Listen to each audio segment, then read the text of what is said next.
Okay, looks like we're live on both YouTube and Twitch. So I wrote a few notes here. Well, I guess first of all is Merry Christmas and hope you also have a Happy New Year. Let me see my notes. Oh yeah, it's about the title. Well, not really about the title, but it's also in the title. First thing is the fact that about the Christmas builds. Like, supposedly, I was supposed to update my Christmas builds, but that didn't really ended up happening because we got the firefighter update.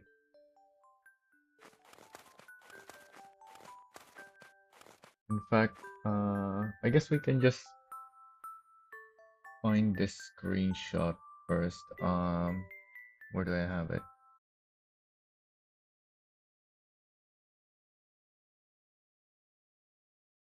Pretty sure I have it somewhere.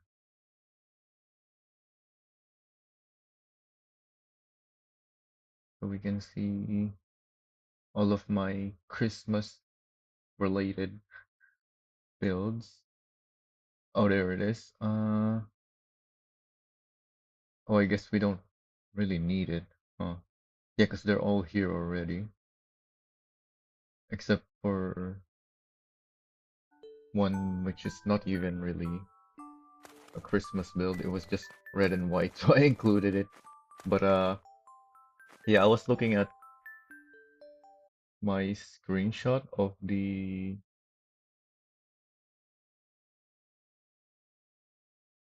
my last year's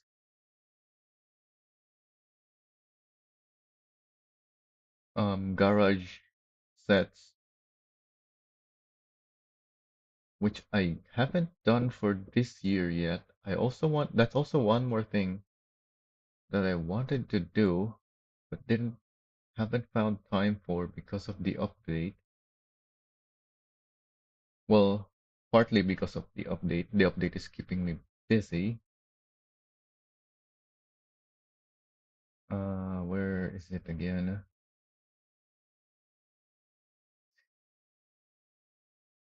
Here's somewhere. Oh yeah, there it is. So here is my screenshot of last year's stuff.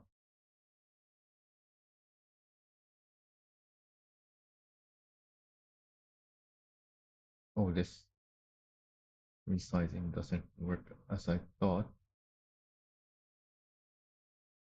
But yeah, these are all right here. In fact, there's more here right now than in that screenshot. Oh yeah, because last on that thing, I forgot to include this.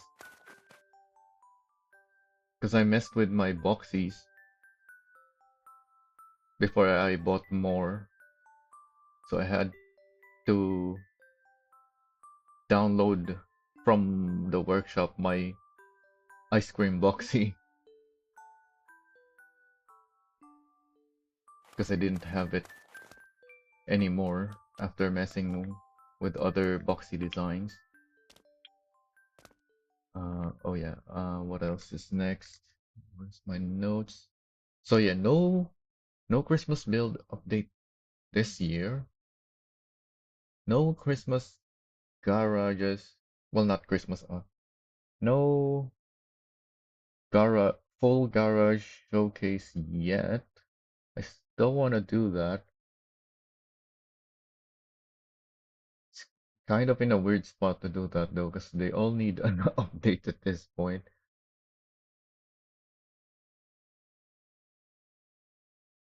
But regardless, yeah, I think I should still make it, even though 90% of my builds have not been updated. Like they're still exactly the same as last year's.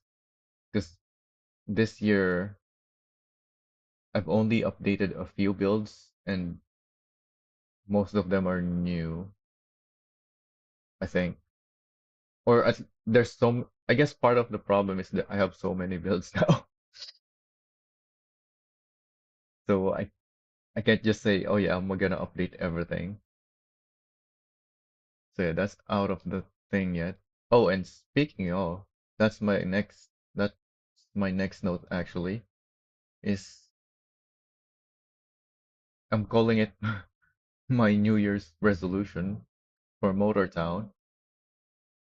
I already kind of started it, which is the fact that well, I have always wanted it really, which is to have my Discord be set up so that I get help from the community with stuff like ideas or just any help really. There's so many things. I haven't even covered like I've only started so little still, even though I've been wanting it ever since. Like that's the whole point. Well, not the whole point. That's the second major thing that I decided to create my Discord this year. Oh yeah, by the way, that's also one thing I want to mention is I created my Discord server, which is by the way in YouTube. It's linked in my video descriptions. It's also in my about me thingy. Same with Twitch. You can find a link to my Discord in the about page.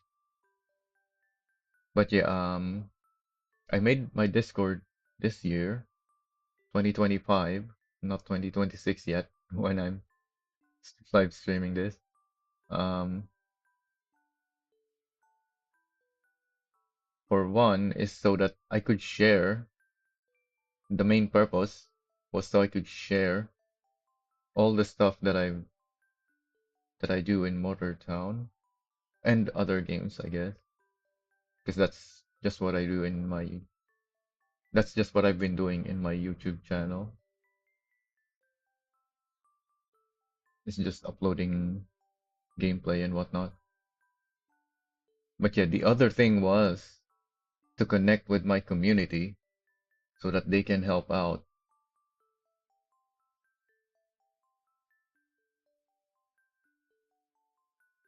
But yeah, it's been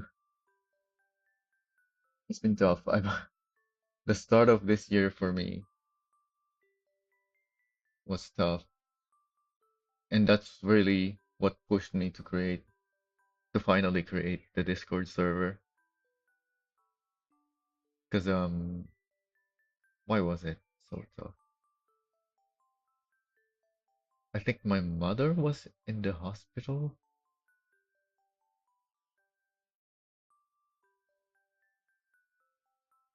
Something major, I think. I'm not very good with, I don't have a very good memory. But yeah, I was really struggling. I guess that's also what part of the reason why um I didn't get to do much this year. Oh, what the heck? Oh, what's going on? It showed both the YouTube and Twitch offline for a bit. I think we're good now. But yeah, that's it, I think. Oh yeah, I even closed my notes already. Um, I guess I should put on my usual music. Hang on. The game's muted because it mutes itself when you're tabbed out.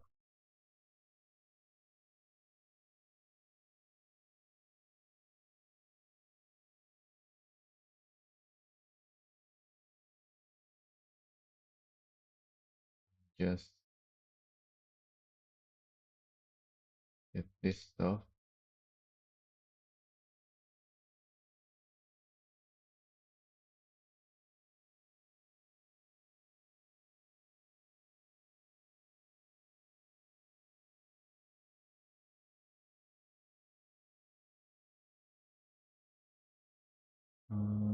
How do I do it again? I guess, no, that's not it. There it is.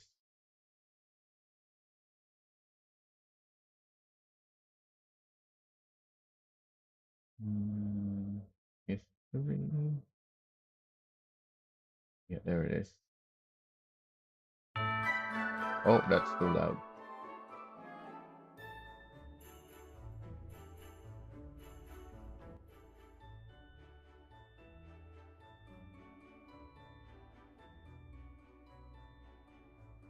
Anyways,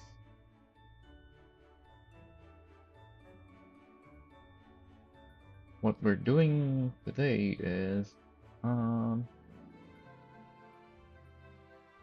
finally acquiring the new vehicles.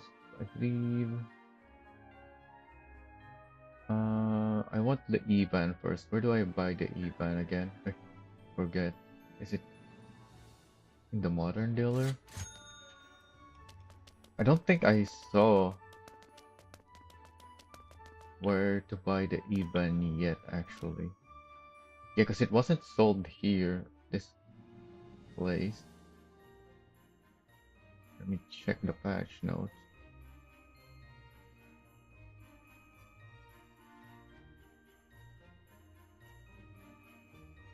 Where do I buy the E-Ban?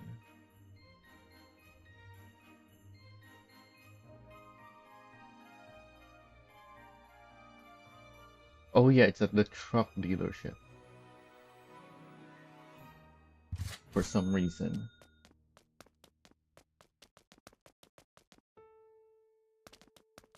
It's right here with the K truck.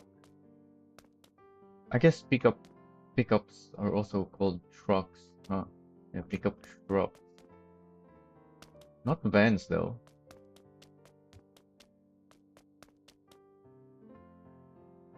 Regardless, it's right here. 80,000. That's quite expensive.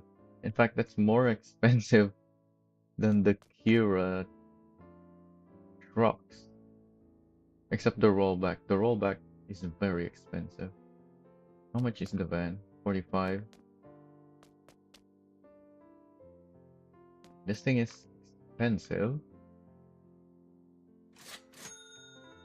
Let's buy 4. Oh yeah, this thing is very underpowered. Actually, let me put this up to the side. I'm being careful with the throttle because it's electric, but it's underpowered, so I don't have to be careful. And yeah, that's full throttle, and it's very slowly accelerating despite that.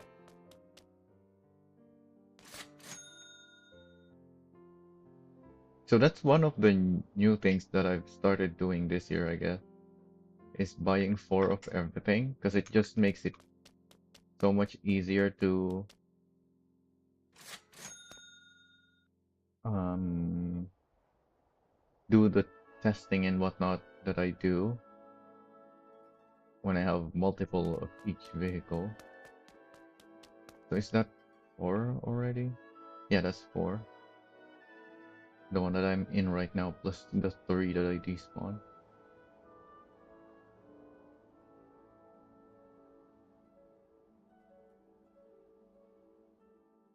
So how much torque does this have at this stock engine? 300. Uh, let's compare that to... It doesn't feel like it has 300 torque, but I guess it needs to rev up first, huh? Oh yeah, This is also still a one speed, right? We still didn't get, we still don't have transmissions for electric cars besides the default one. So, this is just a normal transmission, which is not like what the scooter has.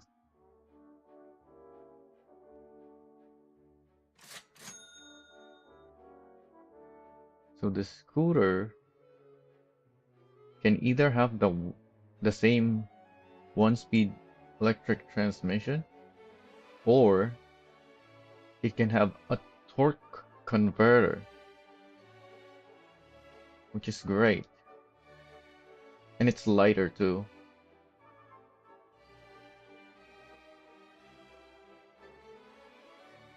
So that's the main thing with this. It's very underpowered.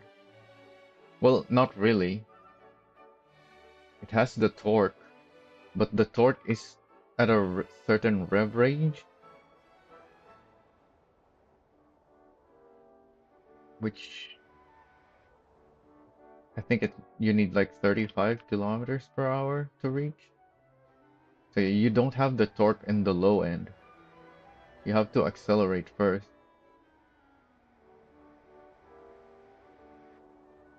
You have 40. You have to get up to 40 first to get the 300 something torque.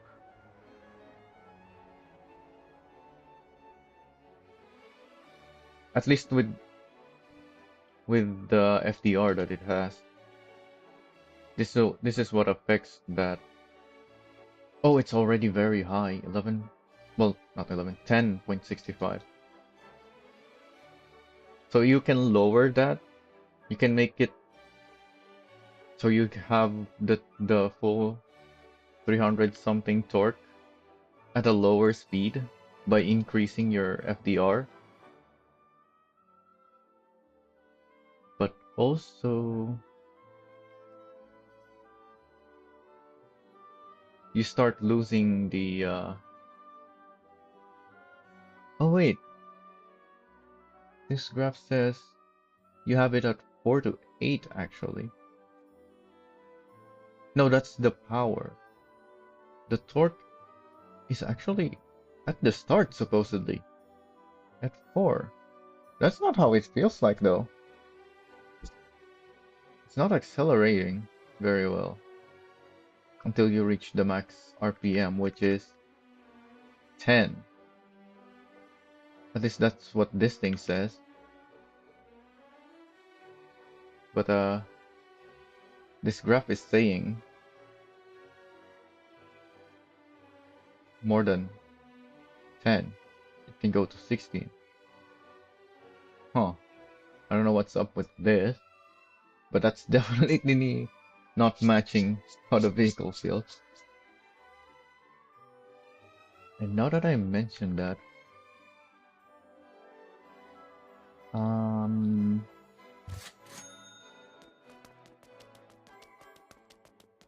I still have the pulses here, which is also an electric vehicle. Oh, we could have just driven here. It wasn't very far. In fact, we should have really, because I'm about to go. Oh yeah, we have the info thing now. 111 kilowatts capacity. What about the pulse? The pulse is very tiny. Yes, 28.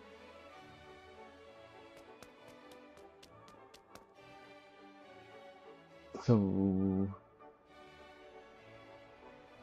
4 times more than what the pulse has is still not very much.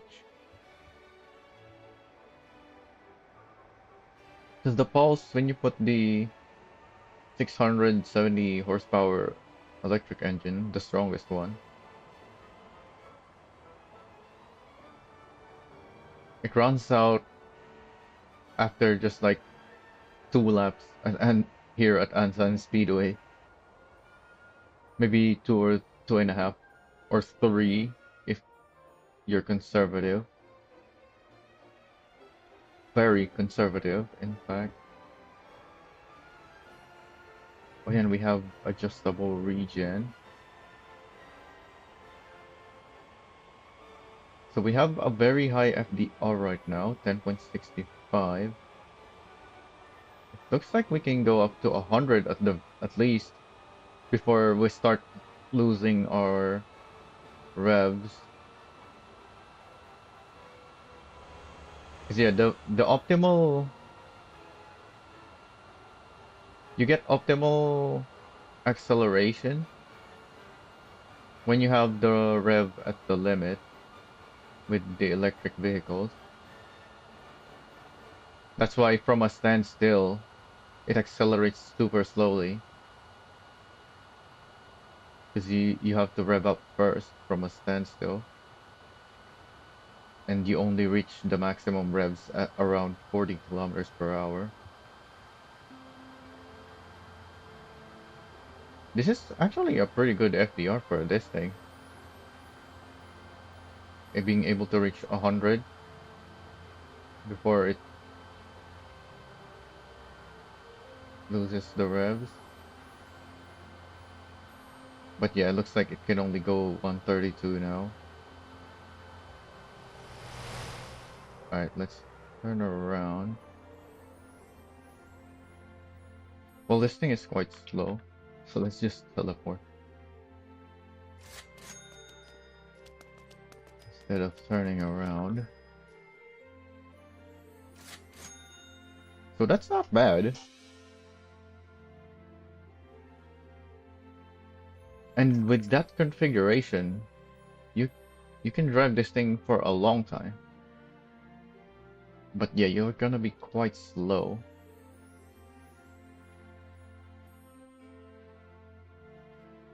So let's try something a little stronger and compare what happens. Because we still have the same transmission in FDR.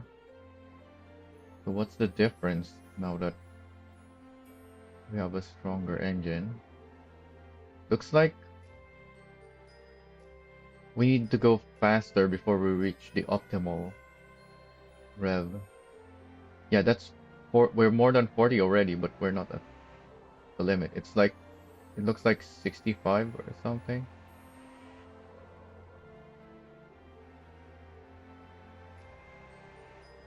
Yeah, it's around 65 before we reach the now stronger optimal revs, so we have more torque and horsepower. I wonder if at 40 kilometers per hour is a point where we reach the same power and torque as with the weaker engine.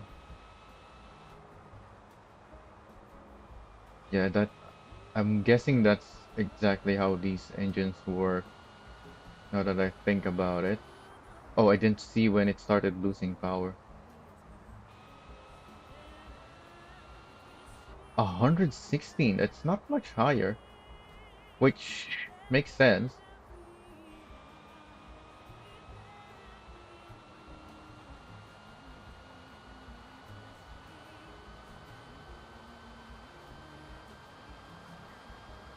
Yeah, because like I was saying with the acceleration,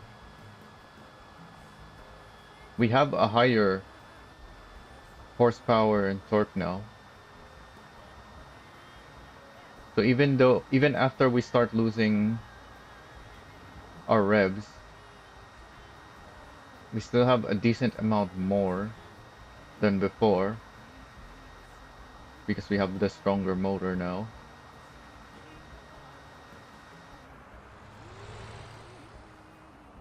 So by upgrading the engine, we're not actually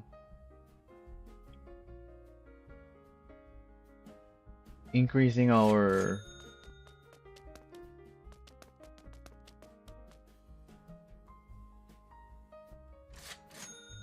power from a standstill? No, that can't be right either. Yeah, it's definitely stronger.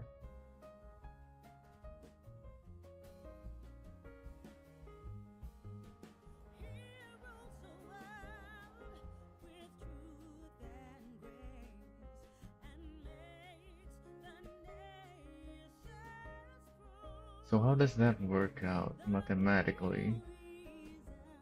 We're using more power. Oh yeah, duh. That's the equivalent. We're using more power.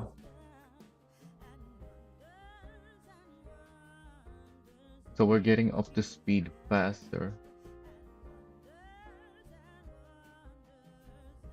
So if we limit our throttle,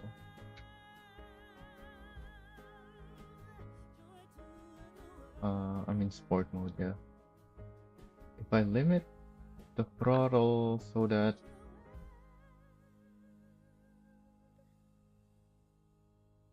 the 300 goes down to 130.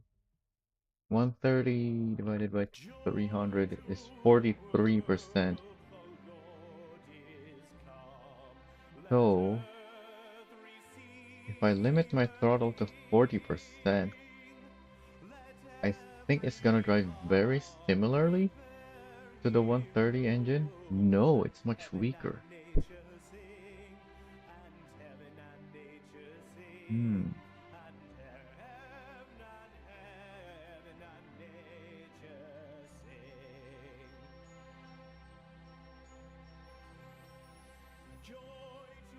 I guess it doesn't really scale properly, huh? So maybe it's more like 60. Like it's not a one-to-one ratio.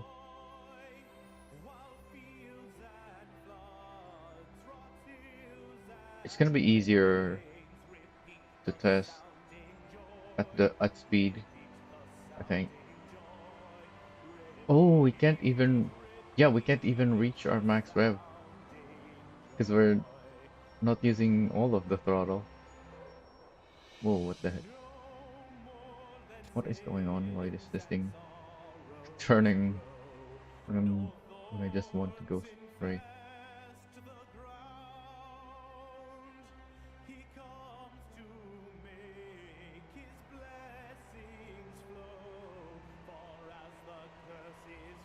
So far, it feels weaker at the moment than using the 130 on full throttle.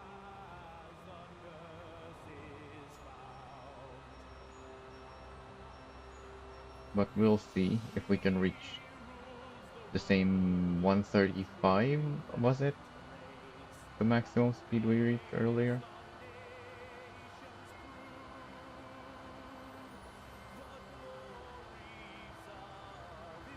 I need to move these vehicles that I have here.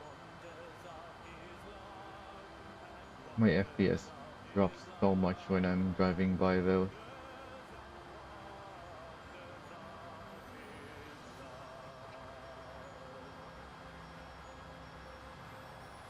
We're going faster,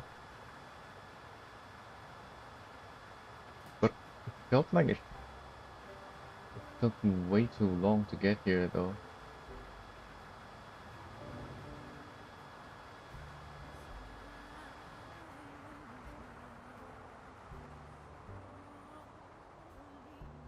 Maybe that's because we have a different torque to horsepower ratio.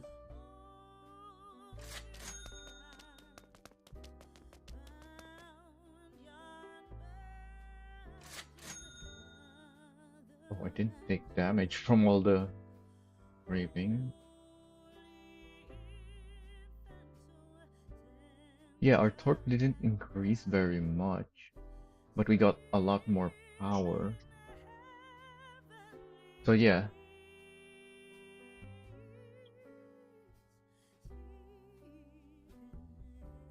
I was only calculating off this.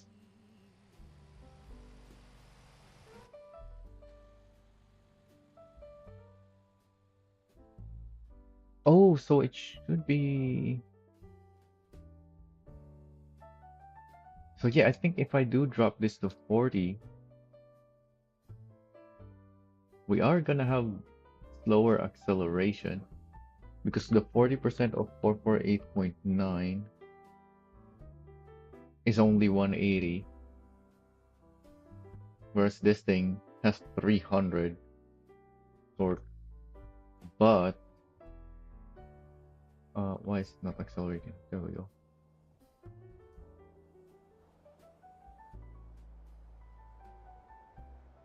driving this way,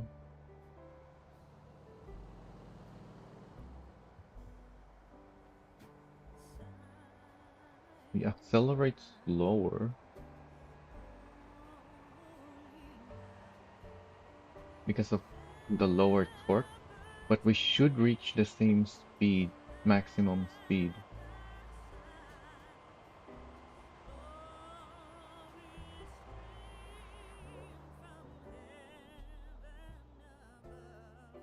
Assuming obviously the power and torque curves are actually scaling properly one to one with our calculation of simply comparing the numbers one to one. Yeah, because we're not even reaching the maximum rev now. Oh, that's interesting. Yeah, because we can rev up to 100. But now that I limited the throttle to 40, it's only revving up to 40. So that's a direct change.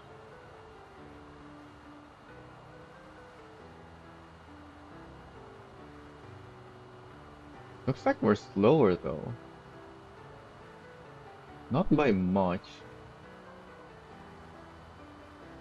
but definitely slower. Yeah, because we were able to go, what was it, 135? Oh, because we still have less torque. So we have to compensate a little bit for lack of torque.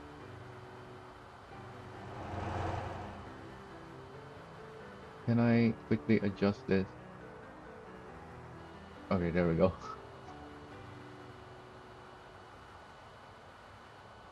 That enough to compensate for our lack of torque so that we can reach the same speed.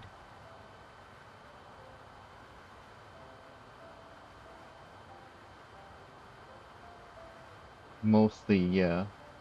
But it takes us longer.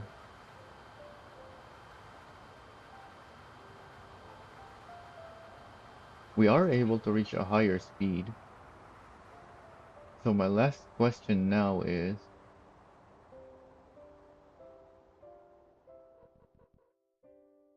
the efficiency comparison. Are we more efficient? Because we're definitely slower.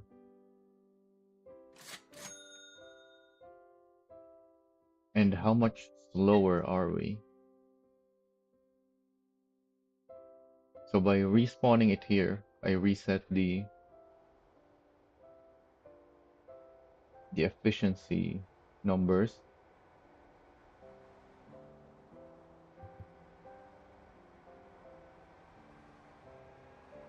I also have a timer on screen right now,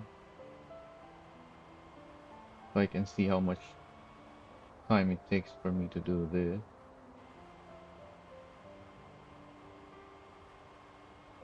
Oh, I still have a bunch of traffic.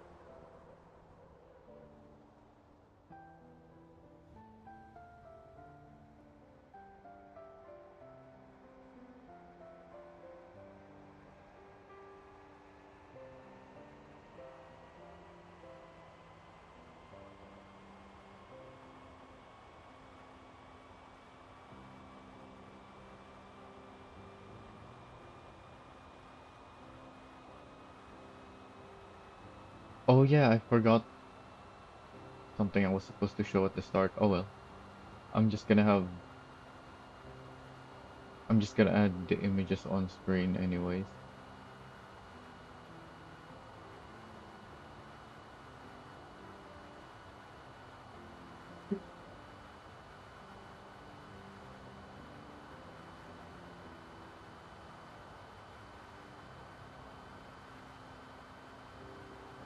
Also, I'm running with Region 1 at the moment. I should have either turned it off,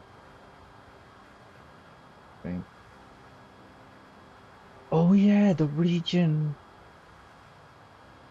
I have a theory about the regen thing that we can test as well. But for now, this is our testing, I guess. So we're gonna have regen 1 on this test. Our efficiency is still going up,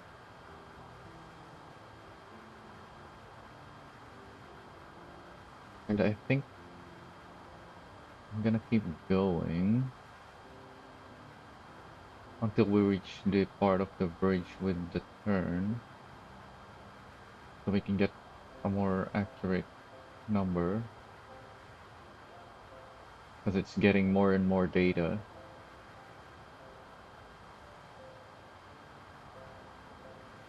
as we drive. Alright, so that's the turn. I'm gonna stop here. So that took 2 minutes 50 seconds with an efficiency of 0.67.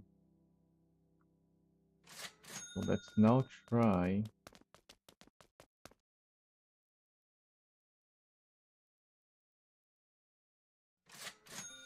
the stock even.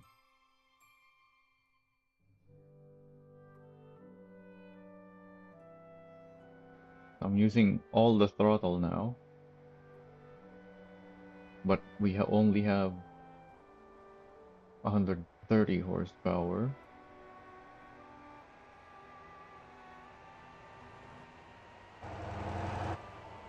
Yeah, this definitely feels like it accelerates faster, not by much though. At least not once you hit the optimal rev.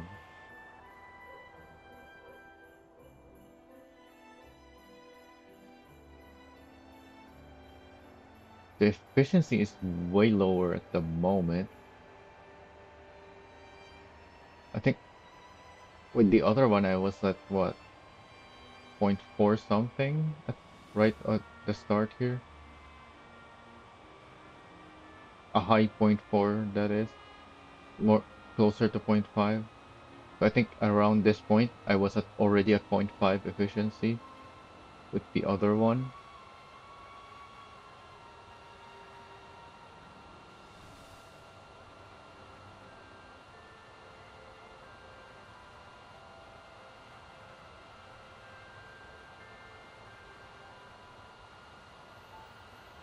So because this is less efficient, this should be faster then.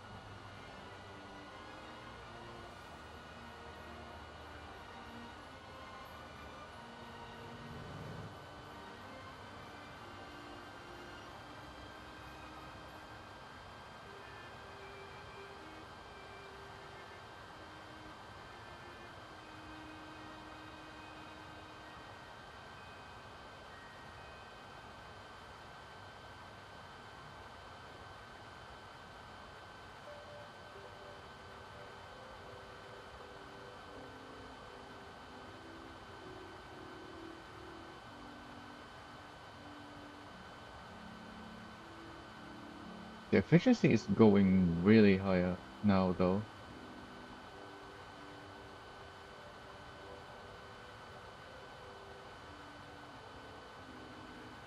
Yeah, so I think the biggest difference is in the low speeds. Because this thing on full throttle has more torque than the other engine at 40%.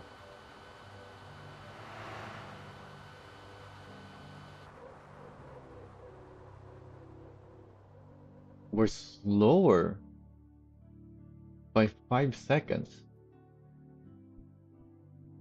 and less efficient.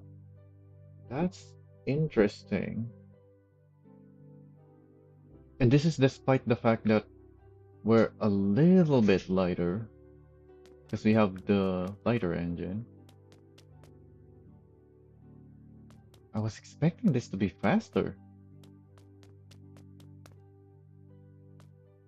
but I guess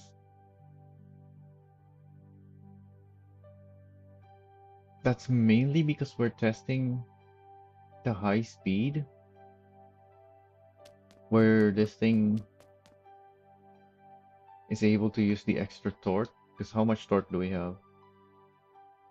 What was it? 311? No, not torque, the horsepower. 311, and I'm using half of that. So 155.5. Whereas this thing has only 130.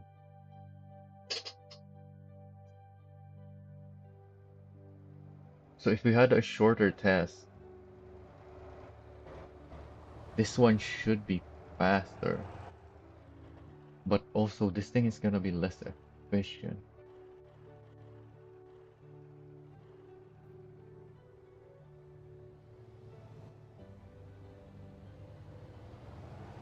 Oh, what if we add some weight so that the torque becomes more important? So let's go here. We can load some cargo here, I believe.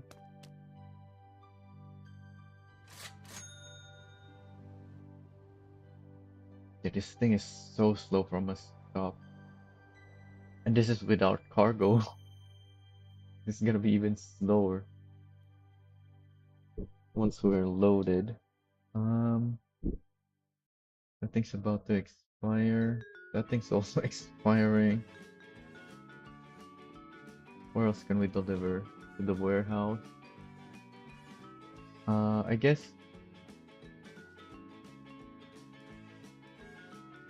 I can put both events here to make sure they're getting the exact same cargo.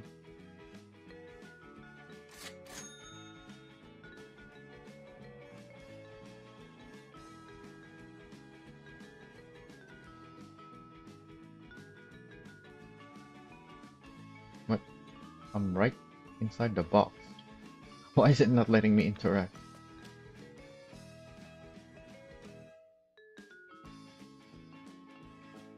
Oh, is this one of those where you need the storage space to touch, not just the vehicle?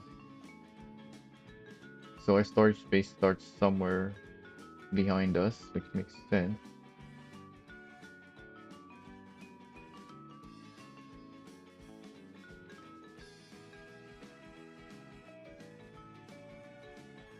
I wanted to take this, but it's expiring now.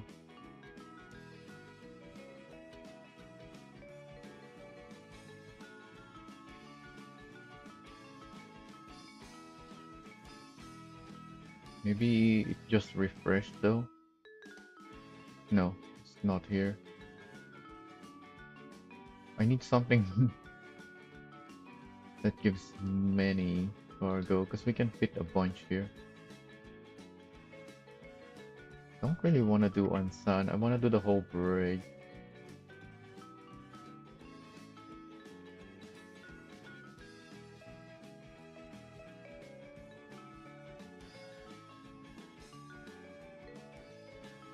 Guess we're waiting then.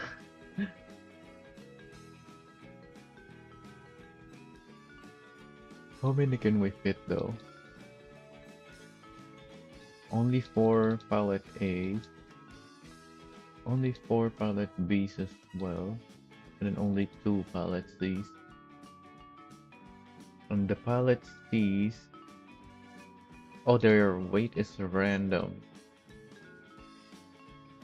I like the heavier stuff, but we don't really have much choice regardless.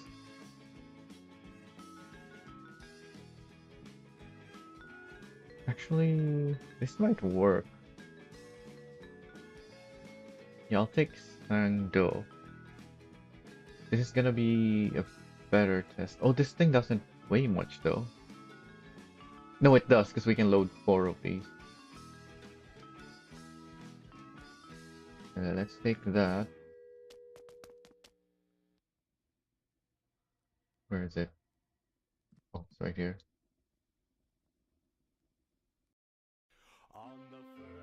So this van weighs 3.2 tons. We're getting 1 ton more, which is not very much. Right, I'm gonna start my recording, which is what has the timer.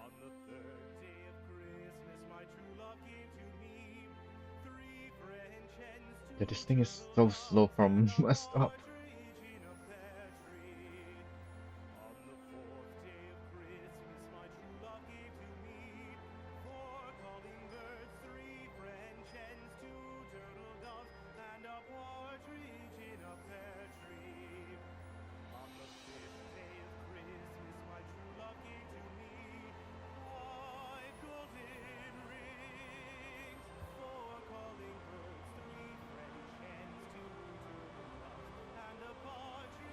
So now that we have cargo,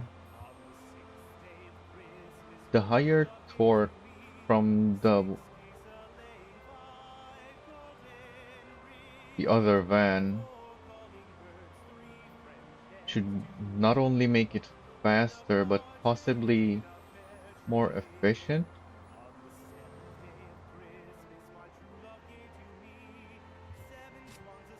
We're also going uphill and then downhill on this road.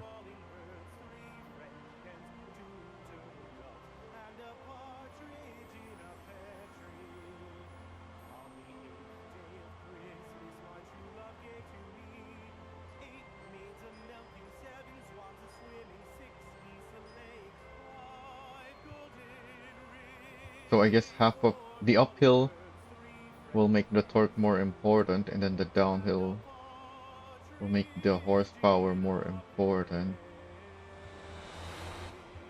But most importantly is we're not just driving on a straight line anymore. So this is a much more realistic delivery scenario.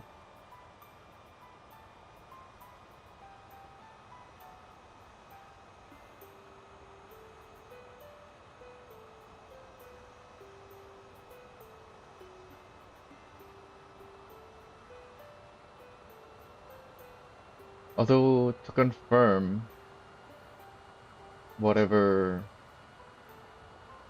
theories we'll have from this test, I'm just gonna keep doing everything using both vehicle variations.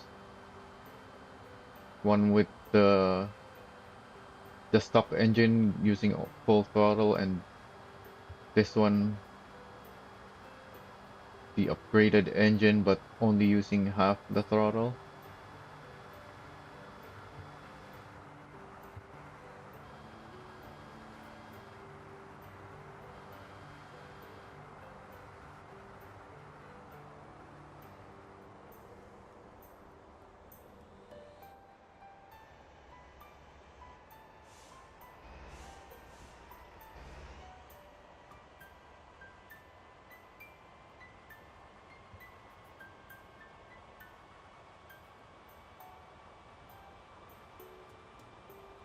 Considering how heavy this thing is, though, compared to our cargo,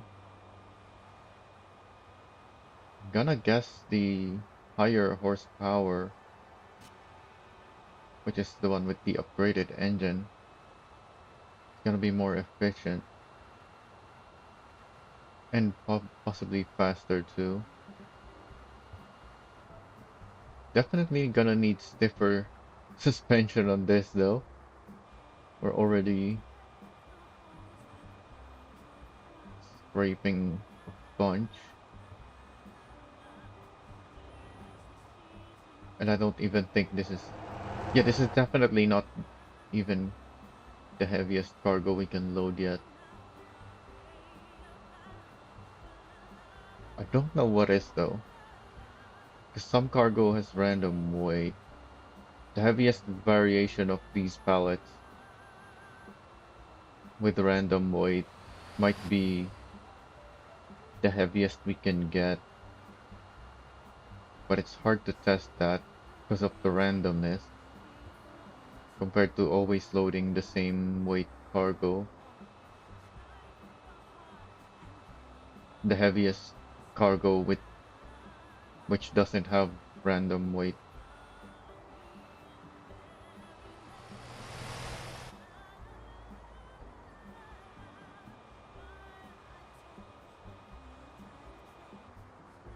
Uh-oh.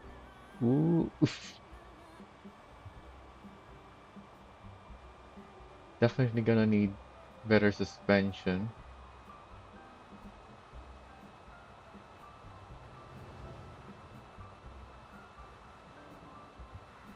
Because I could have.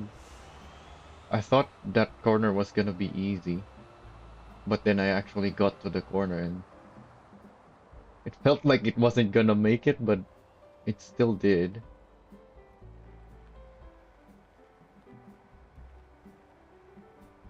It felt like it was gonna make it, but then I actually got to the corner and it seemed like it wasn't gonna make it, but it still made it.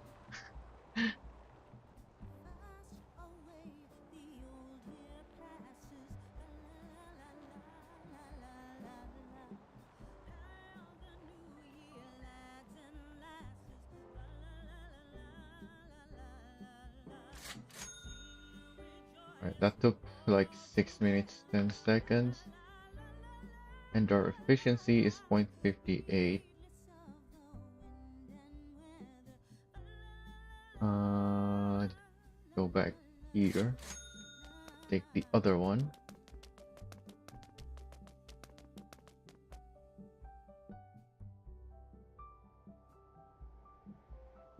Oh, I forgot to start my thing. Oh, I want to get out the timer.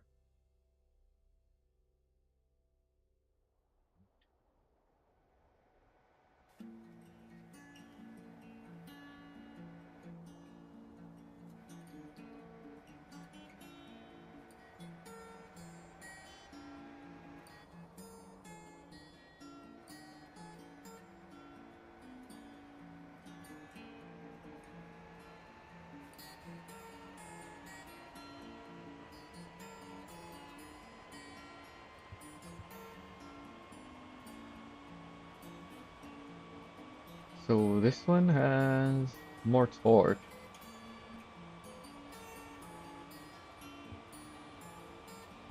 we're using all the torque, whereas on the other one, even though it's a stronger engine, because we're only using half the throttle,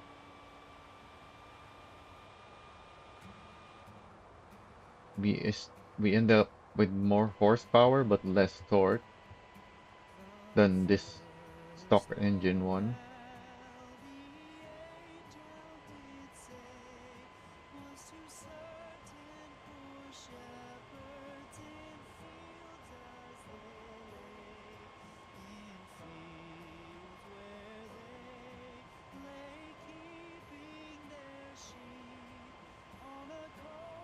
Oh yeah, is this thing front wheel drive or rear wheel drive?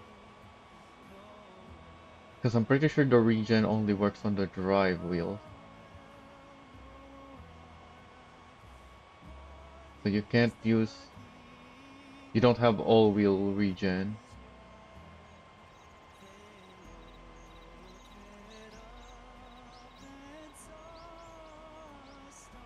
unless it's all wheel drive, which is, I'm pretty sure it's not. I don't know if it's front or rear wheel drive though. I'll check it after this delivery.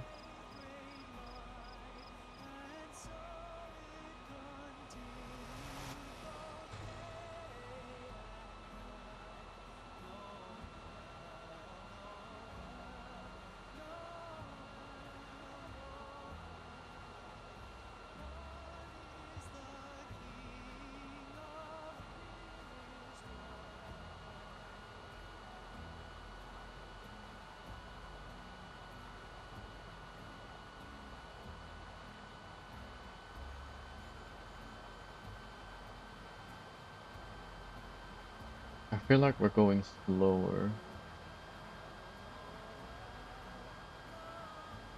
Yeah, I didn't even feel like letting off the throttle going through that. Whereas on the other one, I had to slow down for it because it felt like I was going too fast. And I braked a bunch going into this corner,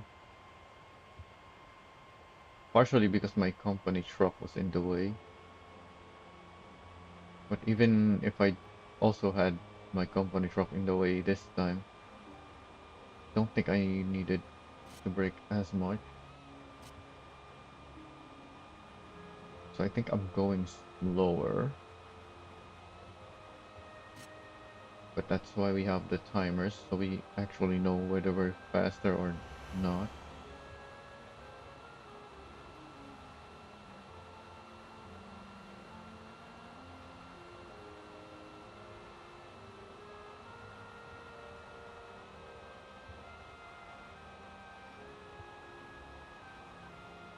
I still have my fire setting to maximum, because I'm curious now, is there just gonna be more and more fires? Because the first time I tried, it felt like it stopped spawning fires at some point, but maybe I just didn't wait long enough.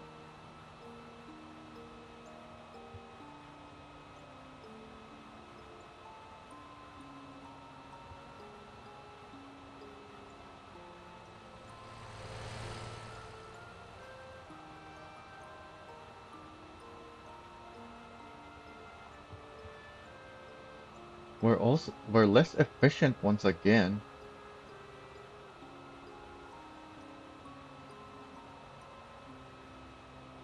This is despite the fact that now that we have more weight, we need torque. The torque is more important to accelerate that weight, which this thing has more of.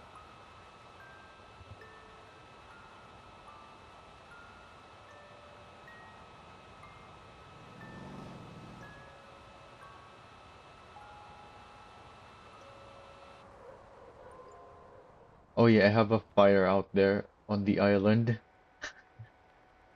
that needs to be fixed because you can't take the fire trucks over to the island because they don't even have winches for some reason. Oh, is this thing gonna block me?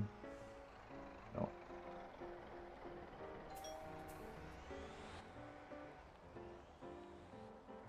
So this is pretty much the same time, but we're less efficient.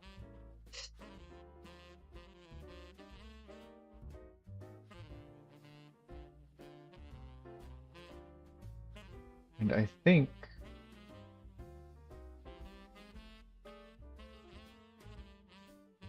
the main issue is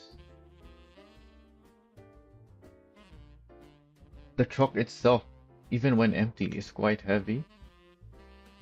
And when we loaded it, oh, it's front wheel drive.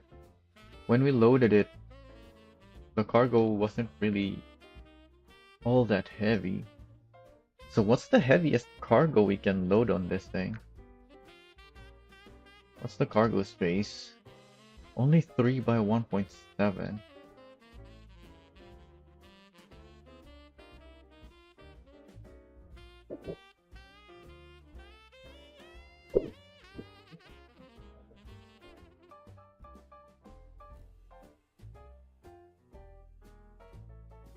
So far, better engine is better. Well, the stronger engine is better. It gets us to places faster or at the same time while consuming less power. Or rather, it's more efficient. Which I guess pretty much means it's consuming less. Because we're traveling the same distance. So it's just a difference in power. Also, what is going on? I don't think I've ever noticed this. When you hover your mouse, changes. What is that for?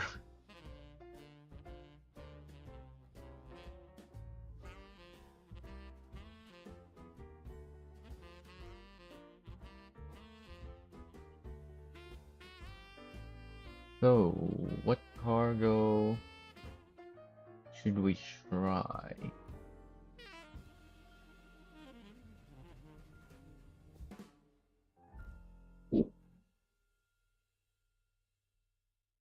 We can put a trailer hitch and pull a good trailer. How much cargo does... Oh, right. Does the dinky tanker allow? Pretty sure not much, but I think it's still heavier. Yeah, 2 kl I think is 1.6 tons of we fill it with fuel, which is already more than what we tried. Really want something heavier though, if possible.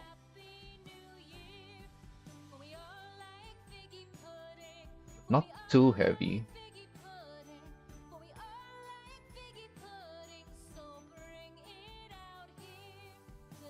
Like, the van itself is 3 tons, so something 3 tons would be good. I can't think of anything though.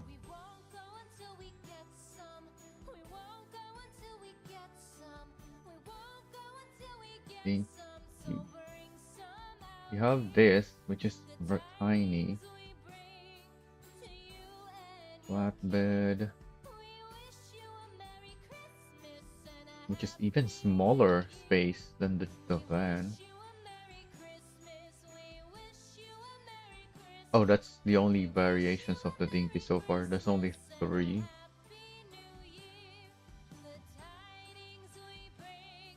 We can combine cargo, I guess, from this warehouse. Oh, we need the hitch first.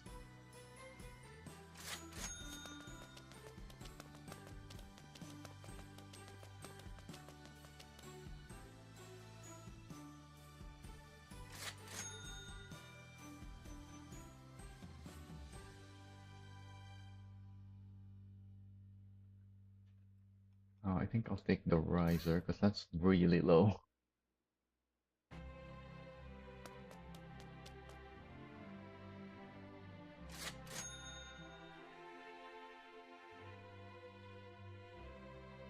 Also, we may as well stiffen our springs already.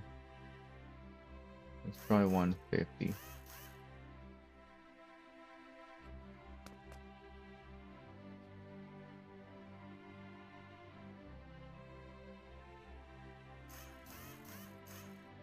And I guess repair while we're here. Oh, our tires are overloaded, aren't they? 'Cause this thing is heavy. 1.9 and 1.3.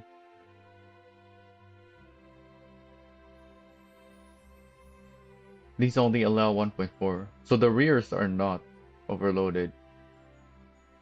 When we're empty, that is. Obviously, once we have cargo, it's gonna be even heavier. So the tires are wearing out quick. Also repair this. Yeah, we've already driven these vehicles, but we're already at 2%.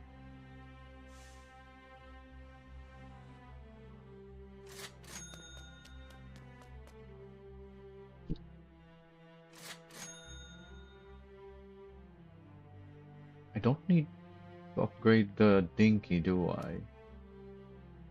Or is the suspension on it too soft? It might be too soft. Hopefully not.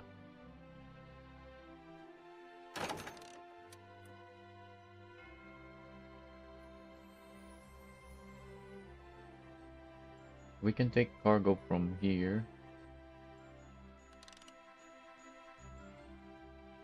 Oh, we can try the regular tanker later, I guess. So that we have something heavier. Also, I need both events here right now. So that we can pick up the same cargo.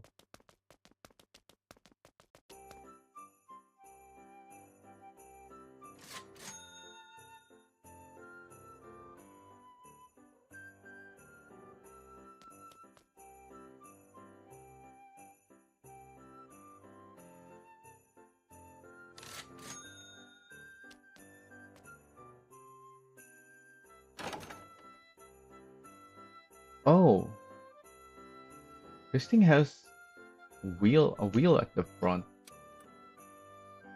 Do I even want to raise that?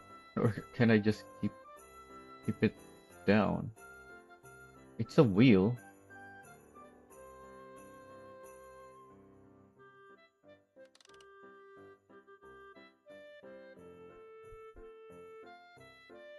Can take those.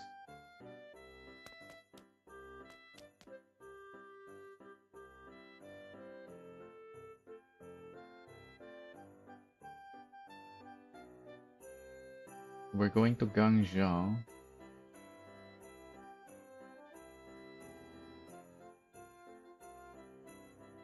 Gonna start the timer now.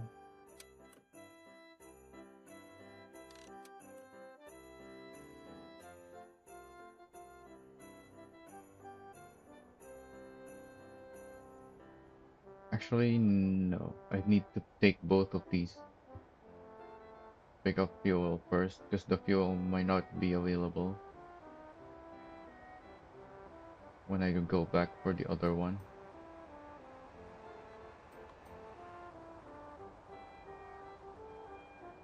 Oh, so this thing being front wheel drive might actually be good for the regen.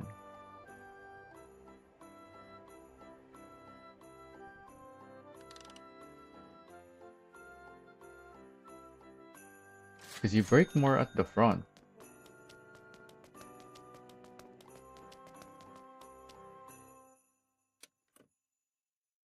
So you can have an aggressive regen, I think. And then just put on strong rear brake bias.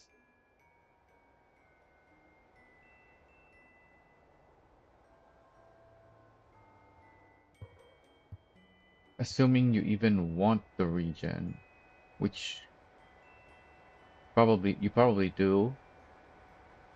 But there's a thing about regen that I should have tested before doing these. But we're here now, so we'll test that afterwards.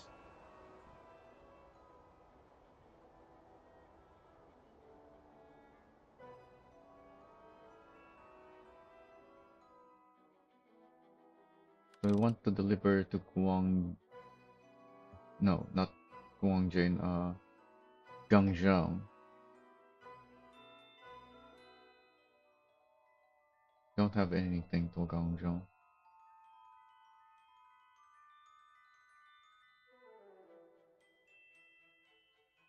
We can deliver to the furniture or the construction site.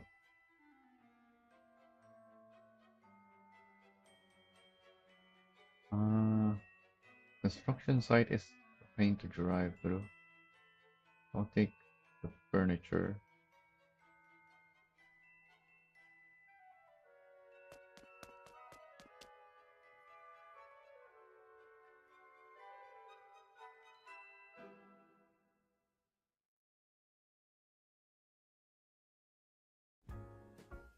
So we're 5.7 tons now. Still less than double our weight. Alright, Started the timer. Let's go. We're super slow from a standstill due to our lack of torque. Yeah, this is what I was. This is what exactly why I wanted to do this heavier test.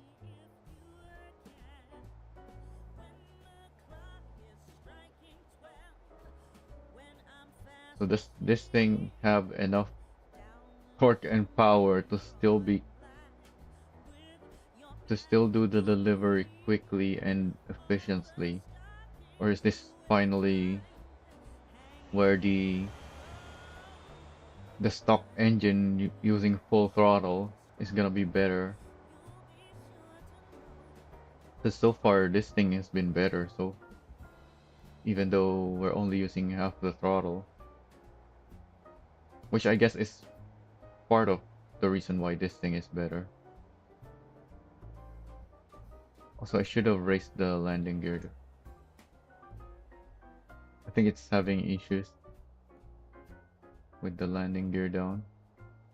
Should be fine though, because it's kind of raised a little bit now that we're hooked onto it. It only catches the ground when we're going uphill curves like this.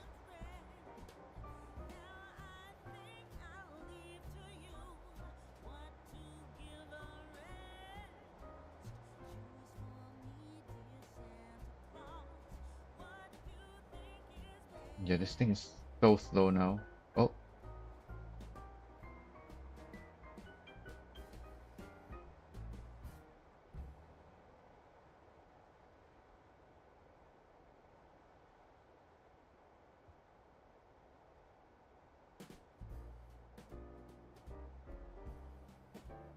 so this will probably result in a very different time and efficiency then. So I'm gonna want a third comparison point, which will be the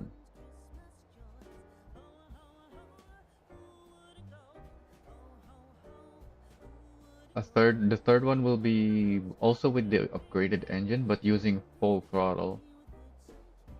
This thing barely has the torque. Are we even gonna make it up here?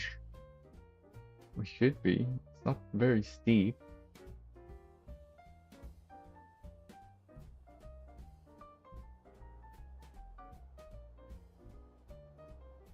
And there will be downhills as well. Don't know if this is gonna be much better on the downhill though, because this is so bad on these uphills.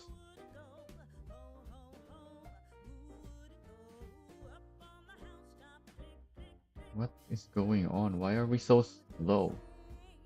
This is not a steep road.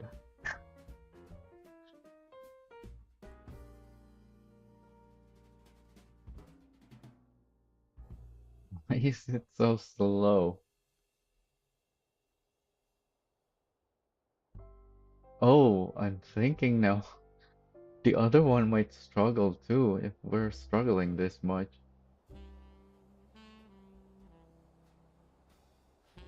And supposedly, according to the graph, the maximum torque and power is on the low revs anyway. And we are running very low revs because we're going super slow.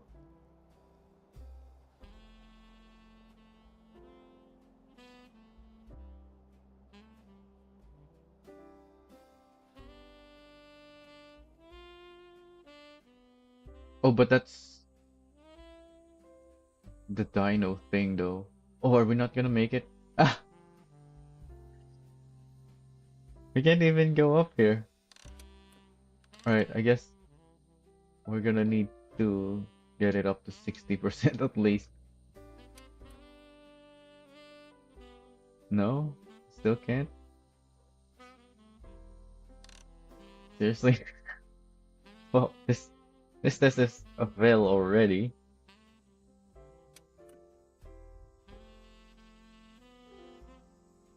Why is it struggling so much? This is an electric engine.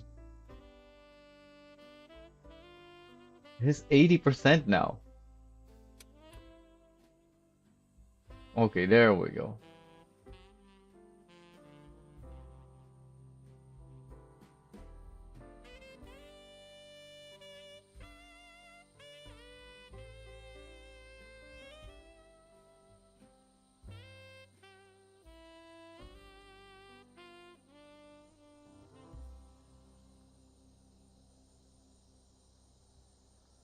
So I'm definitely gonna need to try this again with 100% throttle.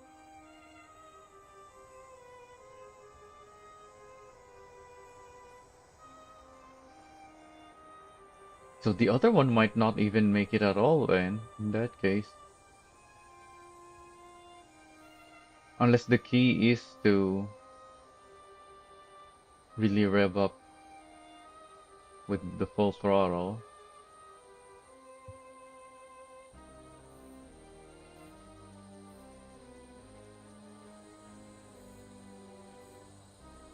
Because I don't think the dyno graph is representative of the actual.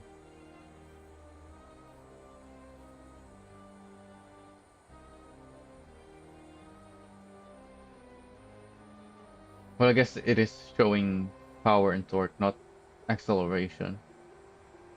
So yeah, it doesn't actually represent much of anything. It's all theoretical until you apply like weight and whatnot.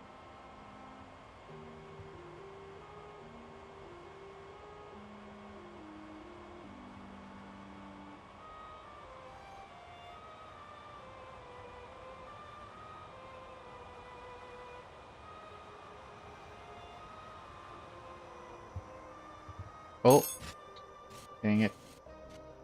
I was being careful with it, but we just went too fast.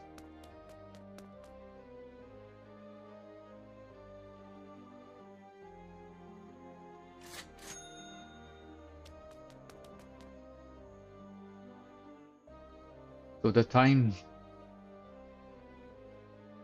data from this test is gonna be useless because we were stopped for a while, and now we flip this thing.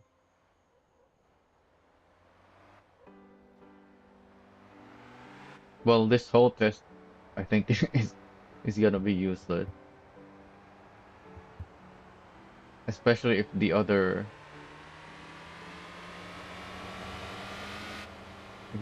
van can't even make it up the hill. I think it will make it up though, because when you use full throttle, you actually get to the higher revs, and I think the higher revs is still better, despite the graph showing more torque and power in the low rev.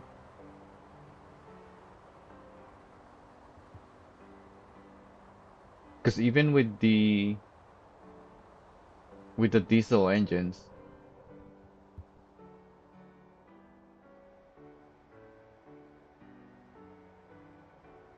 you still go faster if you're using the higher revs, even with a long intake, with a heavy load at least.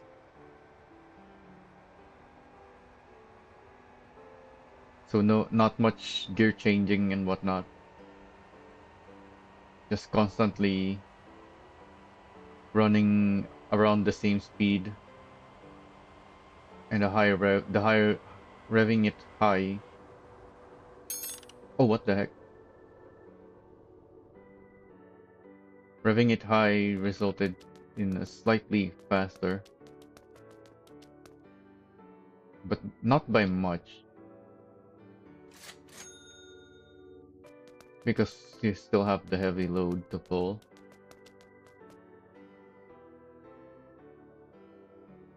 At least that's what I think. I haven't really done proper testing of it.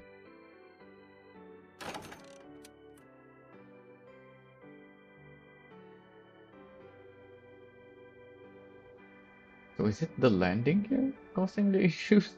What happened there? It's a wheel. Does it not have suspension? I guess it probably doesn't, huh? Just which would explain the issue.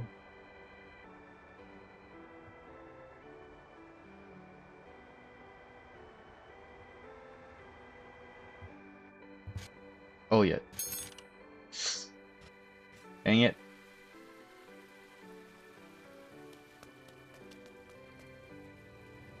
That's definitely the problem.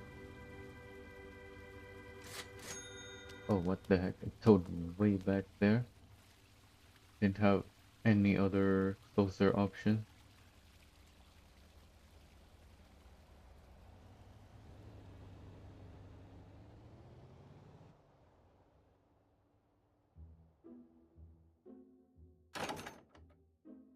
You know what?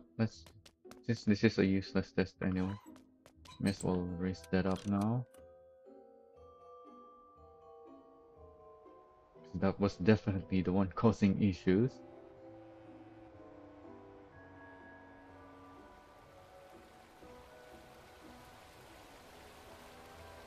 And since this is a useless test, once we make the delivery, I'm gonna modify the dinky and pull up the images that I wanted to put on screen.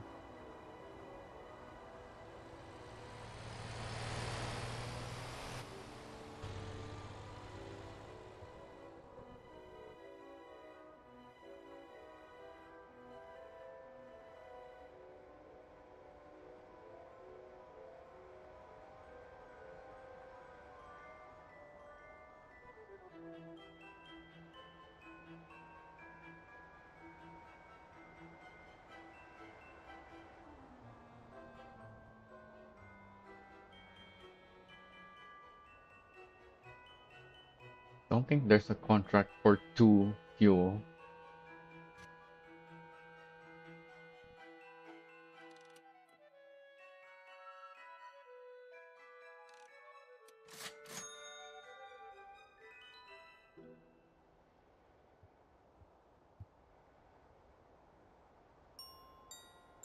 Hey JDM, did you rename on YouTube? Or were you on Twitch last time so you have a different name now? Now that you're on YouTube.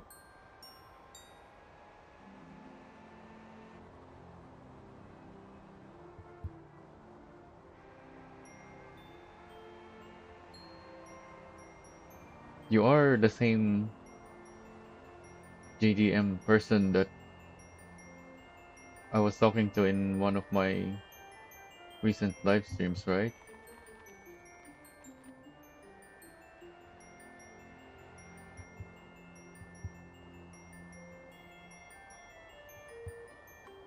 Why is my FPS so low right now?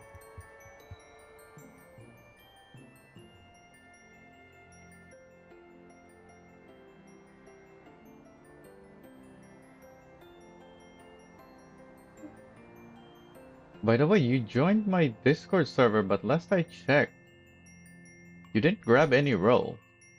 You're supposed to give yourself some roles. Otherwise, you're not gonna have access to pretty much anything in my Discord. You gotta go to the channels and roles, I believe it's called.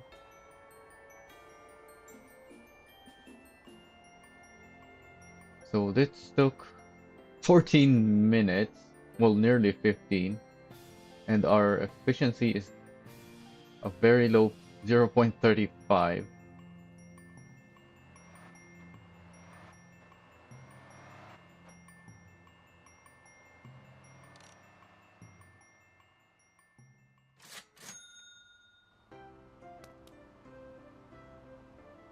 So we need to modify. Oh yeah, let me pull up the images first actually. Do I have the correct one right now? Um, hmm, I don't have it.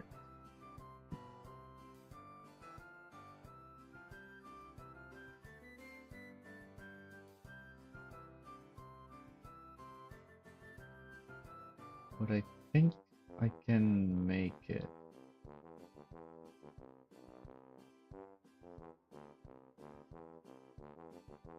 Yeah, because I took screenshots. Where is it?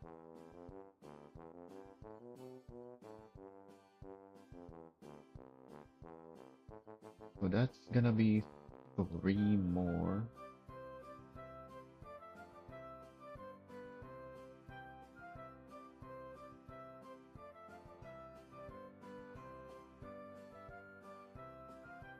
Oh, can I not make this a transparent layer?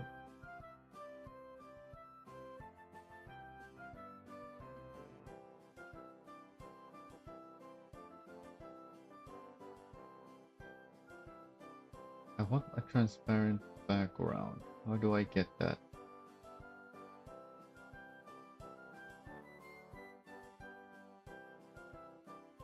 Image property.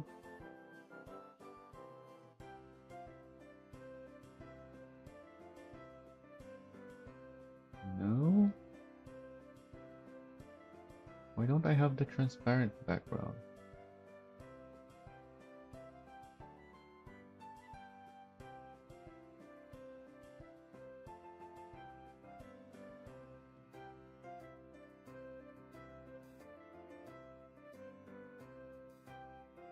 That's not it.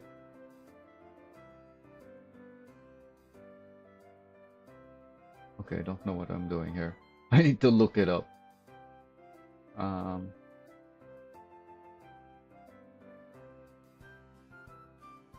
Microsoft Paint. Change the white to transparent background.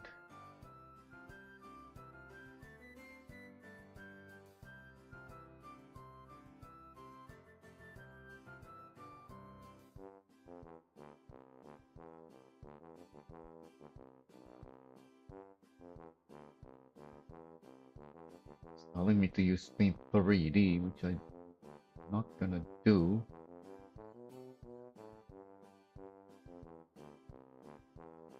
Telling me how to crop out the background.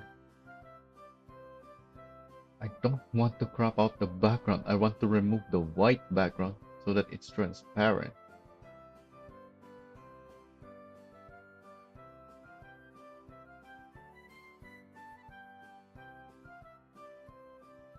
Okay, it's telling me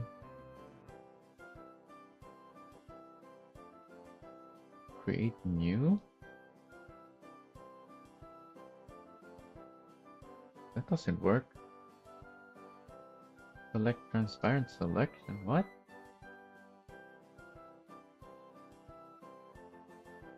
Where the heck is select?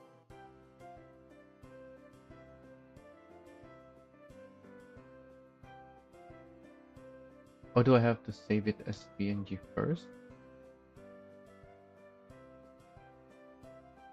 It is set to PNG by default.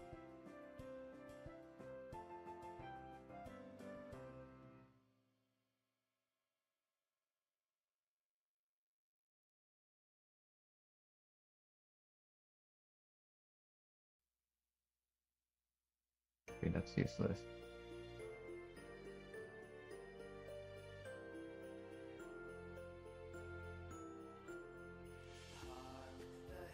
With the new MS Paint.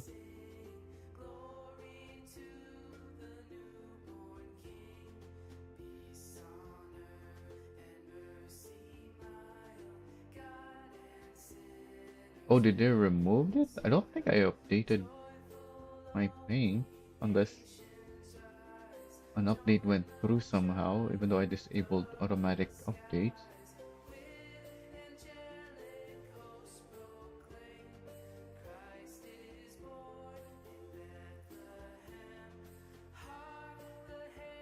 Okay, there we go. I just needed to right click the thing that I was looking at earlier. There we go. Then I need this other thing.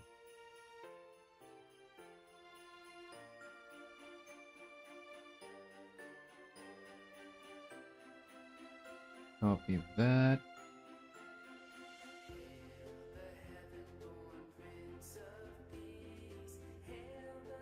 Where do I want to place it? I guess directly below this thing.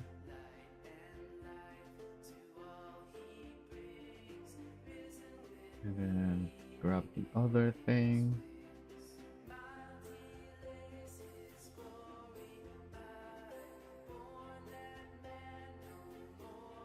Do I even want all of these? This might be too much on the screen.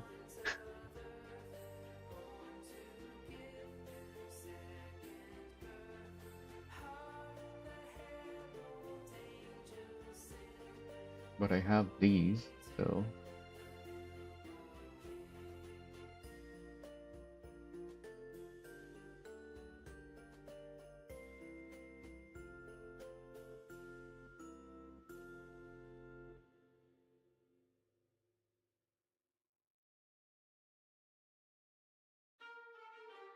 we're waiting for our EV to recharge anyway. I think it might be done now though, since we took a little too long figuring out this transparent background thing.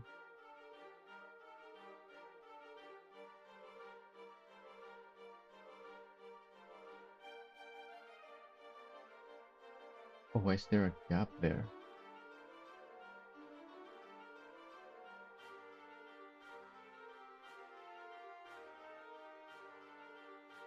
Need to move it 1 pixel. There we go.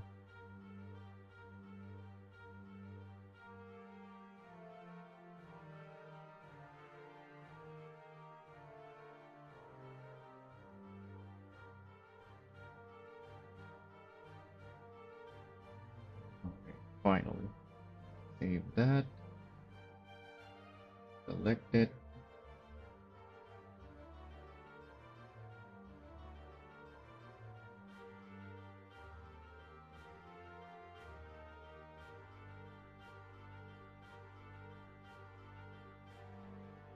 Oh, that's too small. Yeah, these things are not working like I thought. It's saying 48 pixels. No, that's not it.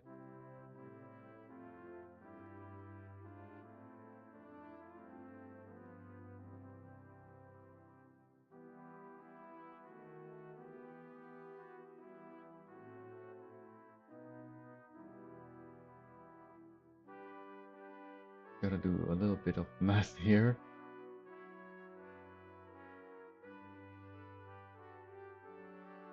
175 minus 905 should be 730. Yeah, that looks correct size.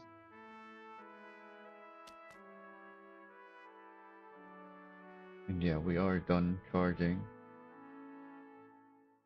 And this is quite a lot to have on screen. I guess you can put it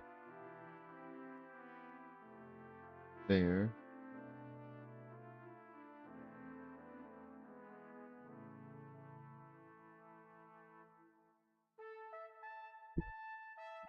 Yeah, there's nothing up there anyways.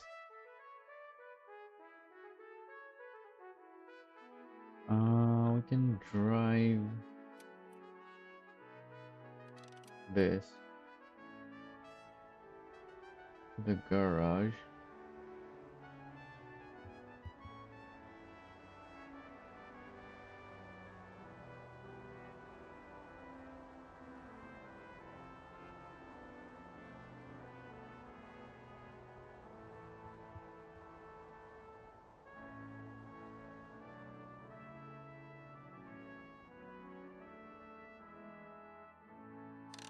I think I only need modify the dinky, give it a little more braking.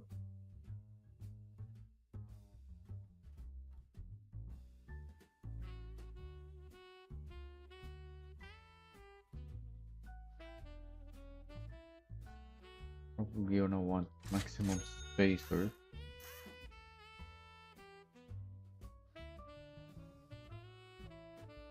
and maybe lower height. It is quite tall.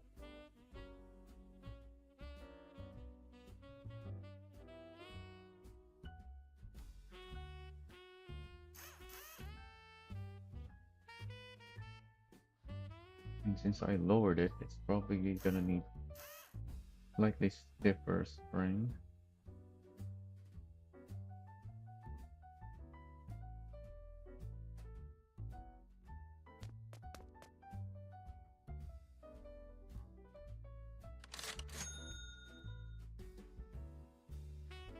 Give this thing the same stuff.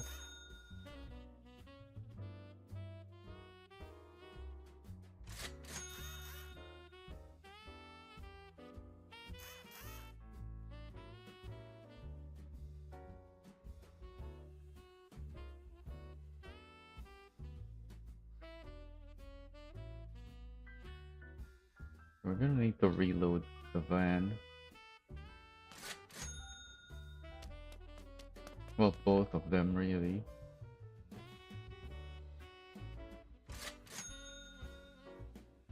And we're probably gonna want the full throttle so we don't climb the hills too slowly.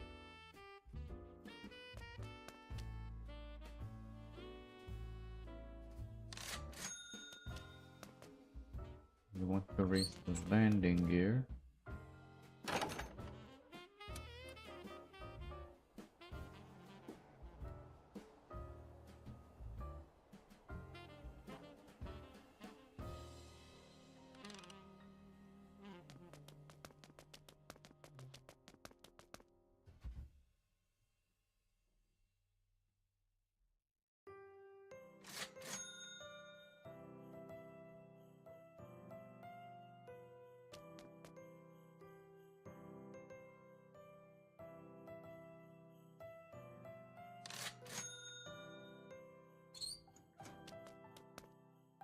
Hopefully I didn't mess up the trailers by putting those modifications.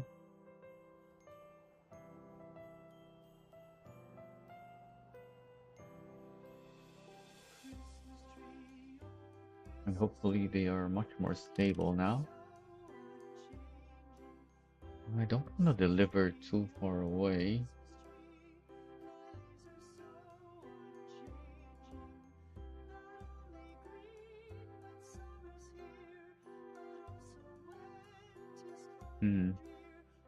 I guess we can wait. I don't want to take these. These are too far away.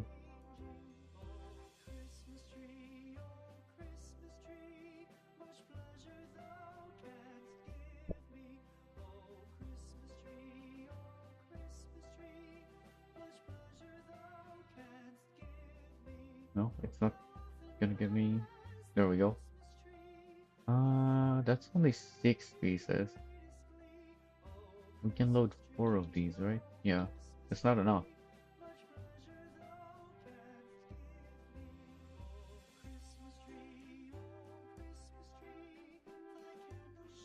It's not very heavy either. The Pallet C is very heavy.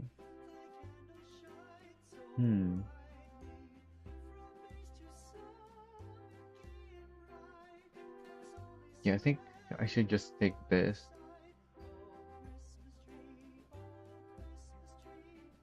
I'll take it now before it expires, and then we'll see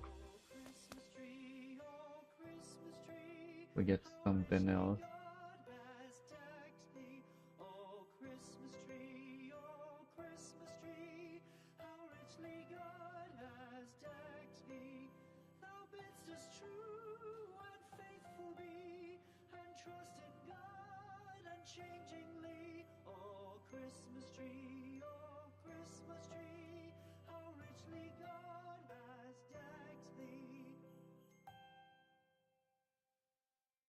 No, it's not gonna give me anything.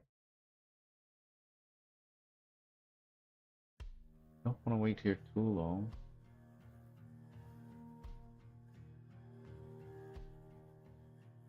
Yeah, I guess not. Alright, we can work with this. Exactly why I took it. Would have wanted something else though.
So you have the full game, right, JDM? Yeah, you said last time you bought the game. What's your highest level now?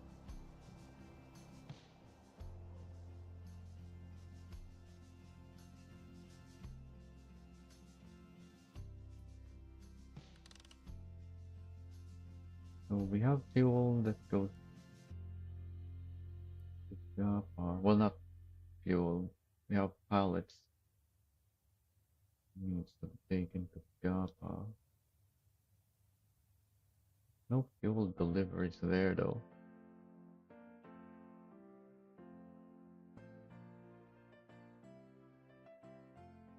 The game is kinda out of the way, even though it's nearby. I guess we don't need to do delivery to deliver the pallets anyway. As long as we get enough testing, but these are all really close.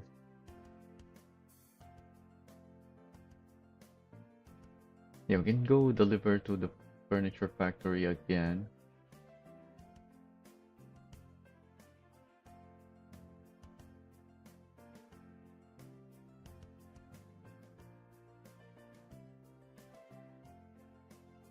And let's try that.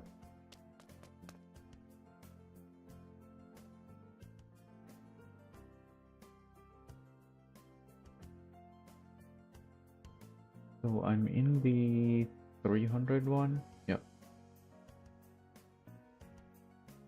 Start the timer. Let's go.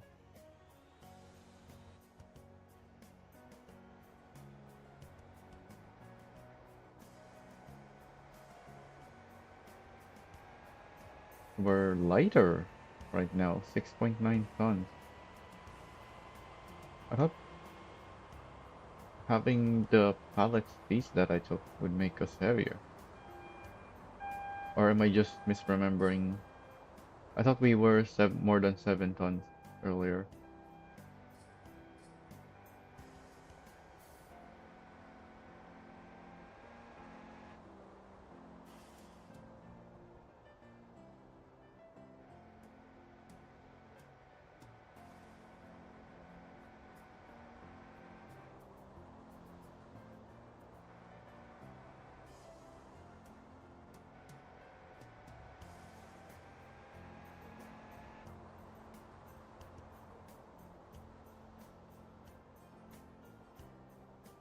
So this is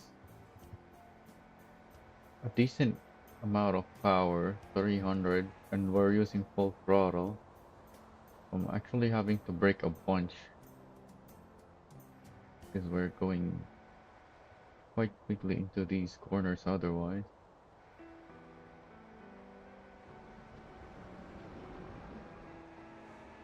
The dinky feels better, but I think it's still gonna tip over easily if I'm not careful.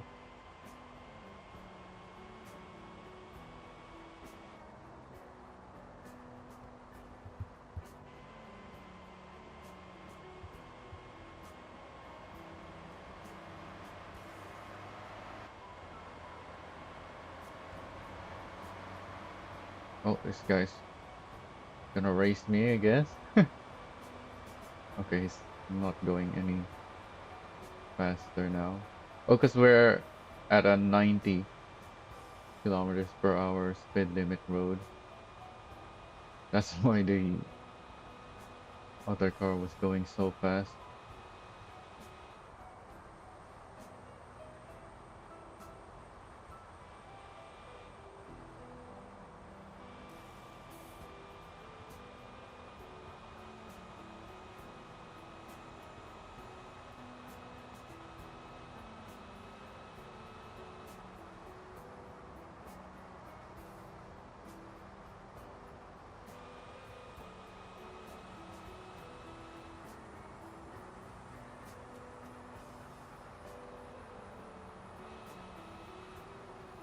Oh, my FPS is struggling here again.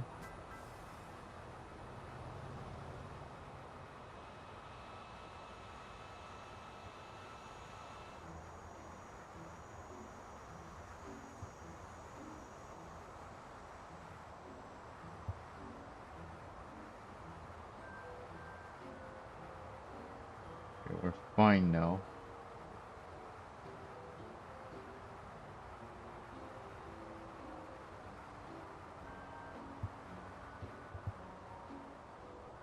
Could have sworn I made a bug report about that already.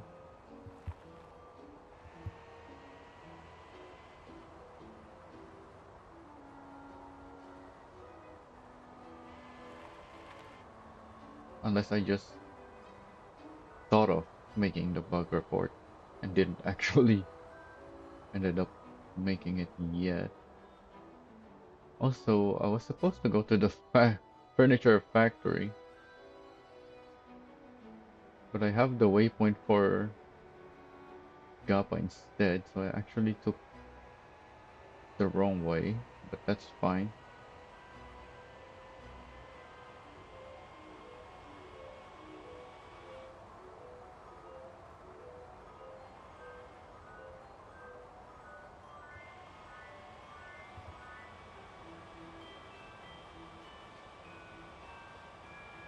We struggled going uphill the other road though,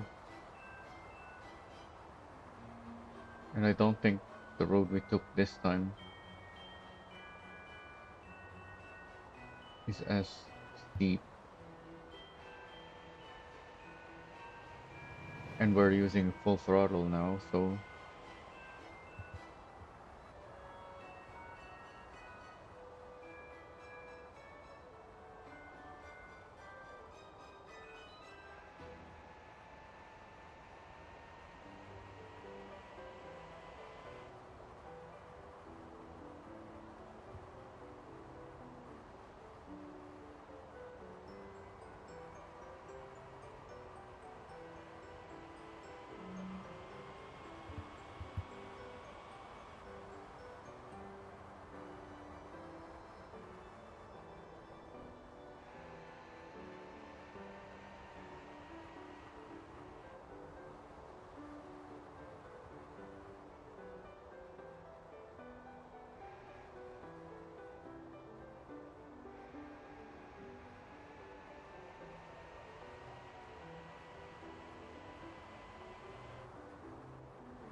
I can see the wheels going through the fender of the trailer,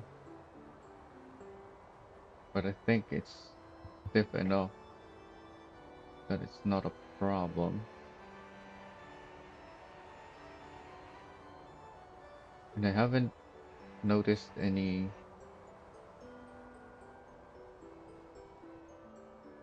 Ha, haven't felt like it's bottoming out, at least so far, and we're already here.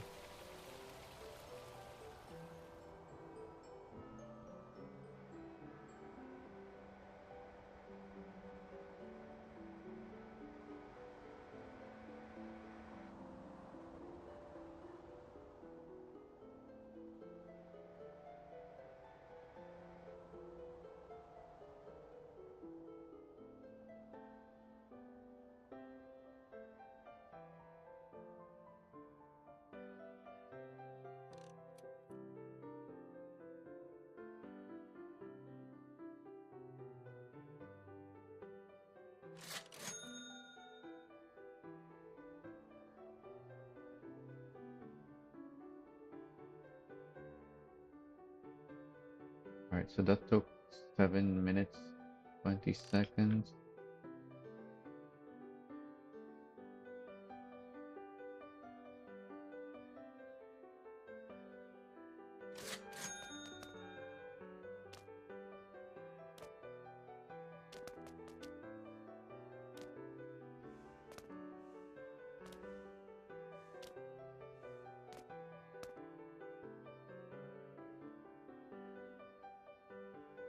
Start timer. Let's go.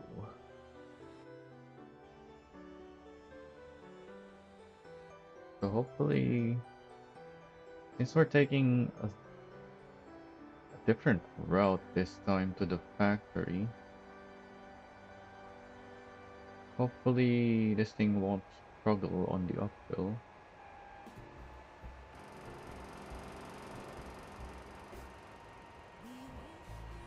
Although my guess is this thing wouldn't struggle on the other route anyways, because we're using full throttle on it.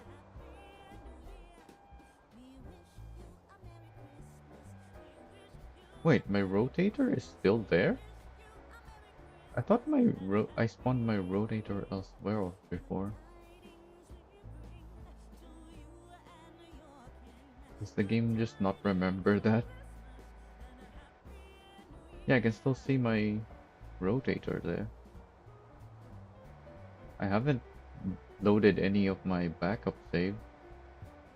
So I'm pretty sure when I spawned it at the tow truck dealership, it should have despawned from there.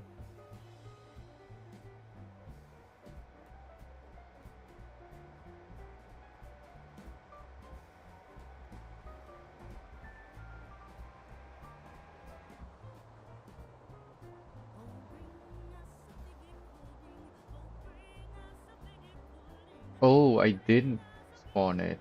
I spawned the Lomax with the same decal style, not the rotator. Yeah, because I didn't want to spawn the rotator so that it stays there. So I spawned the trailer instead.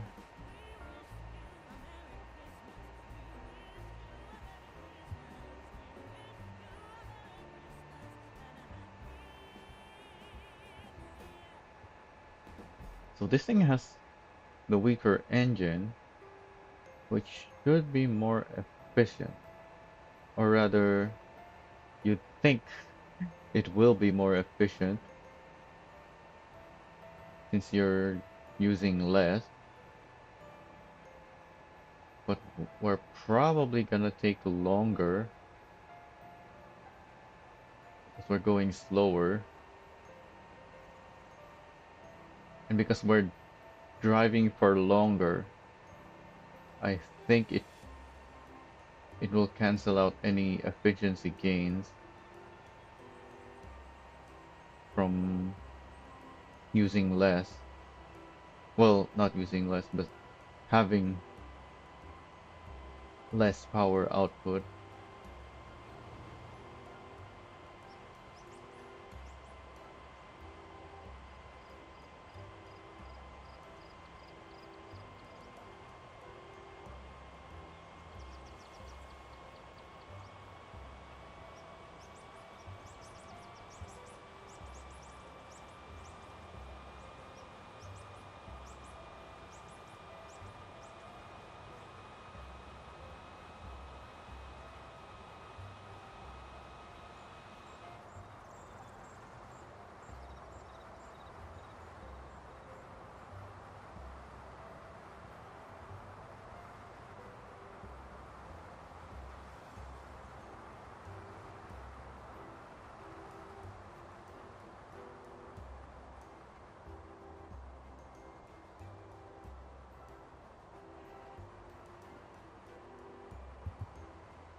Looked like the trailer would have flipped if I wasn't careful, but I'm not so sure.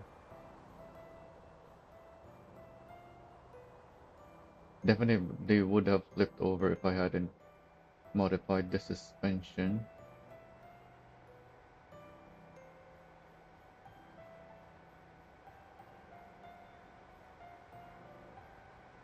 And I should probably stiffen the spring some more. Because even with the height adjustment that I did, it looks like there was still enough height for some compression when you add cargo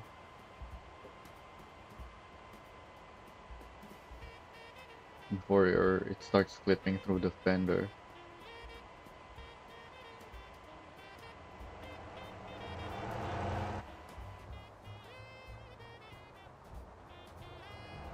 But also, if it doesn't bottom out, even when it's clipping through the fender already, and there is space underneath it, I think. We'll have a look. It might actually be better to give it softer springs. Like put it back to the stock stiffness. Maybe. Just so it compresses more and therefore lowers the center of mass, making it more stable in theory. But obviously when you're driving around, you're shifting the weight, and the softer springs might backfire.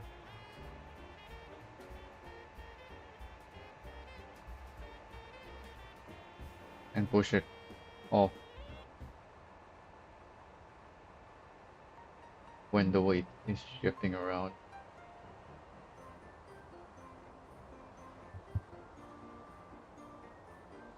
Oh, actually, that's already quite low.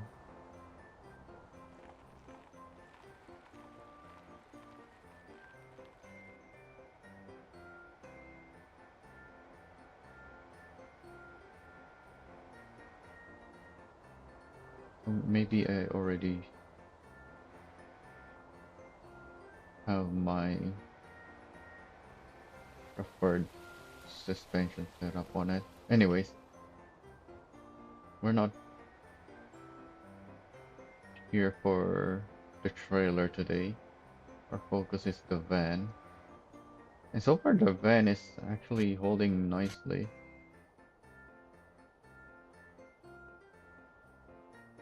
Like this is the stock suspension. Oh wait, no, we upgraded it to the 150 for the extra weight that we have now. Cause yeah, it was too soft earlier.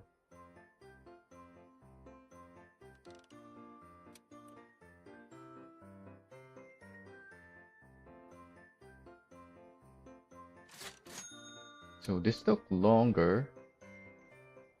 We're almost at 8 minutes. But we have 0.45 kilometers per kilowatt. What does this thing have again?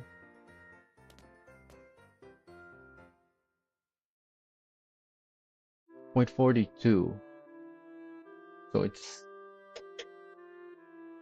that's a 0.03 difference, which is what, 8%?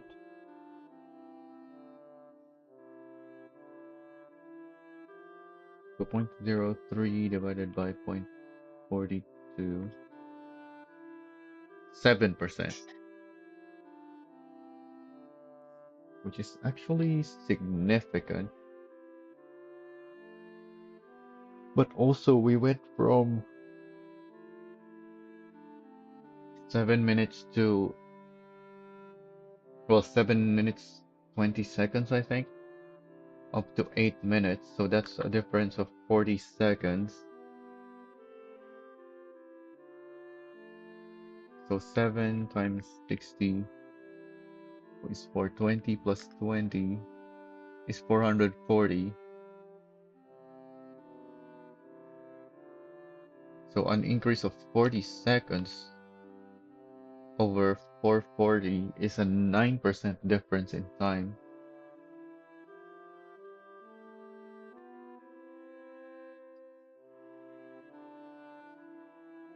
So that's actually still very efficient.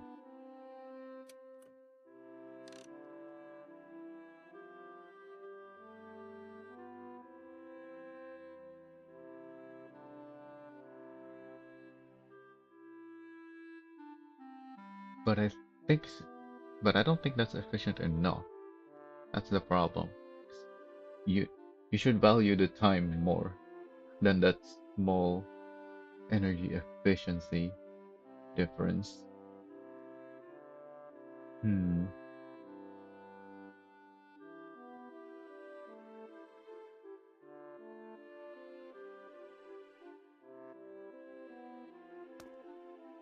Also, this van doesn't have a door on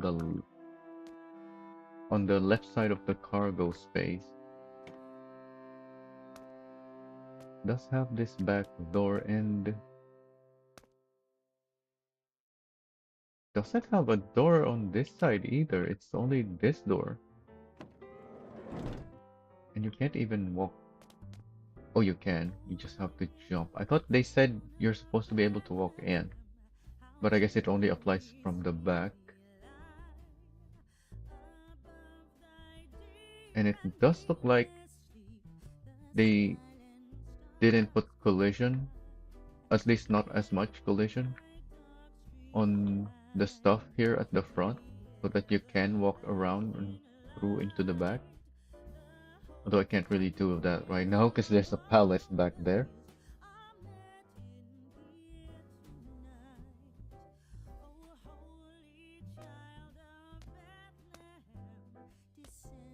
So what else do we want to try next?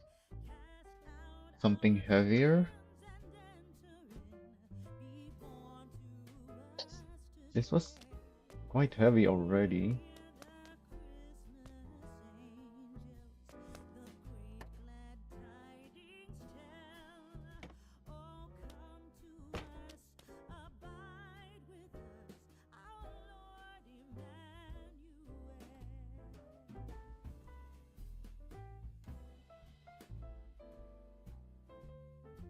And we're not here to make a build. We're just here to do some testing.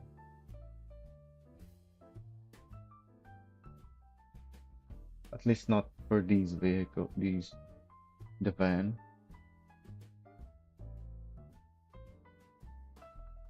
So I do have other things, like the weekly challenge vehicle to do for today.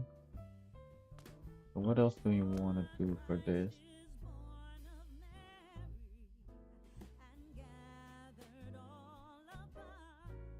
Oh yeah, I want to try taking it up the steeper roads with heavy cargo. At least this lower horsepower one to see if it even can drive up. Because as we found, it struggles to accelerate at low speeds. So I'm guessing it won't be able to make it up. But for that, we need some fuel and a bigger tanker, the 5-ton tanker. I can spawn trailers there, right? Because I don't own a 5-ton tanker. You can't even buy them.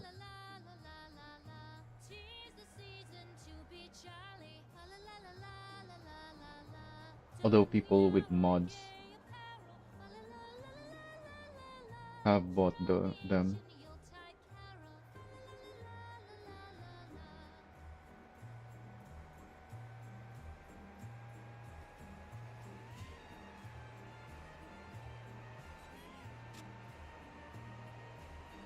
This thing not stiffer? I thought I stiffened it already. Why's this thing scraping? Even though... Oh, I do still have cargo in it. I was thinking it's supposed to be lighter now that I made the delivery, but no, I haven't delivered the cargo inside. I only delivered...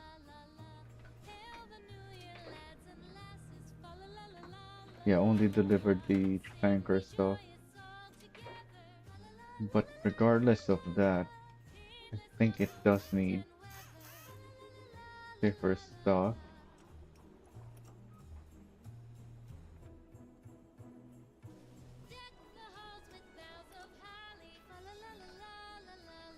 The trailer is gonna add even more weight.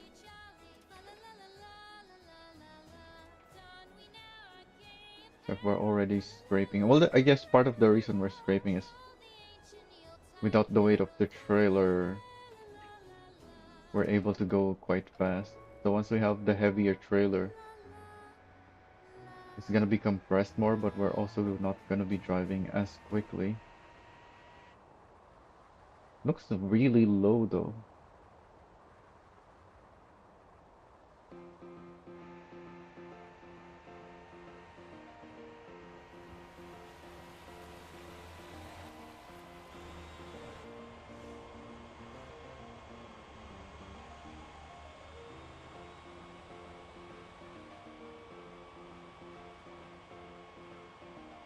I might increase the height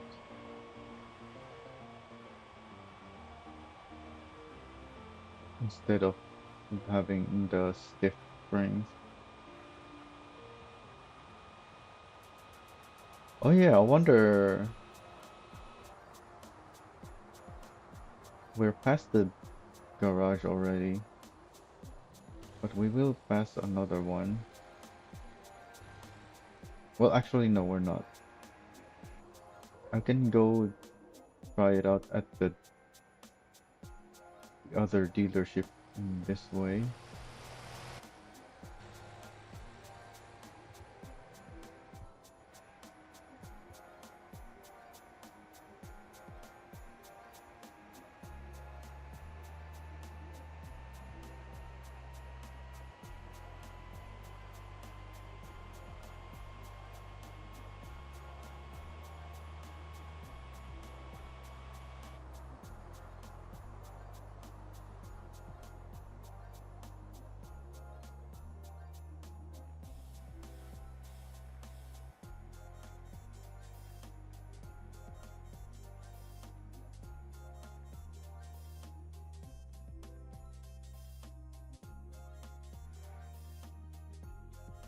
What's happening? Oh yeah, this is front wheel drive. So it might not work actually. Yeah. This might not have the grip to go up the steep roads with a heavy load behind. Hmm. Anyway, I came here. So this thing is quite tall. At least this cargo, the cargo space is. The van itself is not. There's not much ground clearance under there. It's tall, but your character can walk up to it.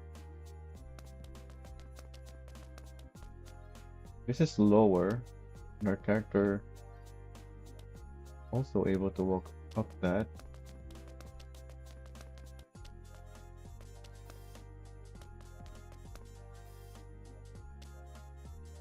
This table, I can't walk up. Or this sofa. This sofa looks about the same height. Yeah, just above the knee.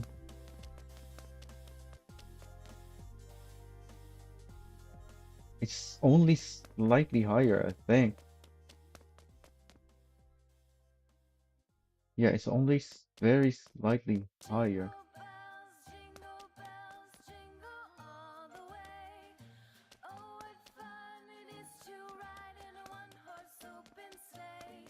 What else is this?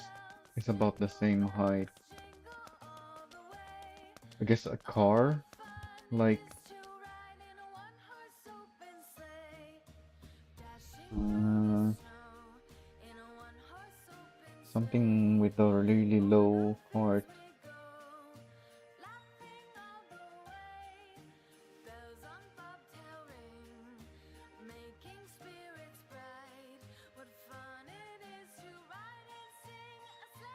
The Lambo?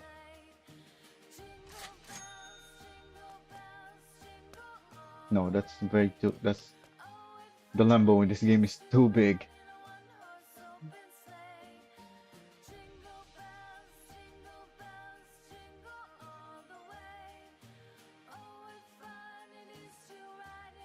They're all quite tall now that I think about it. But maybe the other vans.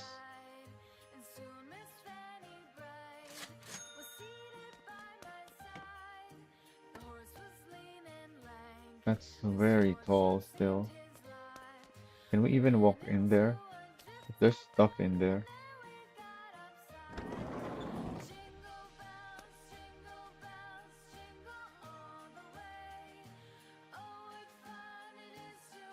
Oh, why is the van in the small category?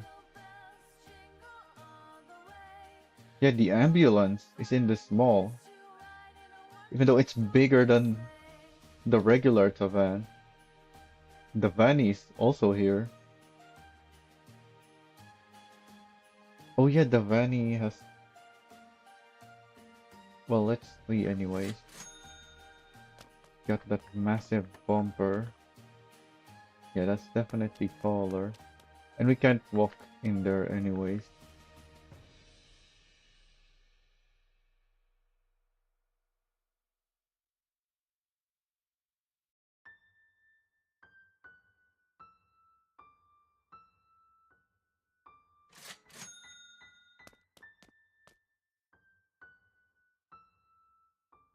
This is not much taller.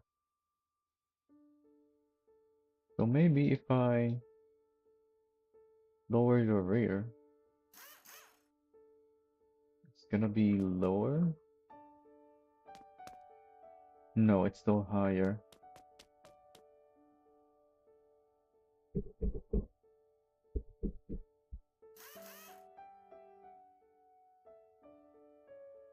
What can we make very low? The double?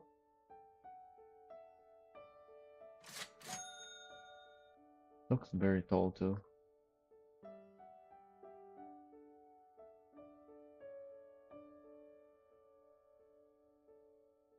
The dory?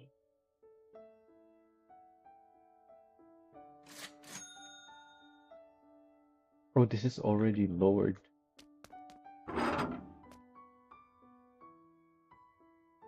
Oh, looks like my character wanted to go up.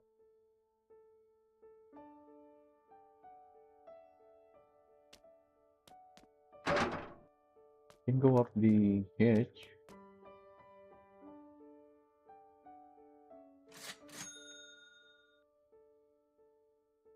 Oh, what if I raise the front so that it's at an angle?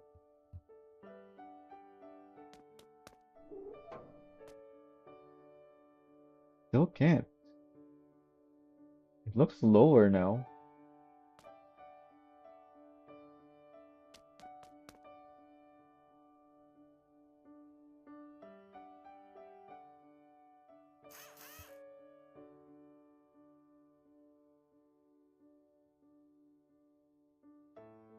So is it really not possible to make others lighter or lower? Yeah, everything else is quite tall, huh?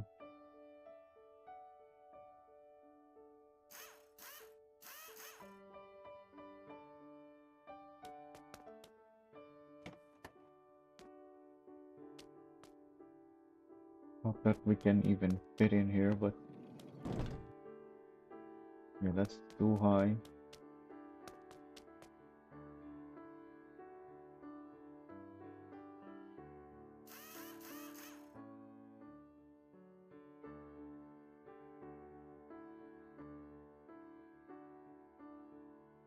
The Voltic?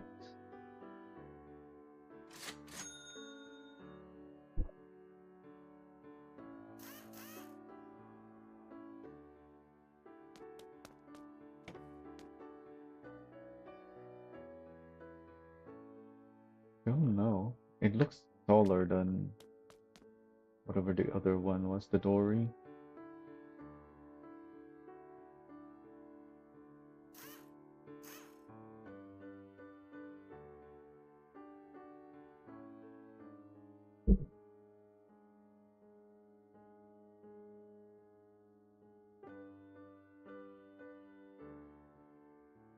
The formula is definitely. Yeah, you can walk up this thing easily. It's very low, even the size. Not the back though. Yeah, you can push it from behind because the back is higher.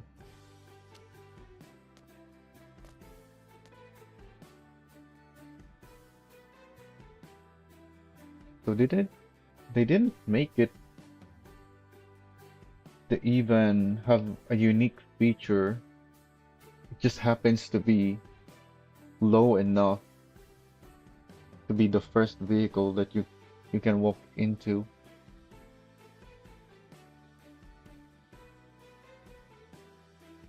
At least I can't think of others. Can you go into the buses?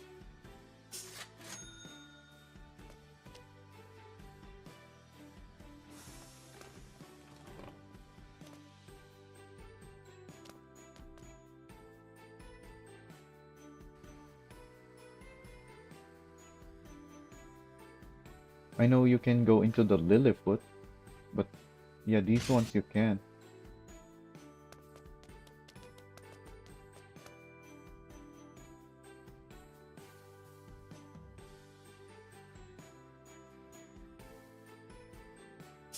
Oh, I shouldn't have spawned these here. Should have just went there. Wait, what? I thought I spawned this there. Huh?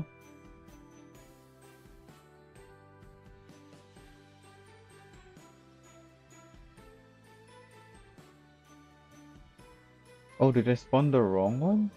Oh yeah, I don't have it in my company.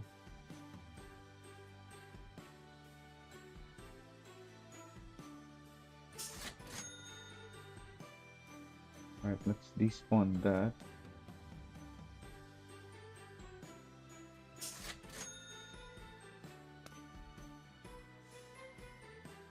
No, I don't want to go in, I want to open it. That looks almost low enough. But the problem is there is a wall there.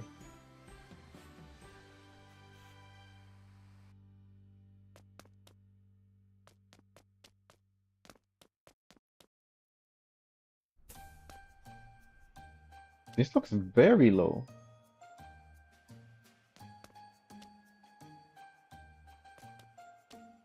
So we should be able to walk in here if there isn't a wall, an invisible wall.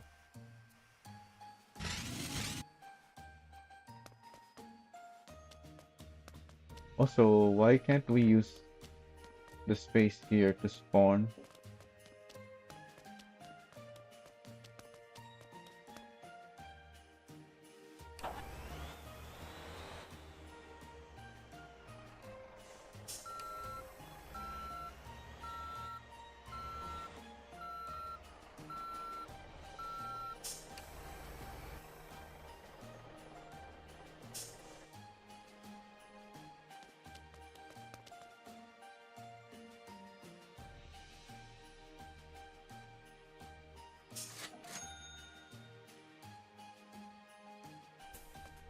That's also very low.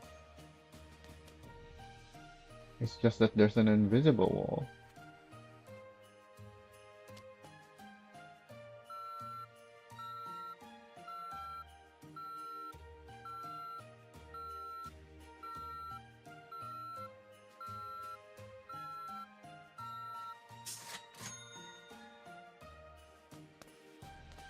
Why did they... I guess they just haven't modeled the interior collisions for the others, because you can walk in this one. So this is the first vehicle. This is... Didn't the patch notes say the Evan is the first one? No, they did. So this is the first vehicle they made that you can walk in and out of.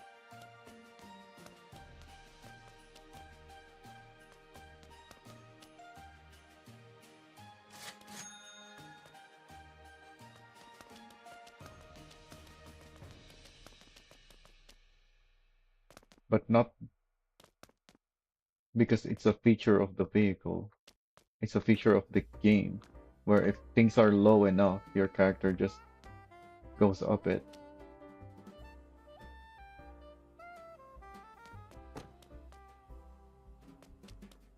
I don't know why they didn't make it on the side though.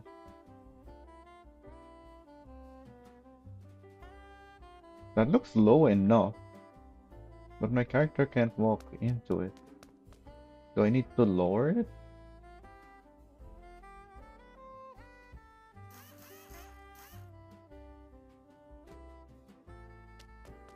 Or is there some other issue?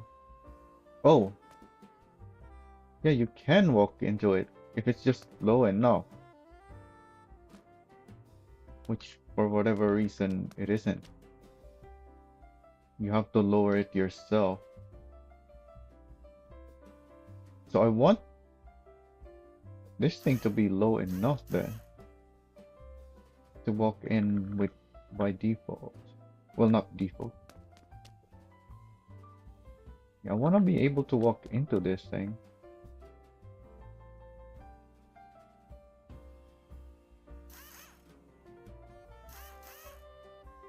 Let's see what height it needs. So at 4 you can. So maybe we don't need 4.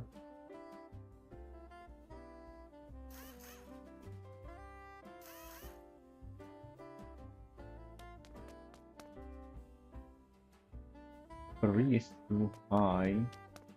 But maybe if I lower the rear to also be 3. It's gonna be low enough. No, it has to be 4 at the front. But if I have a stock rear height, then can I still walk in? No. Oh, I can. Why was it walking before?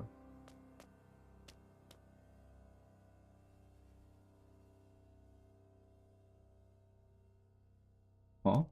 What's up with that?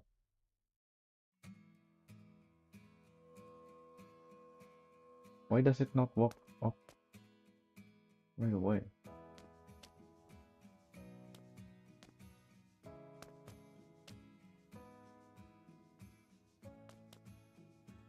Is it because the rear is higher? I have to be towards the front? Yeah, if I'm coming from this side, it walks in easily.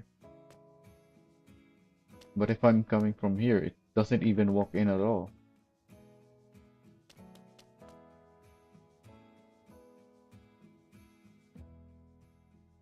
So I have to lower the rear as well.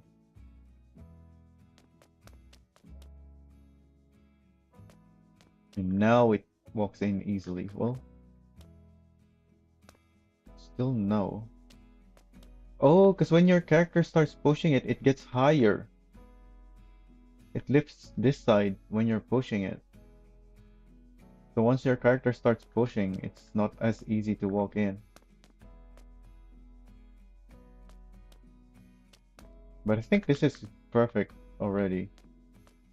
You're not always gonna walk in, but you're probably gonna end up inside if you want to walk inside. So that's a good height for this thing. -4, -1. And it's a front wheel drive anyway. So you kinda want a little bit lower front to put more weight there. And that is with 200 stiffness. Oh, but it's loaded right now. Oh yeah, I that's not a good example because it's loaded. We need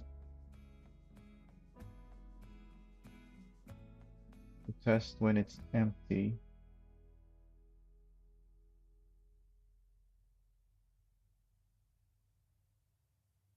I still have a dinky there.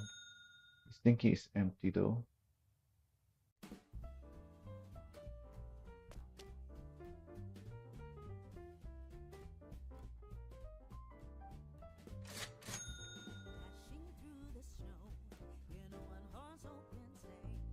So I don't think this is enough of a height adjustment now.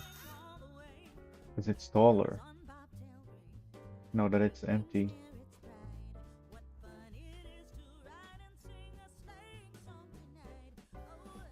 The spring doesn't really have an effect on the height. At least not when empty.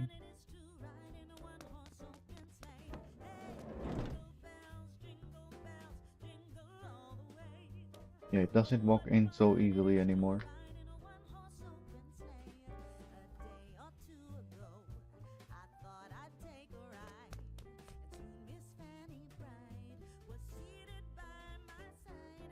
I was feeling like it needs stiffer springs anyway.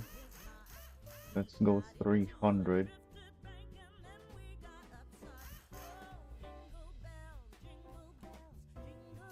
Maybe the rear won't need to be as low anymore.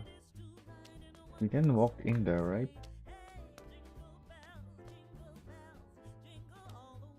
Need to remove the hitch.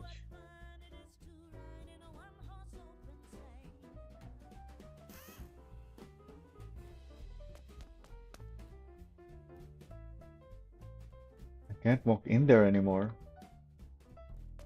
Because I lowered the front, which raised the rear. Because of the angle it has now.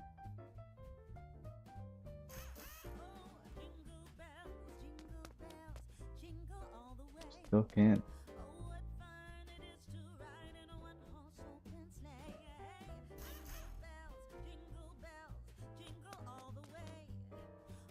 Still can't.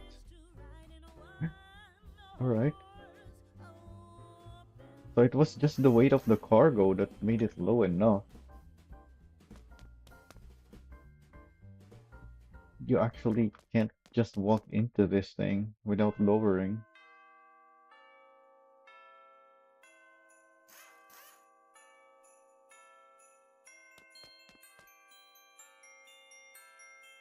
You can't.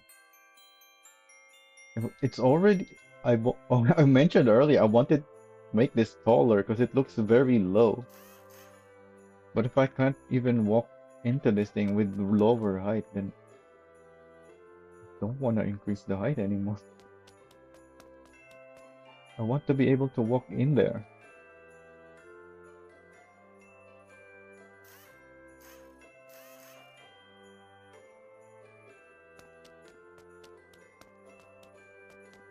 Without the hitch as well. Because this thing is not really meant to be towing trailers anyway.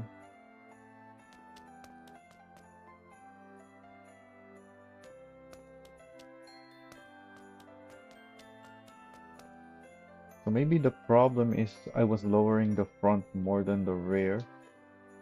So if I make the rear only 5, maybe I can get away with a taller front.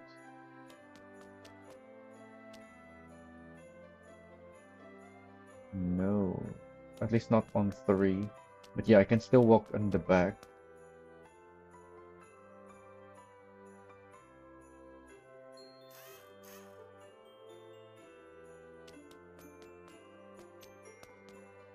That still works. I don't know why it's not always going in.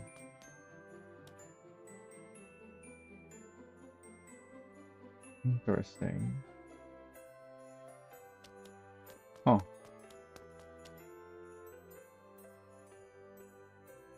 Still can't walk in.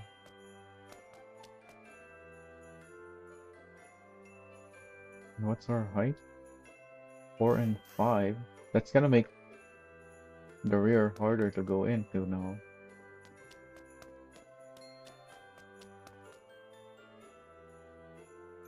So I think the rear has to be 6. But maybe now that the rear is down to 6, we can get away with just 3 at the front. Because this is behind the front height. So having lower rear lowers it.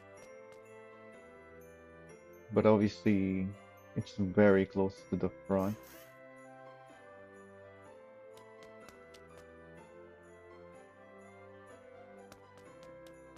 So it has to be 5 and 6. Or maybe 5 and 5? Did we tried 5 and 5, right? I don't remember what the result was.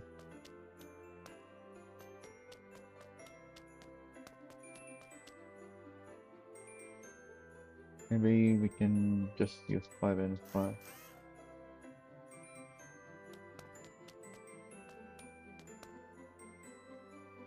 I don't like this, because sometimes you may not necessarily be on a completely flat terrain. So if this is already happening, then it needs to be lower. I think I'll go with that. 5 and 6. Very easy to walk into.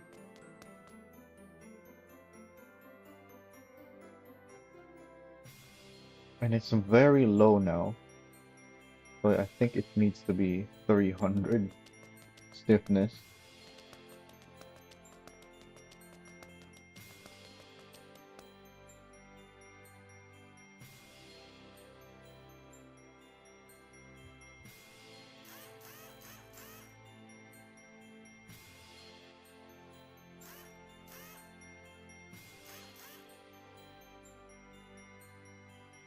Even the front needs to be still.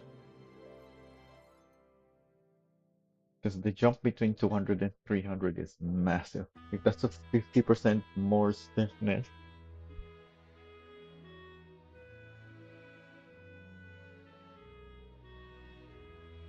There was a 250. I might put 250 at the front, but there isn't. Uh, spacers on this. I haven't really felt like it needs spacers.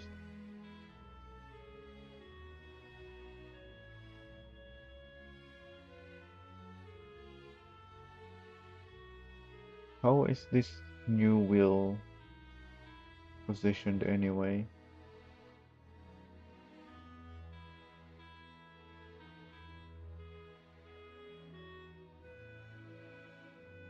So it has this piece poking out the side of it, making it look like it doesn't need spacers. But one of these wheels are, yeah, the pulse wheels. These look great on an electric vehicle. Let's put that. Now we can put some spacers without the wheels sticking out.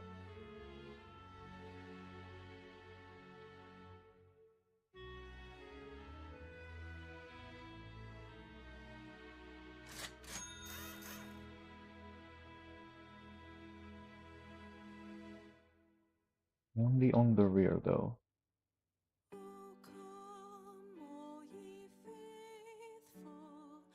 Put some dampers.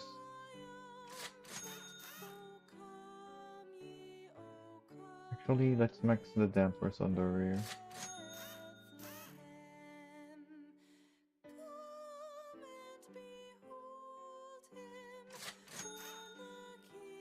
I think we can just max the roll bars too.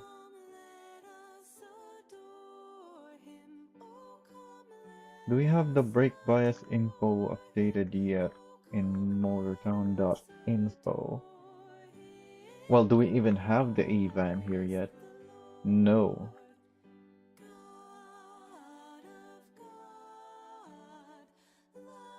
I think it was very heavily front biased though.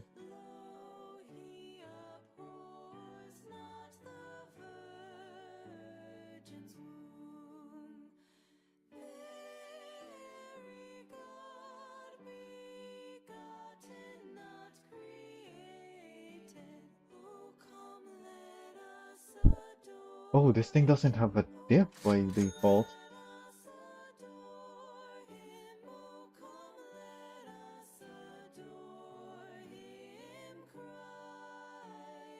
I was gonna say, could it be because it's included as a truck? But I'm pretty sure the Dory has a diff by default, and it's also there, and even the Dabble, but it's also sold at the truck dealership.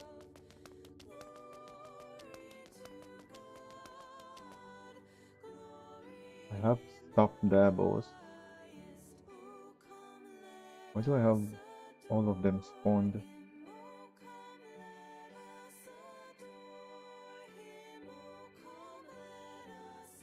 I have this thing. Oh yeah, this thing I can despawn.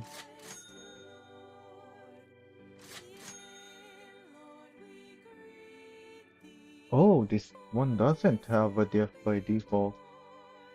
Alright. What about the Dory? I don't think I still have stock Dory.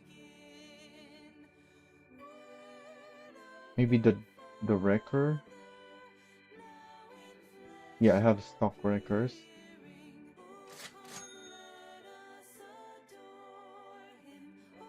It has a diff. Is the pickup different though? Do I have the stock Dory pickup? I think this is still stock.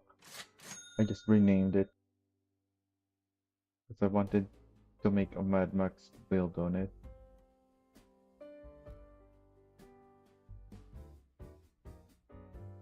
It also has a diff. What about to make sure?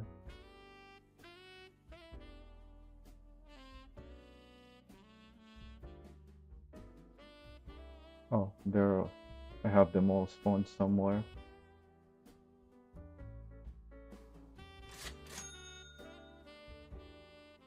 Pretty sure this one is also stock. And yeah, it also has a diff. Oh yeah, I already looked at the Wrecker. The Wrecker was definitely stocked and it had a diff. So yeah, the Davo and the Evan doesn't have diff by default, even though they're in the small category. But the Dory has a diff, even though it's also sold at the truck dealership. And that's an old vehicle as well, the Dory. I don't know if it's older than the K truck. This K truck, I think it's newer.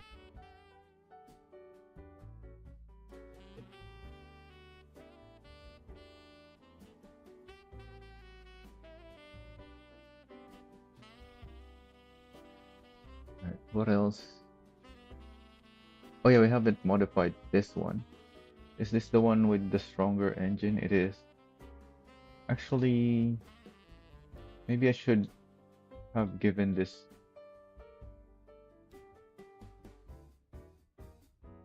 wheel.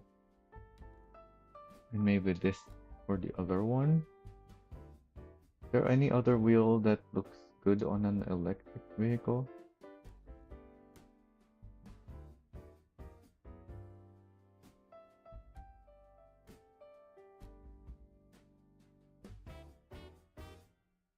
I guess the Zydro is supposed to be an electric vehicle wheel. So this, and we do have the white paint on this thing.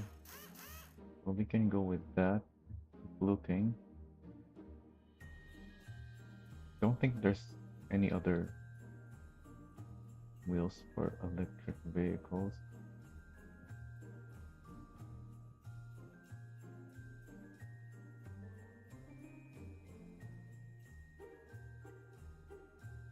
these are all old style wheels. Doesn't suit this electric vehicle at all. Also, is this thing not paintable? Hang on. Can we not paint that?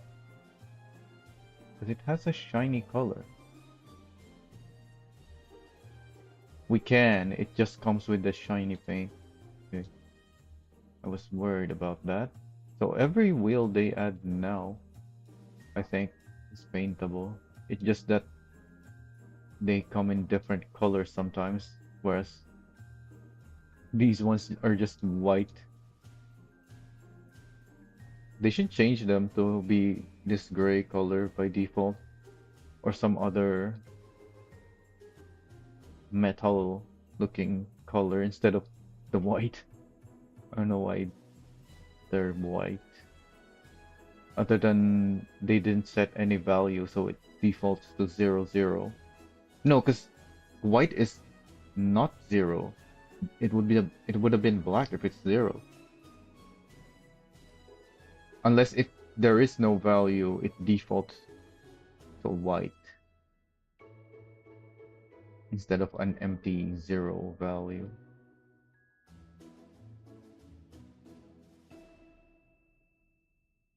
How come the trophy gets 3 different wheels?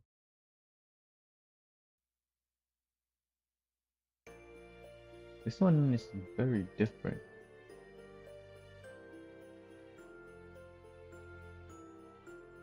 Oh, it might have to do with the aero pieces on it that you can put. Speaking of, there's no arrow on this one.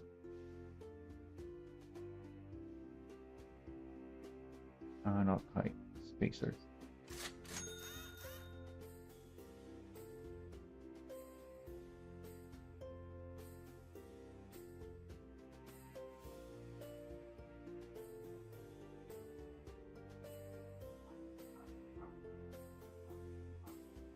Let me note this info somewhere.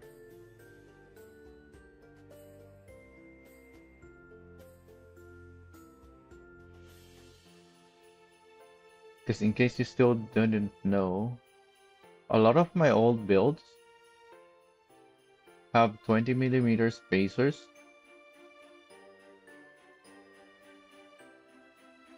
For 2 reasons. One is I just want a little more spacers on a lot of the vehicles in the game, because a lot of them start out with the wheels very deep inside the vehicle. So I just give it 20. The other reason is it says here it's 0 kilograms, but that's not actually true. I used to think that the 20 was the highest spacers that doesn't add weight, so I just defaulted to it because it's a nice small increase, and I thought it didn't weigh anything, but actually that's not true. I think the only exception is the 2mm when it comes to the weight relative to the increase. I guess we can just look at it, huh? Instead of...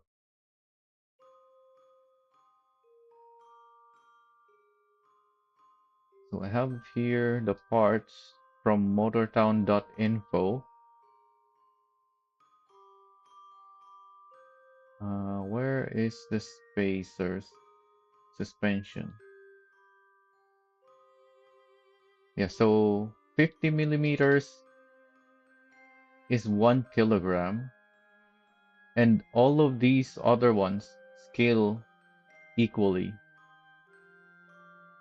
in weight to their size. So 1 kilogram per 50. So if you go down to 40, you get 0.8, 30, 0.6, 20, 0.4, 15.3, 10.2, 5.1.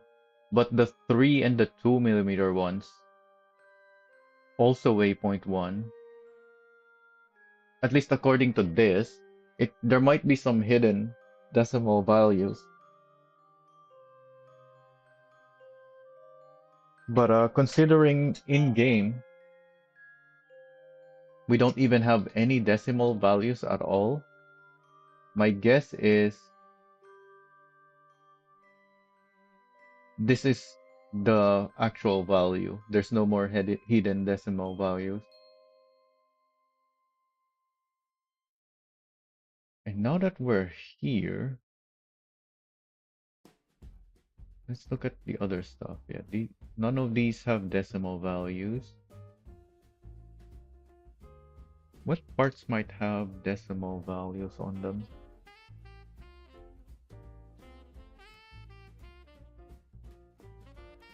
FDR doesn't weigh anything. Neither does the intake.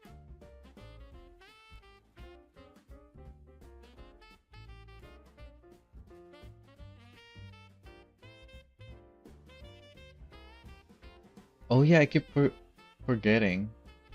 Increasing the brake power adds weight.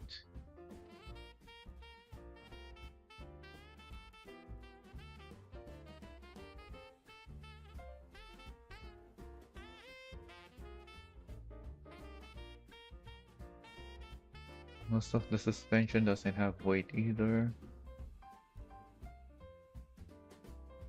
I've seen that. Aero are specific.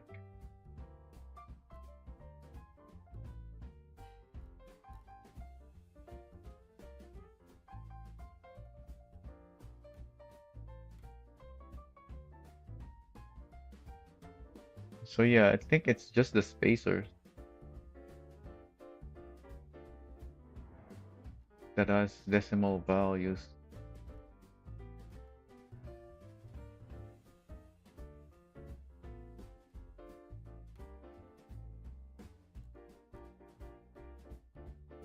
Yeah, it's only the spacers that have hidden decimal values. Wait a minute. Can I paint that? Why is there white on the roof?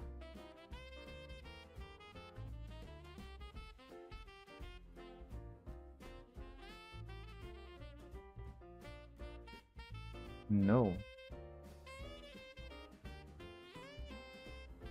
What's this white piece on the roof for?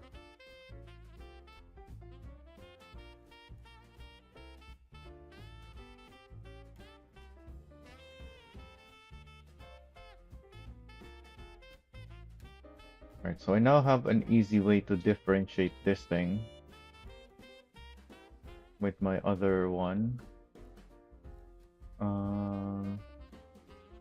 Yeah, I have this wheel on the other one. It's heavier, 30 kilograms. Whereas this one is 15.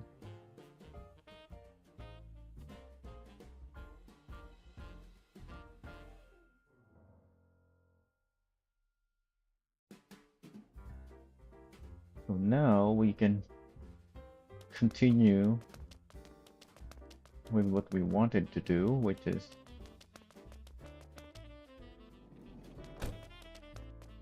oh wait, I didn't upgrade this thing.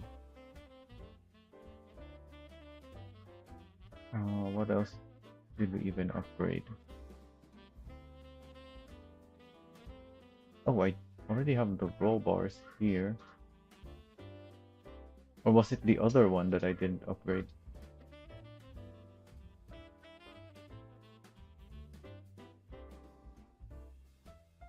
I guess there isn't really much to upgrade anyways. Oh, I need the hitch on this thing again.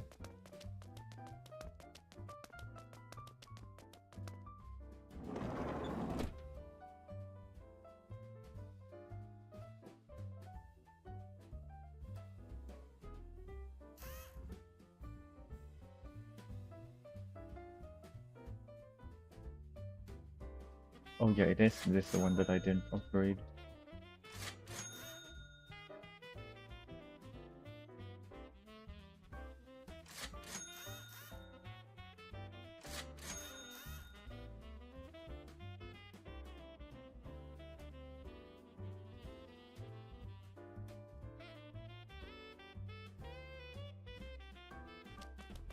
Oh, there's fire over there. I hope it's not on the road.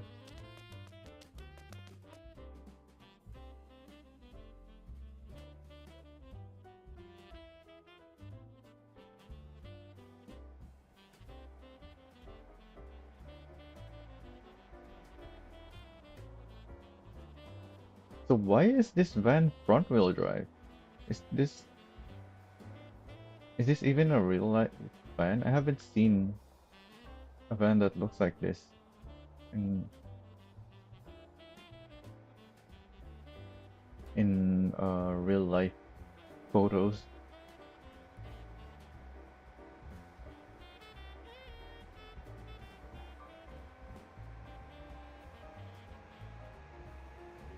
Because it's an electric thing.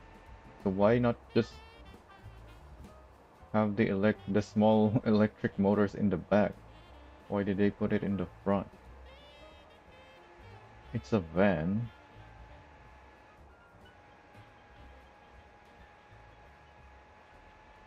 Very not ideal to have the front wheel drive on a van.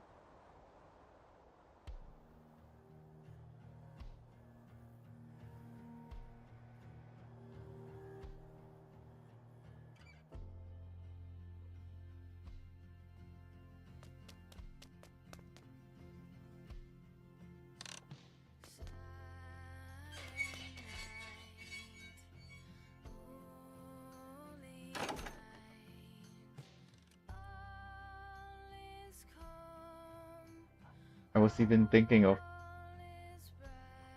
adding cargo in the back. Wait. Oh yeah, we still have cargo in the back regardless. The way the back wheel's down, but if we're front wheel drive anyway, that's just gonna make it harder to drive up hills.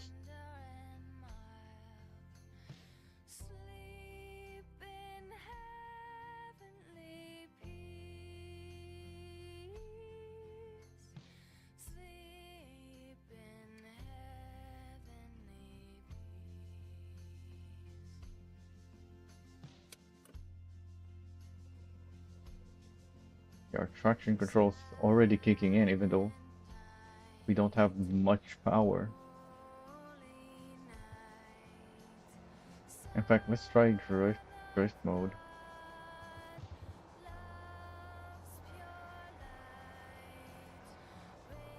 Wait, our traction control is still kicking in. What the heck?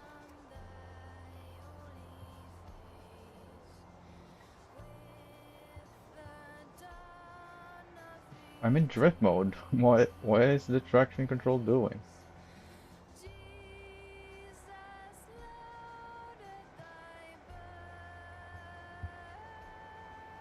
Or is it stability control? Why we're not in need of stability. We're just on a road. We're not even turning very much.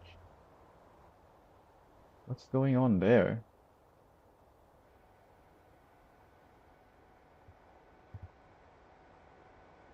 So far it drives better than I was expecting. Although I guess, yeah, that's partly because we have cargo in the back. So the trailer isn't... Actually, let's look at our weight distribution. What was that? The trailers? Brakes were locking up? I was barely applying the brakes.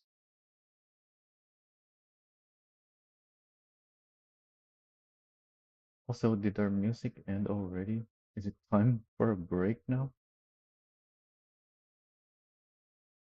It did. So it is time for a break. Um,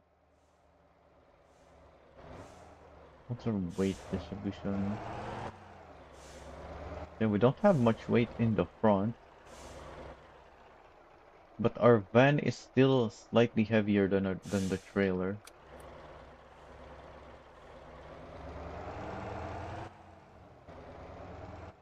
Which is not ideal. Like your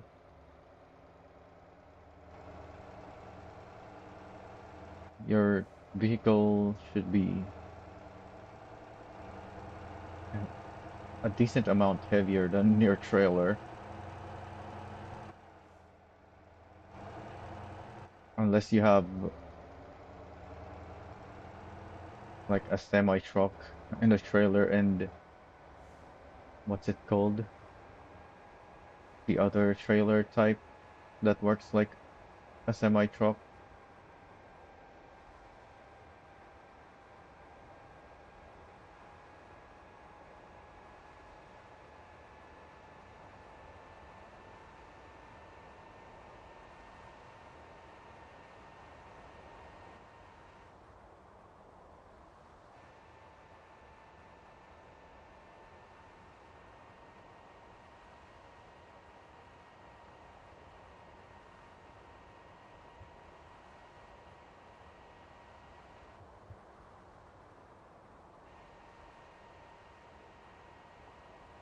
Alright, it's time for a break. Let me put on autopilot. Wait, why do I have cargo for there? Did I load the wrong? I did. Wait. Oh, it's the ballot. Okay. I want to just go to the gas station.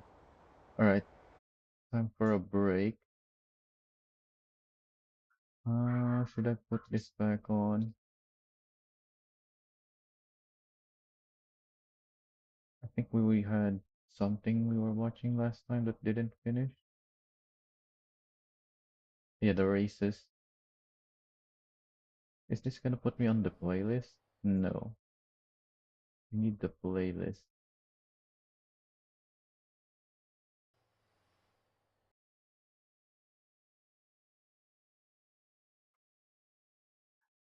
Also, let me put this in comfort mode. Alright, we're just gonna have a short break.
Hey, just taking a break at the moment.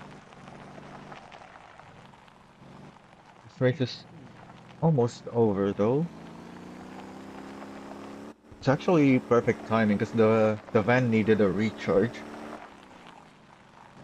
and we stopped at a gas station here, which has an electric charger, and it takes a while to recharge the van because it has a high capacity.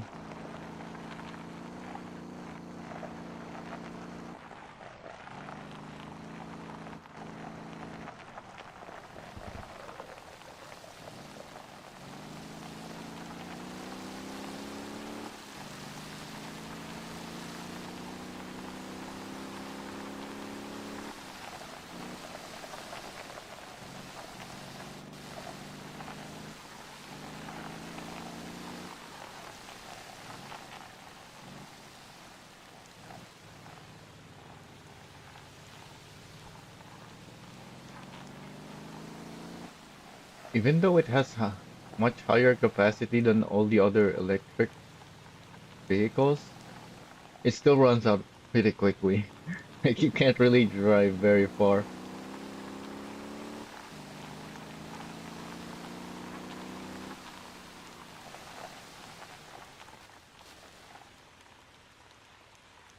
Alright, that's it for that race. Reset the music and continue. So we're pretty much doing the same test as I was doing with the trailers, but with the van instead of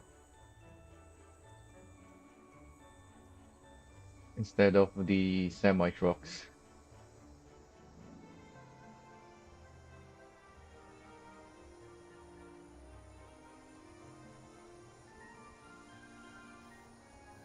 Also, I just realized the chat messages appearing on top of the image. Not ideal.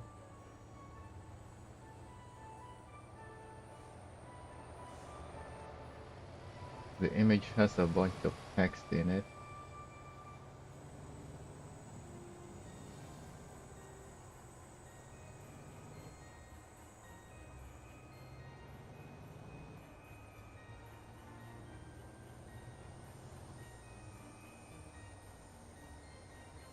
I think next time I'll just put them a single file on top of the screen instead of having these two rows that I did this time.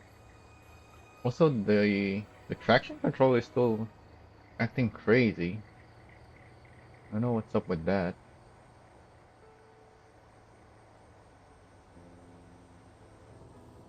Probably has to do with the fact that this thing is front wheel drive,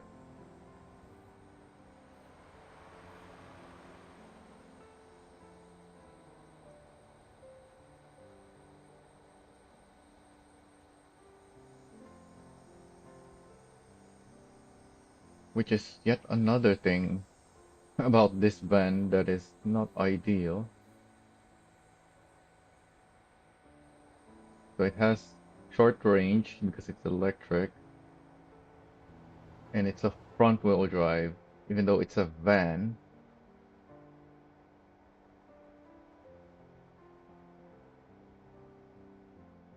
Going very slow. I don't think we can make it. Yeah,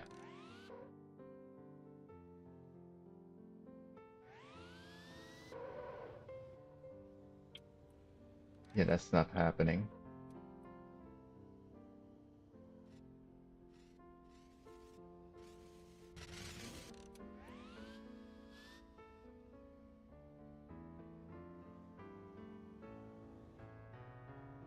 Let's try the other one with the stronger engine.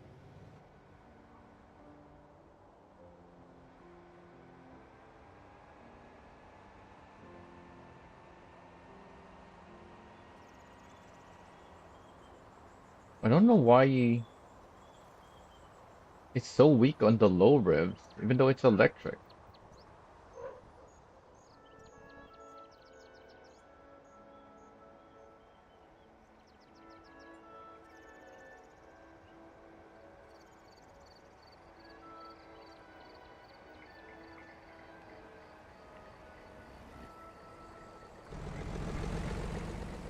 You'd think being electric, you can always have all the torque that you need, but you don't. Yeah, this one is the stock engine, 130 horsepower. I'm gonna switch to the one with 300.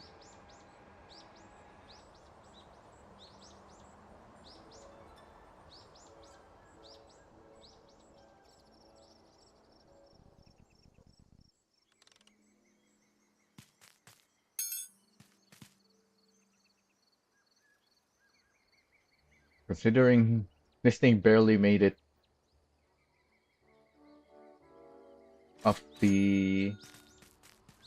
It's not even the steep part yet. This one is probably not gonna make it either. Because the main issue is the lack of torque when you're slow.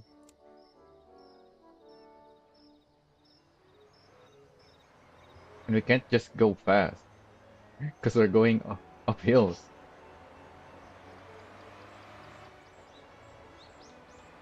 Put it in drift mode.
So this is where we weren't able to make it up.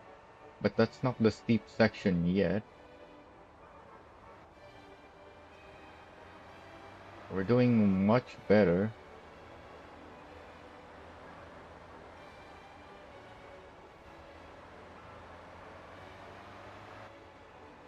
because we're actually able to have the speed to rev up, and when we're revved up, we have torque and power.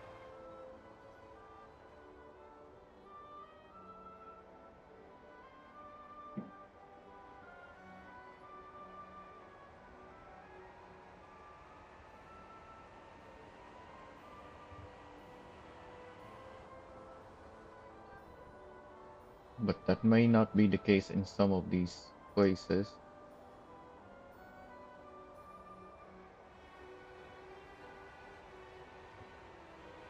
Yeah, because we need 60 kilometers per hour for maximum revs. Although I guess we don't really need maximum revs. But the maximum revs gives us the most torque.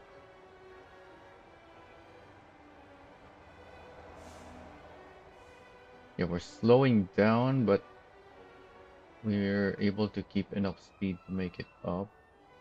So let's try the other place. Oh wait, how far are we? Yeah, we're not that far. Let's try the one here as well.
Oh, we're gonna get a decent amount of run up for this one though.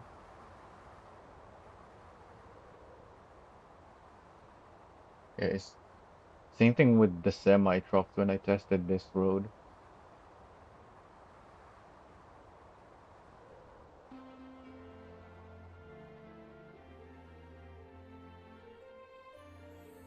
This area is steep,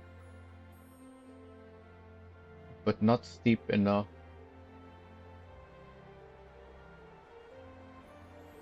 for vehicles to get slowed down unless it's really heavy. So we're going 70. That's plenty of speed.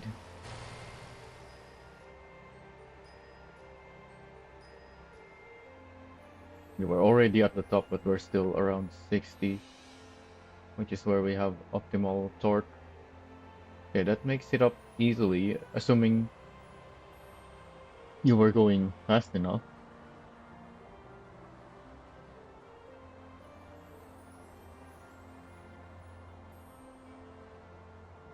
Because the slower you are, the worse it is.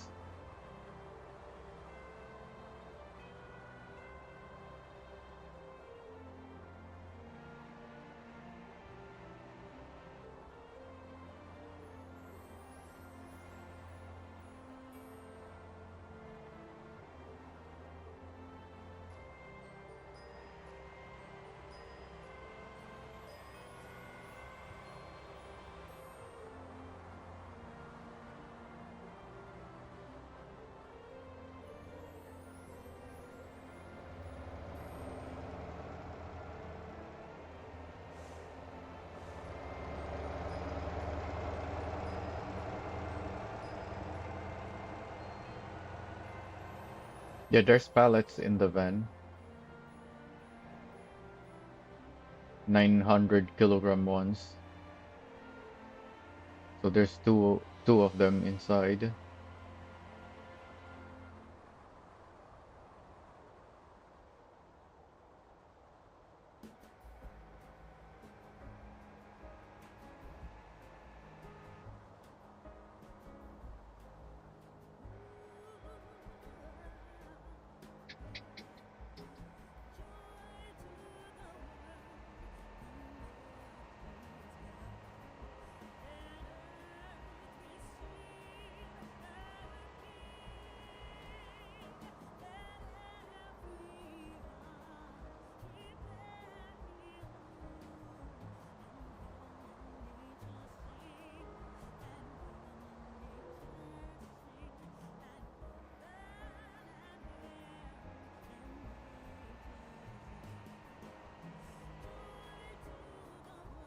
Is there even other cargo we can put in this thing that's heavier than, besides the heavier version of the pallets? Because the pallets have random weight. I guess we can put coils, but why would you put coils in a van? The tires are already overloaded by the weight of the van alone.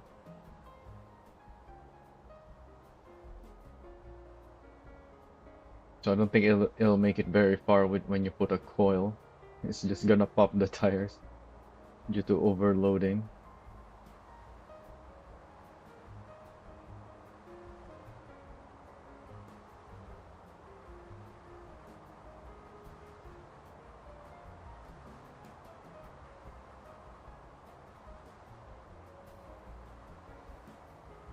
So this is max regen. It's holding the speed nicely on this downhill on that max regen.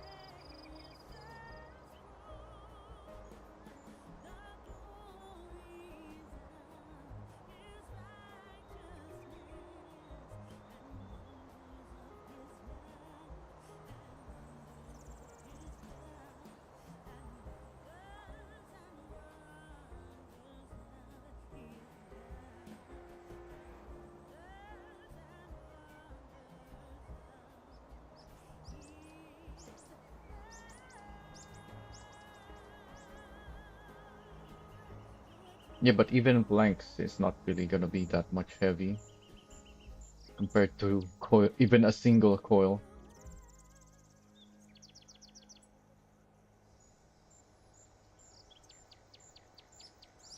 Because a single coil is almost as heavy as three blanks.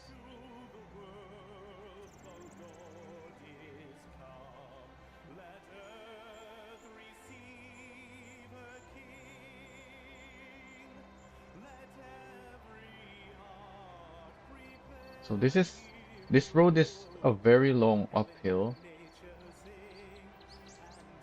but it's not steep.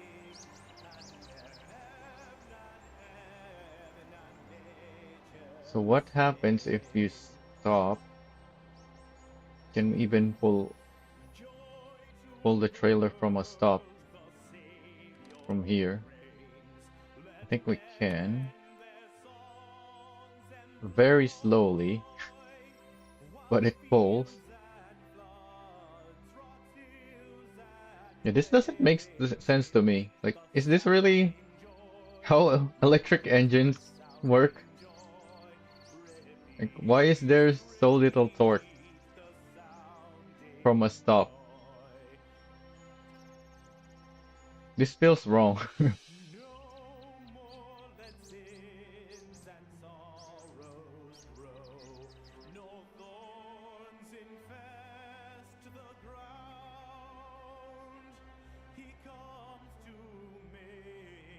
According to the dyno graph, we should have lots of torque and power at the low revs, but we don't.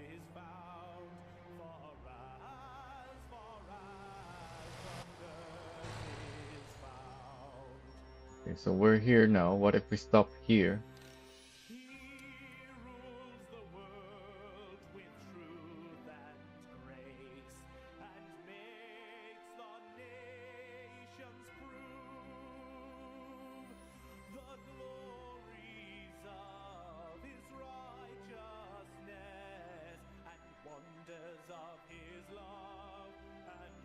Yeah, I feel like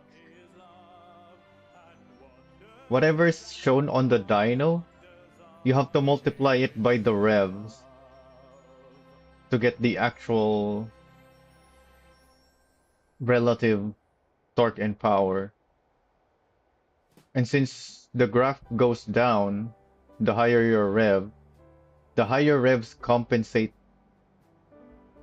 for the lower power and torque. So you actually still get more power and torque on the higher revs, despite the fact that the graph is showing something, is showing that you have less power and torque there.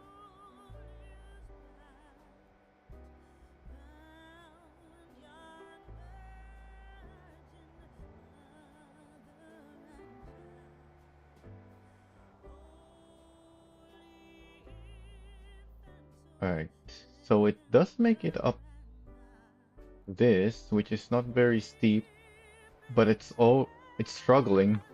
It's very slow. From a stop, at least. If you don't stop, you're probably gonna do much better.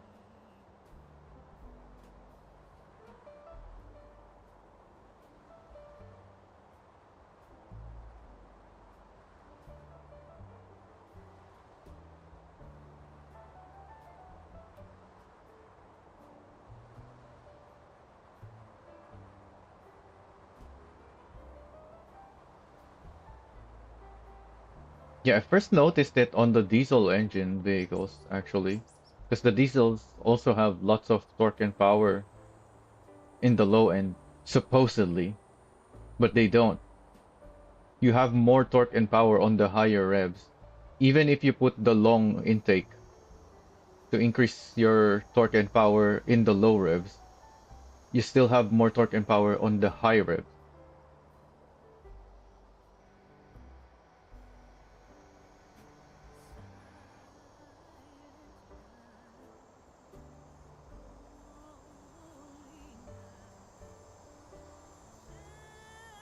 You're more fuel efficient because you're because of the low revs, but you're slower.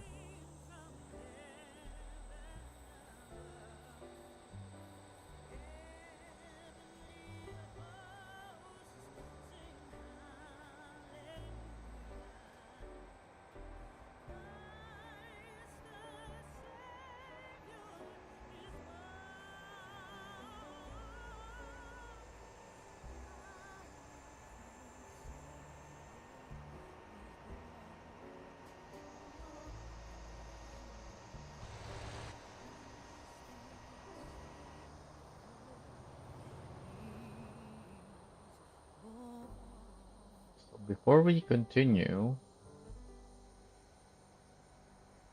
we need to recharge. So in the meantime, we can check the graphs while we're charging.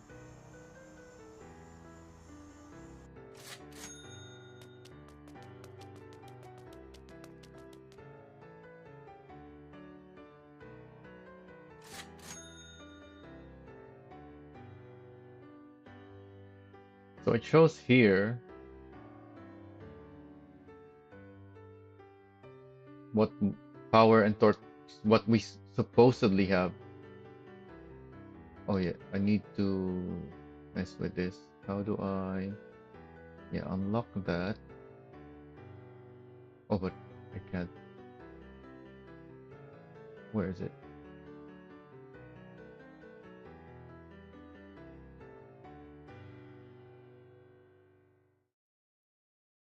Oh, I guess it needs to be visible.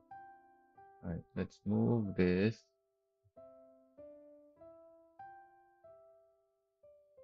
Oh wait, I need to remember the placement. 25 pixels. I guess we can use the calculator section again. So the graph is showing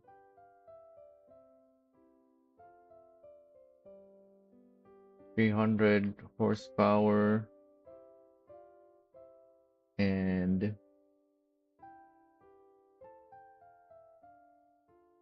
no, this is the lower one. 133 and 311 torque. Wait, no, that doesn't work. This is horsepower, this is torque. And this is 2000 RPM, I think. And then up to 8,000. You know what? Let's just put whatever number is shown in the game. We can only rev up to 10 as well. So I don't know why the graph is showing 12, 14, and 16.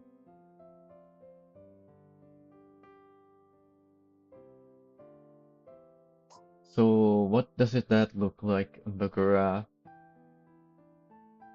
at 8? Looks like it's only 100 torque. And then maybe 115 horsepower.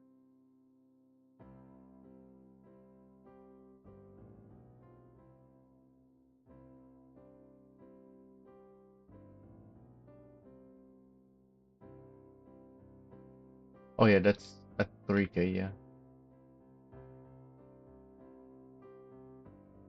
And then at 10, looks like we have 65 torque.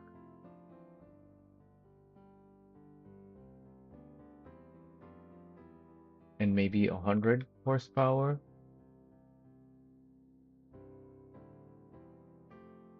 Whereas with the 300 horsepower engine,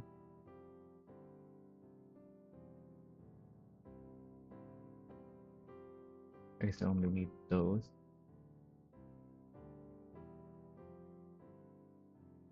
Oh, but this is different.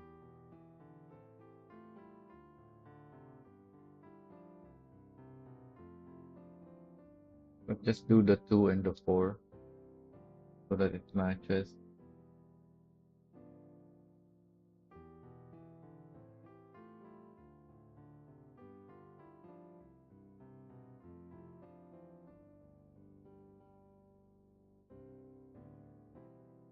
Looks like about 250.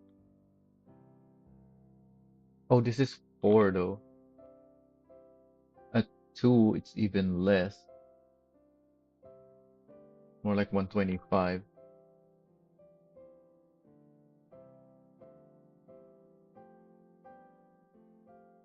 And then the maximum at 6, 6 to 8. Oh yeah, we don't have 6 here. So this is like our peak, 304. Well, slightly less than it. Maybe 302.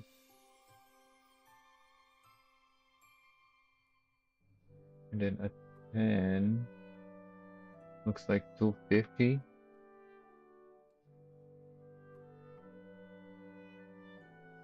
What about the torque?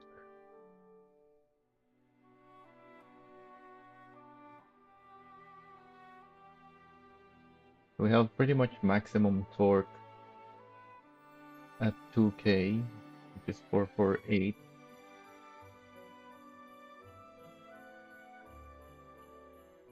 At 4, maybe 446.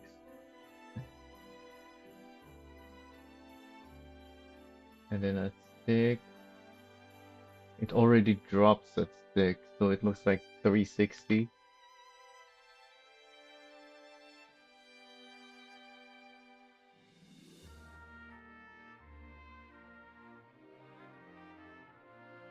Then 275.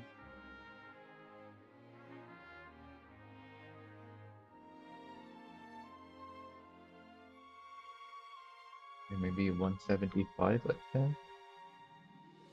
No, more like 165.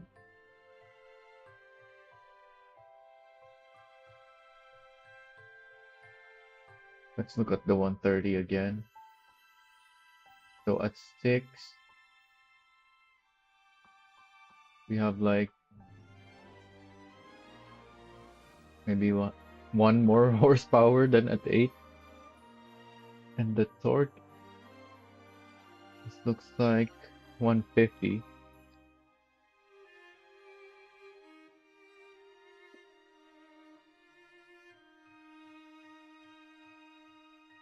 And then 600 horsepower, well, 670.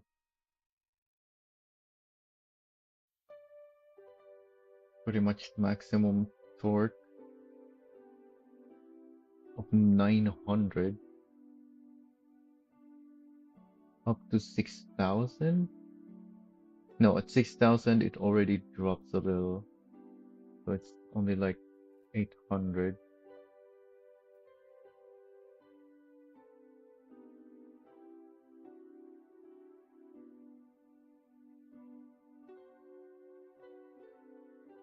Then 8 is like 600. Oh, what the heck? Why do we have up to 22? If I put this on, we still only have 100.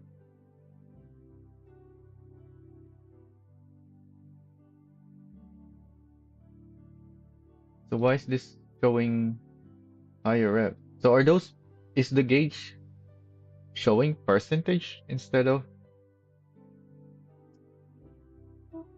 whatever number we have here?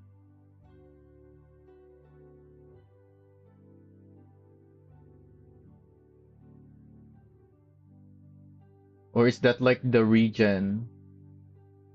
So you get worse regen when the wheels are spinning very fast.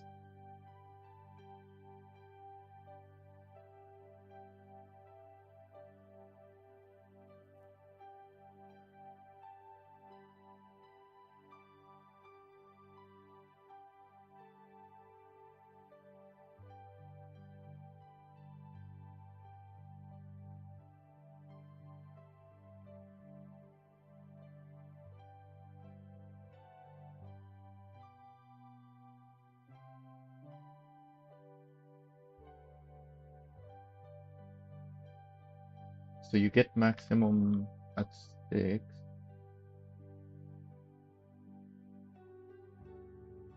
We can test this out, whether our table is correct or if there's actually more revs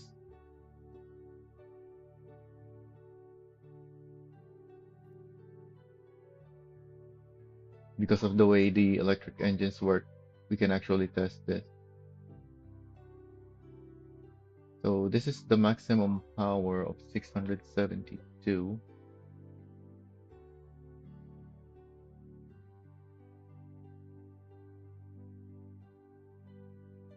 Maybe 678. Still maximum power at 10.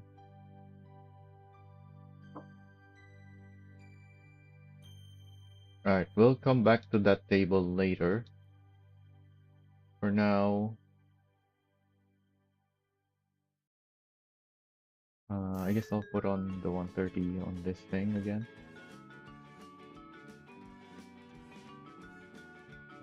And continue our hill climb test. What? Oh, if you're too far away, you can't get the prompt to sit.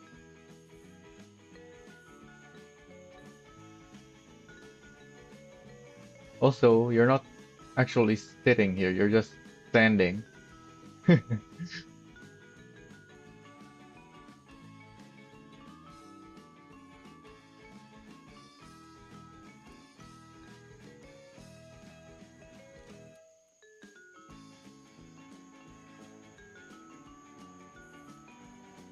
I did some testing on the highway earlier, and I think we can do the same thing with the revs.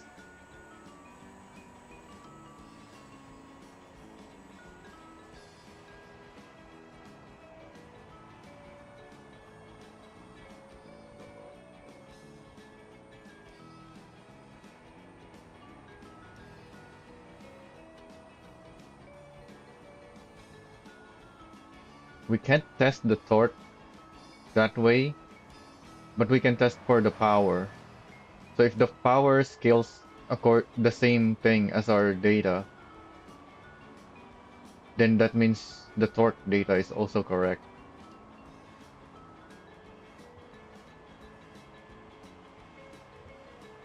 And just from our test earlier, it does seem to scale correctly. But obviously, that's not what we tested earlier, and we didn't really do much testing. So we can't say for sure just yet.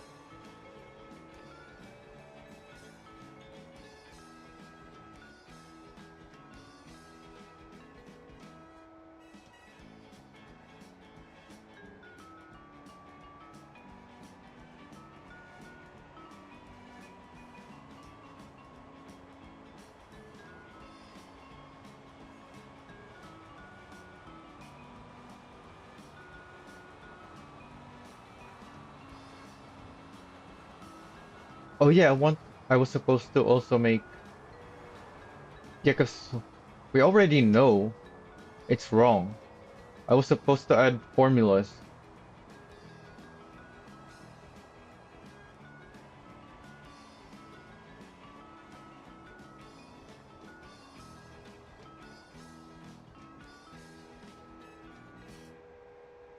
Yeah, because we definitely have more torque on the high revs. So the table is definitely wrong, but we also know the rev count, and we can make a formula using that.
Making it up easily, even though we're not at the max rev.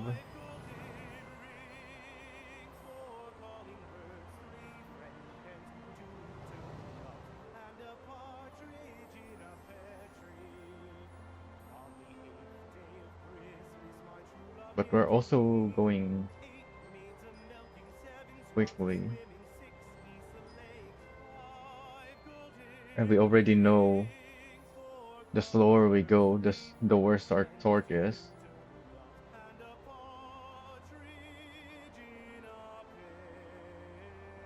So let's see again if we can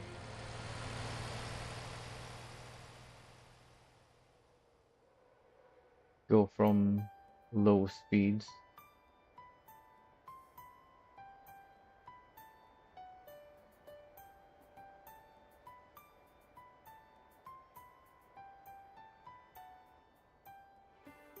Like if we stop here, can it accelerate? Can.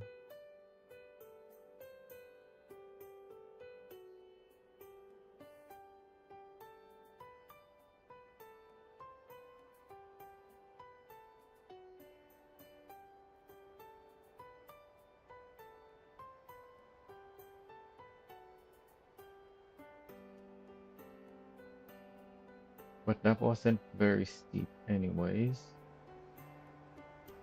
Let's go to the steepest section here.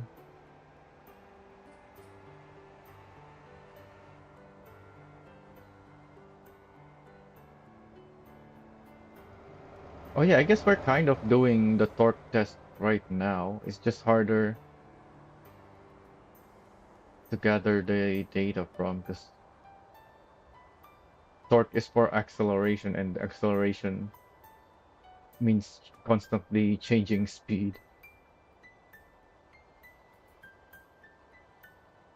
So it's hard to measure. Is that smoke in the water? Oh, that's the fire on the island, but the island isn't rendered. Only the smoke is.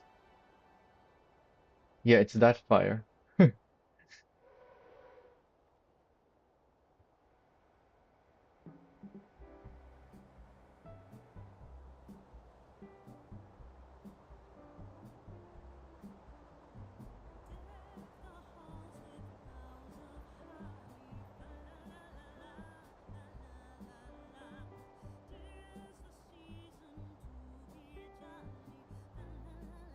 So normally you have good speed going up to this,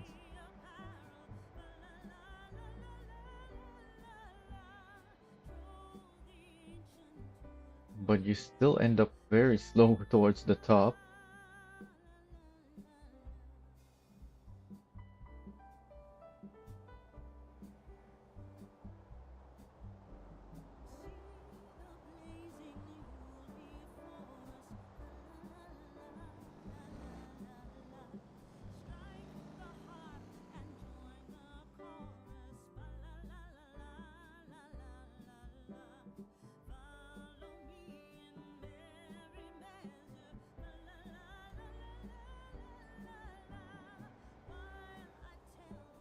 So if we get stopped here on this uphill, can we still accelerate?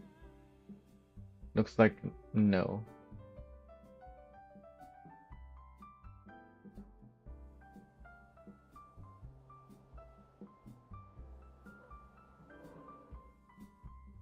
We need some speed at least. Is 10 kilometers per hour enough? We're up to 12. I don't think that's enough. Yeah, there's no power in the low revs.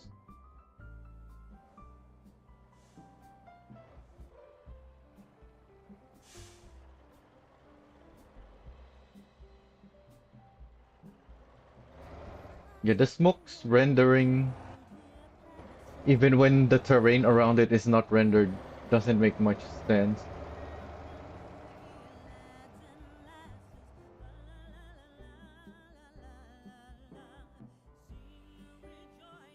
Although I guess part of the problem is you're supposed to be able to spot the smoke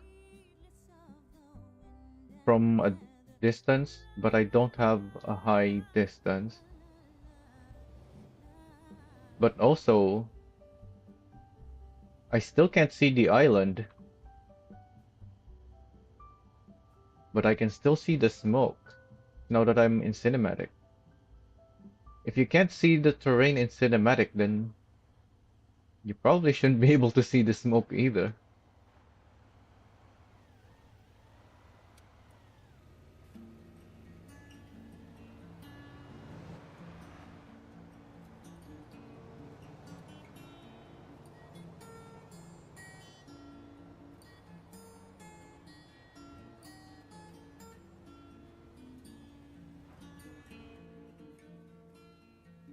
So we don't have the torque at 10 kilometers per hour.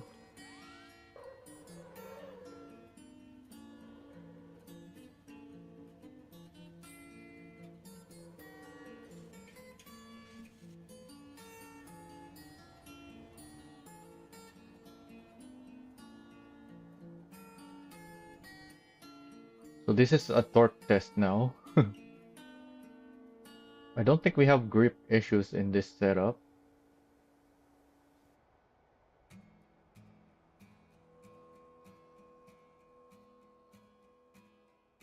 No, we're not gonna make it still. Yeah.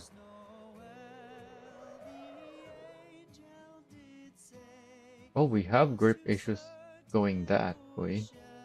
Alright.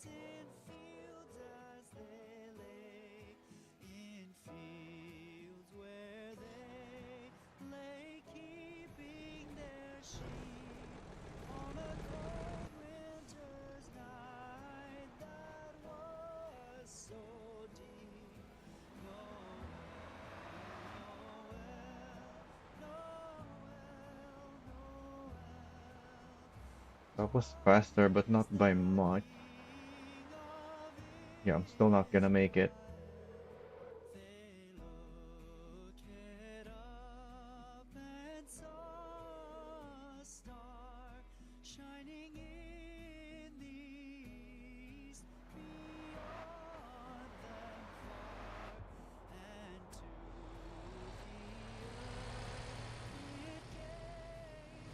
Are those?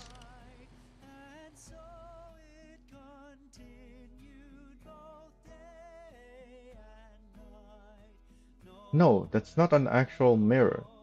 It's showing the outside, even though the mirror is inside. What is it even showing? That looks like my window.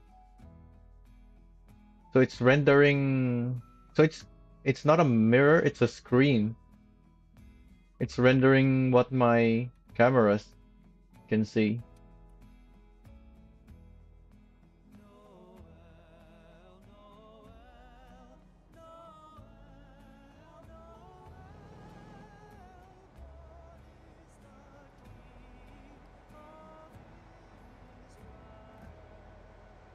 So this is way faster. Yeah, it makes it up easily.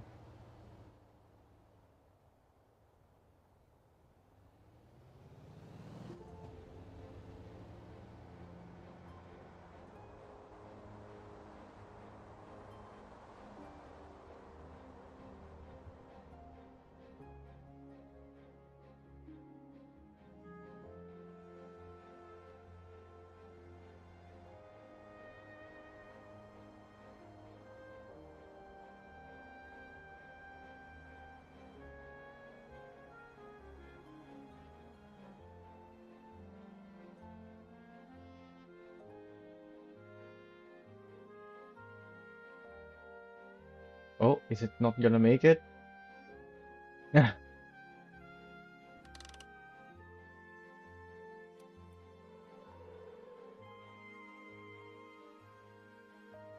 so there's really not much torque in the low revs.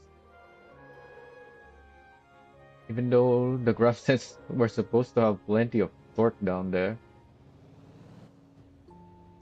So let's do our thing now. with the table. Well, no, that's actually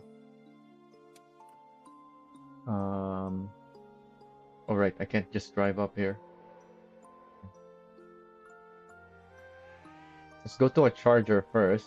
Well, we still have plenty of power actually.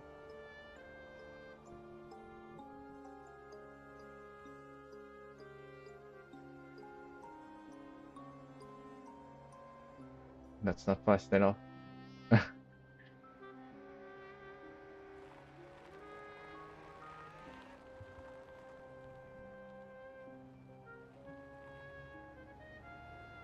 Alright, surely I can go fast enough to make it now.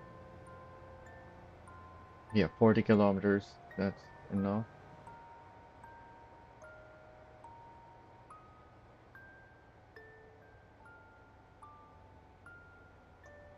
Alright, put on autopilot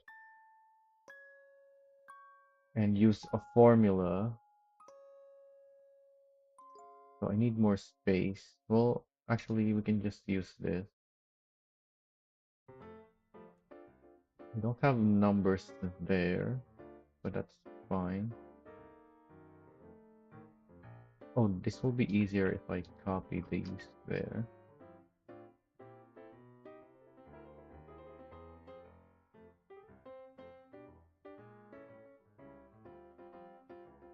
Yeah, so according to this, assuming the revs actually multiply the horsepower and torque, we do get more horsepower but less torque. And in fact, this looks fairly accurate to me. You have double the torque at 10k revs versus at 4.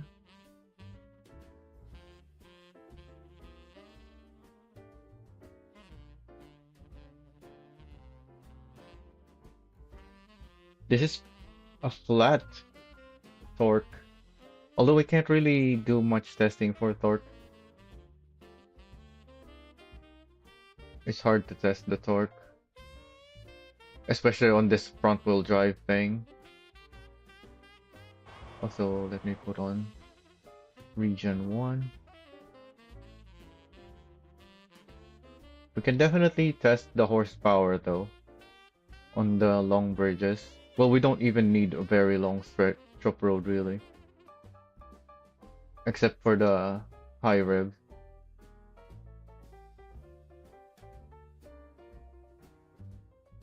We just need a flat, straight road.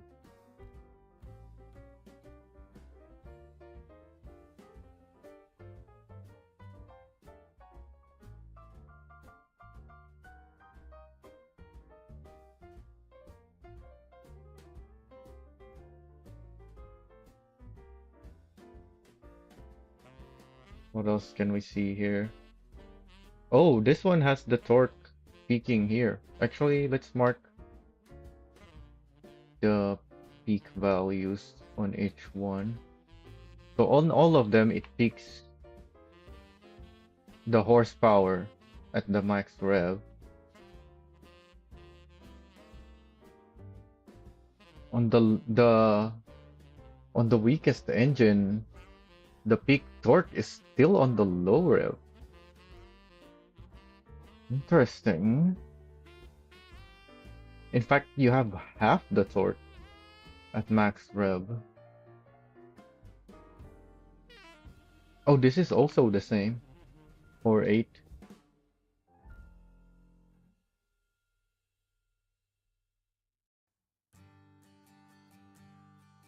So maybe it will have even more torque down here. We just didn't get the value for that.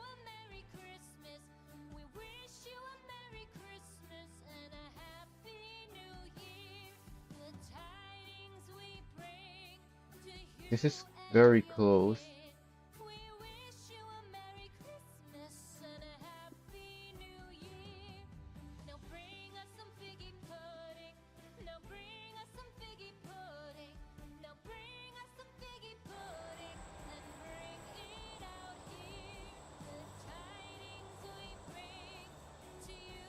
Alright, let's deliver this now.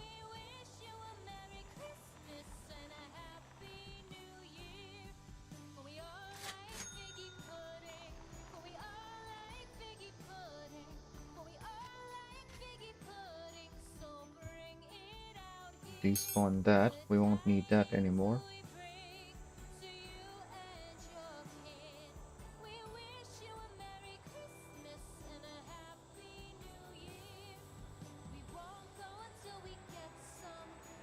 The first thing though that we need to test is the regen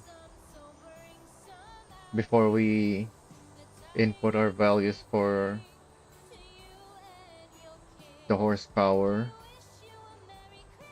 There might be a way to test the torque easily. I'm just not thinking of any at the moment.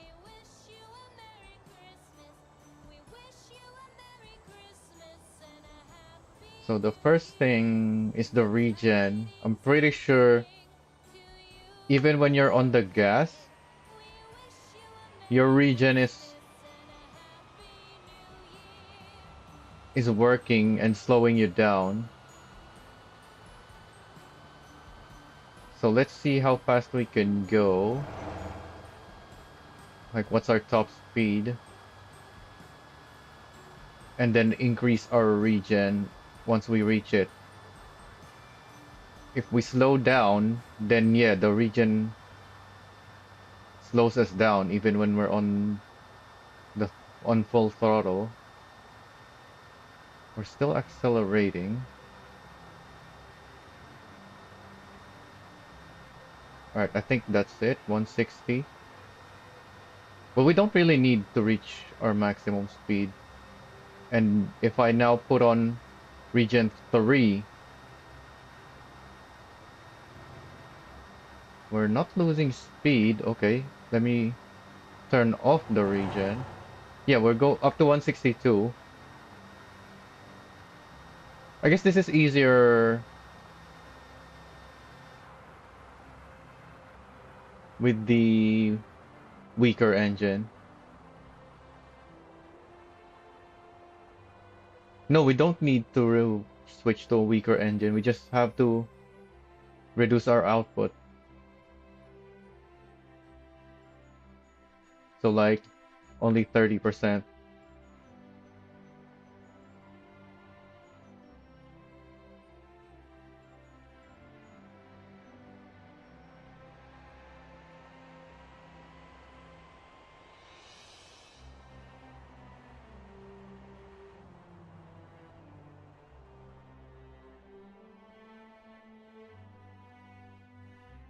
So I'm gonna turn off the regen completely so we can get up to speed very slowly, but at least we won't run out of road. We're going much slower.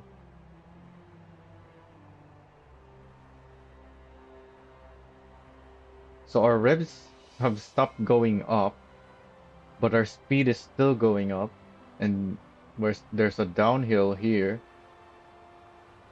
So that will allow us to possibly exceed our supposed top speed. No, it looks like we're gonna maintain. Oh, we're accelerating still. 113. 114. Okay, maybe I should have went with a lower power instead of 30%.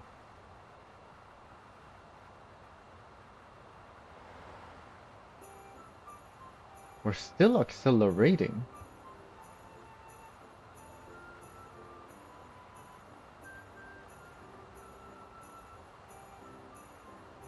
I think that's it. 116. So now if I put on max regen. Wait, we went even faster. What? Why are we going faster now? Huh? Okay, let me turn that off. Yeah, we're slower. Okay, that's backwards from my theory. Why are we able to go faster when I turn on the regen? What's the logic behind that? That's backwards. If I have the regen on, it should be slowing me down. But somehow it's making me faster.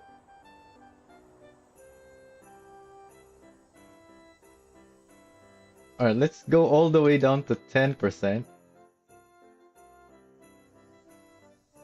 And I guess we're gonna use region 3, since apparently that's faster.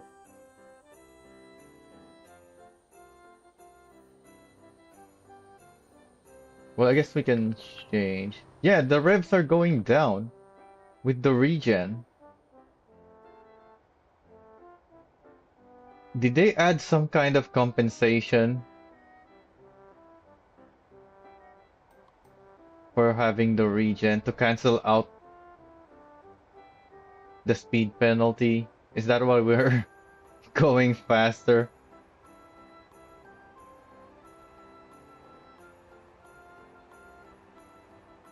Yeah, you can clearly see the rev changing with the regen.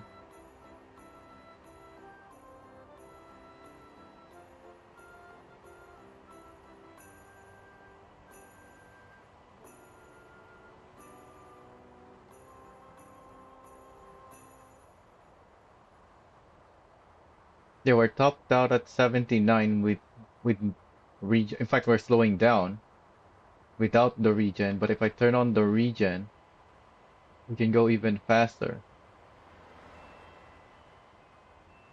In fact, my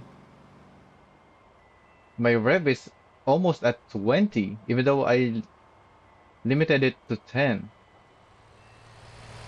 Yeah, it should be down there.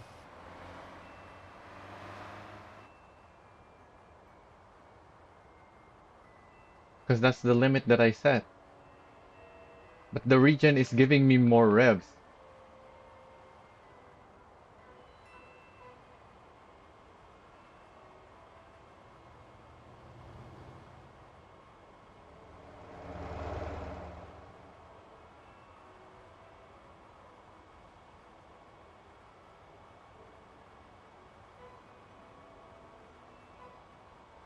So now I have to try this with the pulse then.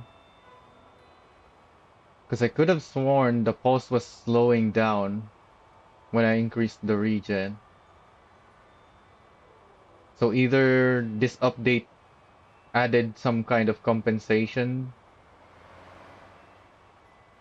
so that the regen isn't slowing you down, but the compensation is too much that it's making you faster instead of just canceling out the slowdown.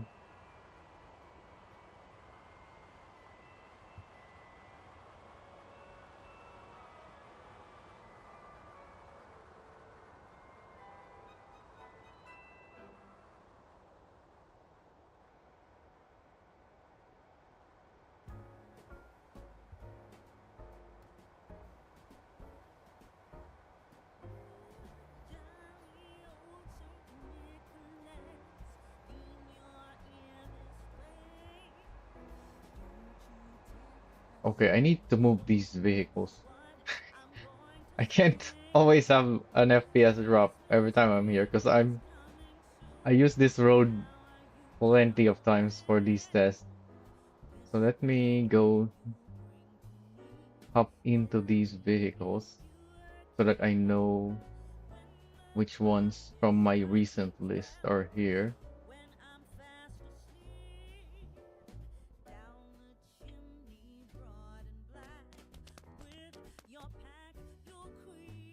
Get in that. Get in this. This.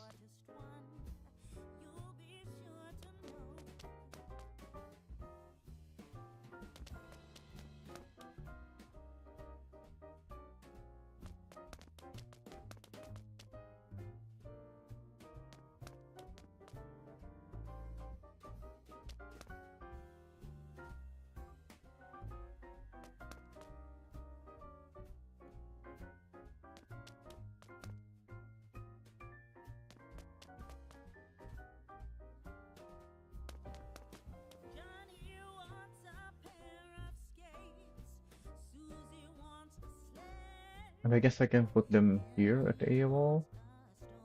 No, because I already have FPS issues on this road.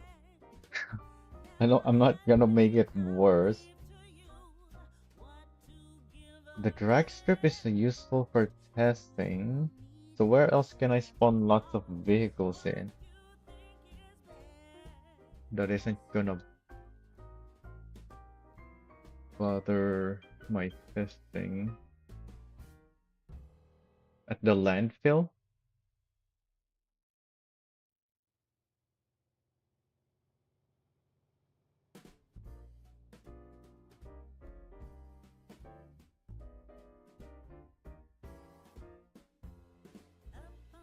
I think I'll just have to use the landfill. There's not very much space here, but it's enough.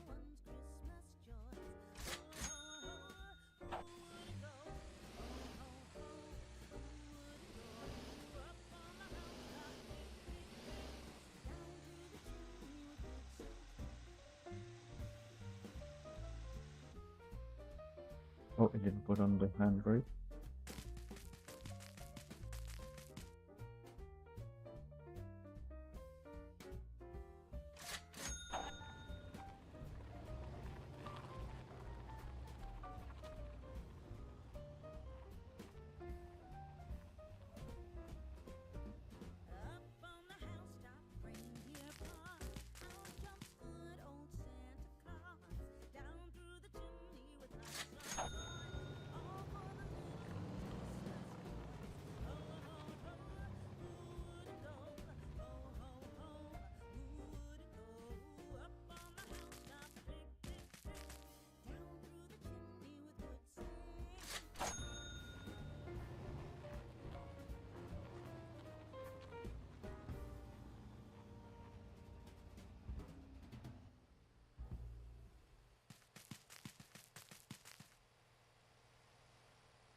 I should have parked these ones further up there. Gonna get in the way of this spawner, but that's fine, because I don't even really go here anyways.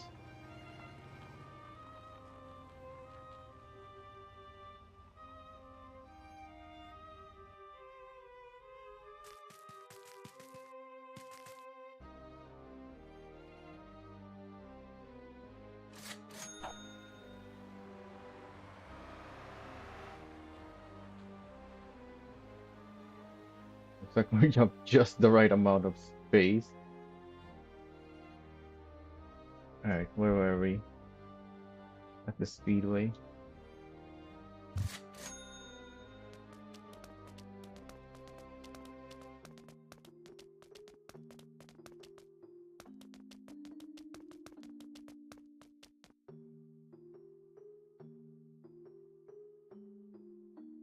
We can increase. Well, we can just switch modes to increase.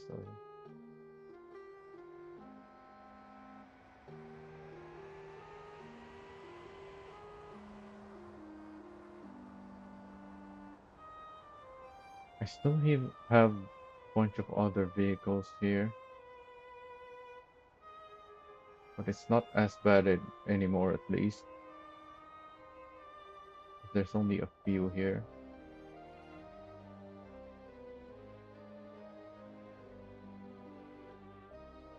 Oh right, I still have my other van here.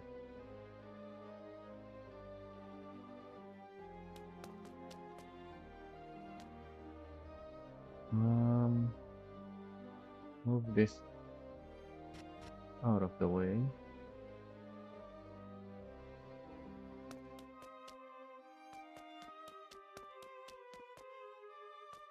In fact, let's spawn another van.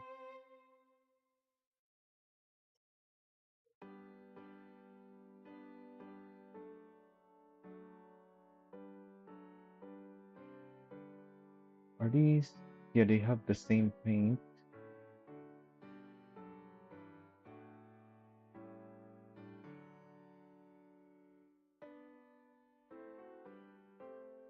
I put the 300 on that one.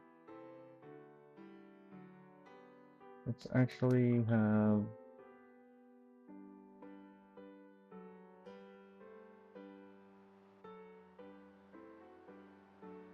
the 670 on this one.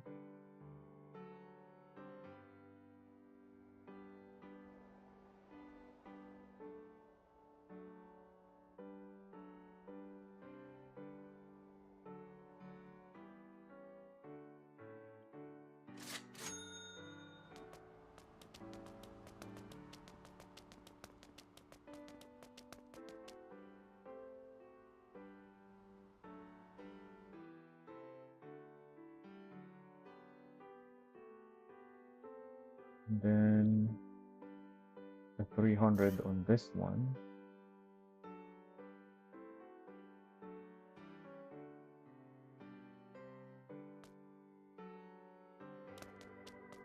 And let's try the pole. This thing has the 670, I believe. No, the 300.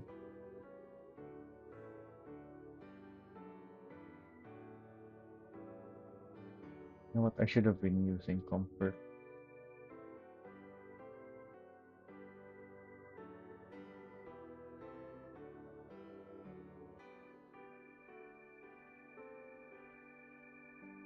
Yeah, it looks like we have the same effect on this thing. Although I don't know why the rev is so low. Oh, because it's still accelerating, okay.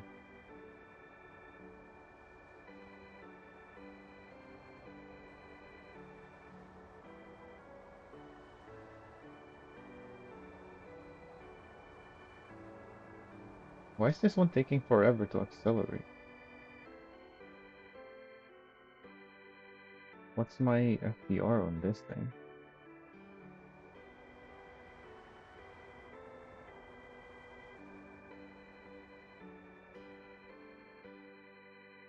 Is it very low? Not very low. It's half of the van, but this thing is much lighter than the van as well. Although I guess this is electric, so it doesn't really matter much.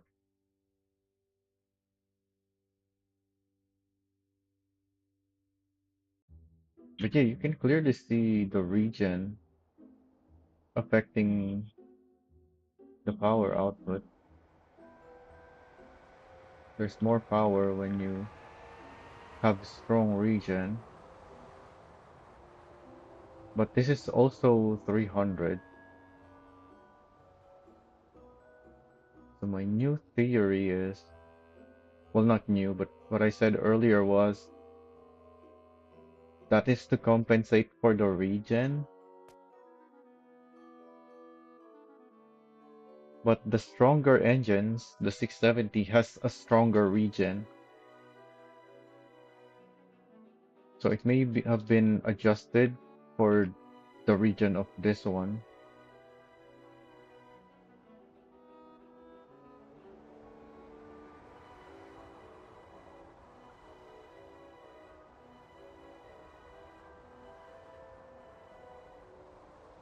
No, even with this engine, there's still a difference. Hmm. So you just straight up get more power from the regen.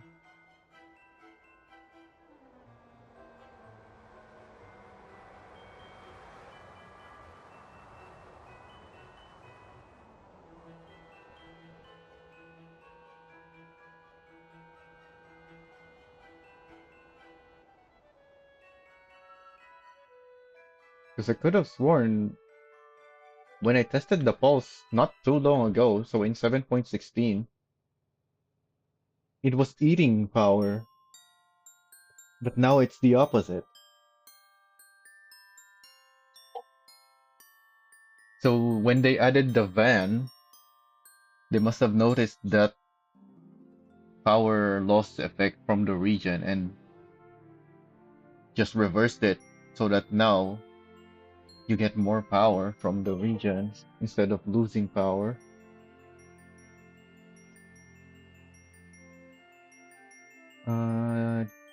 Don't want these anymore. Let's despawn them so that we have another storage space that is vacant. And we can get some more FPS back. So now that we know that, I don't actually... Yeah, we can just go... We can start with the lowest power one, I guess. Which would be the stock one.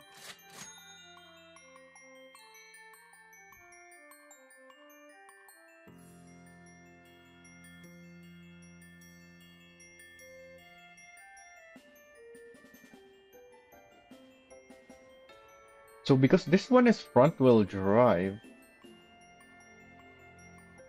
you probably want to drive it in full regen all the time.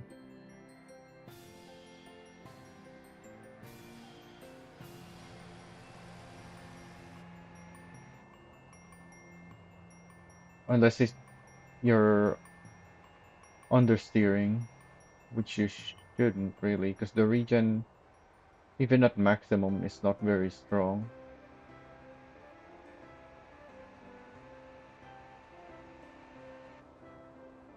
Oh yeah, this one is completely stock, unlike the others. I also need to change the paint on this one so it looks different.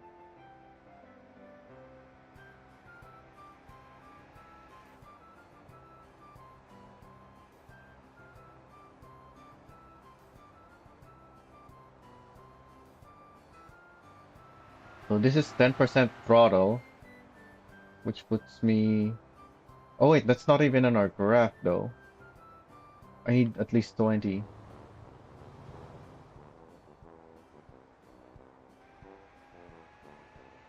So let's speed up and then change to comfort.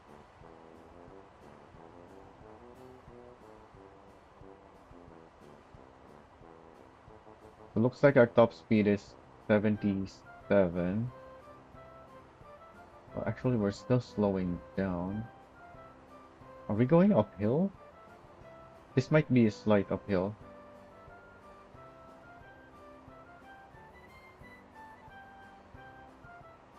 I guess we can use the regen to gain a little speed and then drop it back down.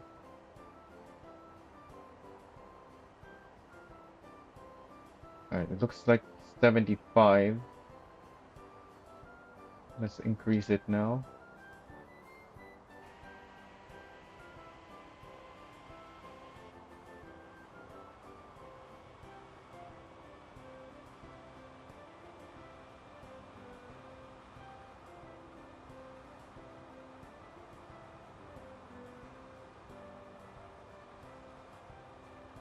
Oh yeah, I should be measuring as well with the regen. Let's put on the regen.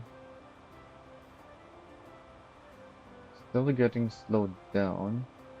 We came from that downhill.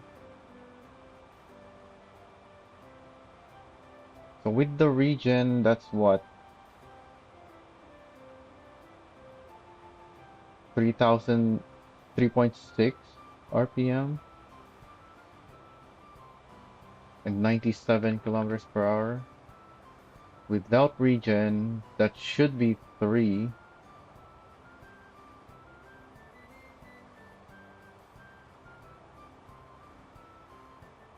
We're still slowing down.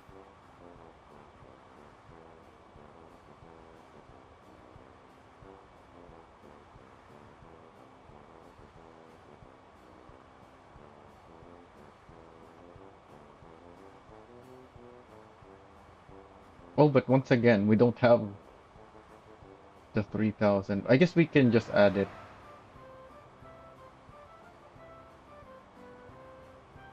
We're at the end of the bridge already, but we're still slowing down.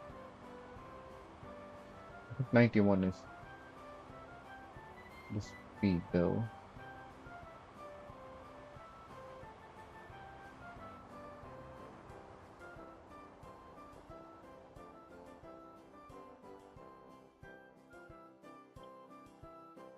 Alright. We're gonna want more, at least the 3, because that's the easiest one, the low speed. We're gonna want that. And what did we get?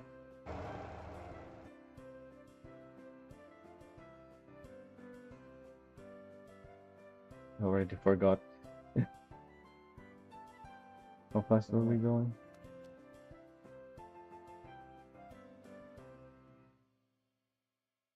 95, 93? No, 91. Alright, here.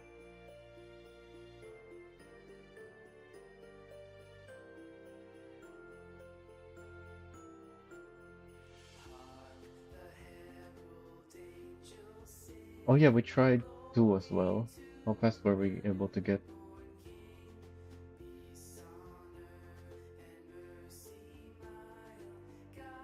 It's not 2. Need to go back. 75? 74?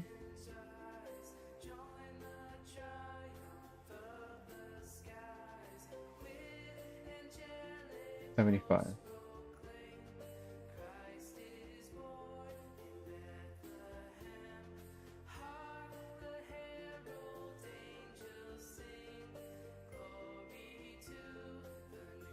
Let's try 40.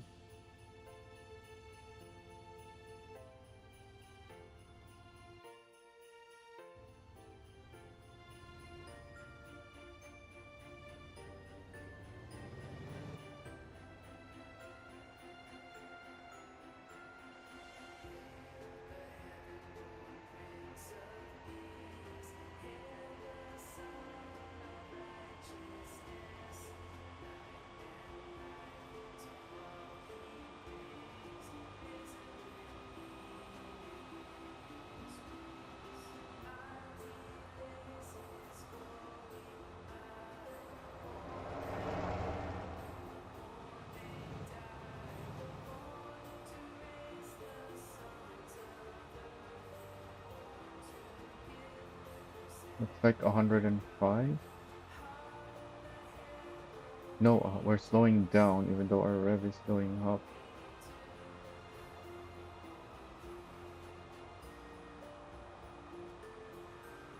Might be 102.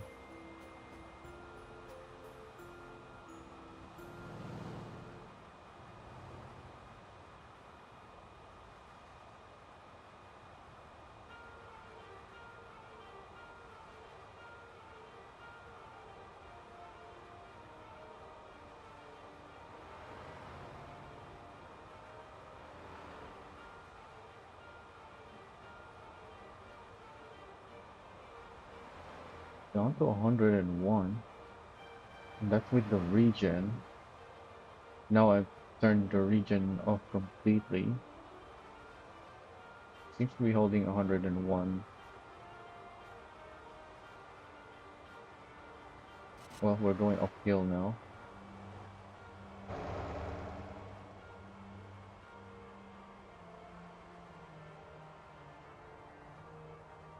And we damaged our body, so we probably need to repair.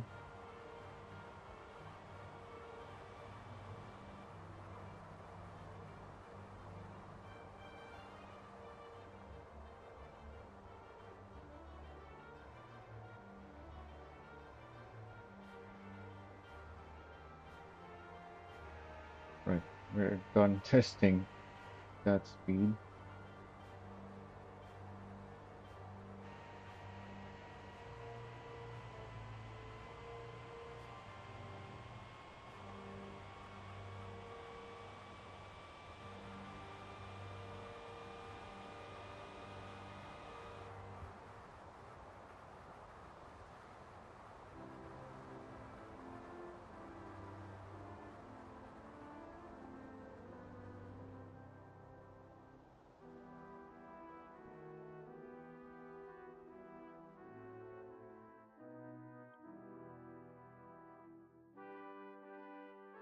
I just need to repair. Yeah, because we have body damage. So I think 100. Oh, I didn't want to expand it.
We're not at 60.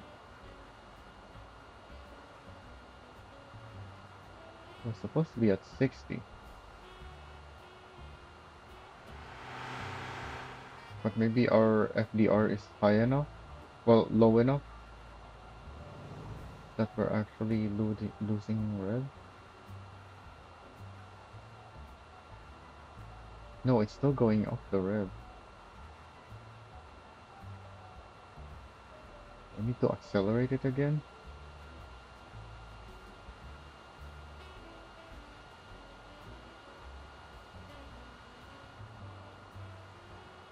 No, it's even lower revs now.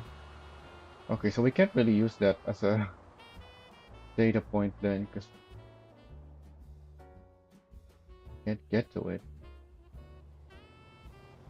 Not at the speed that we need to be in.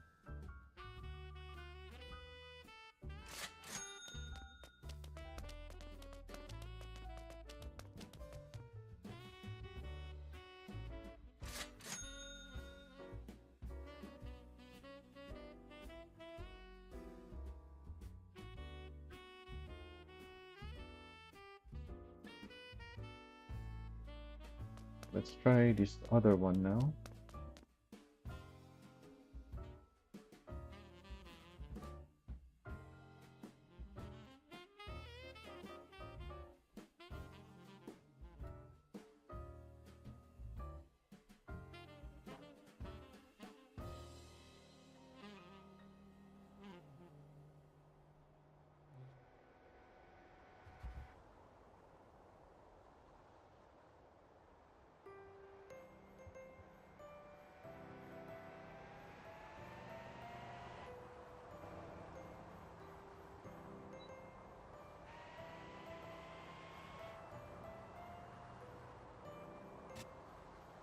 Dang it. I probably need to repair that.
I gave it set my pretty much my old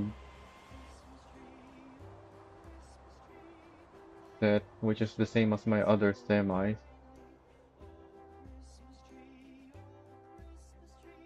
because even with the new trailers now, you still don't need a higher FDR unless you're going up the steep roads. So if you're just using the old road in the middle of OG, you're not taking the coastal roads, should have no problems.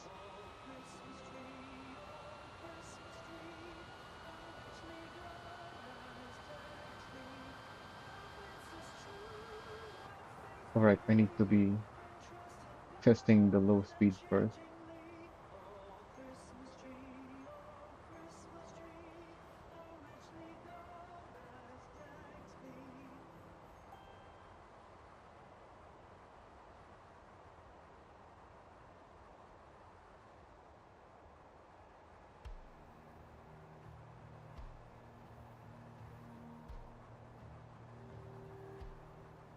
Looks like this is 68.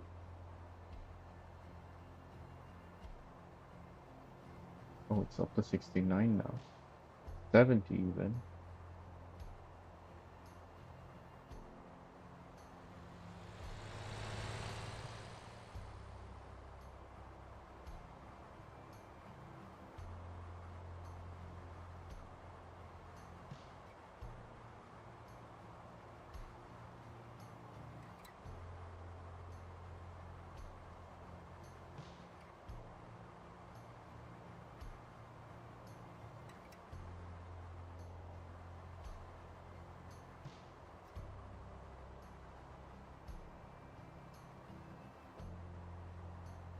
Is it 75?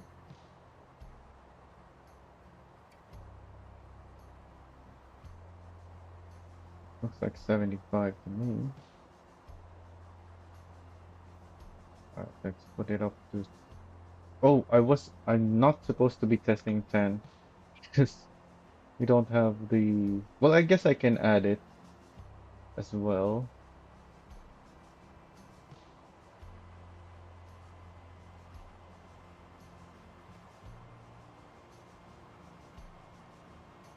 Like we added the 3. Still a rating.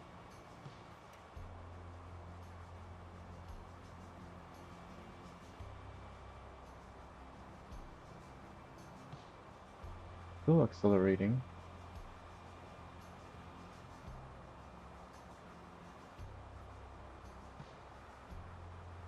Alright, is it 100? 101.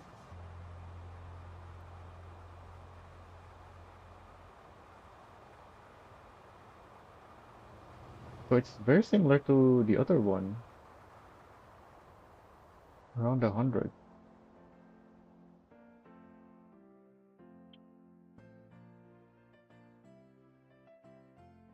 Let's add 75 for that. This is the 130. 300. So these are the same.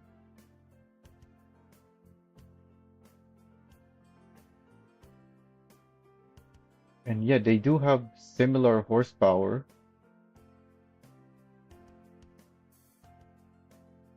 So maybe this should have been 101 as well. Maybe it may have even been 102. Because this was also hitting 101. So let's just put it like that for now. Oh, but this has more torque.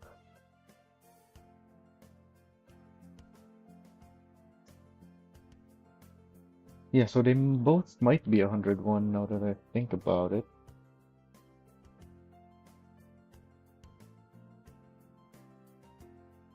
The Golima is a full build. Because I updated the brake balance. What else? I think I updated a few more things besides the brake balance. Because my old one is old.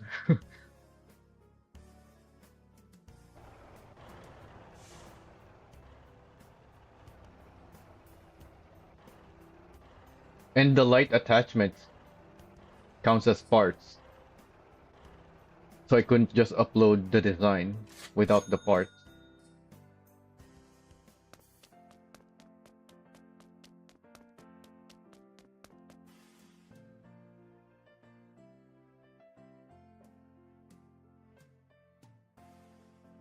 Oh, I didn't have to teleport back yet.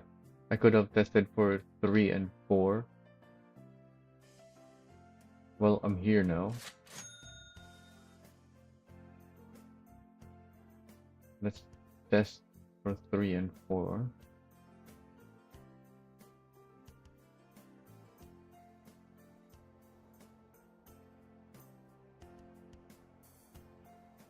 I'm pretty sure I have 1337.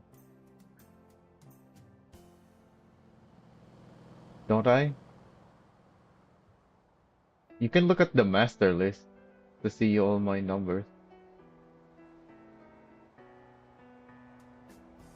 I think I have something like 1337.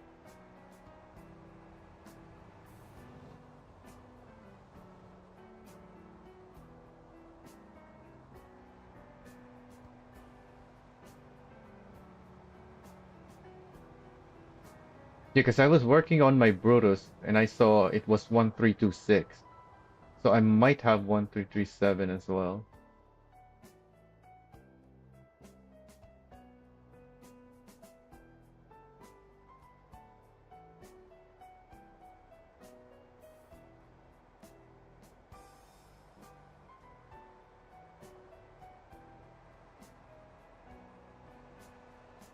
Oh yeah, let's put on the regen to give us more power so we can accelerate.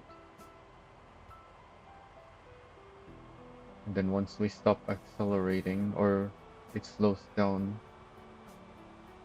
the acceleration, we can take that down. What speed are we expecting at 30% throttle anyway?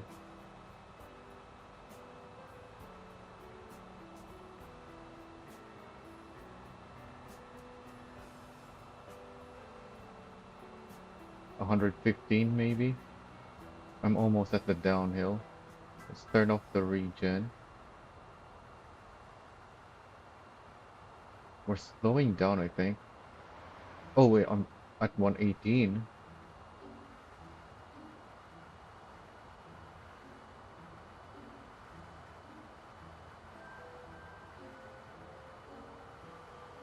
Why am I not at 30% revs?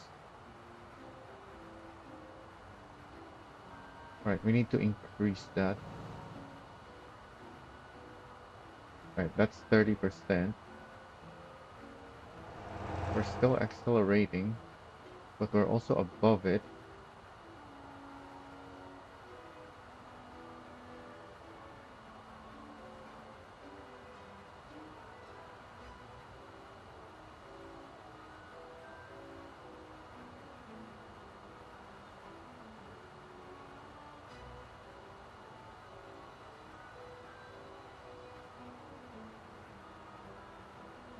Looks like it's 122. I don't know why it's below 30% rev.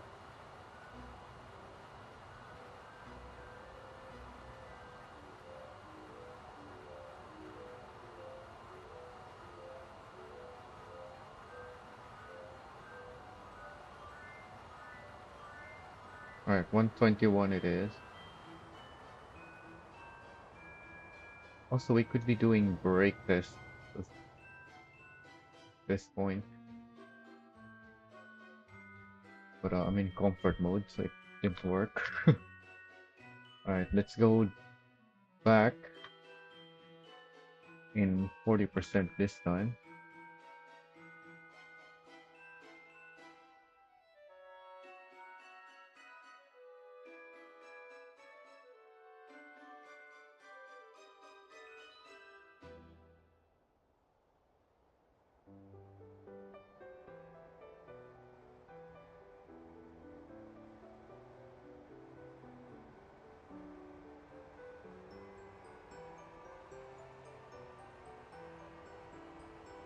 We're spending a lot of time on the event. I still have to do the trophy and the Air City.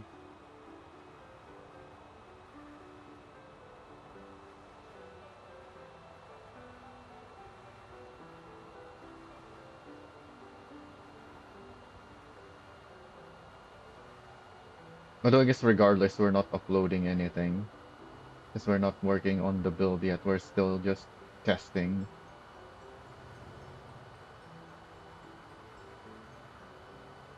Like, how does this thing even really work?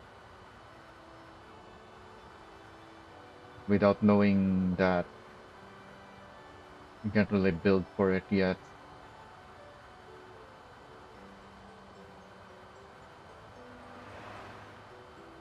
It's like 132.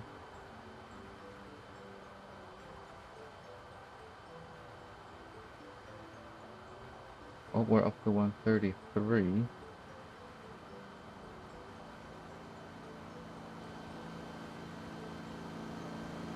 Let's speed up.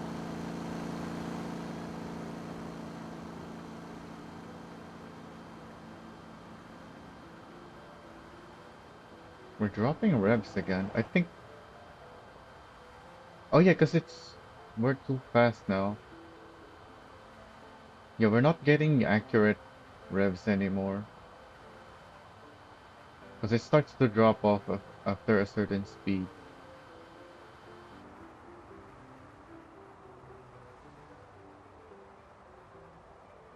But I want a comparison point, so I don't know if this is still gonna work to compare with the 670. We'll see.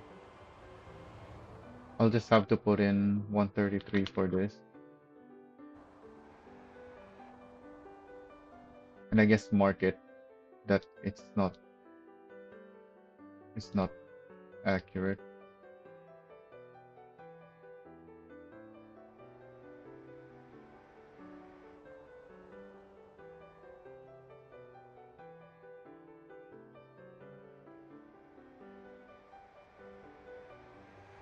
I'm not gonna test the Air City for Ansan. We're gonna do the same thing as what I did with the cheetah.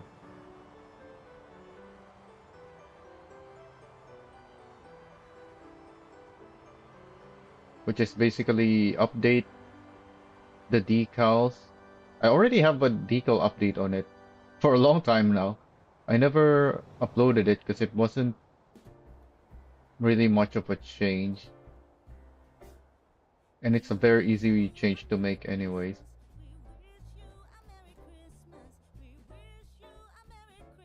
I haven't updated the lights, and I'm sure we can update the lights on it.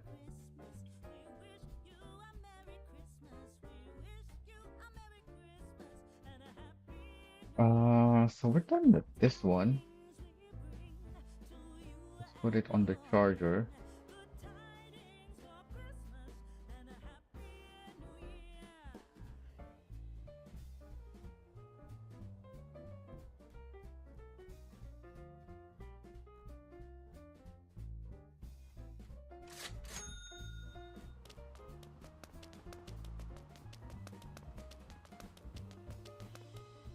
Oh wait, it's this one that I need. Why didn't I put that one on the charger? Oh, because it didn't really consume much power since it's the lowest power one.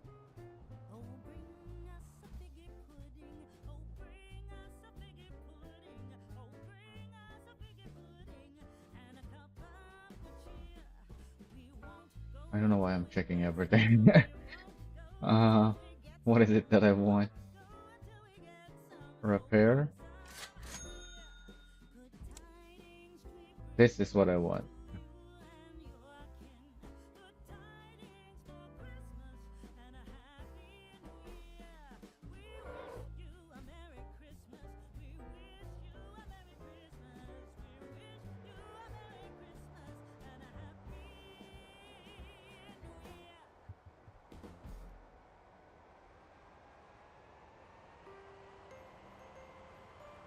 Oh, what's up with the revs on this one now? Huh.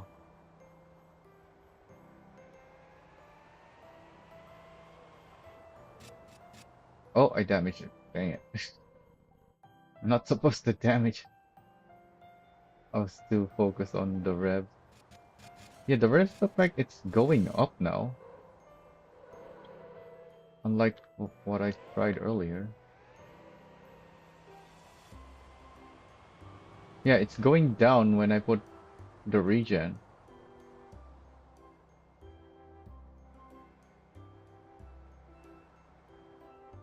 Huh.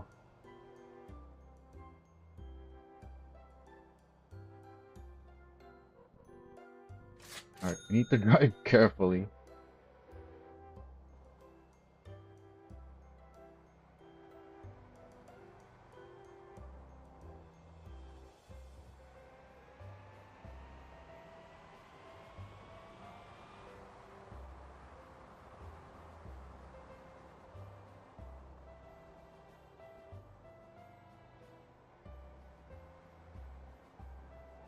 Oh yeah, I think my...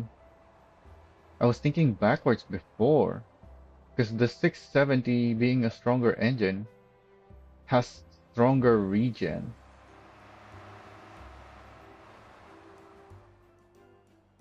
So it makes sense that it's losing the revs now when I put the regen on. Oh, it's doing the same again. We're gaining revs when we put the regen on. Maybe it depends on how much revs you have. On the lower revs you gain more, but on the higher you lose some.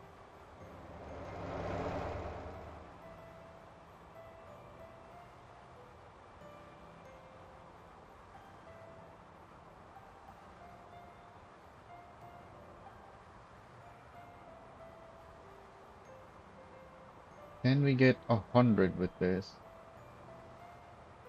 That would line up perfectly with the others. We can. In fact, it might be, yeah, 101, maybe even 102. Yep, 102 now. Let's see if the downhill, the speed from the downhill will stay.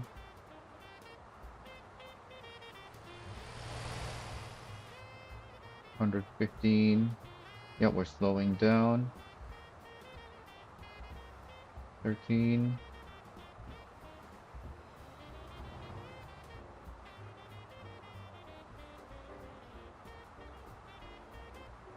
Still slowing down.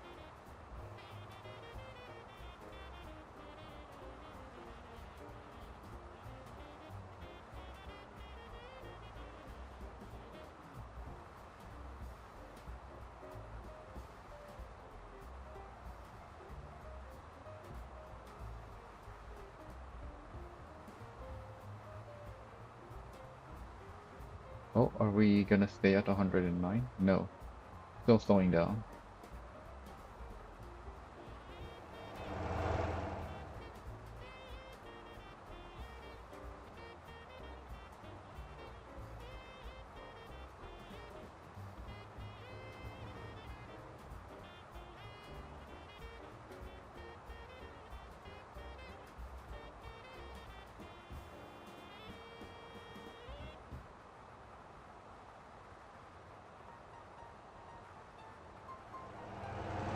Looks like it's 108.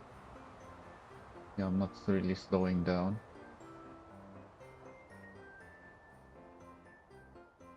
And I think that's the only useful info we can get from this.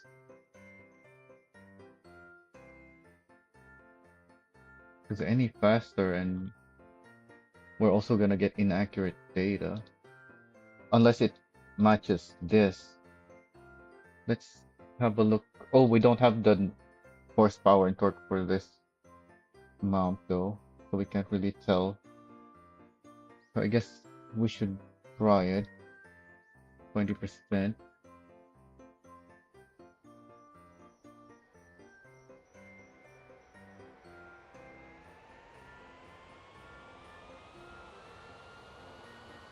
We'll get up to 130 and then switch down.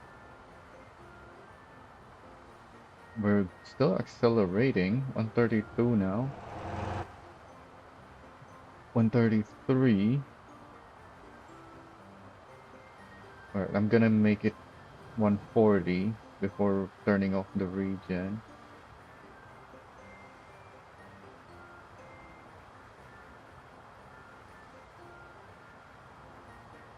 Are we accelerating or decelerating? Still 140.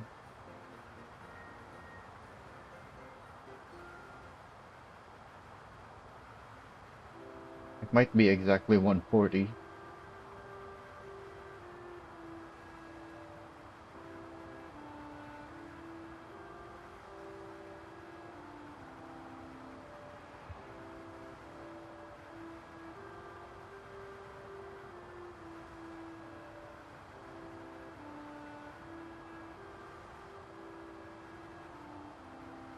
Yeah, I think it's 140.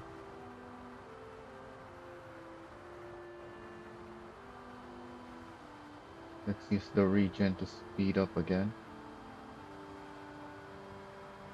And then turn it off.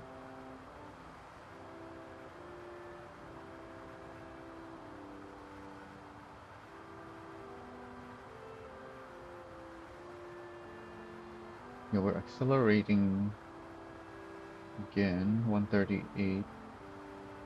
Not enough space to work with though. I'll just put it as 139, I guess.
Oh, are you asking about the leaderboard time? 122? No, it's 112.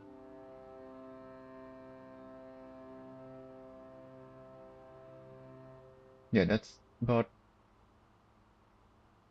sounds about right.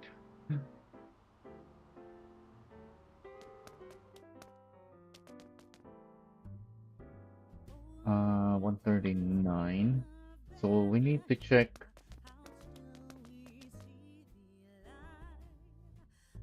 the dino numbers again because we're missing the 1K and 3K rev info.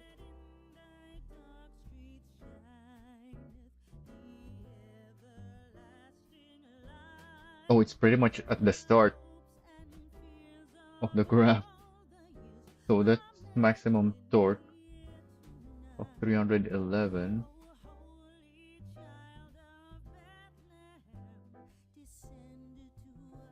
So maybe this is actually, you can put it as one less horsepower each.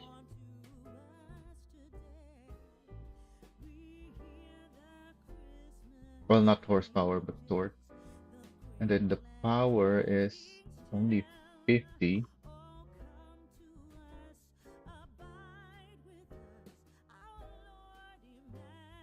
And that looks like 75.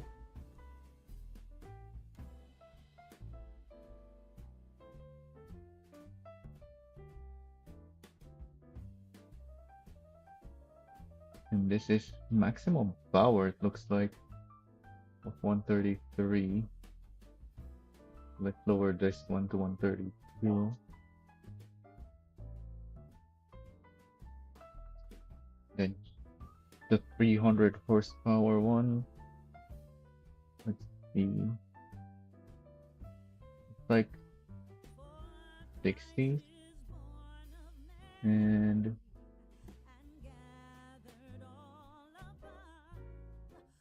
175.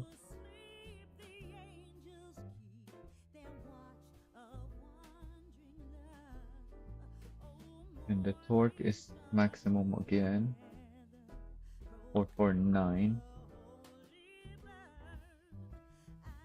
I guess we can put this as 447. Oh yeah, I even put 446 on this one. And then the 670. That looks like 115.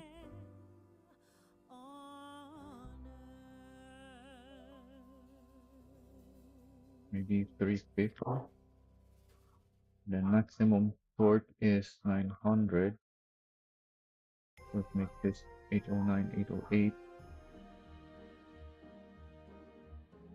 807. Actually, no. I put on 6 only 800.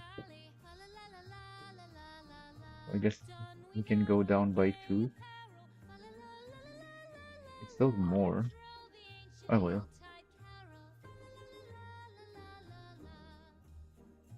So now that we have those,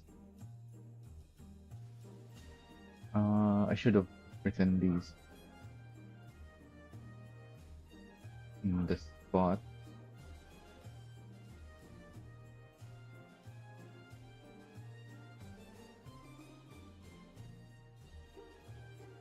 So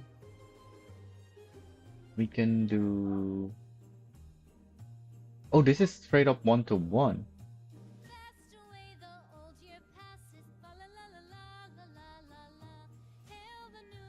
Actually, let's do it backwards.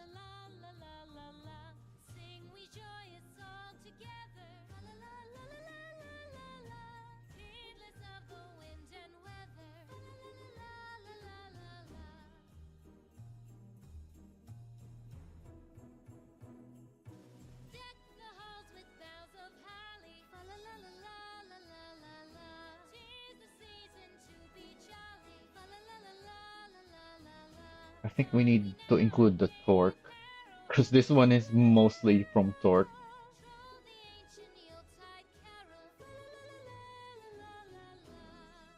Wait, that can't be right. I think it should be. Yeah, there it is. I it wasn't lined up. But yeah, we still need to include the torque somehow.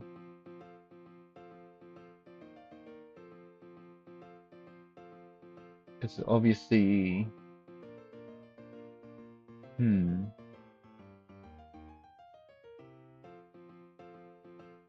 what's the pattern here? This has the highest ratio. It has double the torque. This one is more than double. Oh, but we can't rely on this though. Let's only look at this. So this is our highest, and that is quadruple the torque.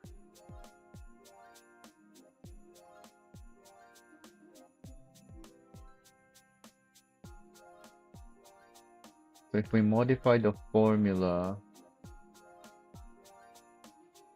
to include the ratio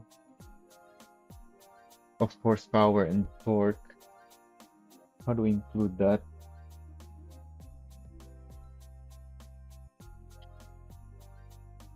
We have the horsepower here already as well. If we divide it by the torque, we're gonna get a tiny number because we usually have more torque than horsepower.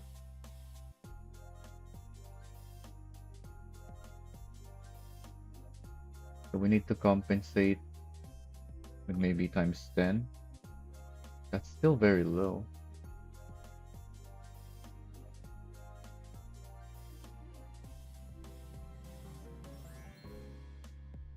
Times 100. That's still less than 1.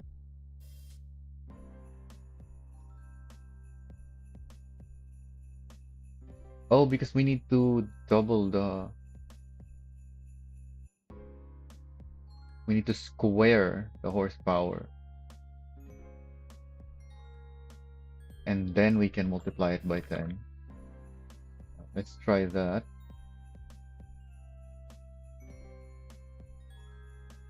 The numbers are still all over the place.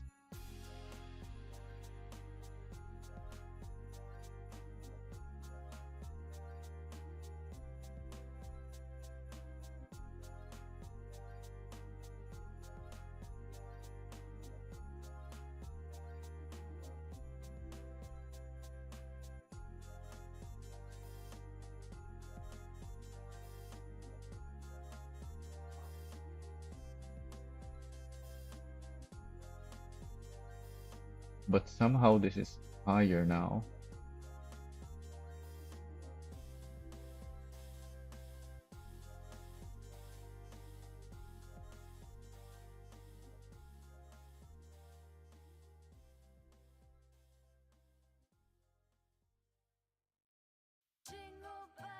What's this last number? The speed? What if instead of multiplying by 10, we also square the speed?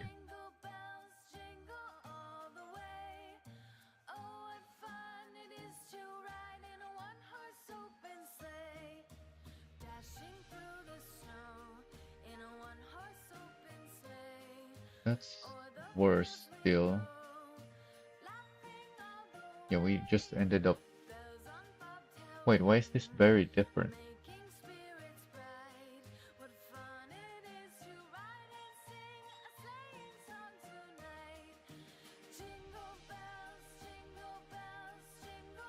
Okay, we have this one too.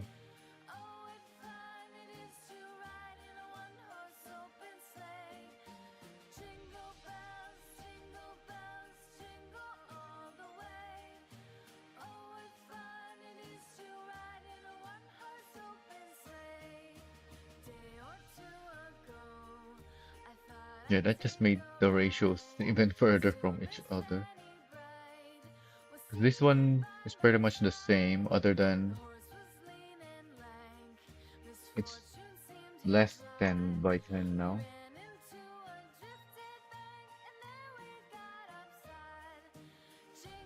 Yeah, these are similar. Everything else went higher.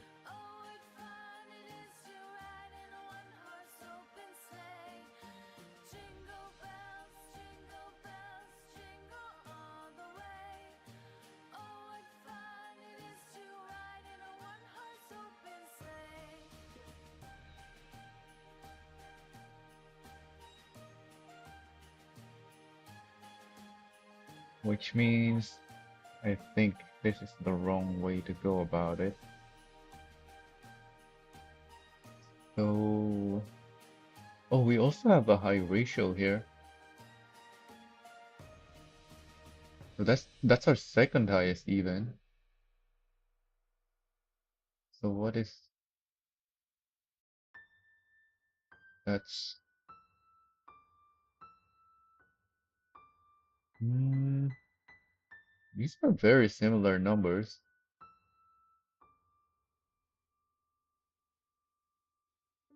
Oh yeah, because they were dividing by the speed.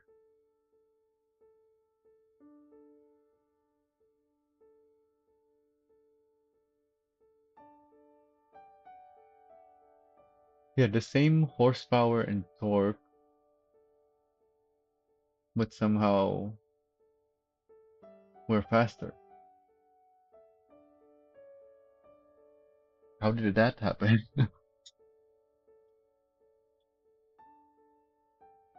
Let's make a box around this thing.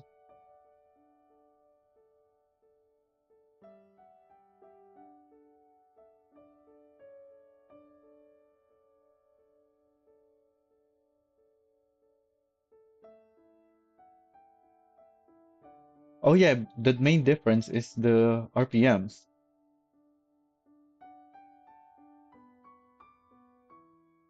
Do we have the RPM factored in?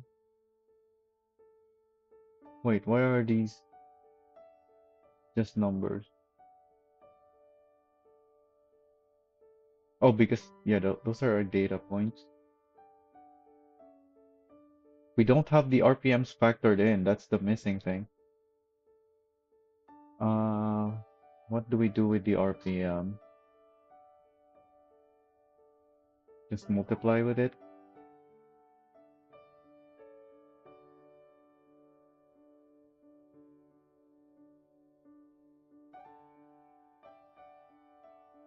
11413. No, that's just making things worse. Divide it by the RPM?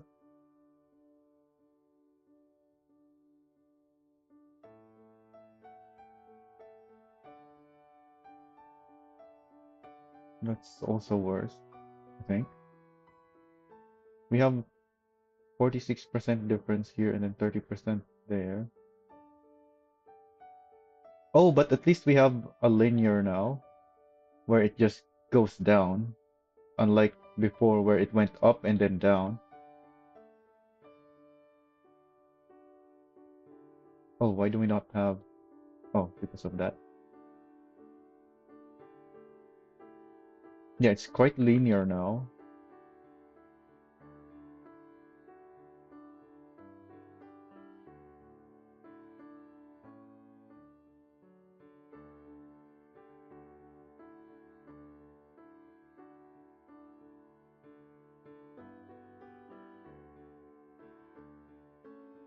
This is without the torque still.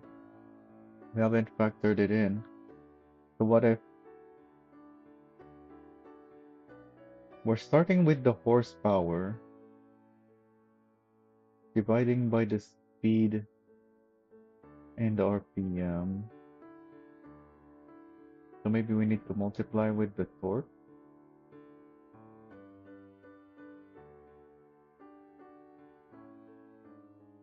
That's still linear. Yeah, it just goes down, down. But now we have this massive numbers down here compared to up here. Whereas before, we're pretty much, well, I guess it is double from 0.5 to 1, but this is much higher with the torque. So we need to divide it with something to scale with the torque.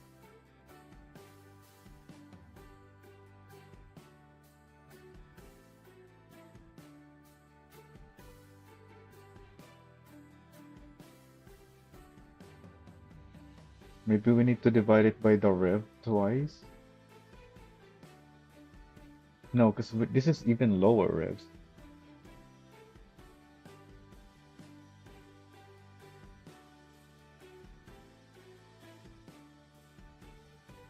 This is higher speed. We can square the speed. Yeah, because we have horsepower and torque, but only one speed.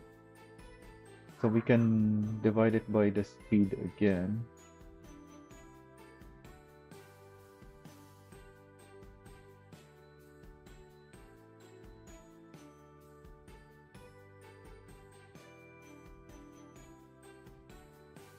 We're trying to find a ratio that makes sense.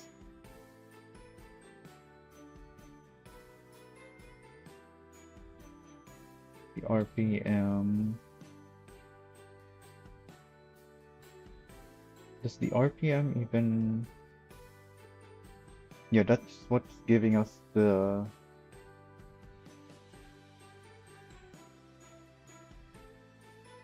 I don't think that works in here.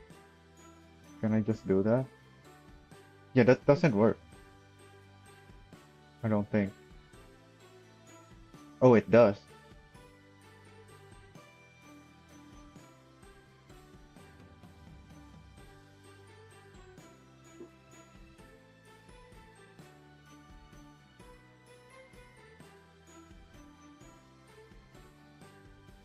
We're trying to find the pattern on so that we can estimate the speed.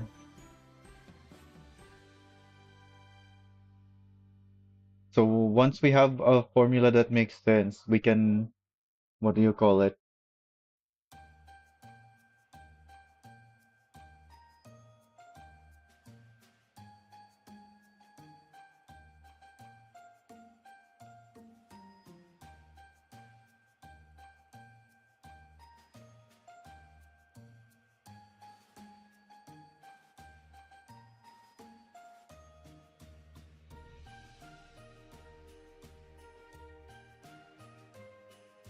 Well, that's not gonna be constant,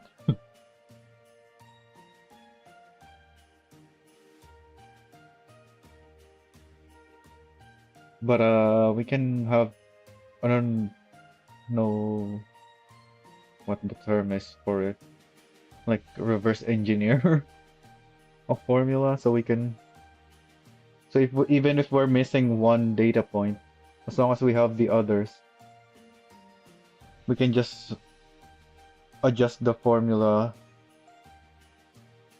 to find out what that other number is.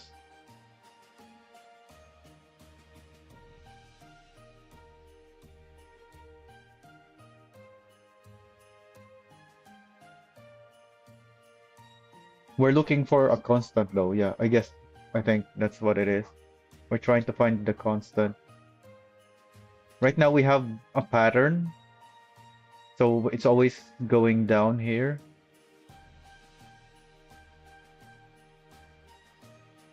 And it's also increasing as we're increasing the horsepower.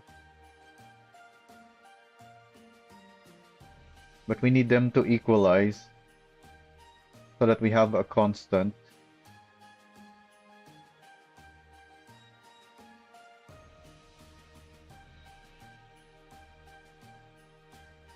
So how do we reduce the one with the high number?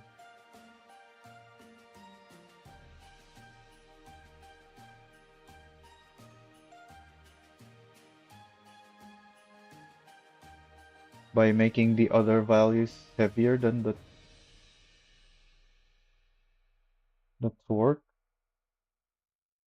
Because right now, yeah, because we're measuring the speed and yeah, we're measuring the speed. So the torque shouldn't factor in as much as it currently does.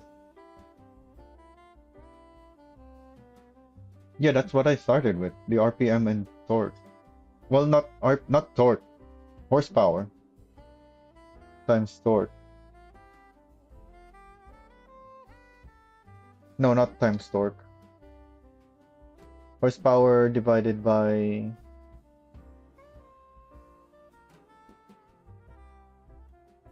speed. Yeah, speed and RPM,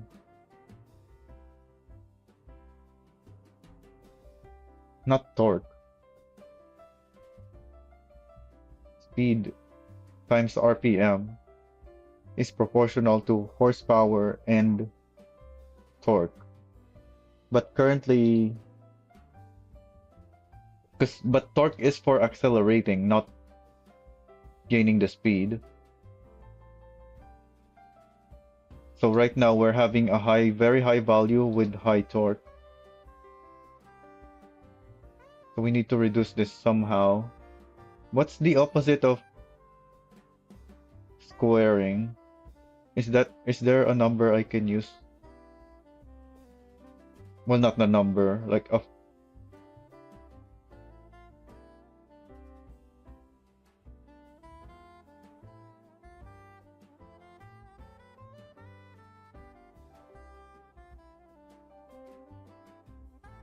square root.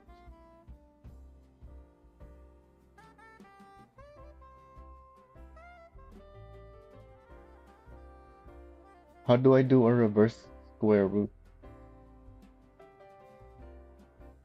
to reduce the effect of the torque?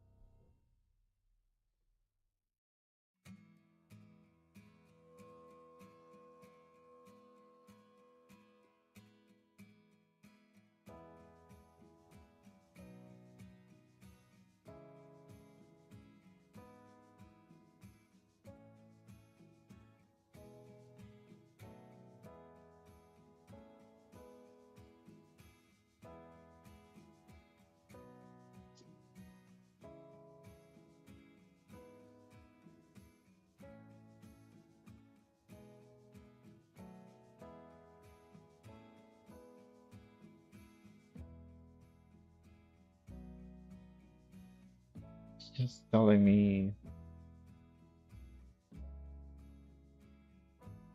to divide one. That doesn't make sense. Oh, what if we put a decimal number? So if we square root by 0.5,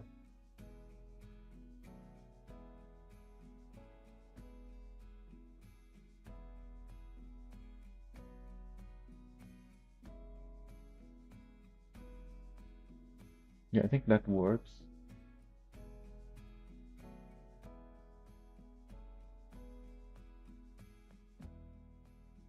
We still have the pattern of the numbers going down, but we still have this ripple. Although I guess this was almost, this is more than quadruple. So being triple is better now. So let's try lowering it further.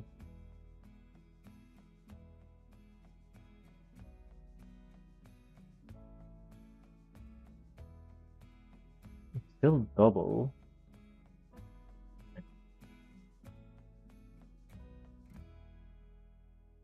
We need to reduce it by that much.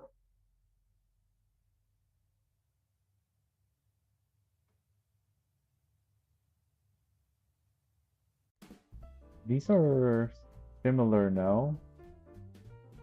So are these. And this is, wait. No, that's not very similar actually.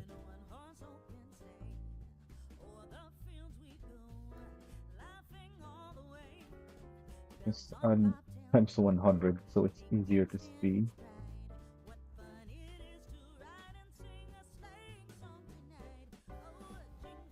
So now we need to adjust for the fact that it's going down with the speed.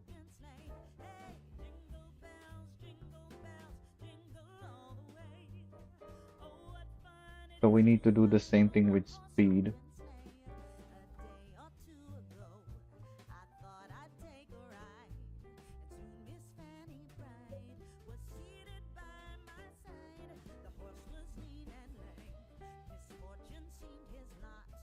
That's very close now.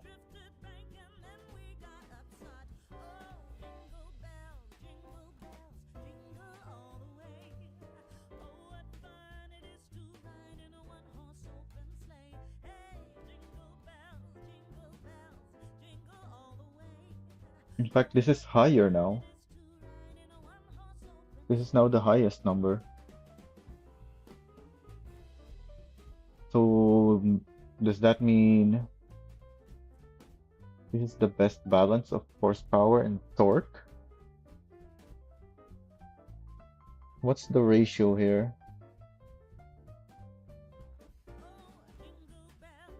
Oh yeah, I want to see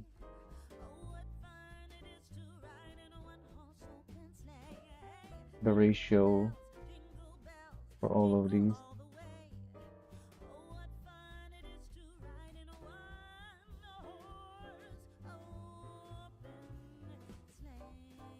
7.5.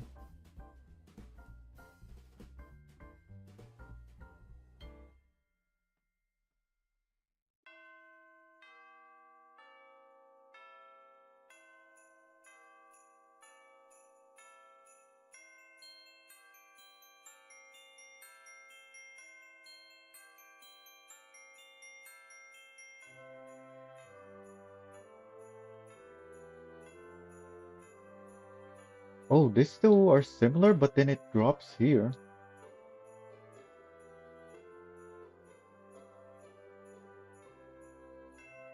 Whereas this one is smooth. Oh yeah, because we have the same stats here, but we just went faster with the higher rev.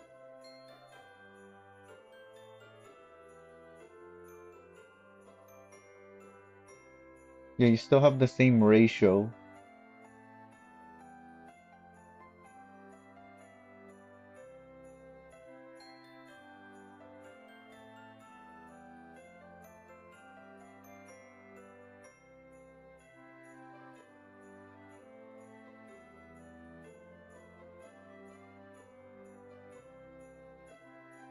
So what does that tell us when we have the same ratio?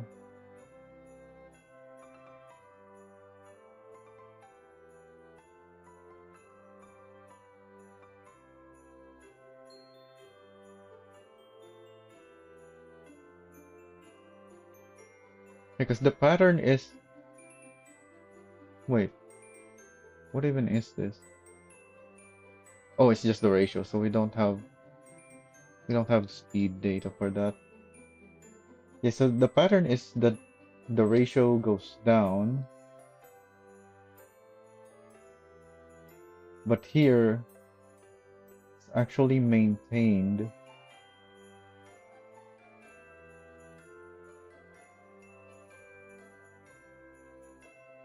And it resulted in a much worse performance here. At least that's what I think what this difference means. Or maybe that's actually better, that it's much lower. Because we know the low revs are bad, and it is the one giving us the highest values.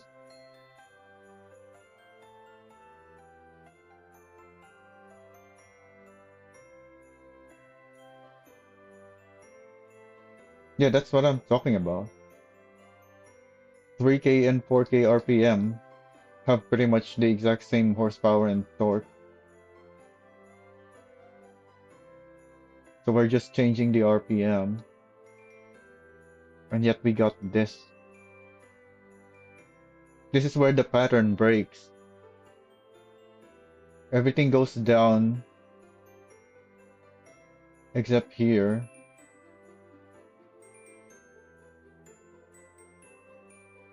And in fact, this is a massive drop, but somehow it didn't go down here. So what does that tell us? What does that mean? Is it better? Is this like the optimal horsepower and torque combo? And RPM, I guess?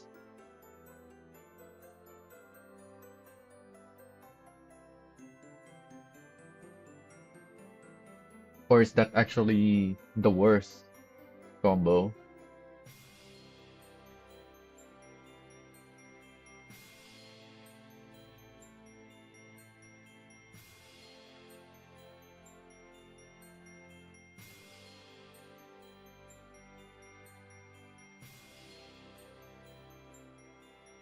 I guess we can look at the speeds to help us figure that out. The speed difference here is not much. We can do this to tell us the speed difference. Yeah, that's the smallest difference in speed.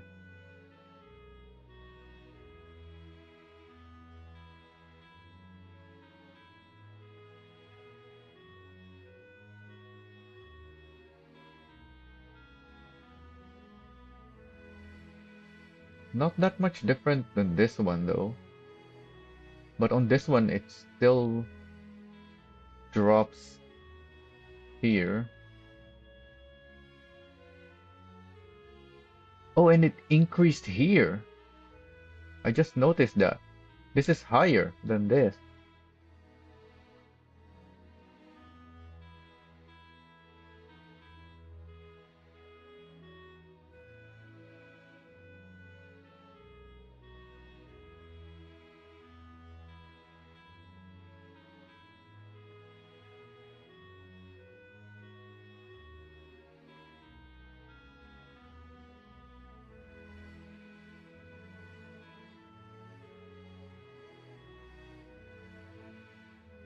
So let's mark. Oh, but with this is not. Yeah, that's not a good number to look at. I think that's the problem with that.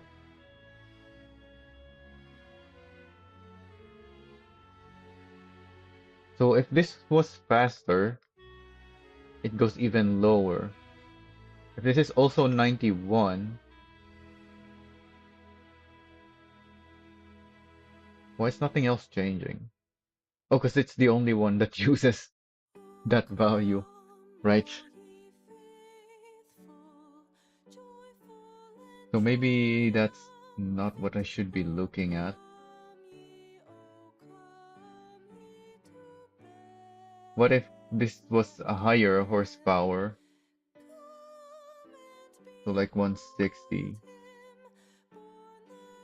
Yeah, that's a more normal looking numbers. Where this goes down, and so does this.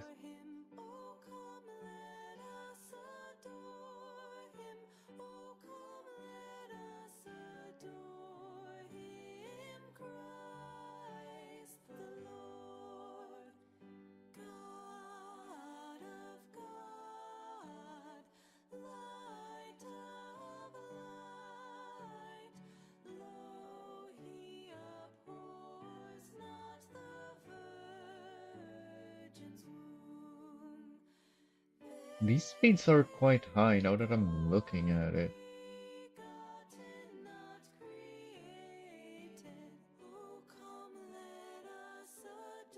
Because as we saw from the torque test,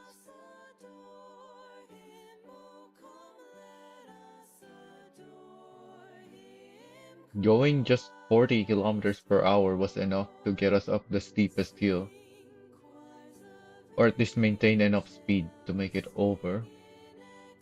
By the time we got to the top, we were much slower than 40, and these are much higher numbers, even though this is only 20% and 10% throttle.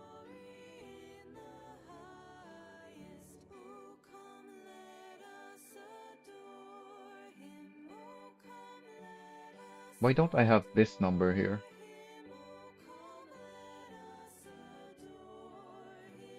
We can go get this number.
We're still slowing down.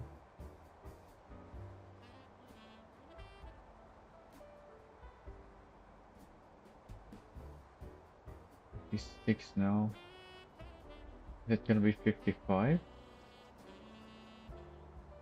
Can we stay 56?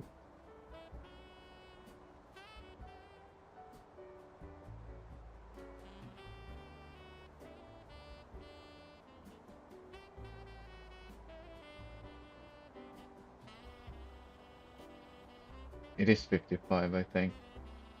Alright, let's turn around while we're still at this area.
So what are these?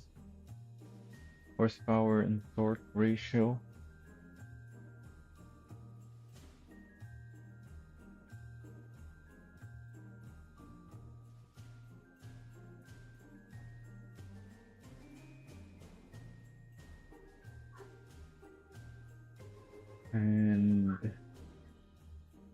What if it's just the horsepower to speed looks? No, it's not. True. It was just on the start there.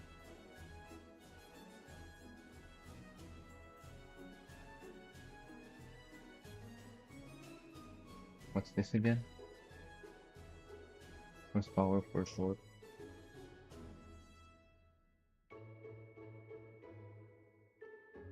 And what is this? Is everything? Horsepower and torque divided by speed and RPM.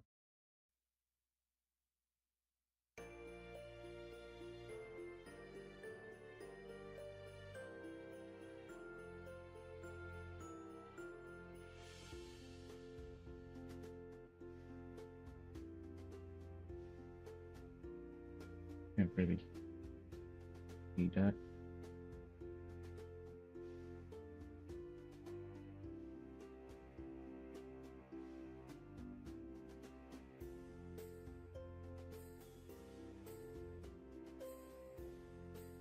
Should the RPM really be there?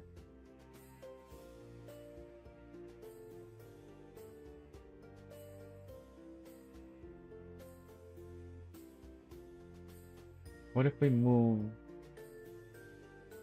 the RPM to the same side as the horsepower and torque?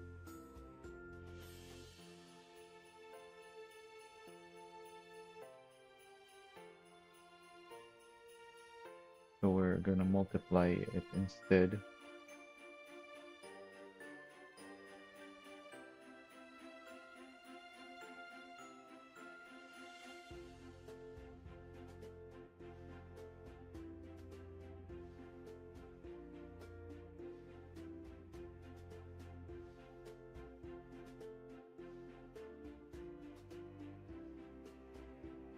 Okay, let's remove this as well for now. Actually, no, that's the torque. So now we're getting increasing numbers with increasing speed.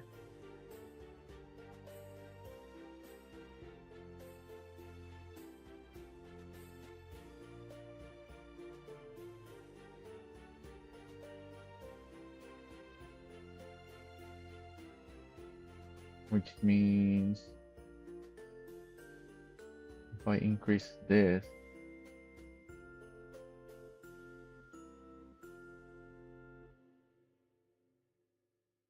that's gonna flatten out. Still no.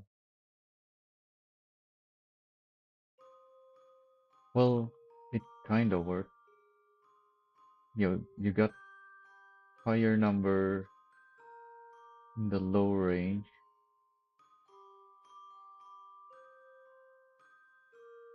So if I remove this,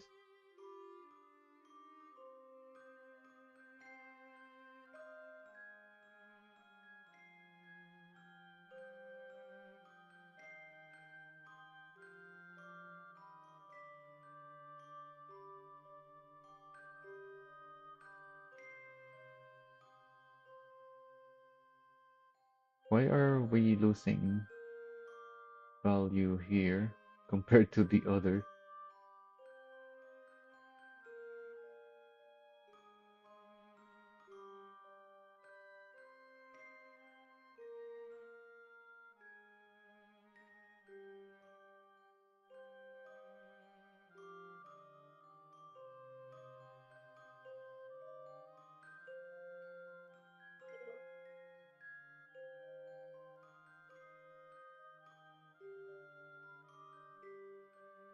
Yeah, so the horsepower, torque, and RPM all work together to give us the speed.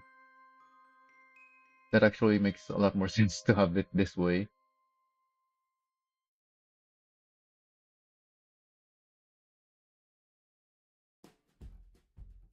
But we need to flatten it out so that there's not a big increase going from the low speed to high speed. Because this is tripling. This is 50% difference. Same with these.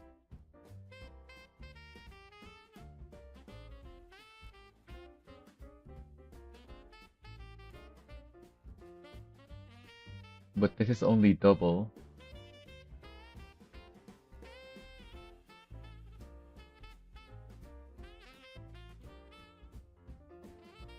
Maybe 5.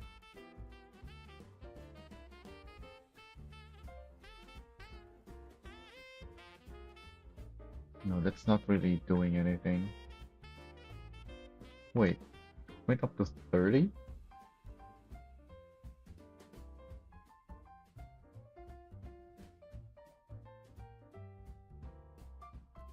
9 to 30. 11 to 19. 16 to 19. 15 to 15.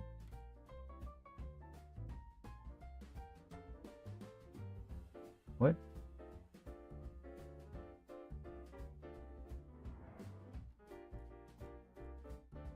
That's too much? So we can just do 4?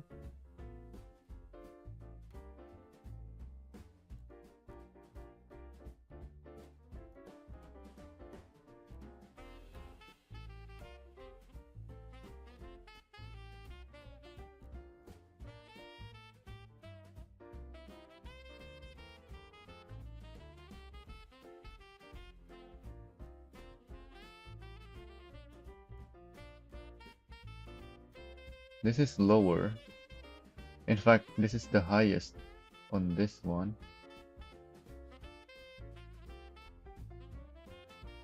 Whereas this is still the highest. So yeah, this is where the pattern always breaks. So this may actually be a good data point. And this one might be the problem actually.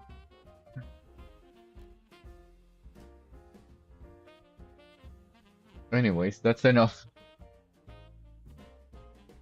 Analyzing how the EVs work in this game.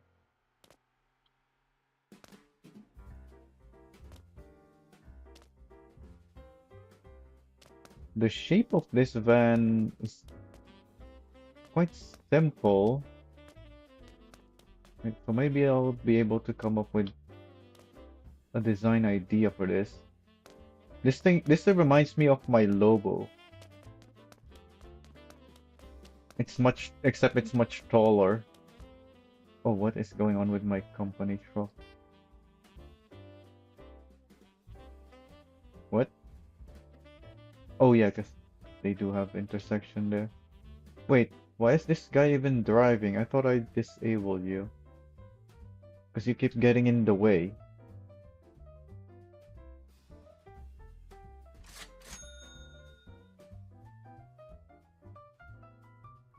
Yeah, let's remove you. Stop blocking the road.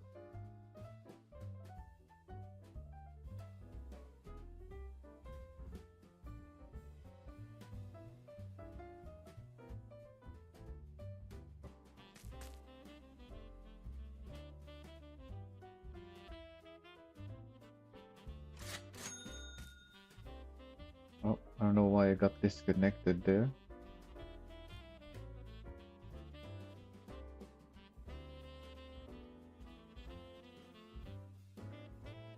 This guy is still driving.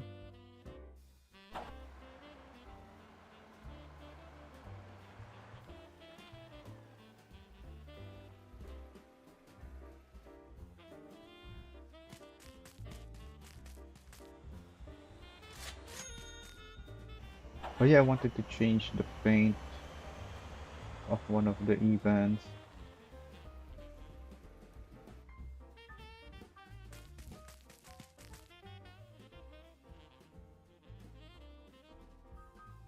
This guy is still following his route, even though I sent him back. He'll probably turn at the next intersection.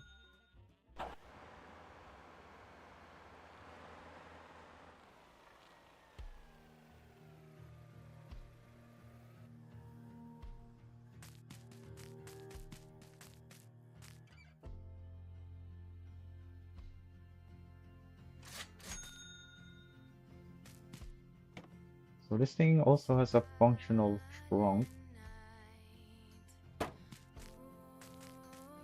Very small though. Oh, I didn't want to pull that up. I wanted to pull this thing.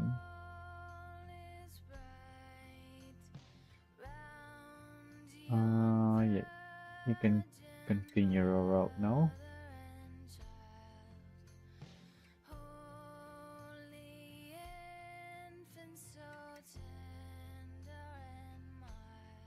These guys are way too close to each other. So actually, maybe I need to delay this guy even more. And then delay these two as well. Anyways,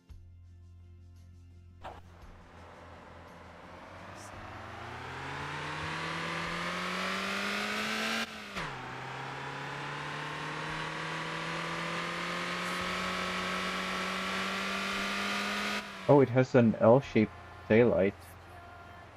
Oh, because that's the part that lights up. I see. Let's compare it to the original trophy truck.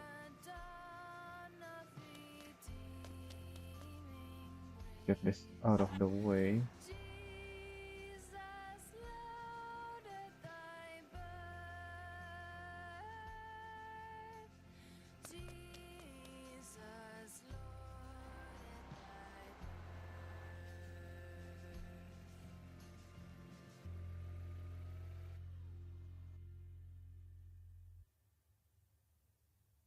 So this one has a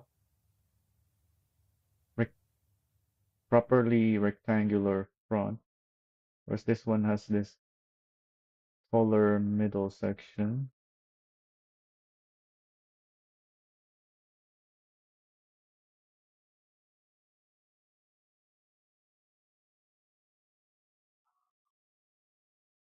Doesn't have a front license plate.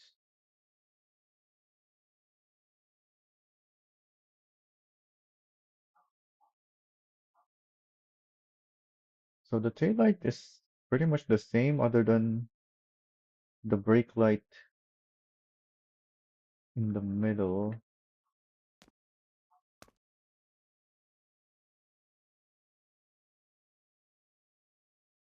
Yeah, that just works like that.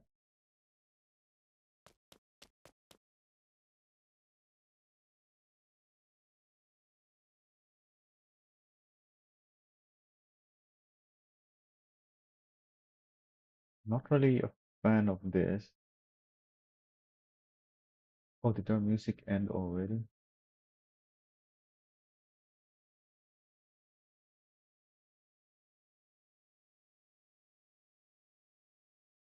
Did. Uh,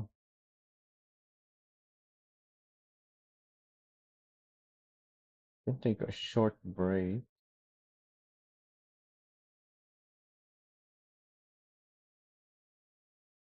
I don't know what's up with my playlist order. Actually, no, that is 1, 2, 3, 4. This is the other 1, 2, 3, 4.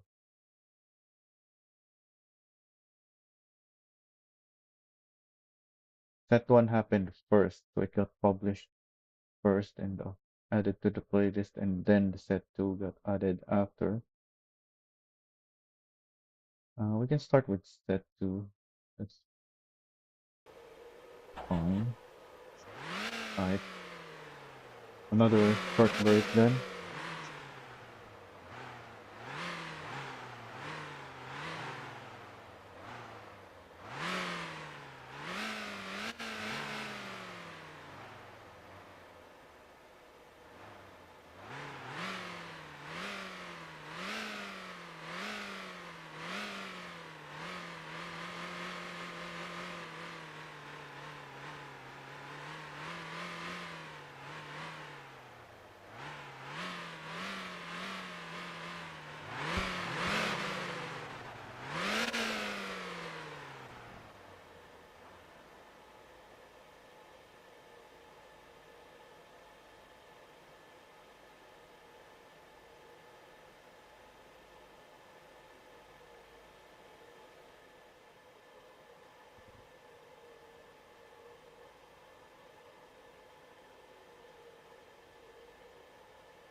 So these races are from when I was still using a mechanical keyboard.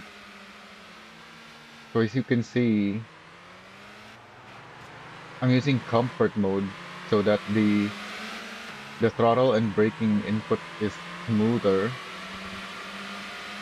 I'm pretty sure I increased the braking force in comfort though, so that it's not using 50. It kind of looks like 80 or 90% braking.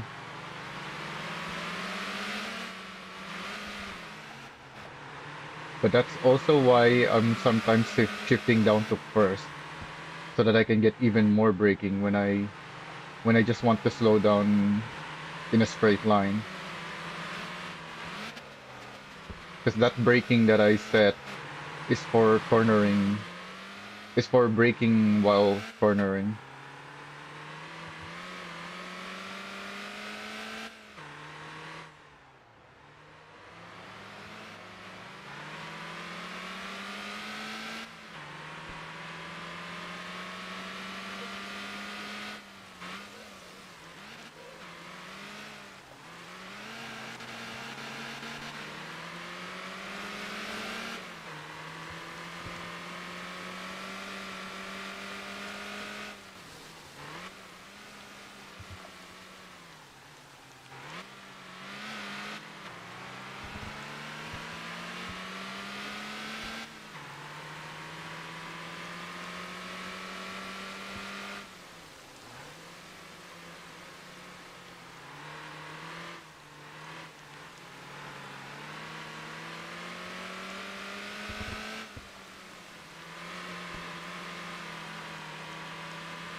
Alright, that's enough of that.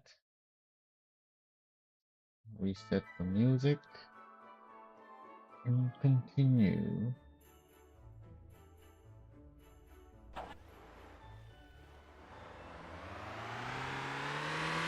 Already, this thing feels way too soft. Like, that's way too much body roll and weight transfer under braking. You're definitely gonna want to stiffen the suspension on this thing.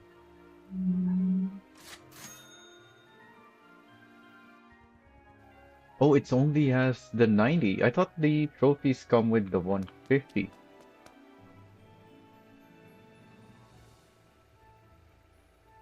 Oh, they don't. Yeah, these are also 90. That makes sense now that I think about it.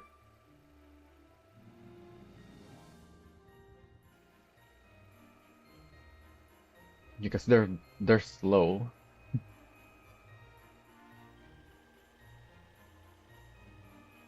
That explains it, why they're slow. Starts with the 4-speed muscle. What is the muscle transmission good for? So these all have the same, well, not exactly the same, but similar top speed because their final gear ratio are the same. The Duffy is horrible. It has long gear shift,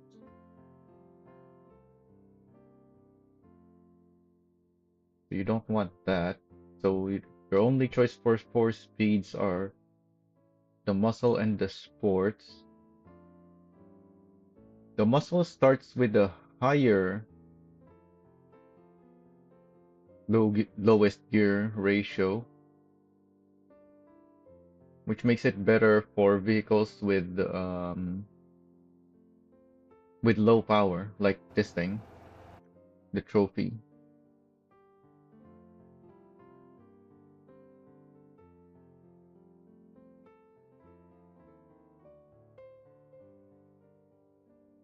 The reverse is not that much different. Yeah, that's really it. The gearing is tighter on the muscle compared to the sports. Wait, sports? Yeah, that's what makes it the sports transmission. Because it's for lightweight vehicles, as in power to weight ratio is high because of the lightweight. Whereas this thing has low power but a normal car weight, so it needs the higher ratio.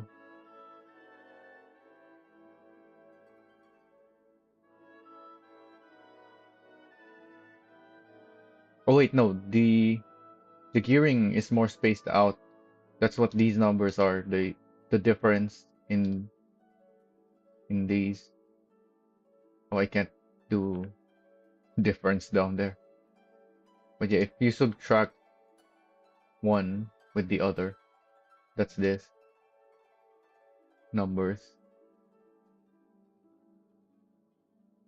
What about compared to the 5 speed though? Because the 5 speed has the same weight.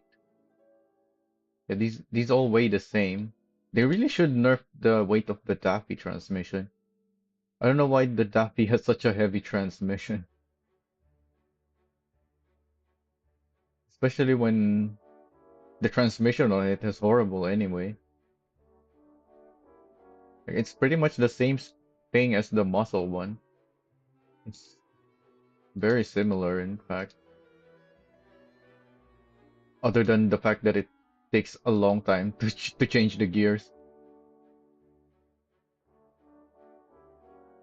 It should be lighter, so that's a buff if they make it lighter.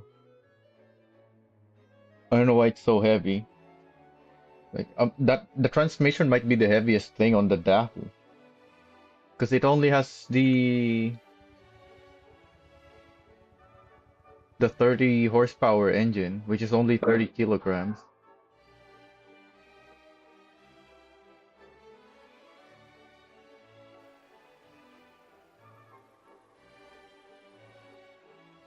So yeah, it's this is the single heaviest piece on the Daffy.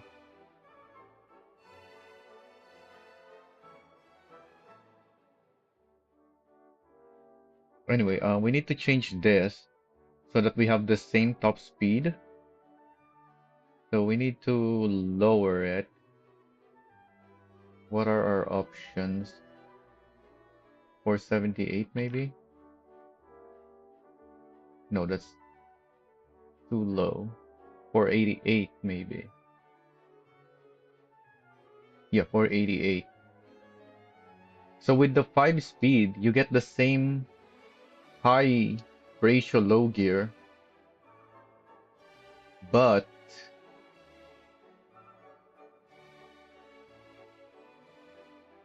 you have smaller gaps between the gears compared to this. Like that's half. That's also a massive difference. And so is this. So your gearing is much closer with the 5 speed,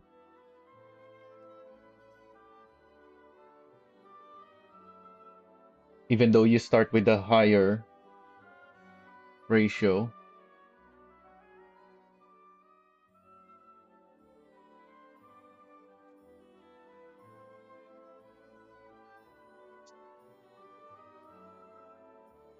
So this is just better all around. especially because it has the same weight. What's our power to weight though? This is 1.5 tons? Wait. Oh, I don't have the weight stat here.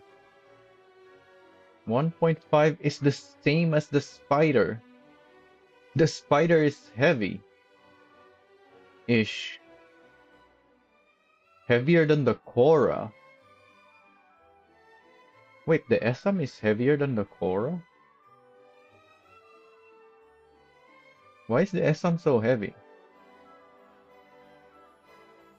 Or did I just put heavy stuff on this thing? Because this is, oh, the full build weight. No, even the engine is lighter. Huh. Didn't realize the Esam is heavier than the Korra.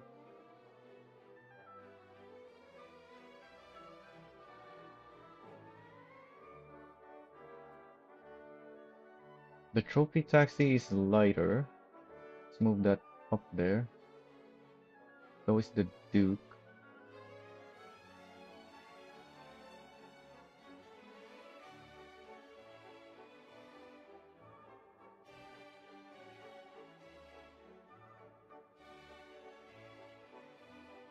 Yeah, the Korra is quite light. It just looks heavy because it's a BMW. You'd think it's heavy, but it's not. It's not that much heavier than the trophy taxi, which I think is the weight what the trophy 2 should weigh. Like, I don't know why it's 100 kilograms heavier.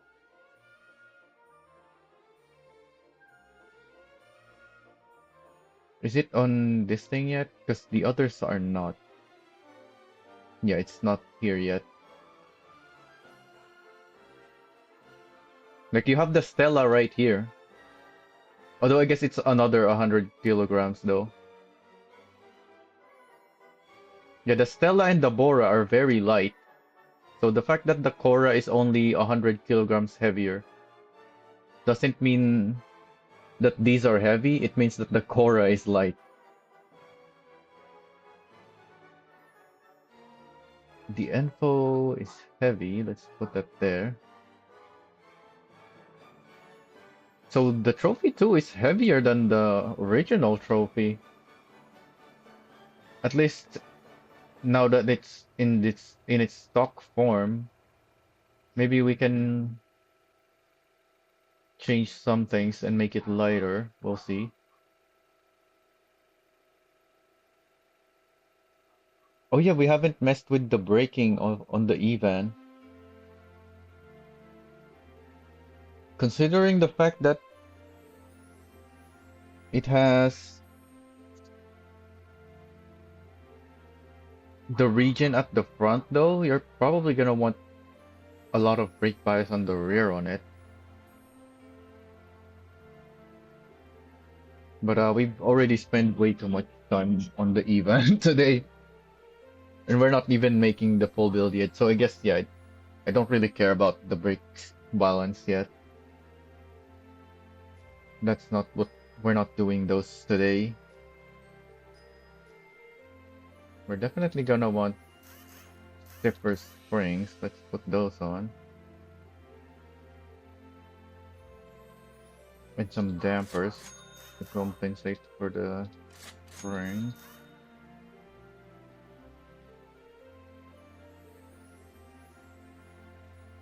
This thing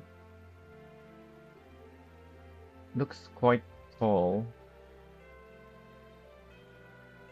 Can probably lower it. And it still got decent ground clearance. What about the wheels on this thing though? That's a narrow tire. This is thicker.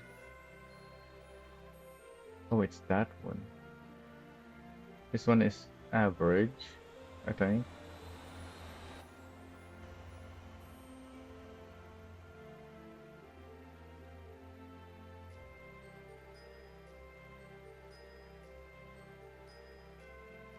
Oh, it has the outward curving over there, whereas this one is flat.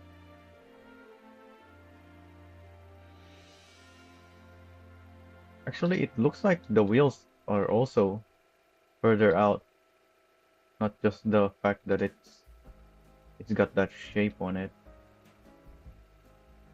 Yeah, it definitely sticks out further, both of them.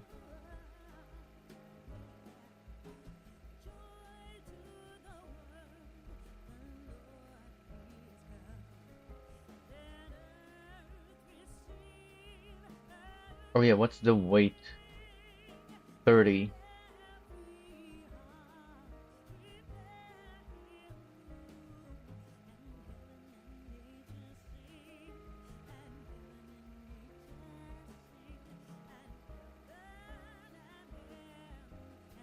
Oh yes, spacers. The wheels are deep inside, partially because of the wheel itself, as we saw. The other wheels stick further out than this one.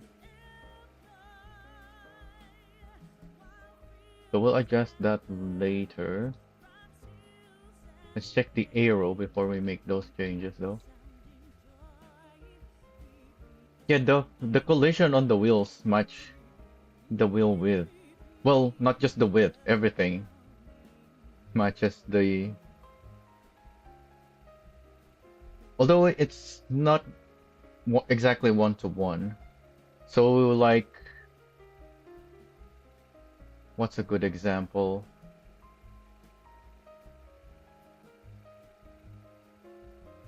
I guess we can go through and see.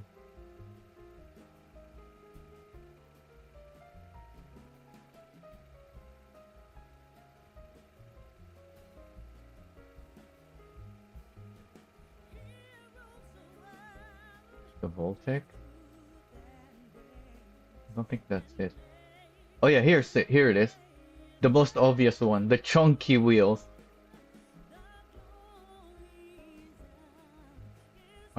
Let's find something with similar weight. What's a similar weight over here? The Voltex 25.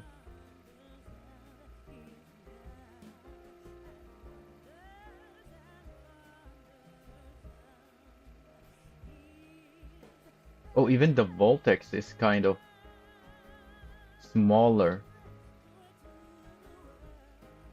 So they also have different diameters.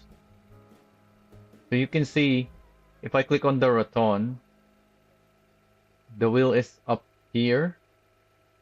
But if I switch to the Voltex, well, actually the wheel itself doesn't move, but you can clearly see the car getting lower. And then if we go to the chunky, it gets even lower. Actually, now that I think about it, that might not be because of the diameter difference. That might be because of the weight. Yeah, because that's 5 kilograms each.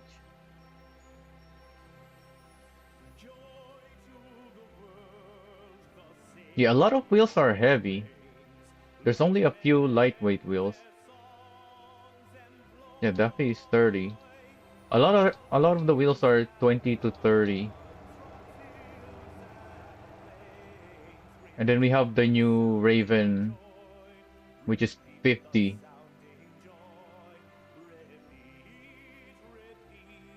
Which makes sense because it's a massive wheel.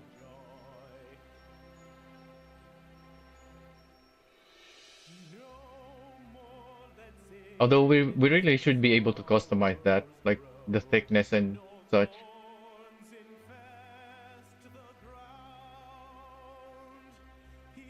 But anyways, let's check the aero. Oh, you can put a roof scoop. Alright. Wait, does that even do anything? No. It should be increasing the drag.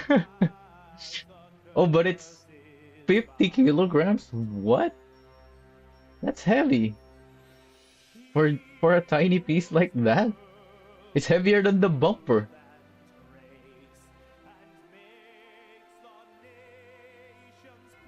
So this is the same weight.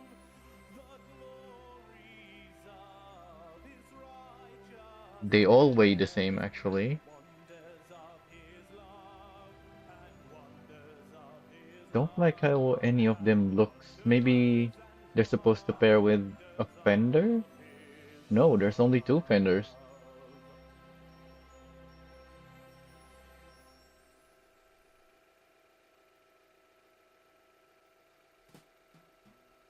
The fenders don't add drag either, and it's also 50 kilograms. So that works like the roof scoop. I guess that's why it doesn't add drag, because it already adds a lot of weight. There was no need to increase the drag. It already slows you down for being so heavy.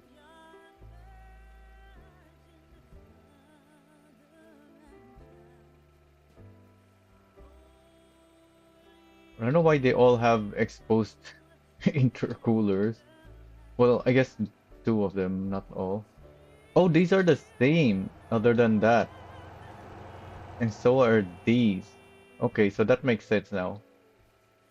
Why that piece is out there. How come this one is more expensive though?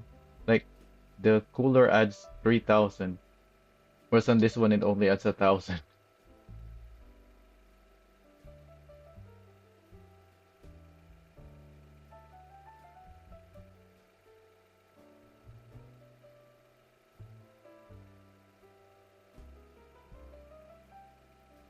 Okay, we've seen the fenders. That's a massive side skirt. Oh, it's the same. But it's just like the fender. The fender doesn't look like it matches though. Hmm.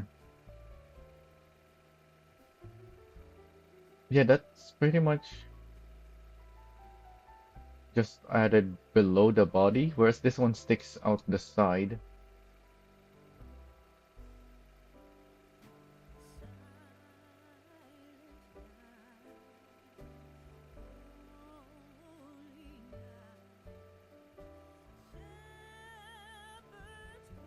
Oh, happened.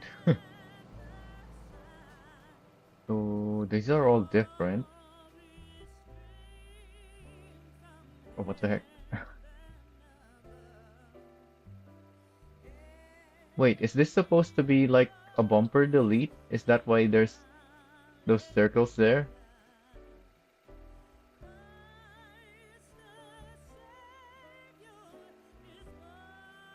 No, it looks like it's it's it's an actual bumper.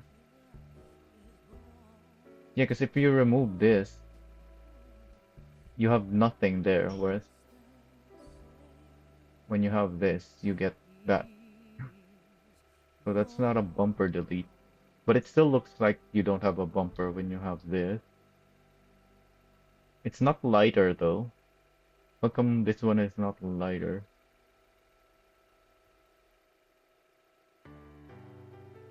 I don't like this bumper model. Doesn't even match this rear section.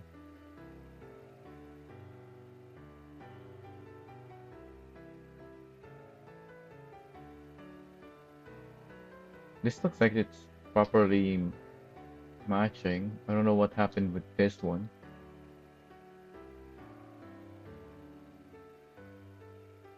Yeah, it sticks out here, and you have some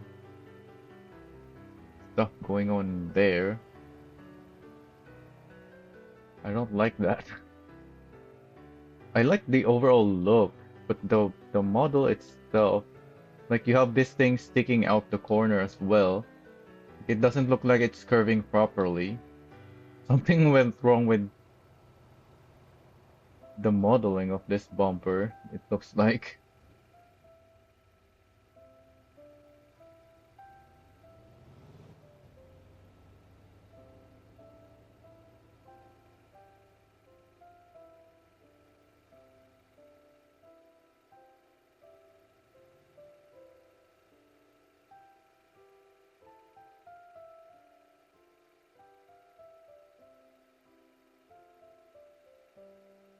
tiny spoiler.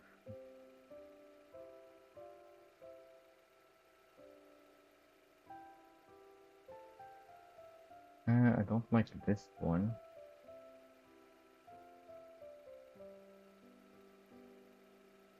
Why is it so thick on the sides?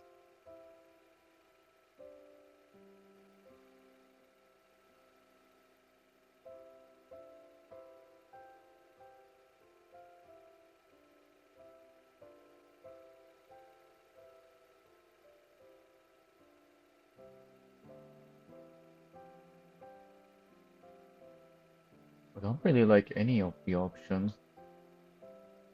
Oh, but you get downforce from this one. Or a reduced drag.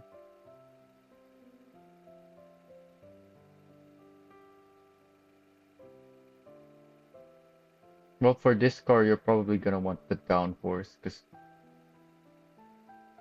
you're probably not gonna be driving very fast enough to benefit from the drag reduction anyway. Although I guess downforce also with speed. So maybe actually you should just not have a spoiler to save on the weight. Unless you want more weight in the back. Yeah, this is very front heavy. What the heck? That's double the weight.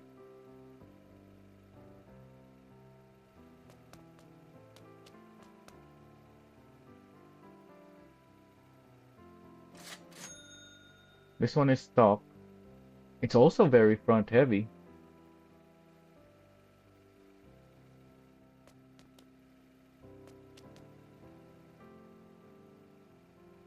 So yeah, I guess you're gonna want to put more weight in the back.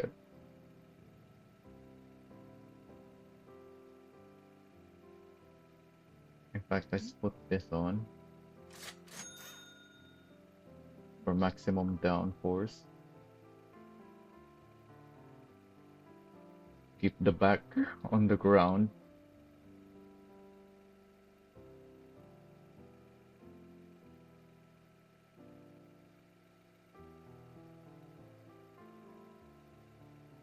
What else? None of these.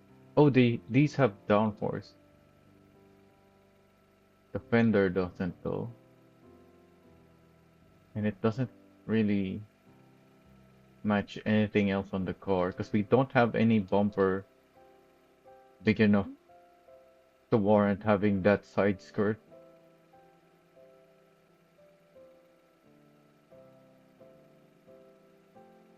So these are the same. The similar looking ones have the same effect.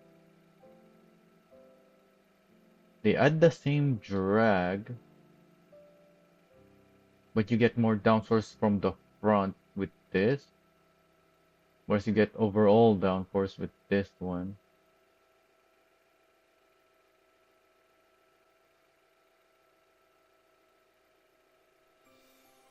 This just seems like the better one. You get front, you get middle downforce. In fact, that's 4.8 more downforce in the middle. So that helps you keep the rear planted. Whereas this one gives you even more to the front. You're already front heavy. Why would you want even more at the front? And it's only 4 downforce. Whereas this one is 4.8. I'm keeping the stock bumper though, because I don't like the look of any of these. I'll just keep the stock bumper. So I just added a spoiler. Oh, we have a windshield sticker. Is it just a sticker? Yeah, it looks like it's just a sticker.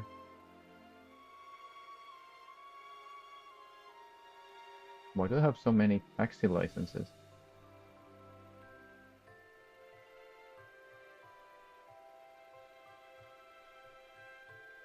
Gonna want KM2s. Oh yeah, we didn't put. Did we put KM2s on the event? I don't think I did. Let's not spawn them. Let's teleport to it because it's cheaper.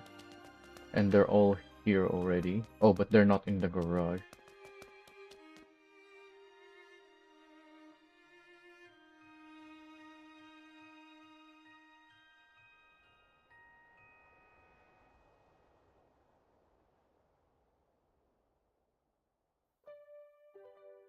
Also, I wanted to change the paint on this one. So we have the plain color. Blue. Wait, is this one not branded? Yeah, it's just a bunch of lines.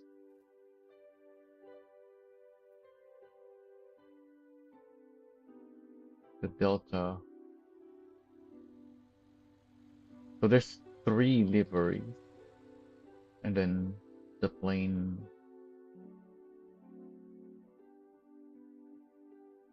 What's my numbering on these?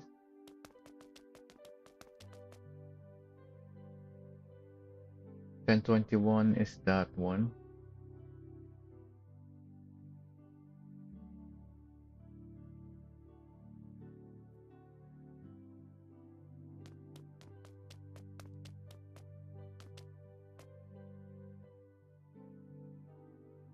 Oh, this thing has a camera for the rear? No, it doesn't. It does have this screen in the middle though.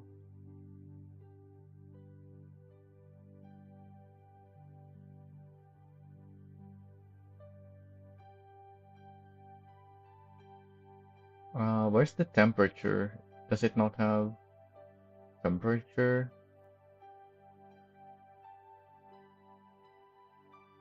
Also, why is... I'm assuming this is regen, but why is there an arrow pointing to the wheel? Regen is power from the wheels going to the battery. So what's this other arrow for? I guess we can see. Oh, that's just your input. Wait, why is it only half? Oh, that's your revs. Okay.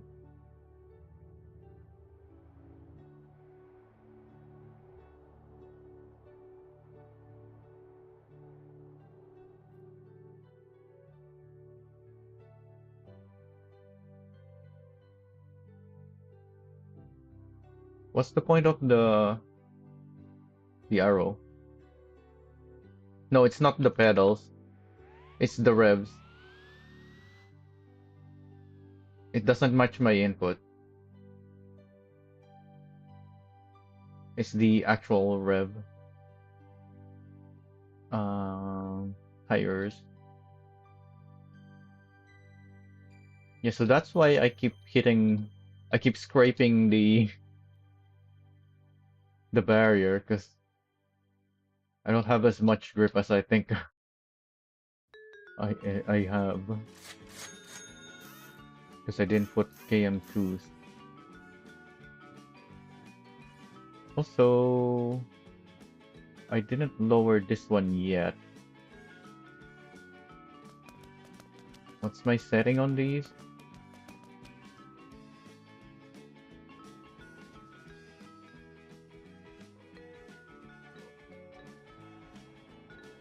I don't understand what the point of having the car icon there.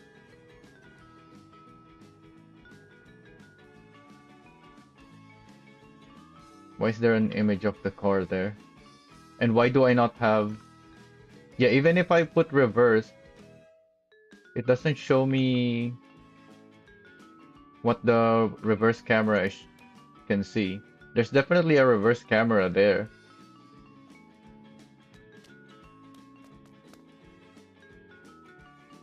Well, they haven't tested anything that affects the tires. Well, is affected by the tires. I've just been testing the powertrain.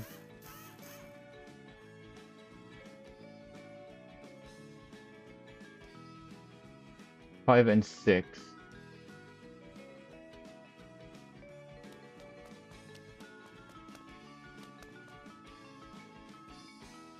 Like you don't need better tires to go in a straight line.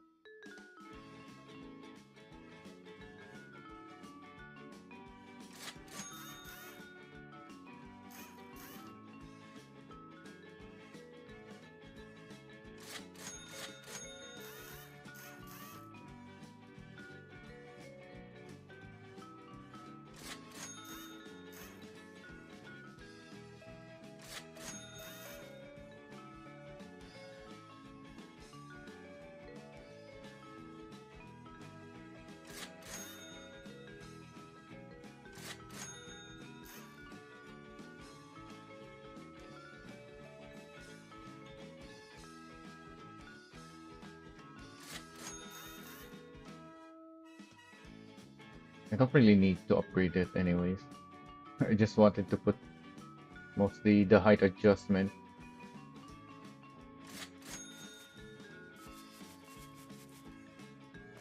so that I can walk in and out of it.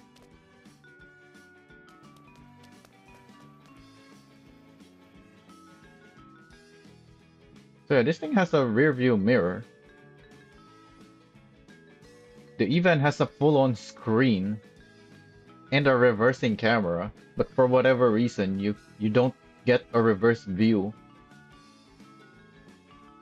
when you're reversing.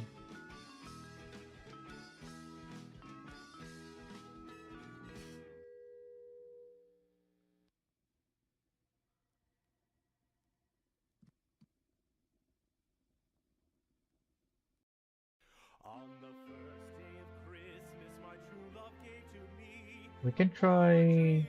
Yeah, because this is underpowered.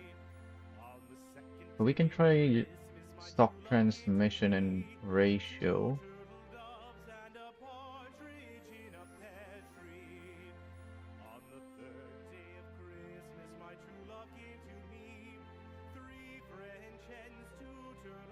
Well, let's look at what happens. Yeah, when I soften it, because of how front heavy it is, the front lowers quite a bit.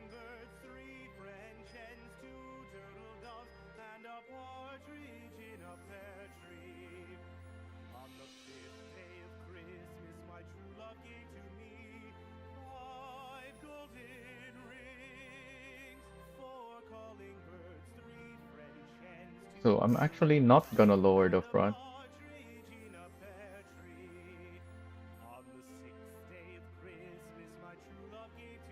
I'm only gonna lower the rear.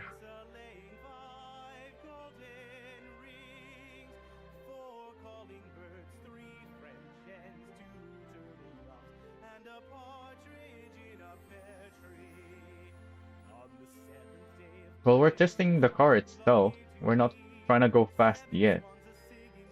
I want to get a feel for a mostly stock with basic adjustments. Like the obvious adjustments that pretty much everyone will make.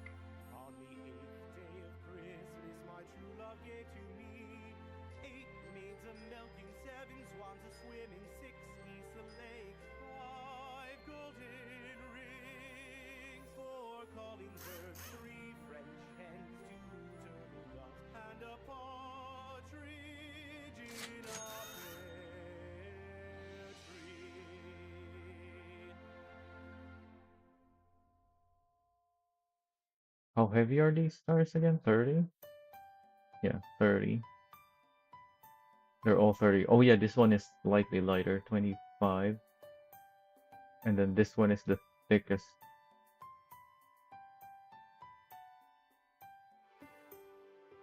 I guess that's all of it, huh?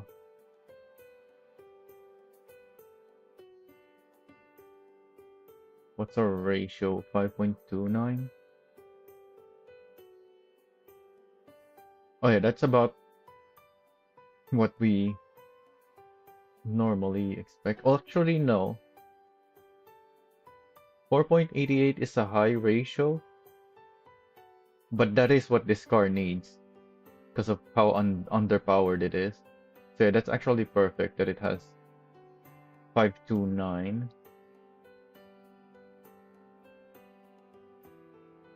Let's look at all the paint options. What is this?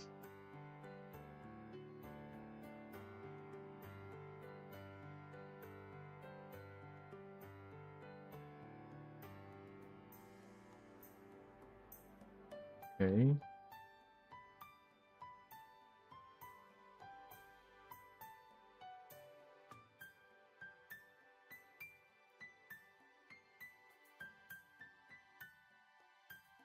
These livers are horrible. Well, this one is very basic, so it's fine, but this one and this one, terrible. This one is fine.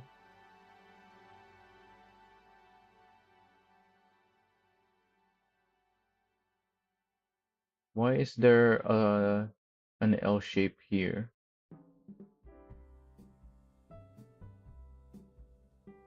Shouldn't that be a checkered pattern?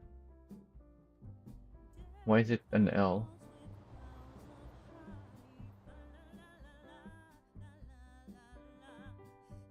Also, it says drift right there. This one says SDM. This one doesn't say anything.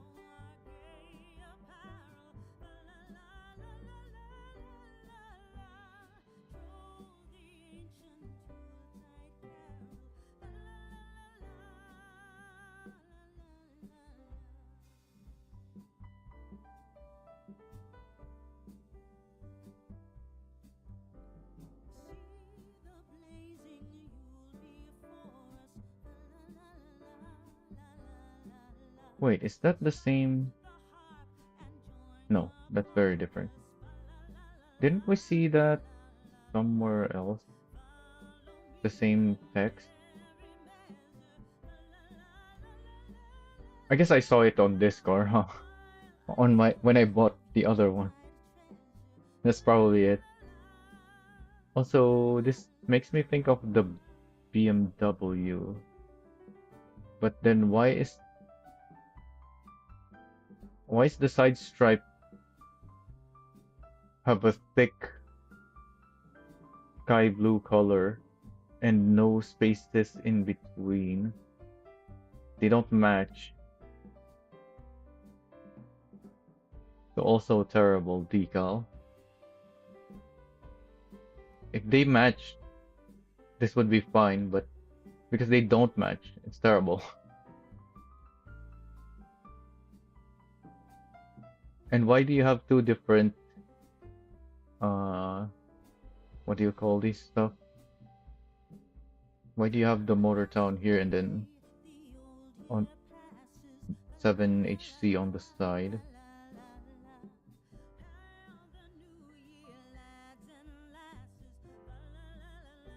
A different colored Delta decal than the one in the E van. I'm pretty sure we've had Delta decals in other vehicles. I don't remember their design though, or what vehicle it's on.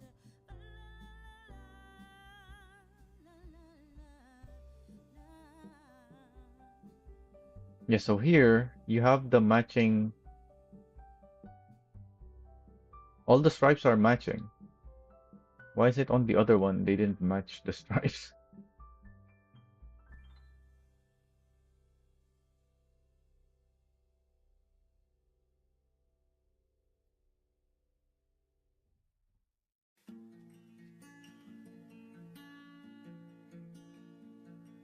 Oh yeah, is that the same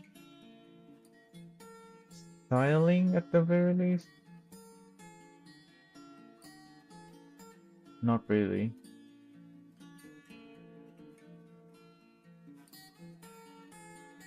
This is the same though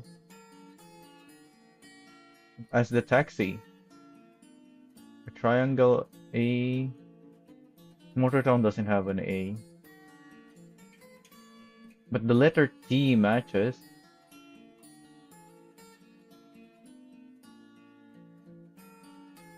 Also, why is the white outline so thick?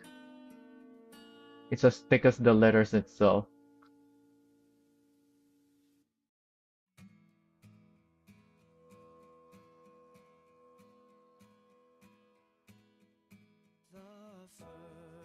I wish we have this decal. The decal that we got is not a checkered pattern. It has massive squares and smaller gaps.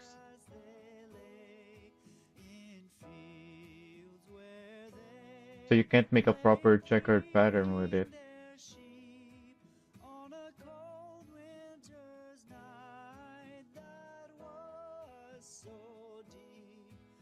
Oh yeah, even the service text is the same.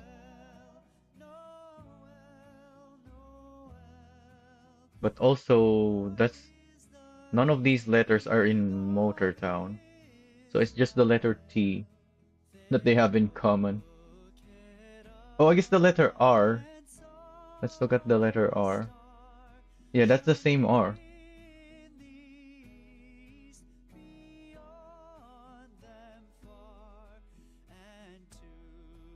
Oh, and that's it. Um, I don't think I want the taxi on this one. Maybe the Delta one. I like the Delta one.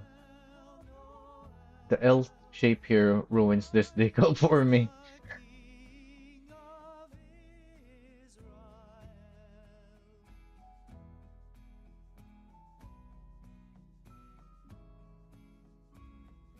Also, why is this like that? Why does the stripe curve around? Yeah, the more I look at that, the more I hate it. This one, I just don't like it. And yeah, you don't have matching stripes here once again. Like, what's up with this gap getting bigger, even though this line is the same thickness? This looks like the same thickness the whole way as well. So why is the gap increasing? And why is this at an angle when the others are not?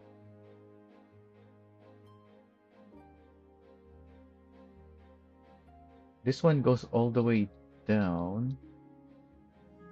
This one does not.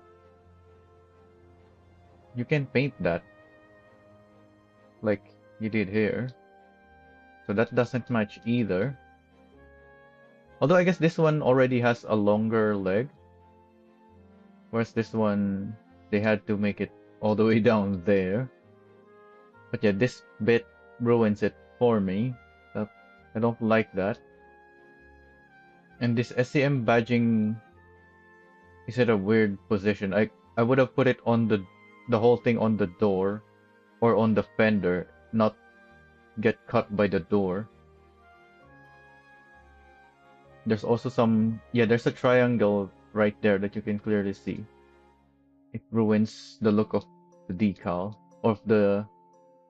Oh yeah, that's the same text as well. S, C, and M.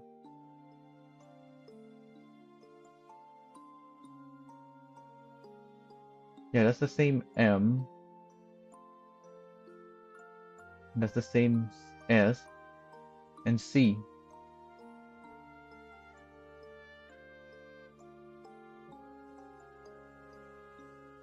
The delta is just okay. Not a fan of it,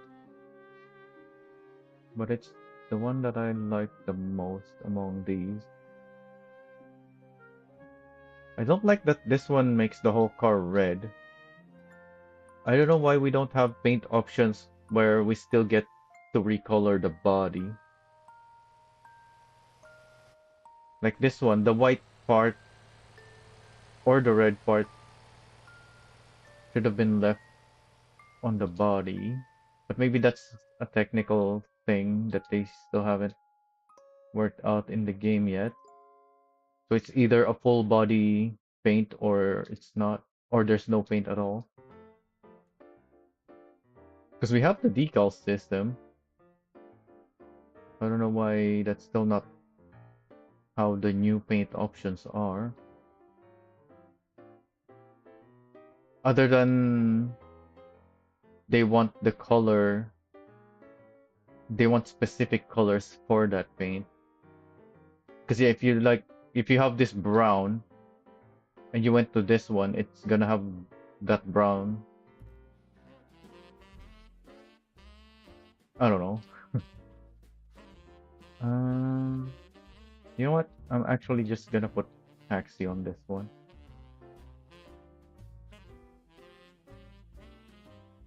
Interior. Oh yeah, the wheels. I do have the color for this yellow.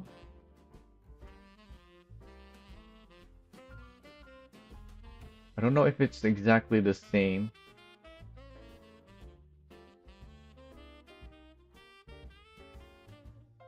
Wait, why do I have two of these?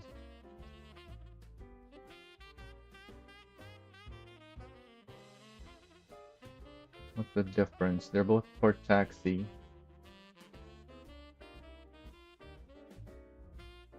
Oh, wait. I have this taxi sign, but it's just the texture. I think it's supposed to be like that.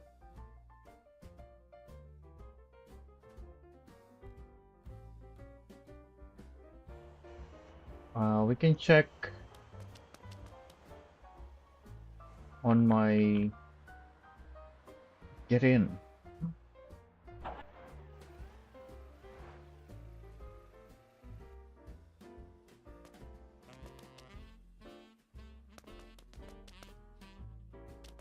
We can check on this because this thing has both. Well, it has two colors.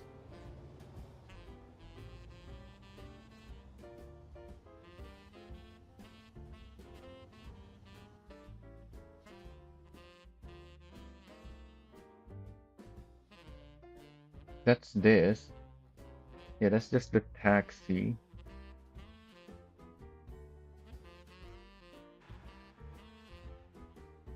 And then I have. Wait, there's three. Oh yeah, the line bits. So that is this.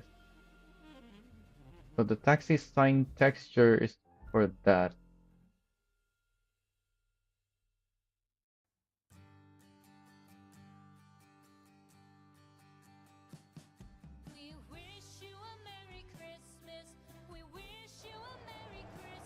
Yeah, this way it matches completely. Also, what taxi sign is this? Oh, they're just both called taxi license. They don't even have a number.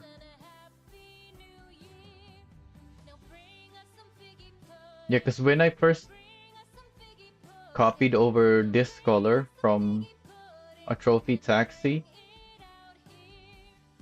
sometimes depending on the lighting, the color doesn't look the same. So I tried to figure out the texture that matches the sign. So now it looks like they're actually exactly the same. They're not quite exactly the same. I couldn't make it exactly the same, but this is as close as I could get.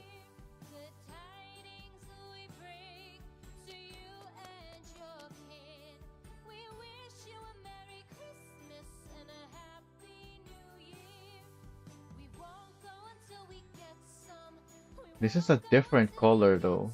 You can clearly see. Yeah, this is a darker. This is, yeah, it's golden yellow. So maybe it's this one.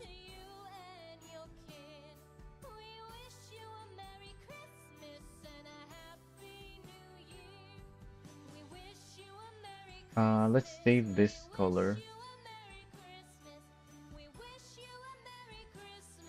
before we replace it.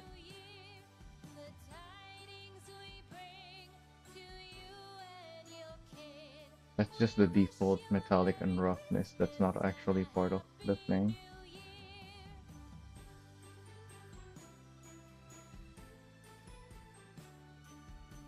So this is from the trophy too. And then, what is it? I wanted a bright color to see if it's gonna be the same. Oh, let me move this back.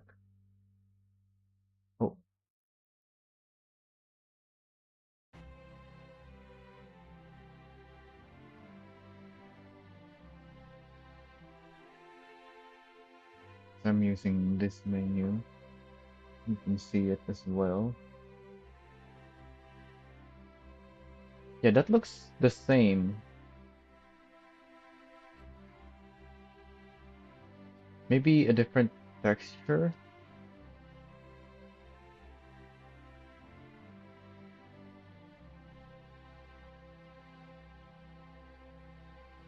Let's apply it and go here and then back. Yeah, that looks very similar, but not quite. This looks darker.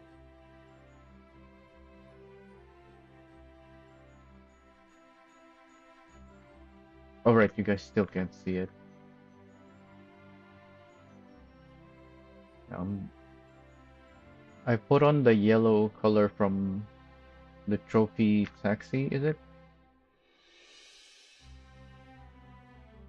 No, it's just taxi. So I don't know where I got this. But yeah, if I select the taxi decal and then back out to my yellow looks different.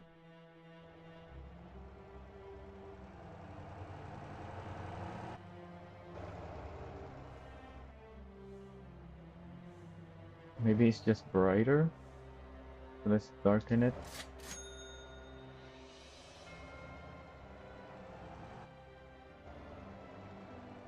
Actually, it also looks less saturated.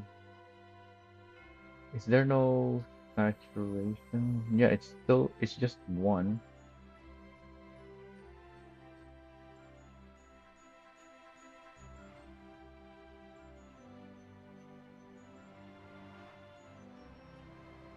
That looks too dark now.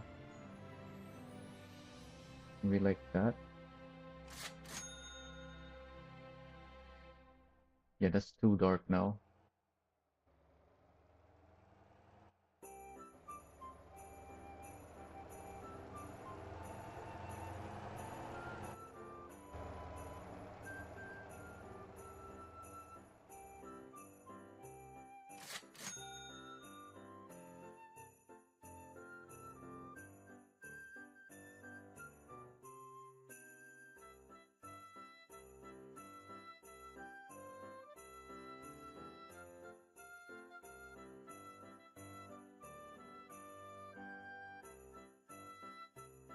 More saturation again.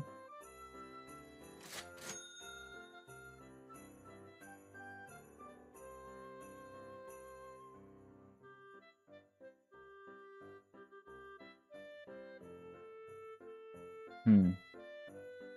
Why can't I figure out this color? Let's try a different view.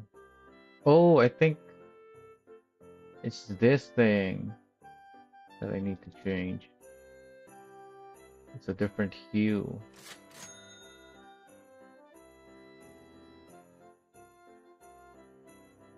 Yeah, now it's too dark.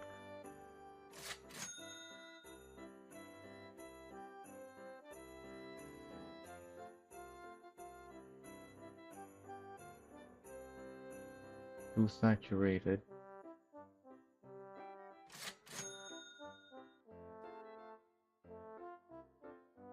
That looks very close now.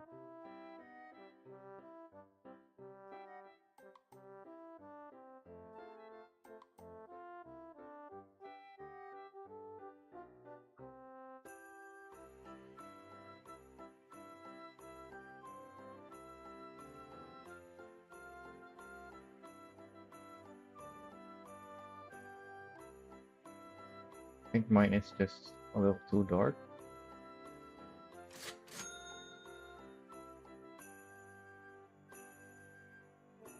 Oh, that looks very similar now. Yeah, that's almost exactly the same, isn't it?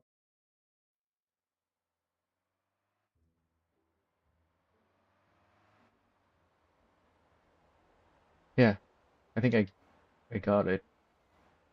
So there's no need to adjust the metallic and brightness.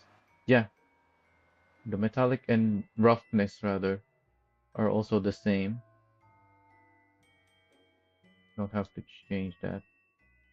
Oh yeah, it's because the paint options don't mess with the metallic and roughness anymore. Unlike the old decals, or unlike the old paint options. In fact, did they also update the old ones, like the Tanko? Why are these spawned in?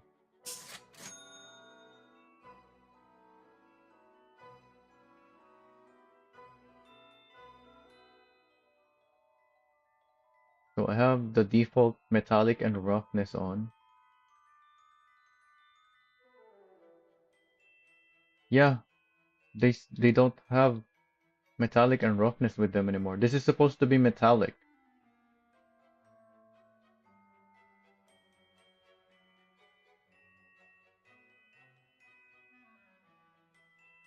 so that's a bug.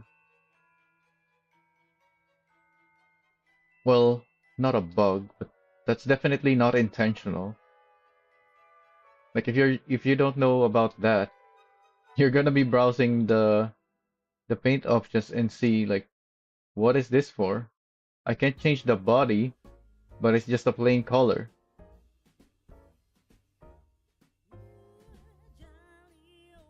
because this is supposed to be a metallic one. But since they don't change the metallic and roughness anymore, you can't see that. So it's like something like that. Wait, still no. Is it fully metallic and zero roughness? I never really used this paint option. Not without decals at least. So I don't know how this is supposed to look. I just know that it's metallic. Speaking of, I do have that in my other ankles. Do they still have the shine on them now that that's been replaced?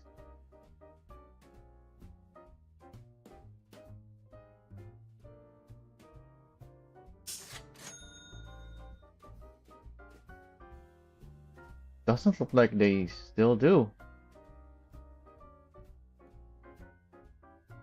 It's supposed to be shiny. Yeah, I have the paint 4, but it's not shiny.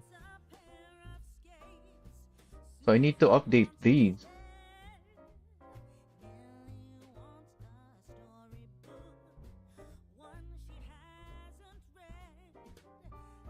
That's how these used to look. Well, not with the red, but with this.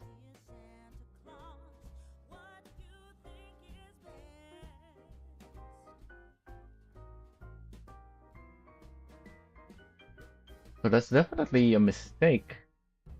If it's affecting old builds, it didn't save the original metallic and roughness of the paint. I still have the paint, but the metallic and roughness got removed. This is just the default values now.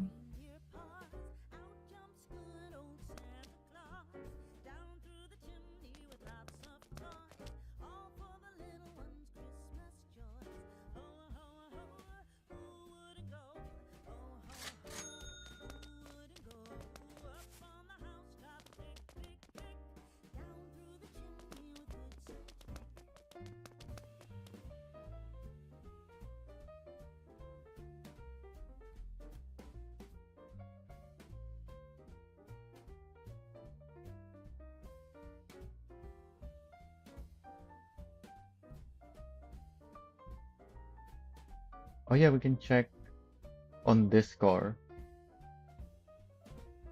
if we can match the taxi license. It should match because it does match on that one.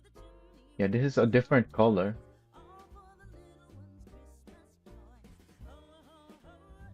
So let's see. Oh, let's also write this down. Oh wait, yeah, I haven't written this down. This is another shade of yellow, different from the original trophy.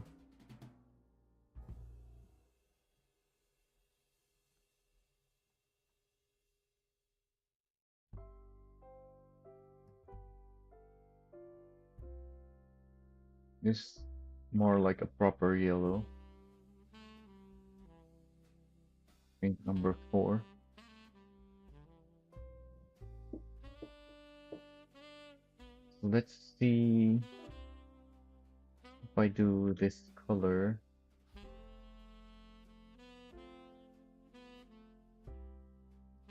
Yeah, so that color matches,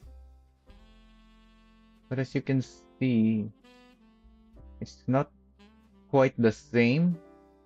Not because it's a different color, but because it has different metallic and roughness. So if I now apply this 0.9 and 0.25,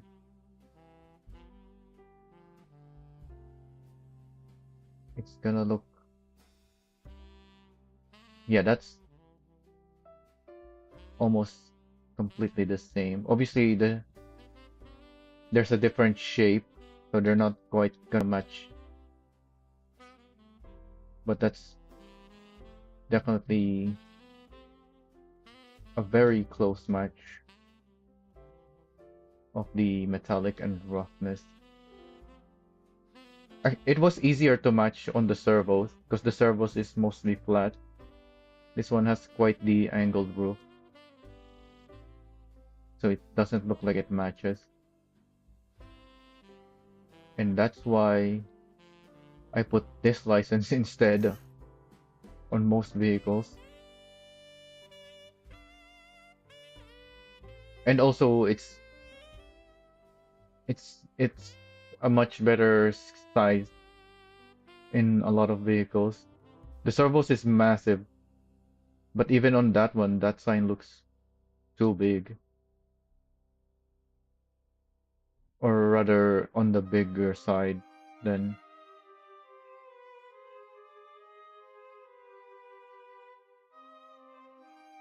So this taillight is making me think of the taillight and the bumper. It's making me think of an old Mercedes. I don't know what this specific model is.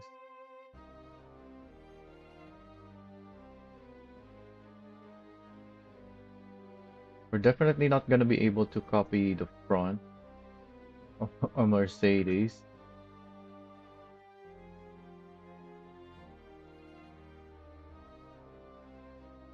But we can copy the tail light.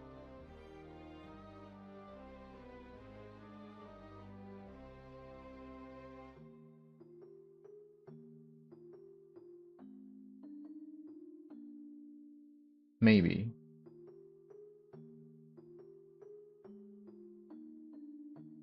Which one? Yeah, does this one has the similar, even has a similar bumper? And does it say the model?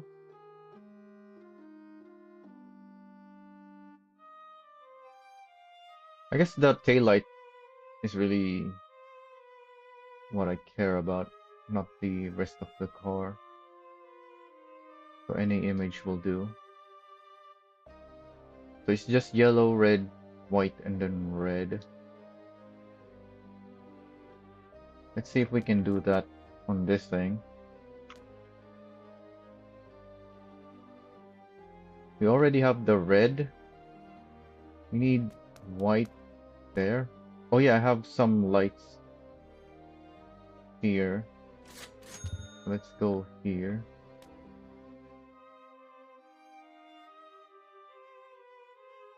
Oh, my rotator got spawned over there. It's supposed to be here.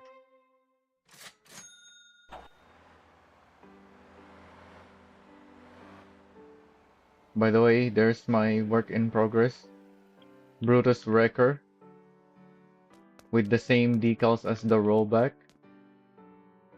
This is completely brand new Brutus text. I didn't use my original Brutus decal. I made it from scratch once again using all my new decal application tricks that I've learned since. And there's also this rotator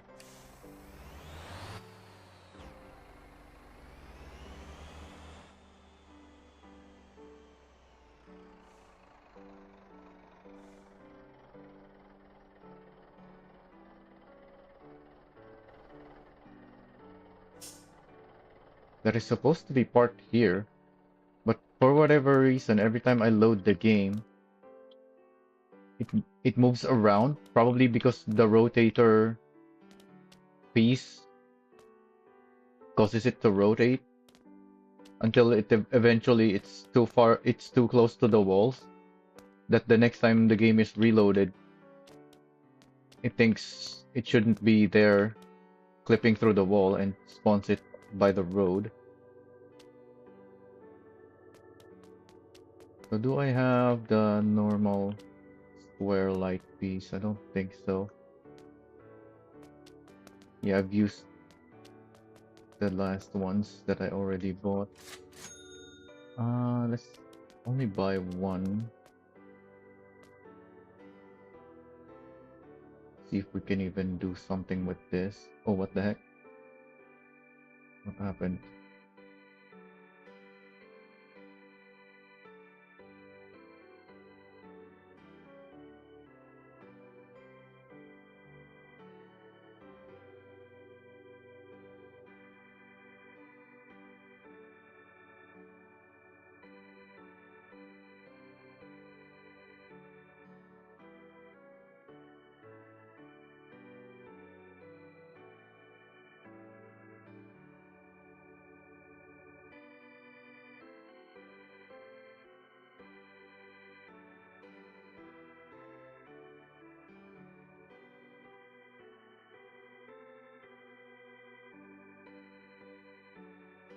Not quite matching up.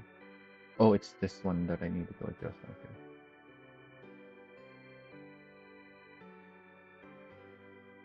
We can have that there. It's slightly bigger, so it's not gonna look quite right.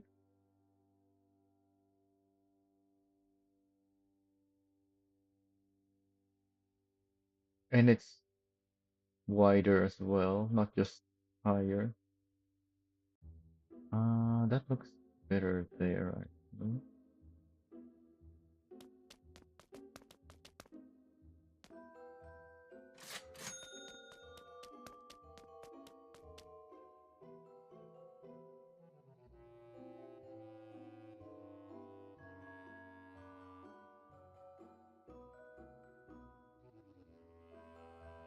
What was the other one? Four?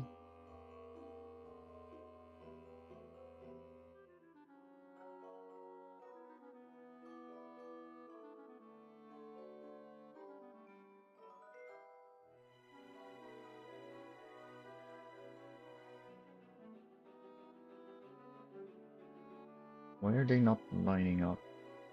Oh, because yeah, they're at an angle of four, which actually kind of works out,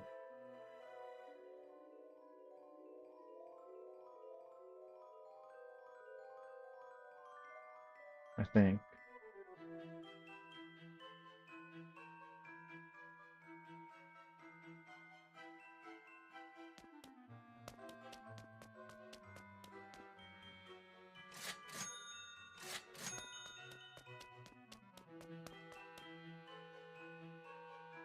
Probably better off just putting them on one. Let's have them in order of their placement.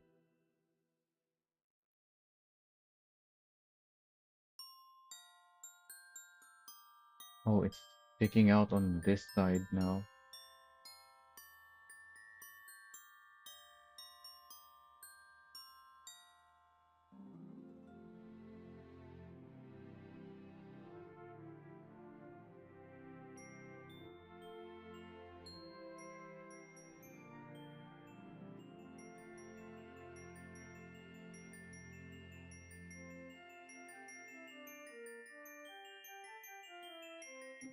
Oh, this is 8.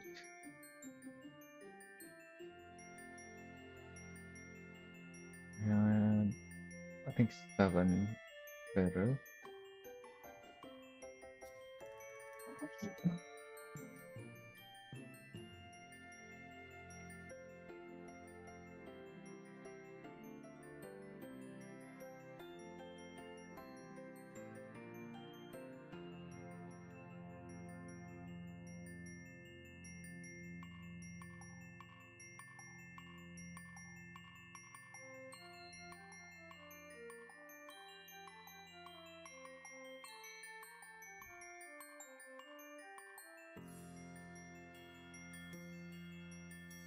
So I need this to be wider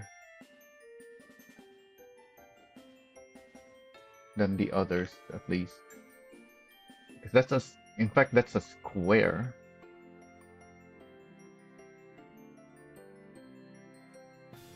which is not gonna happen with how I'm making these. Maybe I should have put them at an angle, like this. Is it high enough? No, that's too small.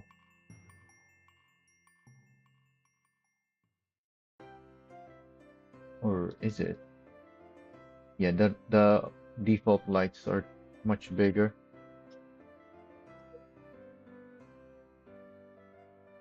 So this will have to be red.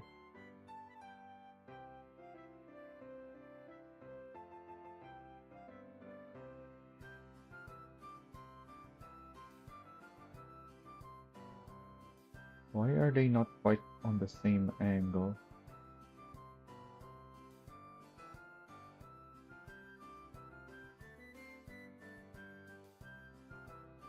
There we go.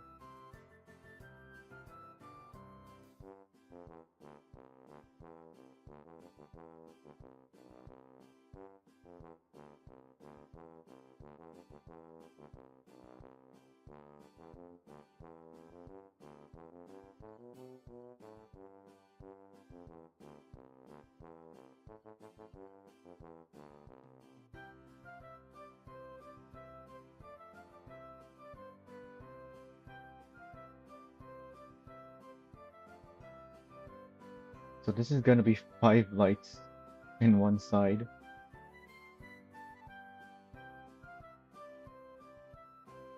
So this needs to be smaller.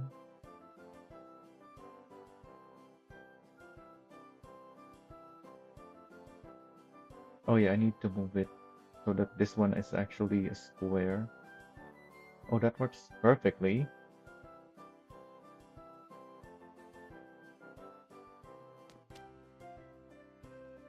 These lights would look way too big for the car.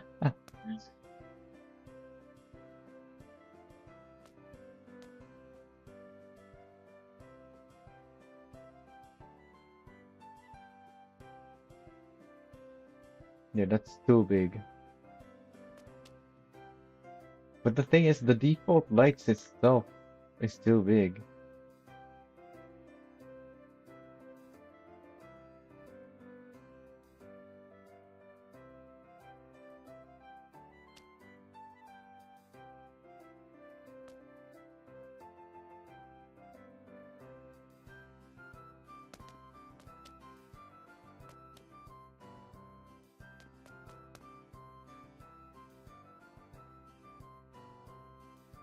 I really don't like the fact that it's an L shape, the braking. So maybe I can at least do something about that. But what?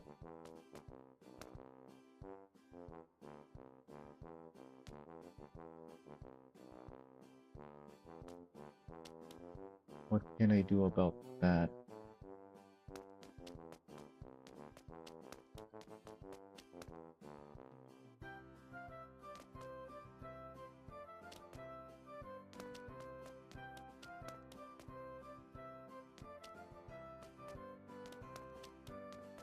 Alright, let's not mess with the lights for now then, I guess.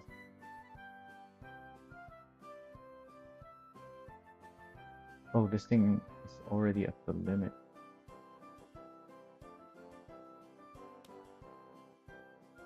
There's lights inside there already. What about the other side? There is space here.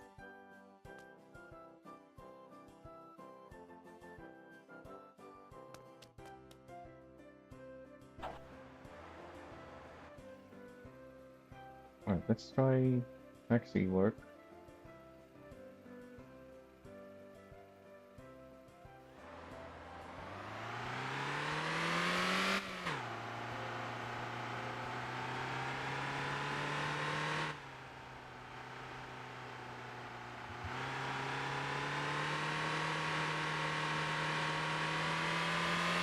Yeah, the rear doesn't have much grip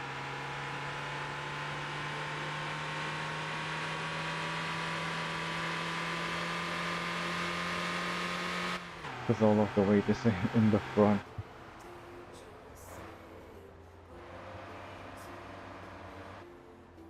The braking didn't feel too bad, but I didn't slam the brakes yet.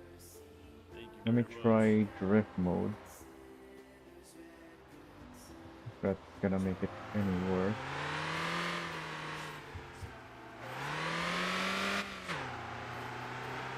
This is also a comfort passenger.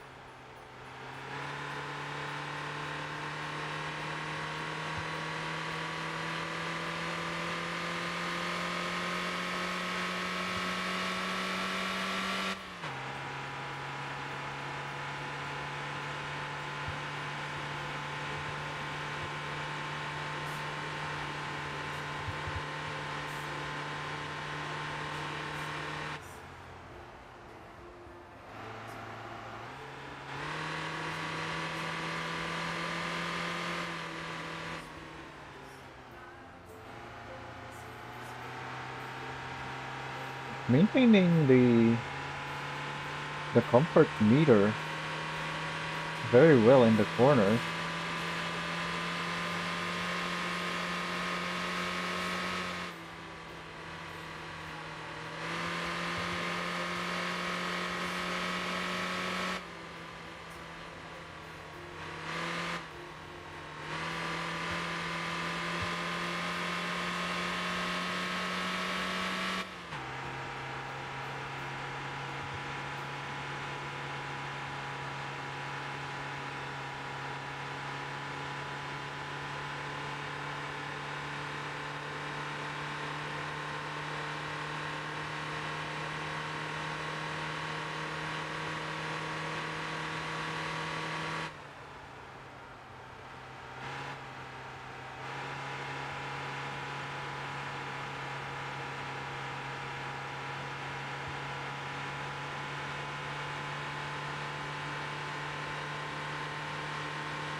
Be careful! Oh, it lost the rear a little under braking.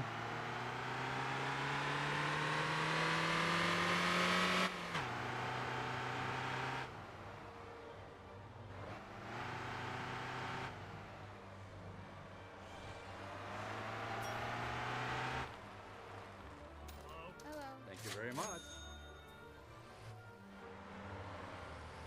It needs brake balance adjustment.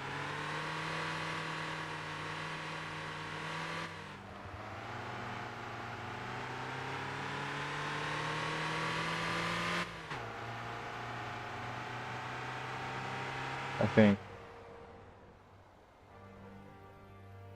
It's not really leaving much skid marks though.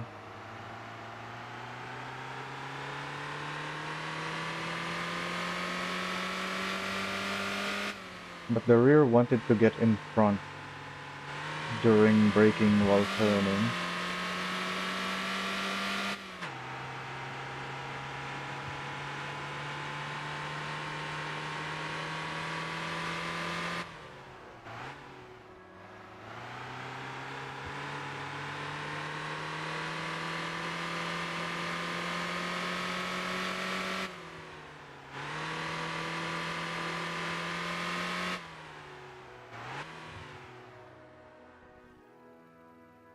So maybe just a little bit, like F90.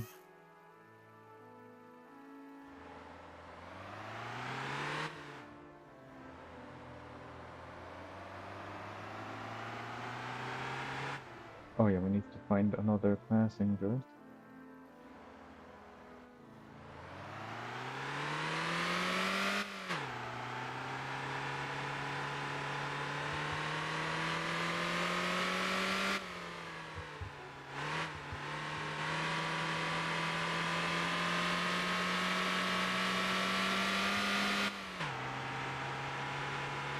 Yeah, it feels fine, despite the front being too heavy compared to the rear. It just means the rear doesn't have as much grip.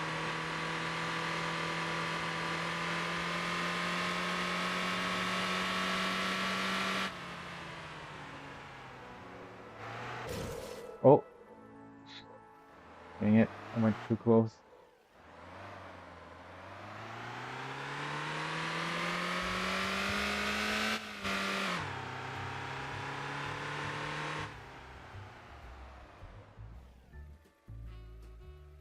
Thank you very much.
Thank you very much. Oh yeah, that was not an urgent passenger. I could have repaired on the way.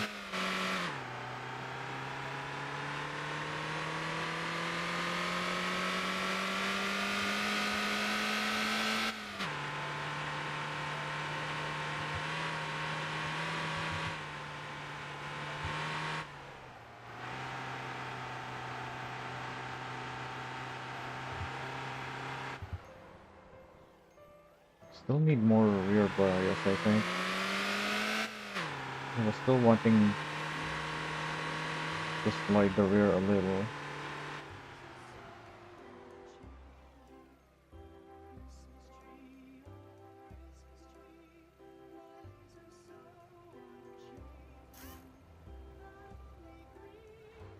Oh yeah, we need to repair.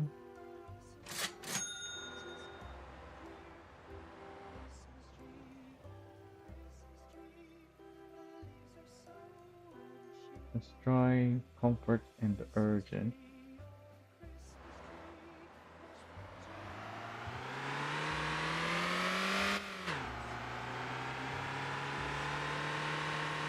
So this is an underpowered car.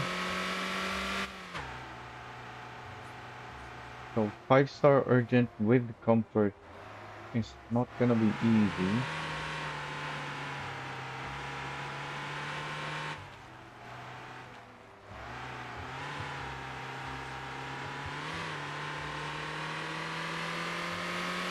Especially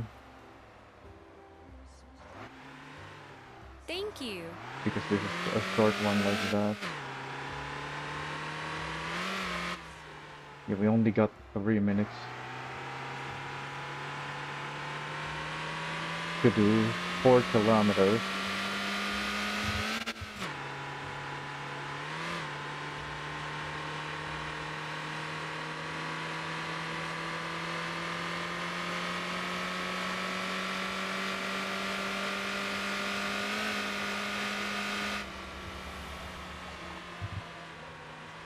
Whoa. Be careful. Yeah, it really doesn't have much grip on the rear.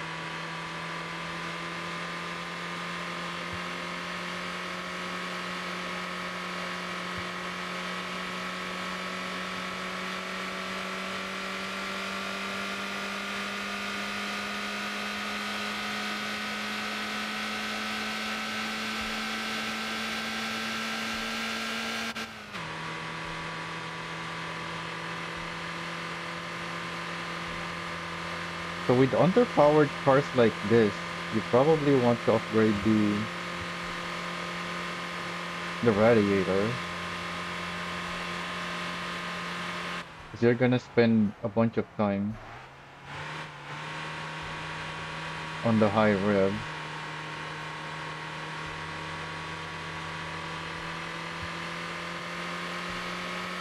And it takes forever to reach the maximum speed in third before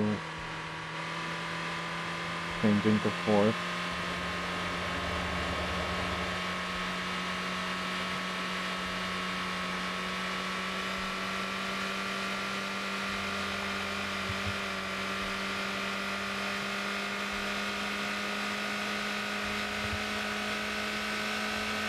And this is without damage on the radiator and we have a full coolant as well.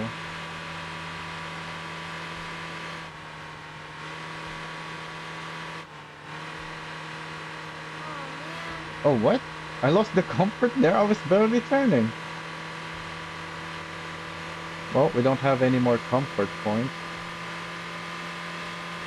But it looks like we might be able to do 5-star urgent at least. man. Be careful. Especially now that I don't need to take it easy for the comfort. Yeah, we got 10 seconds to spare.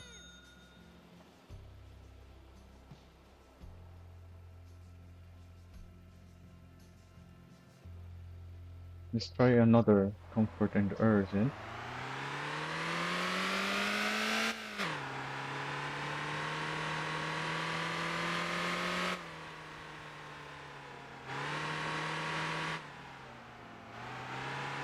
Now 240 on this thing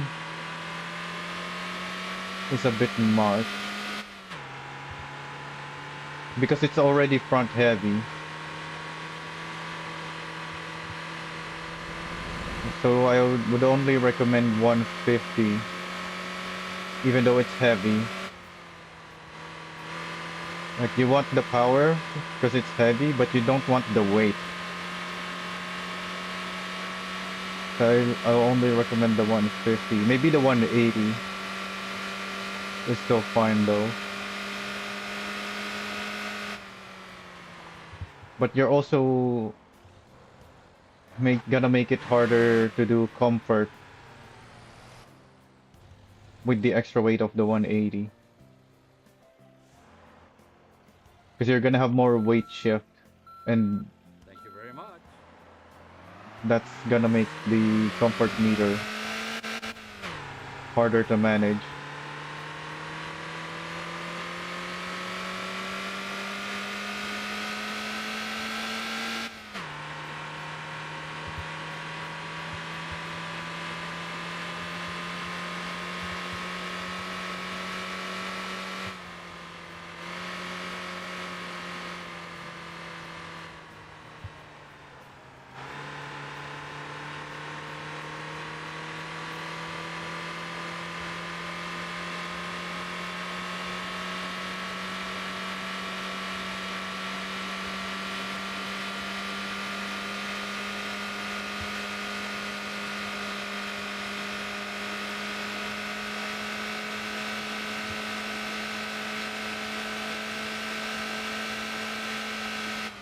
Oh, the fires are dropping my FPS, I think. Oh yeah, no, it's not the fires, it's all the vehicles at the dealership.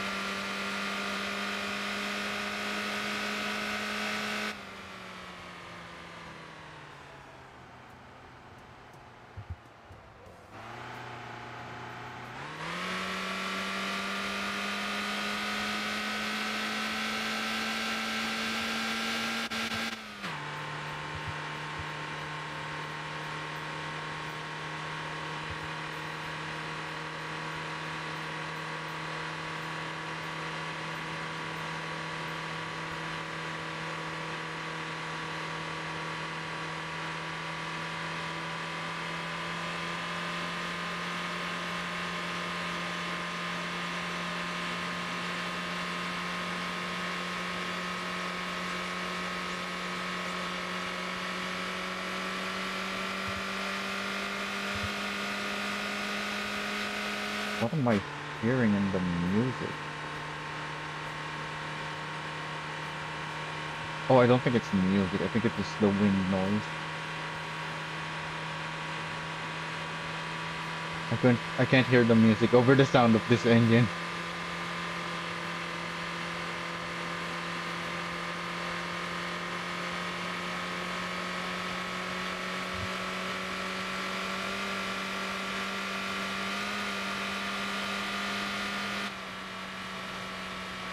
Almost overheated there.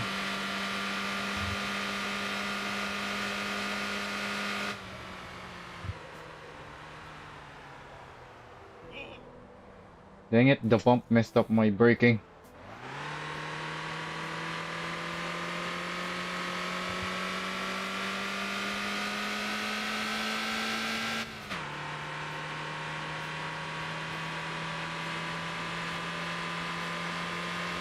Oh yeah, the suspension, even though I stiffened it, it still feels nice. It still feels a little soft, but I don't think it's too soft anymore. We don't have comfort anymore, I guess. We hit another bump. That's the thing with cars like this, where it's tiny.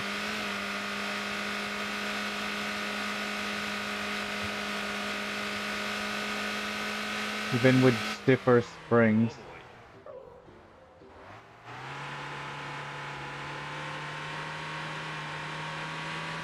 The bumps are still gonna mess up the balance. Unlike with the bigger cars. Thank you very much.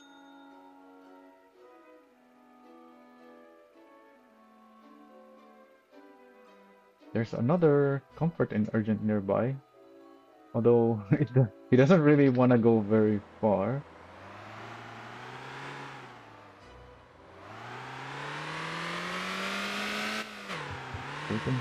And it goes to a dealer anyway. In fact, Thank you it very goes to the much. perfect place.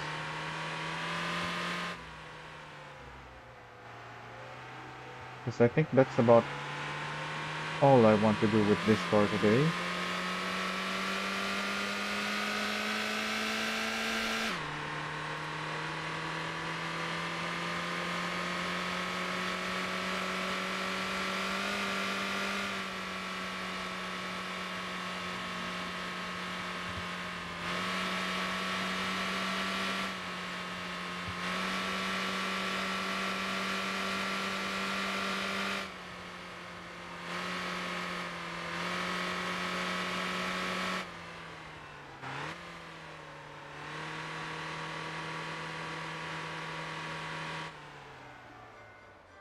Oh, don't. Thank you very much. Well, I had to brake, otherwise I would go past it and lose the urgent.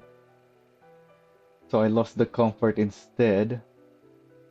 The urgent is worth more anyway. It's plus 30% each star, whereas comfort is only 20%.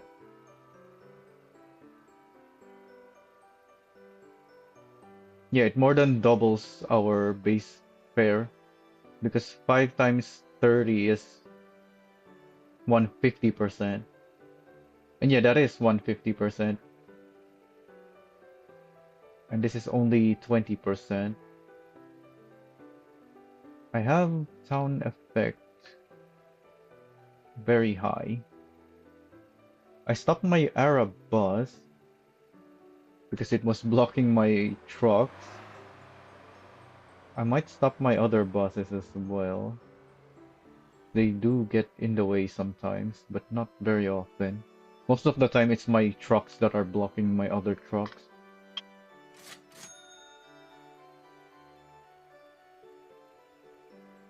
So yeah, with this F80, maybe even F70, I haven't done proper testing on the brakes, but the F80 already made it much better to drive. Like, the rear doesn't want to get ahead of the front anymore on the braking. And then the suspension is quite soft. And if you're doing taxi, you're gonna want something stiff, but obviously not too stiff that it messes your handling. And I think for this car, because of how soft the suspension is, 300 or even 400 should work.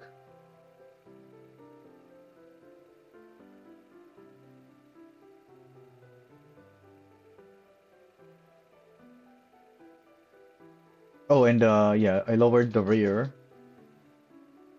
to put more weight in the back, or at least that's the idea.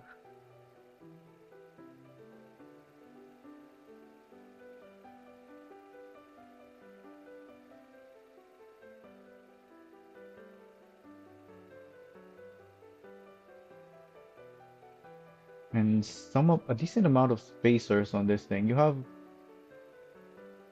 well, I guess it sticks out there, huh? Because I lowered it.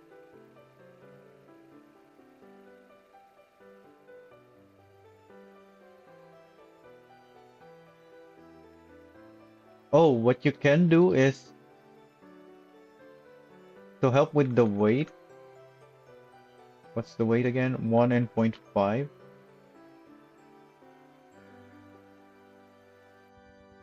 You know what? We can try.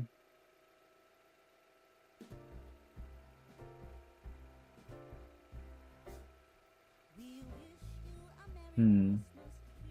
That's 80 kilograms less if we go down to the 1 speed. So we can go save 80 kilograms from the transmission. So we're now gonna struggle to accelerate because we only have 1 gear. But because we saved all of that weight, we can upgrade the engine to something heavier, like a 240 even, like, because that's what? That's 100 kilograms. That's actually too much. So yeah, 180 should be fine. So that's still lighter overall with the 180. But the 150 should be fine. And then we just need to adjust the FDR.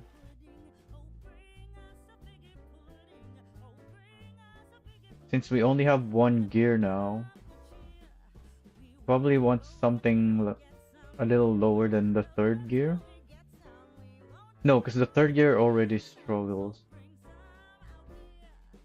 Oh wait, that's exactly the same already. The 1 speed is a ratio of 1. This is 529, 529.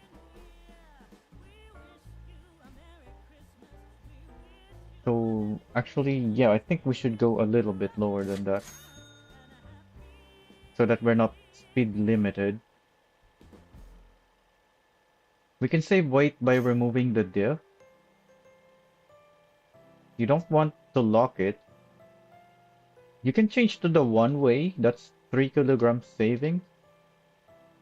But if you're just doing taxi, you can just keep open diff.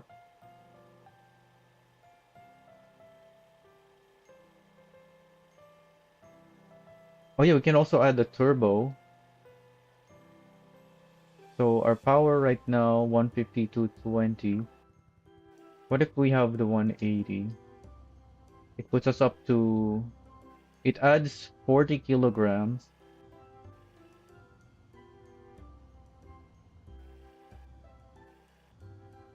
but it adds 30 power and 50 torque. Whereas the turbo, we can't go stage 1 because we only have the 1 speed. We need the stock, which is much lighter.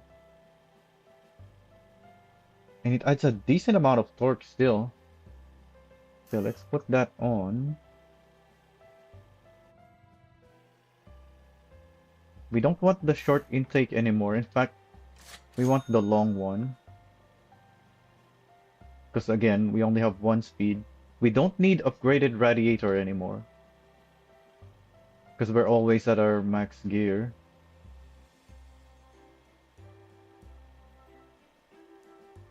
Yeah, that saves us 3 kilograms.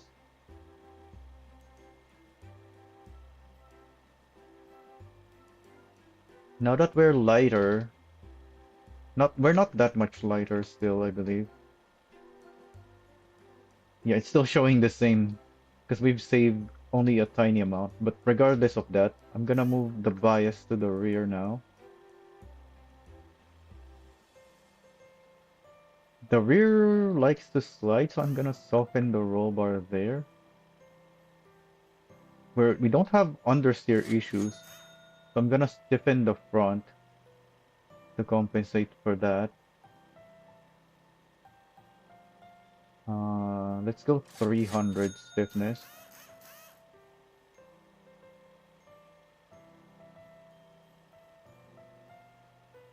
Are the tires heavier? They're not, right? Yeah, they're all 10 kilograms. We want a lightweight wheel at the front.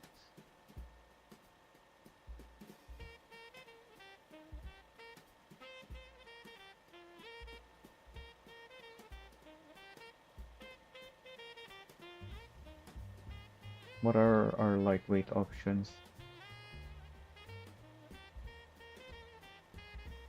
The Megis looks fine. And then we can put something heavy in the back. Actually, we have a 1-speed setup. We don't necessarily want something heavy in the back because that's gonna cancel all our weight savings. So yeah, actually, let's just go with all lightweight wheels. If we didn't have the 1-speed, I would recommend putting heavier wheels in the back, just so you have better balance.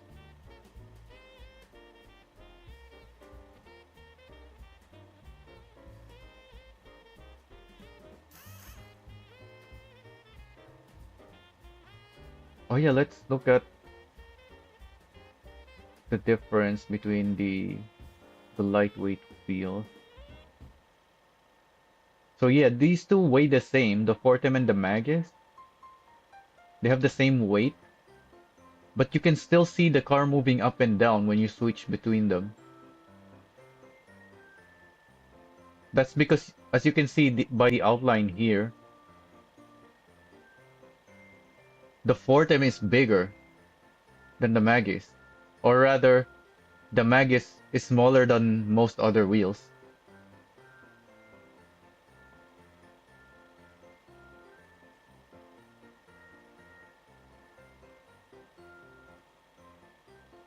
And that's gonna affect your ratio a little bit as well, the final drive ratio. Because the smaller wheels need higher ratio. And since I did reduce the ratio, that's actually a good thing that we now have smaller wheels. So we're effectively getting like a 4.9 FDR instead of 4.88.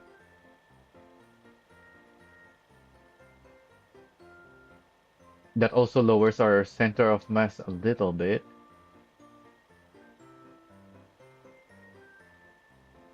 What else can we change? I think that's it. I was gonna stop here and start working on the bus with the trophy, but we have a new setup now, so let's try it out.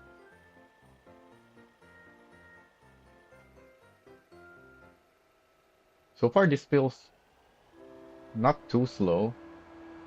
Obviously, from a stop, it's gonna take a while to get to speed, but once you're up to a decent speed,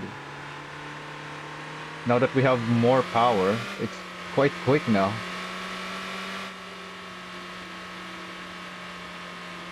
In fact, I think I'm gonna need a lower FDR. Yeah, because this is a lot of power. We can get to a pretty high speed. Oh, and I even added a turbo as well.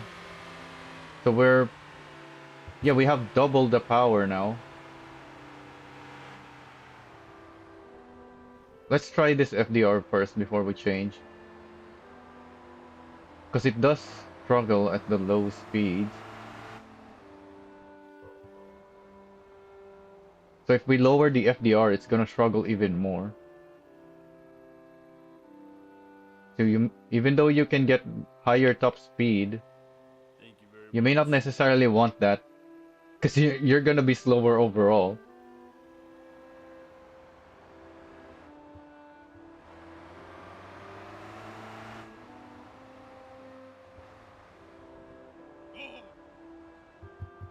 Already lost our comfort.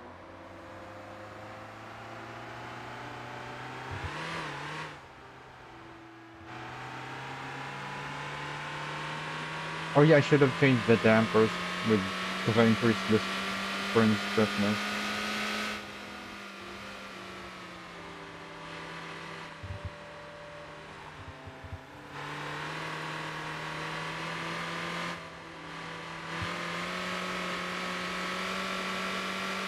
This is already so much more power. And we were able to do 5-star urgent with half the power. And now that we're lighter, it's easier to to maintain the comfort. Although we're faster as well, which is gonna increase the difficulty in maintaining the comfort. So you just have to be more careful.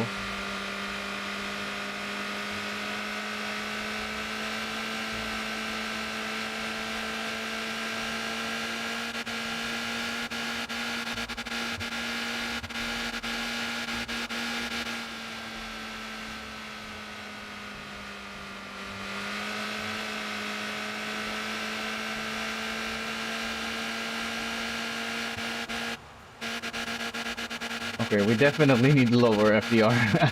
This is so much more power.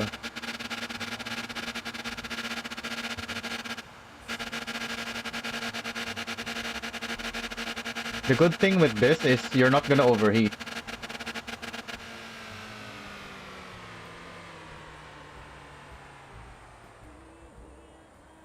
Because your engine is constantly cutting out. Alright, I don't need to shift down. I'm already in first gear.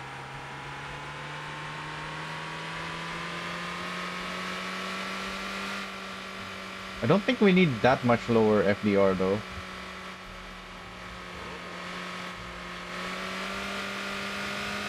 Because like I said, the lower the FDR we go, the worse the acceleration is gonna be. Oh my gosh.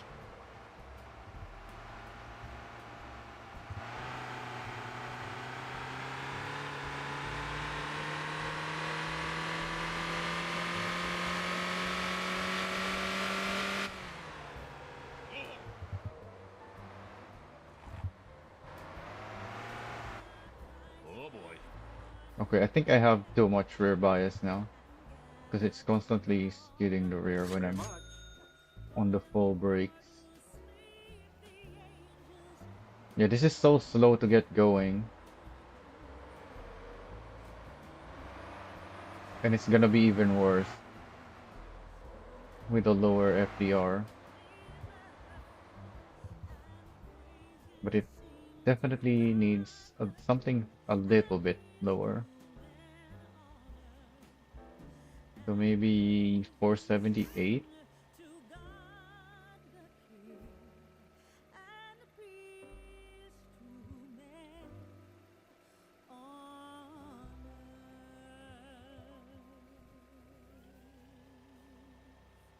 I should have used the menu instead of checking that. We have comfort and urgent. There it is. Yeah, but even up to 90 or something, you have worse acceleration. It's not just this a 30. The lower you go in FDR, the worse it gets in acceleration. Like I said earlier, it's hard to quantify acceleration, like with when we were testing the van. Thank you very much. So you can't just say numbers about it, but you're losing a lot of acceleration for lowering the FDR.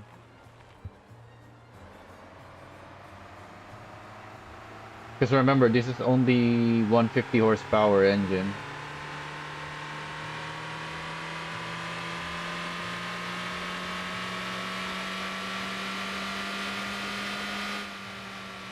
Maybe with the 180, you can go even lower FDR. And you're probably gonna want lower FDR anyways.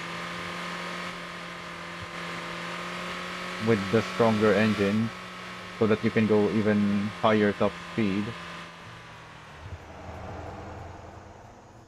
Oh yeah, I should have adjusted the brake bias. Like this is so slow. If I had slightly higher FDR, I would accelerate so much quickly.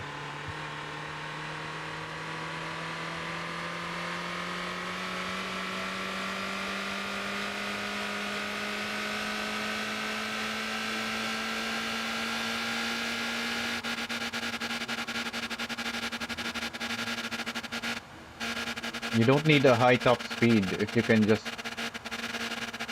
accelerate up to your top speed all the time.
And this is with a long intake as well, because obviously we need the long intake so we can accelerate.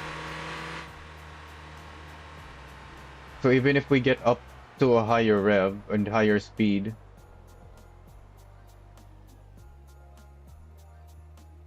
it's not really gonna give us that much better acceleration Thank you at very that much. at those speeds. And we're not accelerating at the high speeds anyways. We're reaching our top speed and then that's it.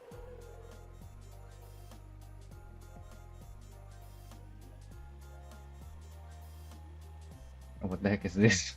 Why does he, why does he want a taxi to go from there to there? Alright, let me just go to the gas station first and then check the passengers again.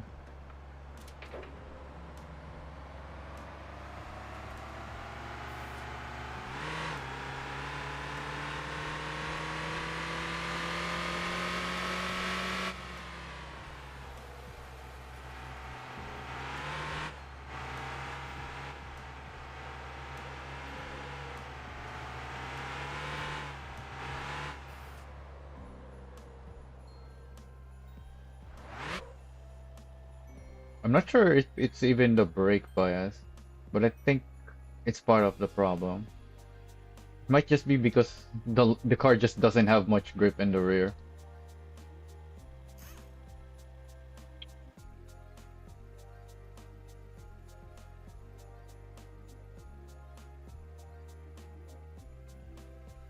But yeah, F70 is probably too much for this car, considering how heavy, front heavy it is. Even with our weight adjustments, which didn't really change much. Like, what's our weight now? Oh, we're down to 1.4.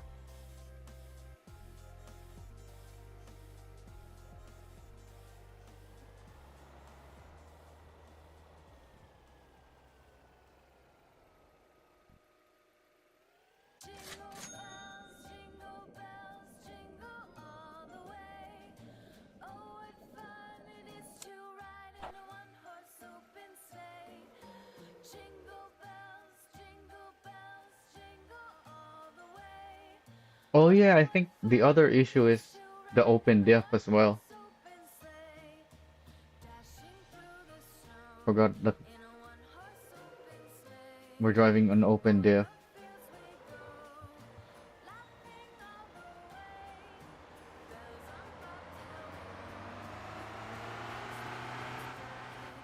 Let me check my taxi Daffy. Because that one is the true lightweight build. Like if you want a one-speed taxi, then it's the Daffy that you should get. Oh, it was right next door. I didn't have to pay 300 to spawn it here. Do I still have the lightweight build on though? Oh, why do I have... Oh, the Mad Max ones.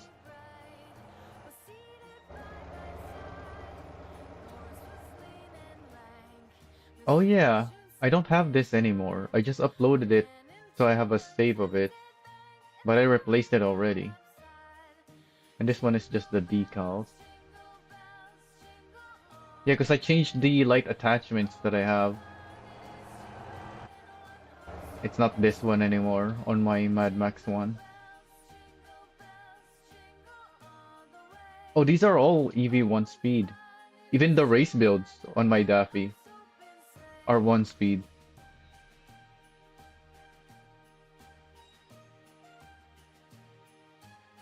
Oh, this is less than half the weight. This is the weight of a single axle on that car. The front axle.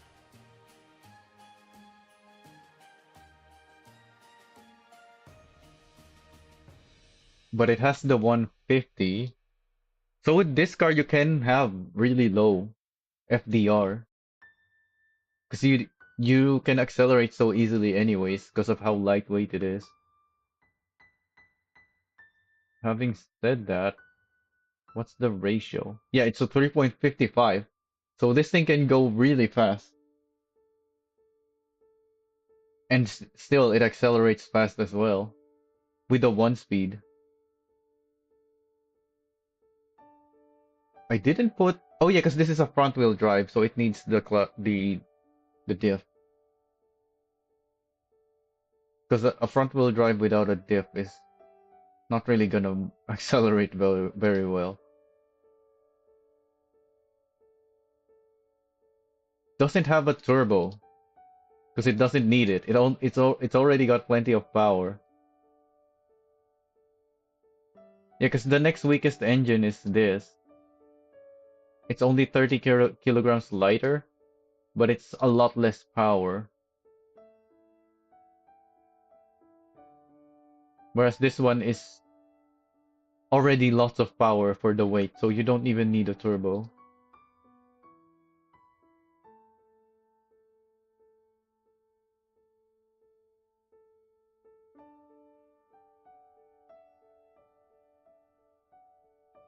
I haven't adjusted the brake, but this is front heavy as well, because it's a front wheel drive, front engine car.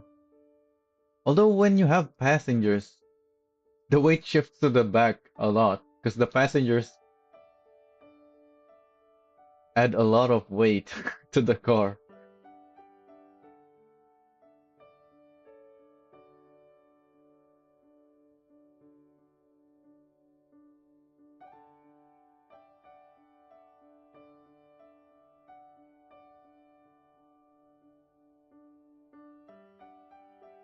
Anyways, let me put these things out of the way now. Well, back in their place, I guess.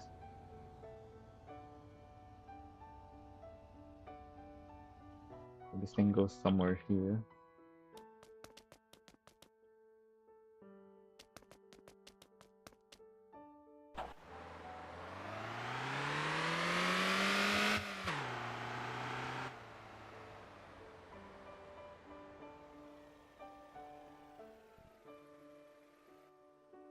Thing goes here. I guess we're adding the trophy now.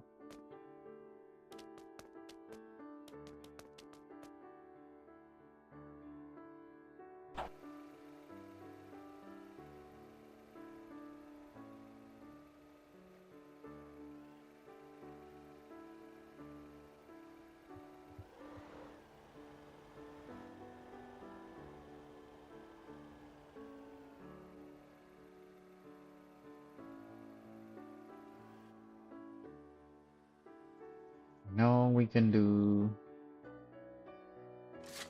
the bus update. This is the weekly challenge vehicle. And I'm pretty sure I haven't uploaded the decals on this. Yeah, this is my old one on my other bus. I updated it already a long time ago, in fact. I just never uploaded it because there wasn't really much difference.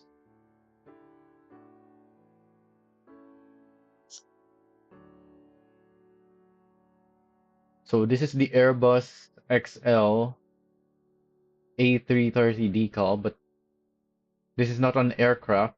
So instead of an A330, I put B330 because it's a bus, not an airplane. And I put an airplane logo there. The old one doesn't have that. Yeah. And the one just has number 2 and the bus text.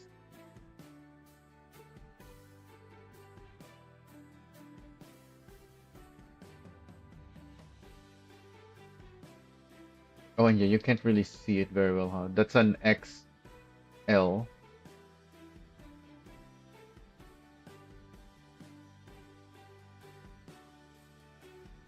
Don't need radiators on buses because you're stopping on bus stops anyways. You have plenty of time to cool down. Oh yeah, let's check the parts compared to my old one. Is it all the same? I should be all the same. Yeah, 300 light speed, light bus transmission, or ratio, long intake. Yeah, all the standard stuff. Oh yeah, I put on Jamusi wheels because why not? So just so it's black. The spacers is only on the rear? It looks like the front wheels are sticking out more though. There's only 2 spacers, not 4. Oh, I upgraded the brake pads. Yeah, because during testing, we had brake pad overheating issues. But we don't have that anymore, I believe.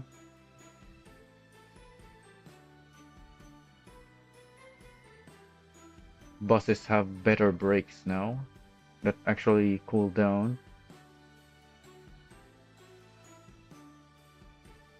Yeah, everything else is the same other than that. Let's put on the stock pads now. What's the balance at the moment?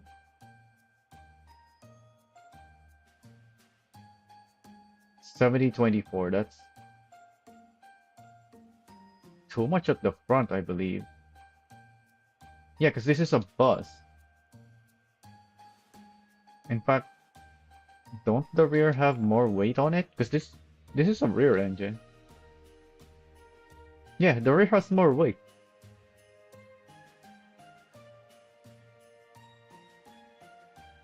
So we're probably gonna want the F50, because that makes it 35, 36. That makes the rear slightly more.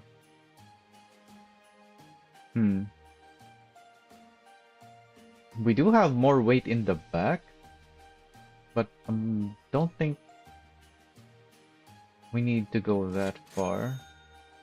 I think we should still have slightly more at the front.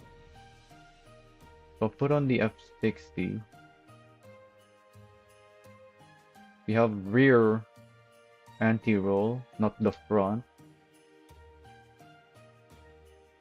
The rear is also stiffer, but the front is also very stiff.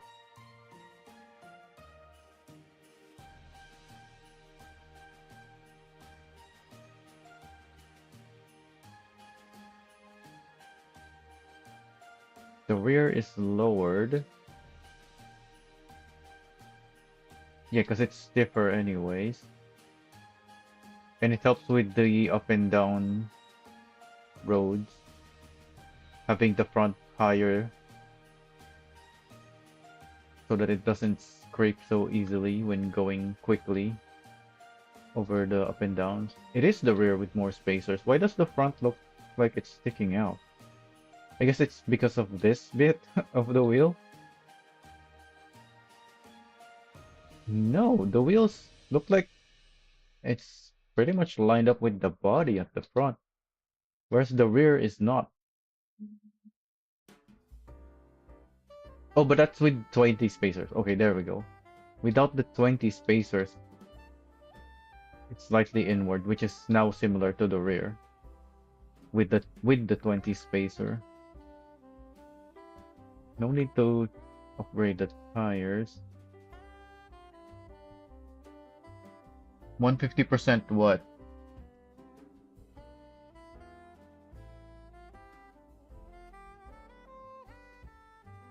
Oh yeah, the decals need to have the thing unchecked. Because for whatever reason, by default, the on wheel is checked. Even though we couldn't even paint the wheels before. I don't know why they made that the default setting.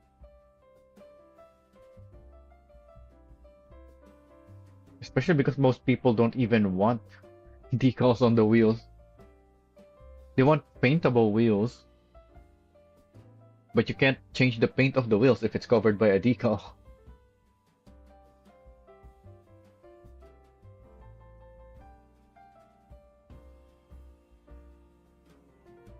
Now, you don't really need to increase the power, even though we're losing a lot of the power from adjusting the brakes. We'll see. I'm pretty sure we don't need to increase the power. Because this is a bus. You want comfort. And having the weaker brakes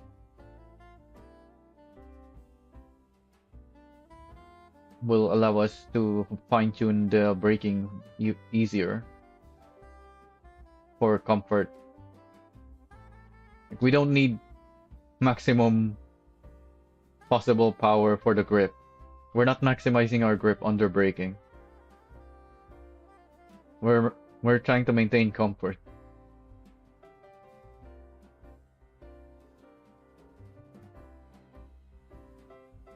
I have a bunch of... Actually, the white wheels look nice on this as well. I don't think we had the Lobo wheels or the Roadmaster wheels back when I made this. So I went with black instead. We had the dummy, but it's not quite the same white.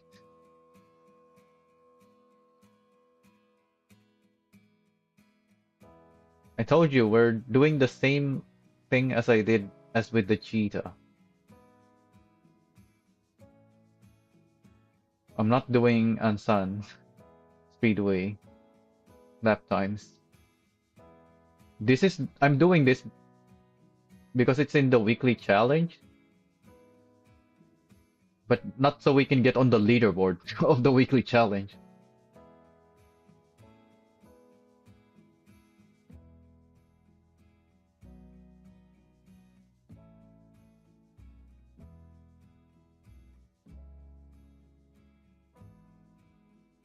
Oh yeah, I put these lights up there.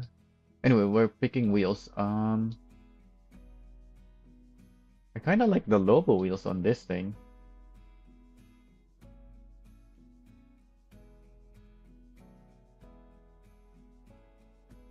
The Golem looks pretty nice too.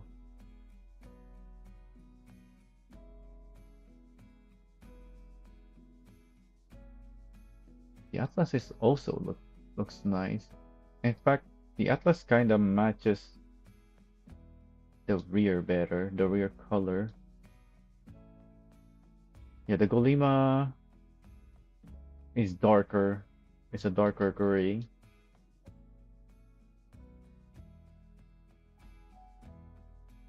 Although this one is slightly lighter.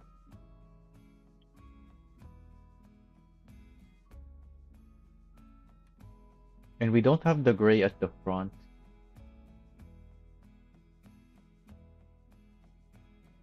Oh yeah, we have the thickness as well. Not really something I care too much about with buses. But it is nice to have thicker front tires.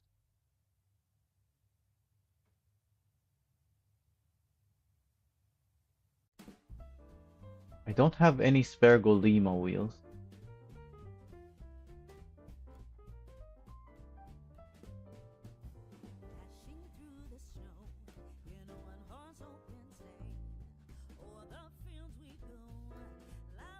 The Golema is the deepest one. Maybe Kuda? No, the Golema is better. And the Kuda is gray, is a light gray anyway. Oh, let's go Golema.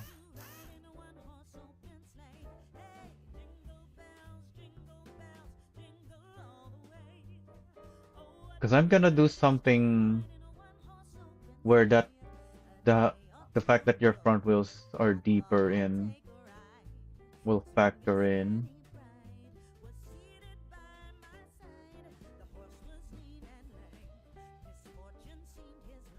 And that's also why I don't have spacers on the front. Other than the fact that I don't like that the wheels stick out the sides.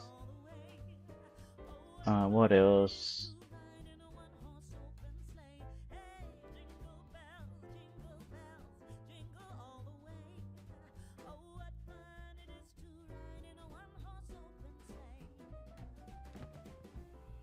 Oh yeah, you can see if you put really soft suspension, the rear suspension can't hold it up anymore at 50%.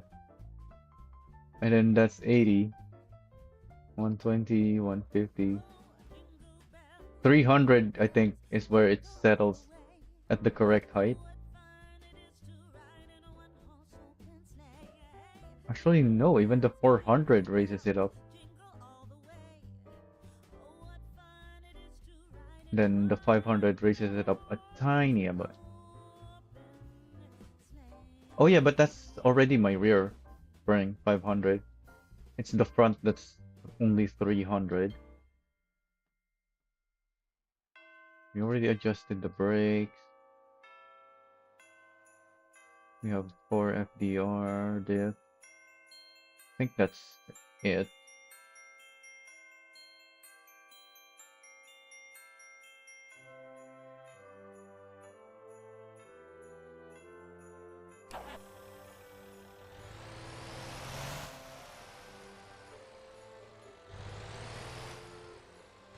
We only have half a fuel tank.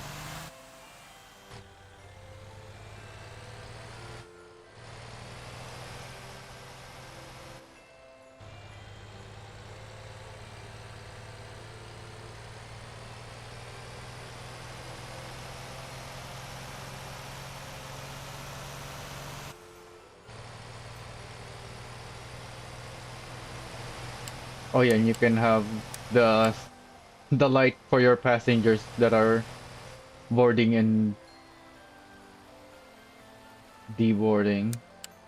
You have that on the side.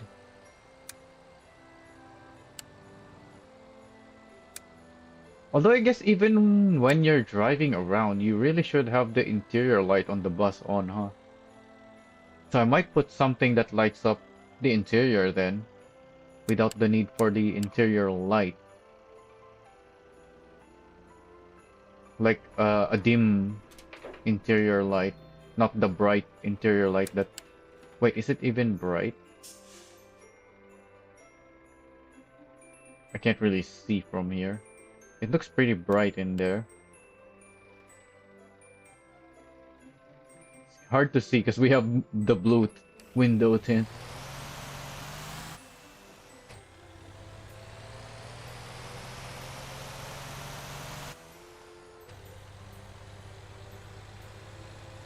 Also, this is a fairly high ratio, so you don't need to use the first gear. You can start in second, and you can skip third, depending on the situation, of course. Sometimes you probably don't want to skip it.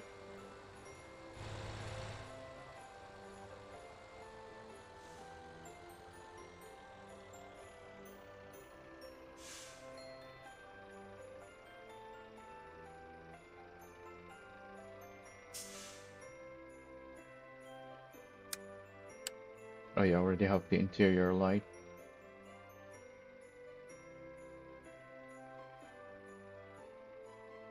Let's do proper clockwise, or maybe counterclockwise. No, you want clockwise, because that's the side of the bus stops.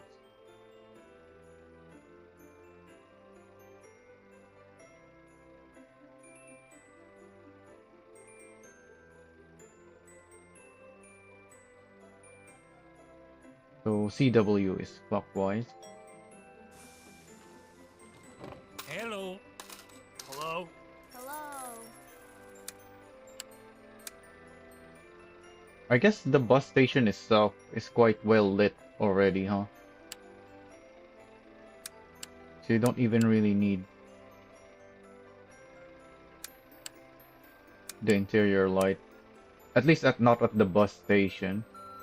At a bus stop, it's probably not as well lit. Also, I do have those blue exterior lights that are pointed inwards, so it's also working as an interior light.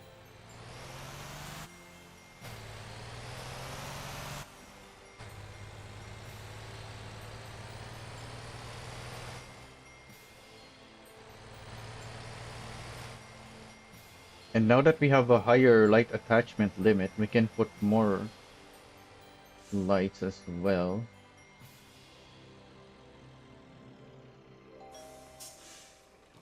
Hello. Oh yeah, let's see our drive mode. My comfort is up 80. I think we can bump that up to 100 now that we have the brake bias. In fact, I just slammed the brake fully on this stop, and it didn't lose my comfort.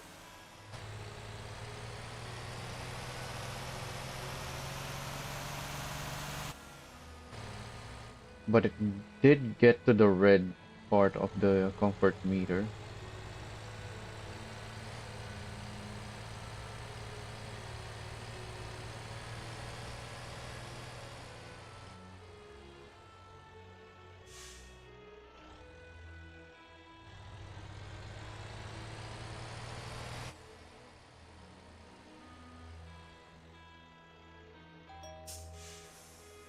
Yeah, this is perfect. It's getting to the red, Hello. Hello. not just at the edges of it, but right at the red area. But maybe for comfort, we can actually just use 90. I'm not in comfort though.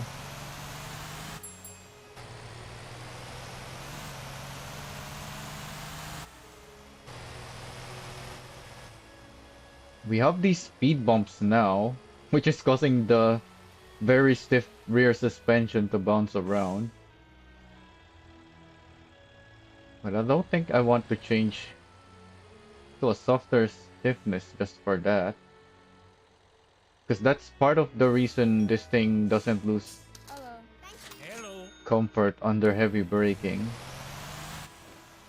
Like I mentioned with the taxi comfort, the stiffer springs make it easier to maintain comfort because you get less weight transfer with stiffer springs.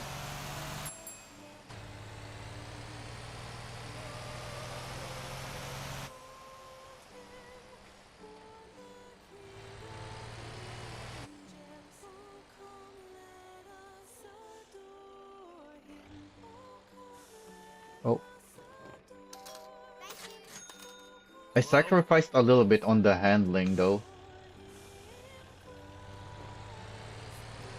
Doesn't doesn't handle too well.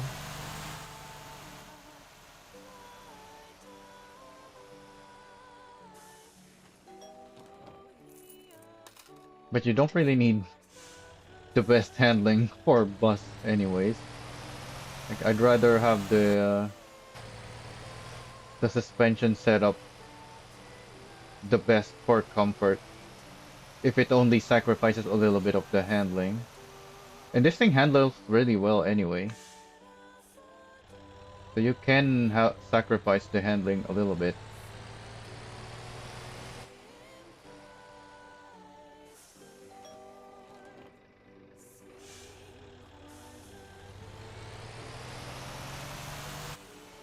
Oh, I don't have a thermometer on me.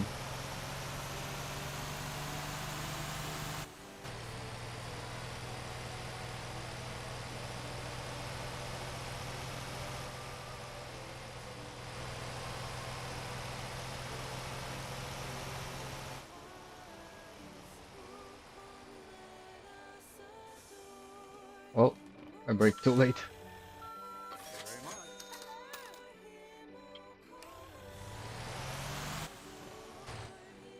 Wait, why is this route making me go around?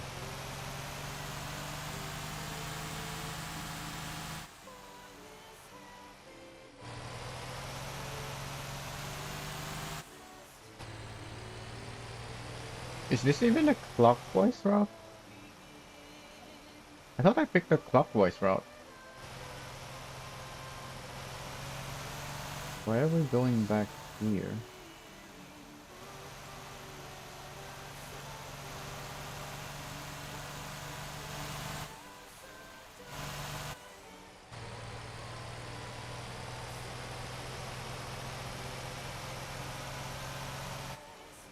Did I pick the counterclockwise route? This is definitely a counterclockwise route.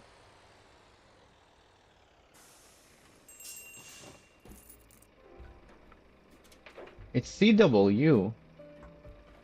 So this is the clockwise. And this is the counterclockwise. But actually, this is the clockwise route. The names are wrong.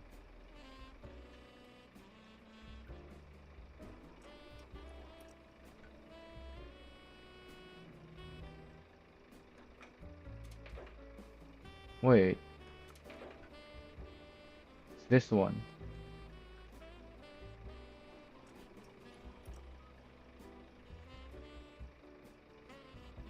Yeah, this is the counterclockwise route.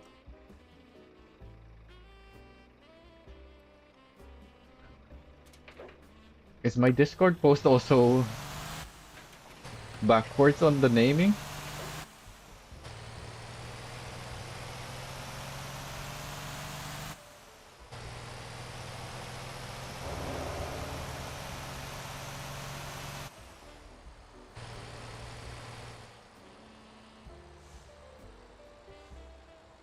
Wait, there's the understeer.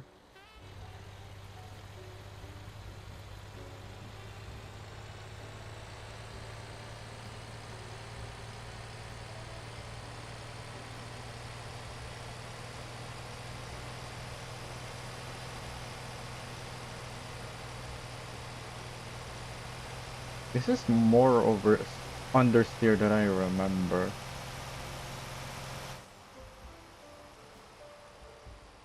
Maybe our tires are too cold.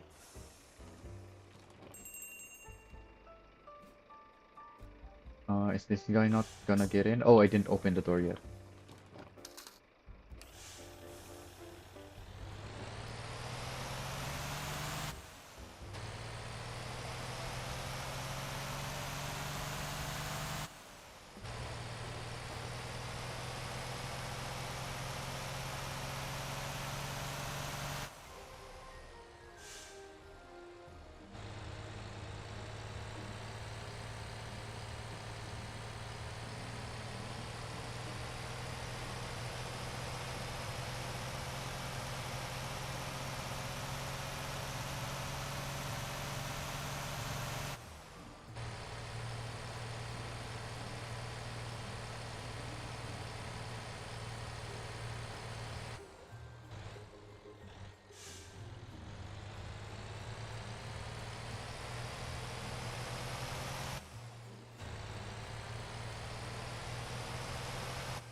Trying to follow the road so I can test the handling.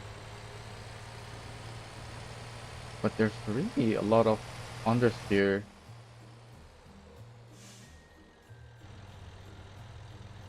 I need my thermometer so I can tell what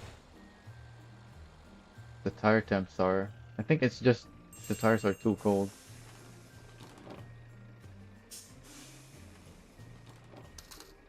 Hello.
Hello.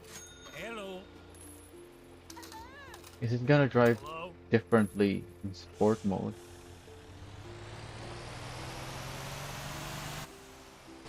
Like, is that gonna help me with the understeer somehow? Don't think so, but I'll try it.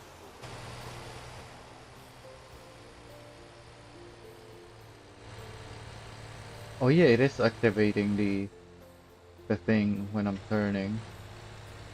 So yeah, maybe that's the issue. I don't have that braking from the traction control, so I get more understeer.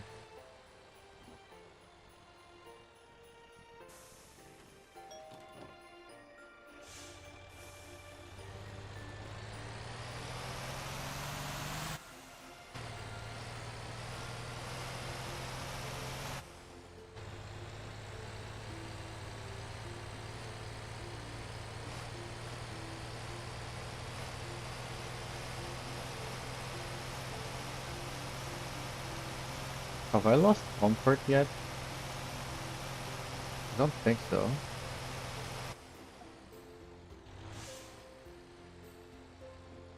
I think I'm remembering the taxi comfort that I lost earlier.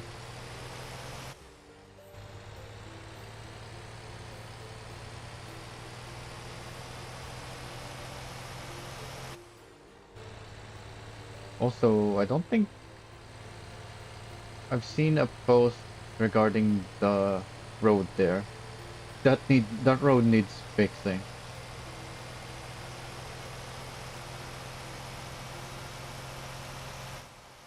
I don't even think I have screenshots to make a bug report for that road yet.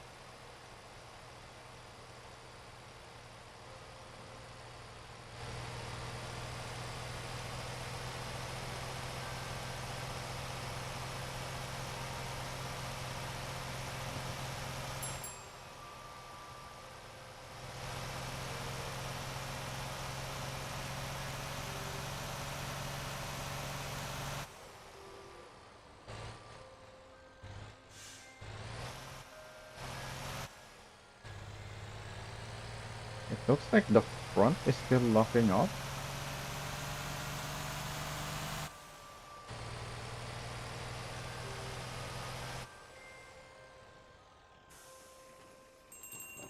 Can't tell. Hello.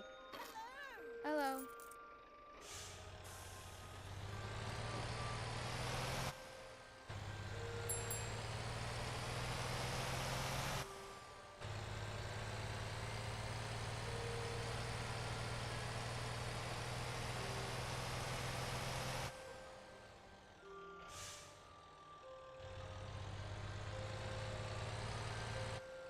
Nothing I can do really if it's the front that's locking up.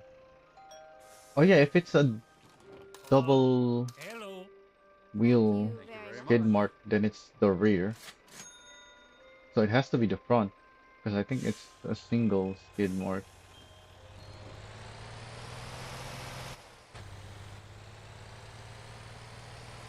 Where is it? Yeah, that's the front.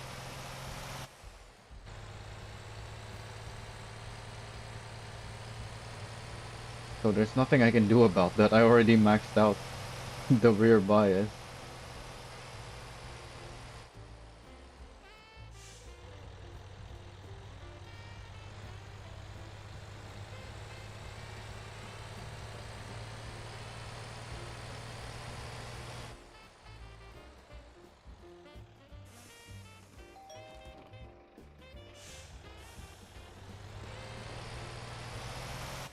I don't know why we still haven't got the update that makes it so that you don't have to stop at the bus stop if nobody's getting in or out.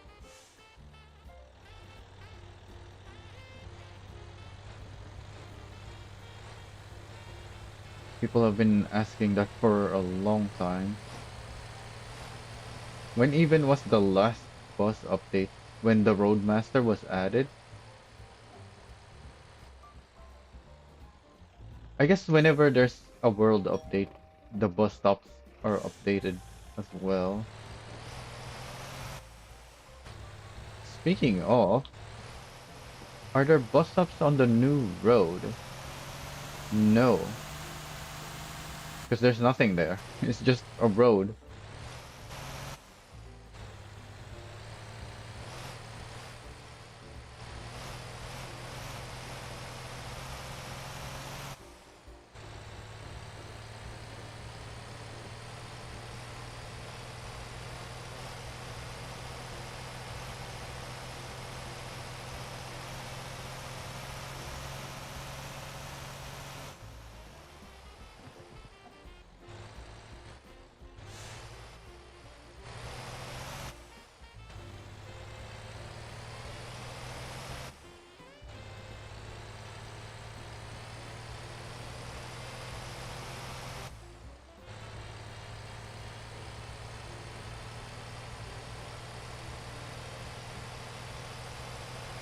Isn't that from the last update or even 2 updates ago?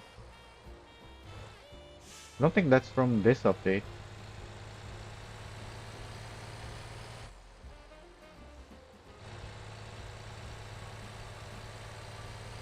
And that's a general cargo update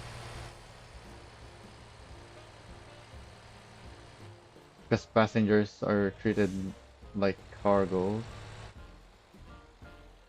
not necessarily as bus specific thing. Oh, what? Someone hopped in? I didn't see anyone at the stop.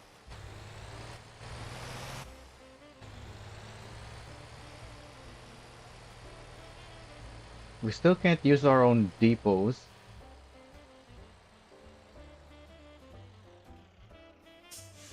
So it's purely for companies.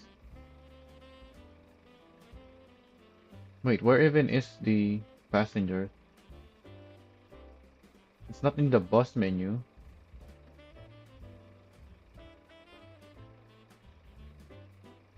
We've always had the passenger menu. I don't know when we got the distance and the destination.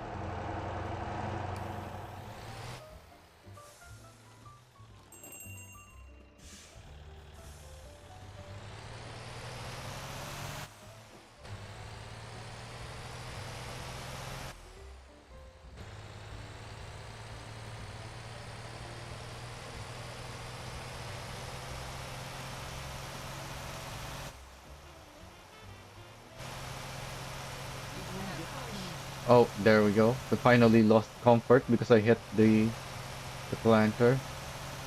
I don't think I would have lost comfort if I didn't hit that.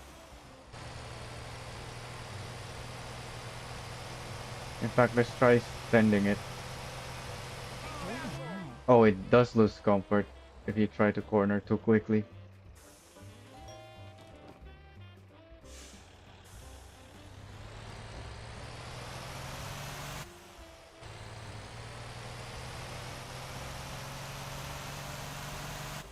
While we're here, I should grab my thermometer.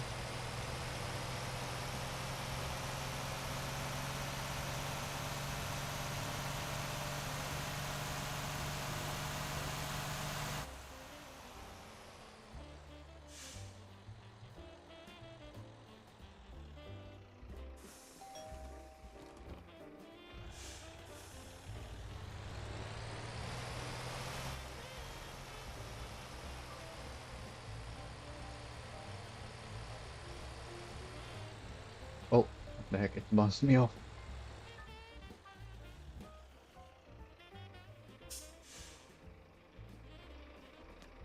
Park up right next to the fence so that when you exit, you come out the other side of it. I think my thermometer is in this thing.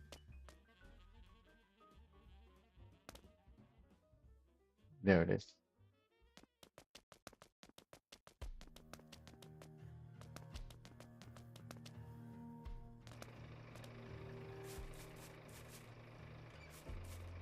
What? Huh? I have a thermometer. What's going on? Where's the temperature?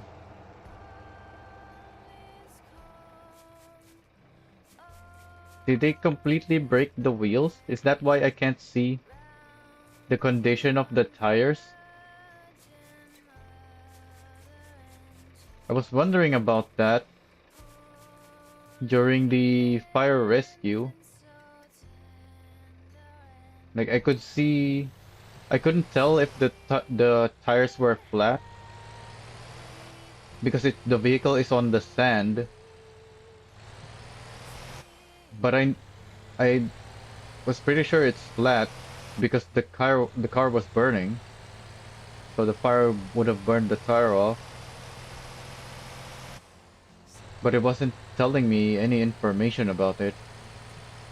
So I couldn't be sure until I grabbed the tire repair kit and repaired the tire. How is that in the release version? We're not in the test branch anymore. Nobody found that in testing.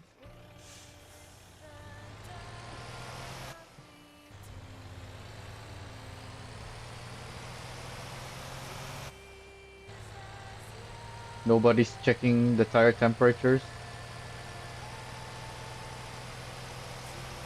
or repairing flat tires from rescue jobs. Not even just rescue jobs, well, I guess it is rescue jobs, the ones that are burning. Because the cars that are burning is gonna have flat tires. So you need that info to show. But somehow nobody spotted it, so it hasn't been fixed yet.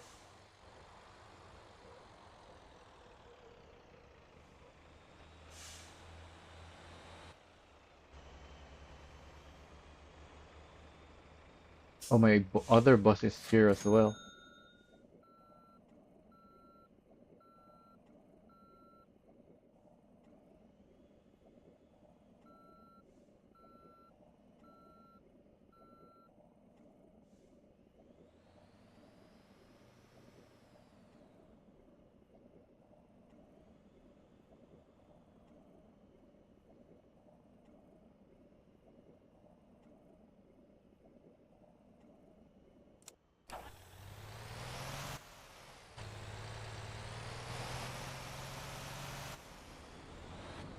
There's no passen. Oh, there it is. I thought there's no more passengers left because of my company bus, but they were just too far to render.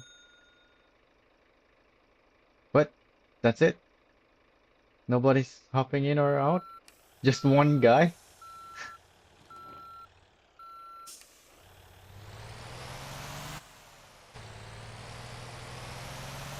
So why? What are all those passengers?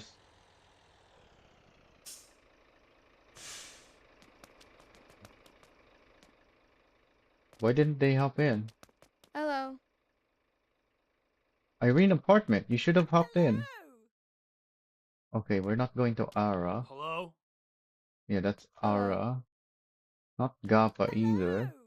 Hello. Hello. Okay, so I guess they're all Ara and Gappa. I don't know why that one didn't hop in. Maybe she just spawned in when I arrived.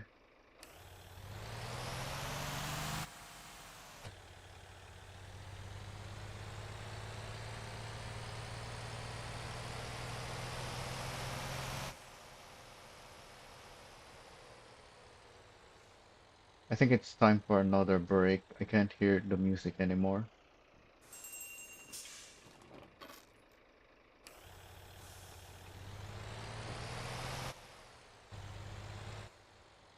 Let's park up here.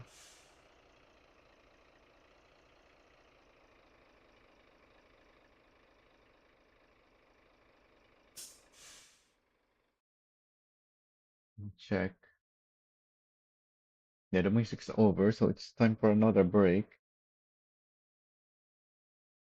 And since we're doing bosses, I do want to review what I did with the cheetah.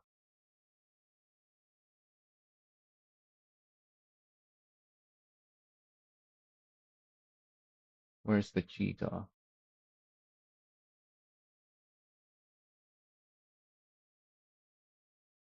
Wait, is it so that long ago? No, these are not.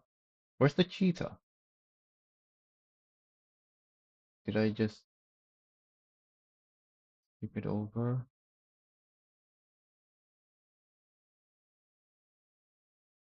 Huh? Is it just not in the thumbnail? Because I'm looking at the thumbnails. Let's. Yeah, it's right here.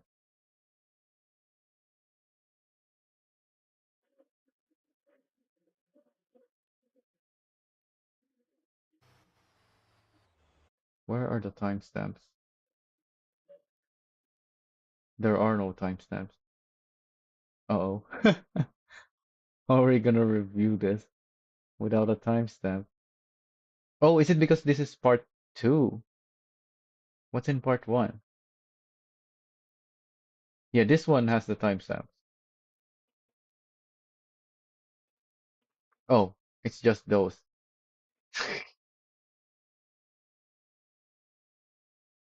So it's Yeah, not let's grab much on. either.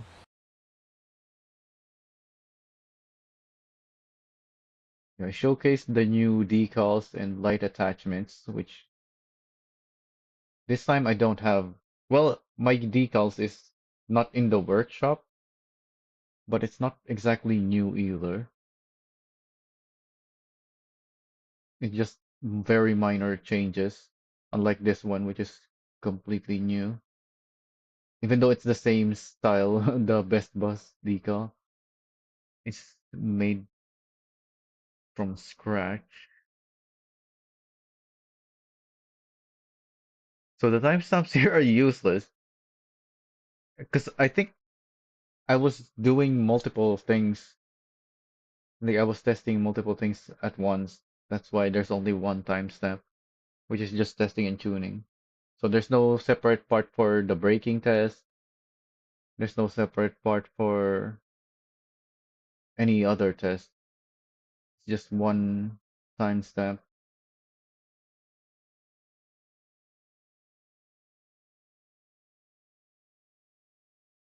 Yeah, so that's not gonna work then. Let's just go watch the racing during the break. We've seen this one.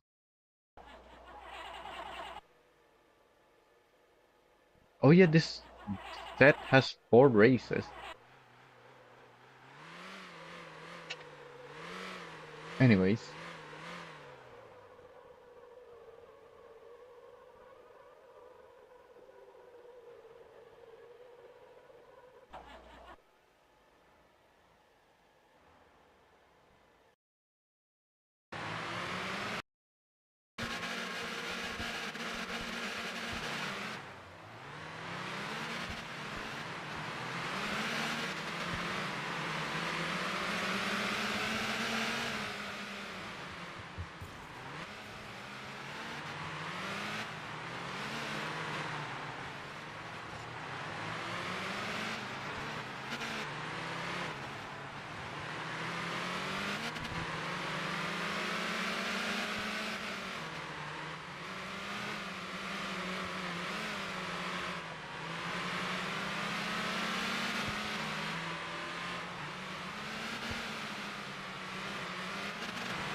This one has a timestamp apparently. I don't know why the others doesn't.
You know what?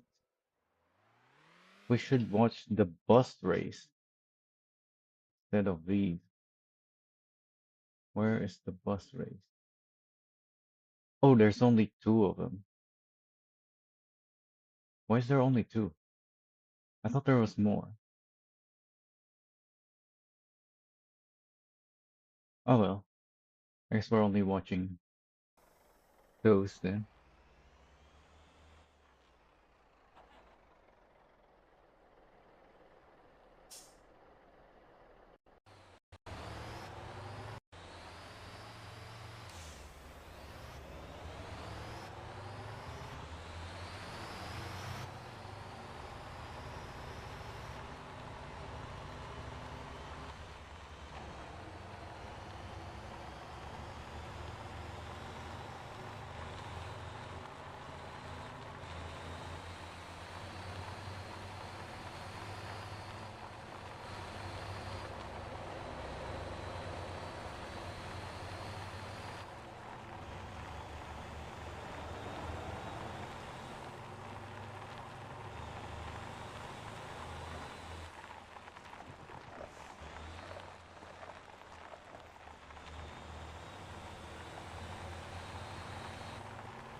You can hear that Vormir has the wrong engine. He doesn't have the 400 horsepower one, so he's a lot slower here.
I'm losing out on the straights here because I only have the stock turbo, not the stage one.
Great start.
Alright, that's enough of that. How long have I been streaming?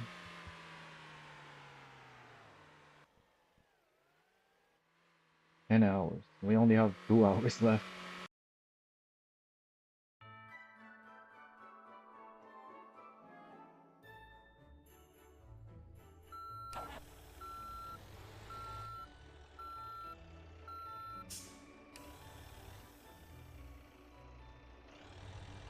Probably not gonna have the time for dating the light attachments then.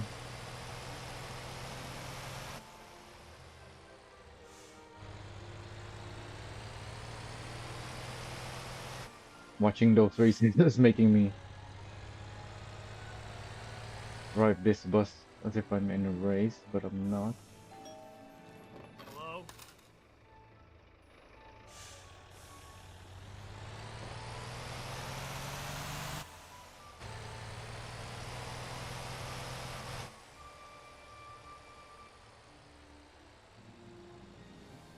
Oh, turned too much. Hello? Hello.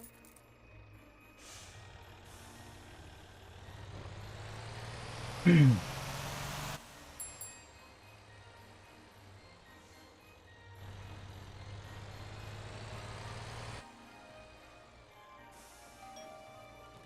you very much.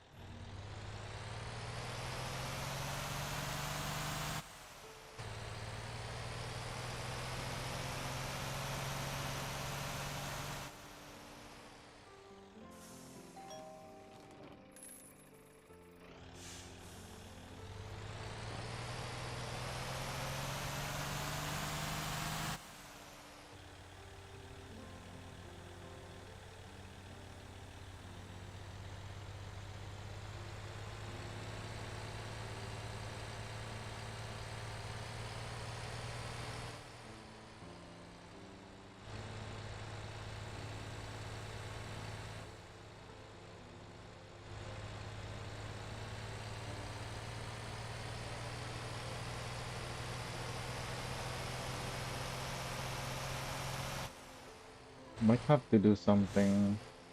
Well, I probably have. I should probably do something about the understeer because this is a bit much.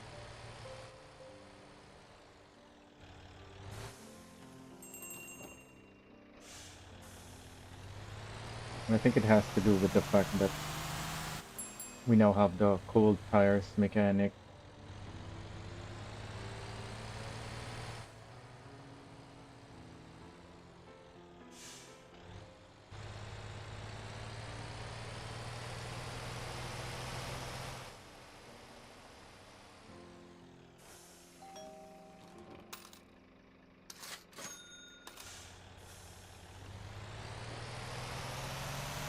There's still passengers there, but my bus is already full.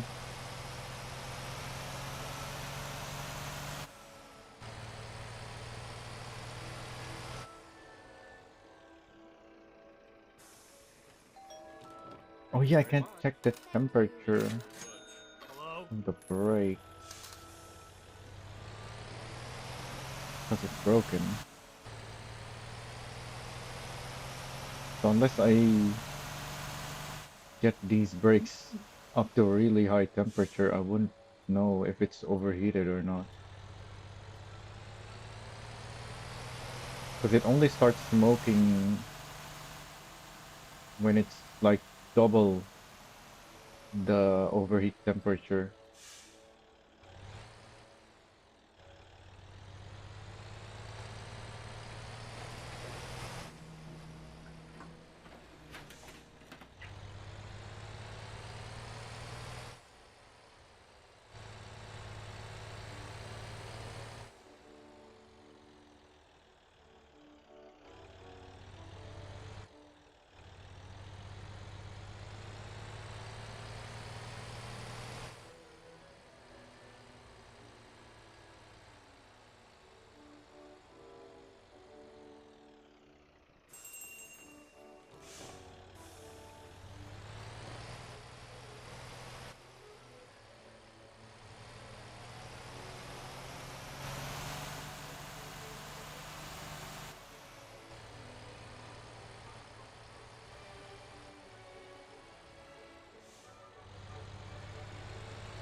from here.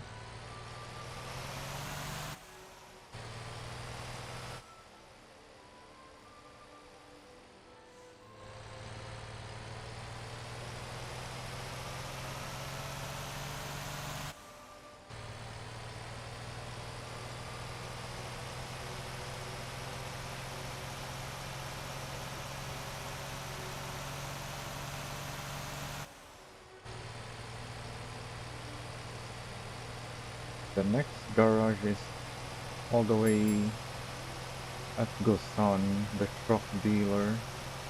I can't adjust the suspension for the understeer until then.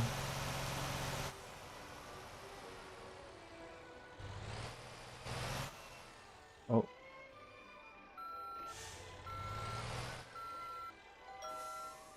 do have a passenger Hello. that wants to get off here. Yep, just one.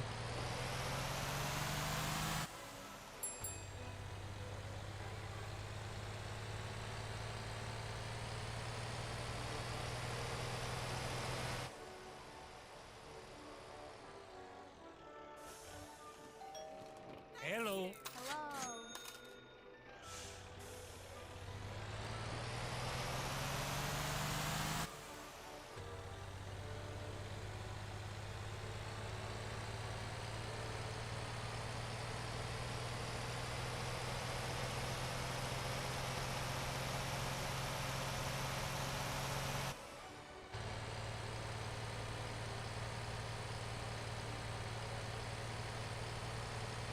Hello. You're not trying to drive too quickly. The understeer is not bad. Only when you're trying to go racing speed through the corners.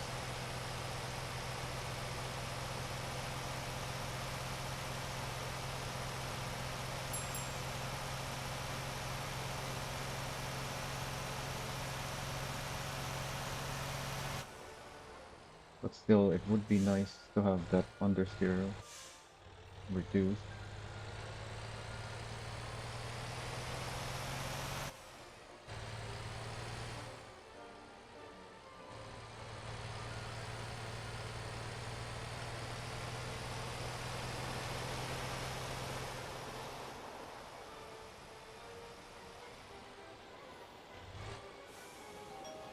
I'm not making these corners. Well, not making it. I'm not getting the bus where I want it in the corners because of the understeer. Even though I know there's understeer. Yeah, there I went wide. Then I'm ending up over the yellow line as I try to compensate for it.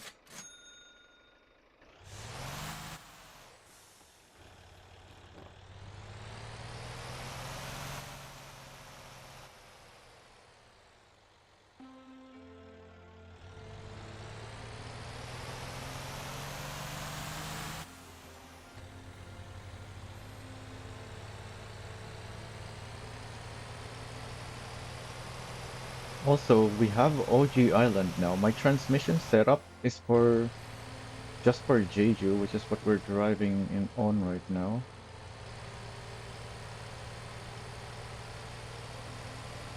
Yeah, this is a no, it's a 6 speed, but I can easily reach 6th gear even just going through here. So I'm definitely gonna top out if once I drive over the long bridges to OG.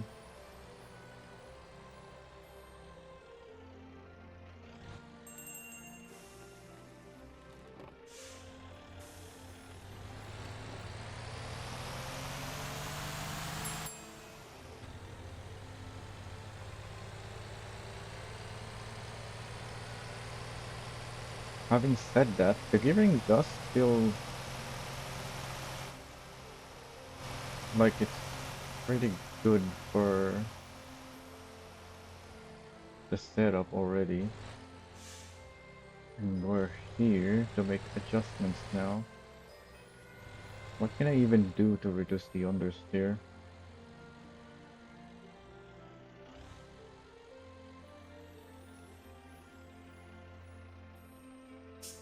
Because the rear suspension is already stiffer. I already don't have anti-roll at the front. I don't know what else to do. Hmm.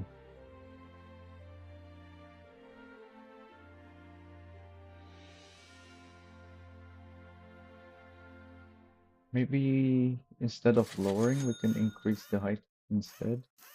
But we keep that 2 centimeter difference front to rear. So that increased height will increase the weight transfer because we have the higher center of gravity,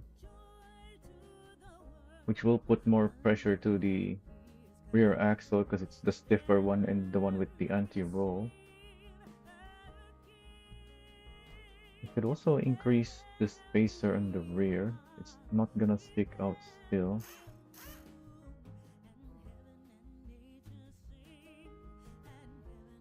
Don't need an angle kit. We're already understeering as it is. No point in increasing the steering and making the issue worse. I think that's about all I can think of. Oh, I want to adjust the transmission. What even are our options at the moment? We can put a 1 speed on the bus. So these are still the same options as always. We didn't get the 5 speeds that are now available to the truck because those are for trucks. Buses get their own transmission. Although I don't know why there's an EV 1 speed. The Lilliput is still running on diesel engine even though it's supposedly an electric bus. So I don't know why the EV 1 speed is available now. Or what, is it always available for buses? I don't think so. I think this is within this year that it became available. Anyways, we definitely don't want the 4 speed. But I think it's time to go back to the regular bus transmission, similar to what I did with my Cheetah, so that we can increase our top speed for the long bridge. Where are the bus transmissions? Down here. So I have 4 FDR right now.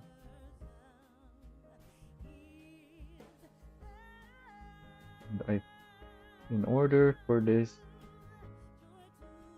no, I don't need them to be the same.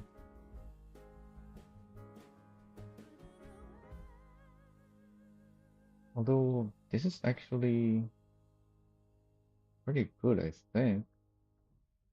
Although maybe this is too low. Oh yeah, the second gear being this high, this low is not good.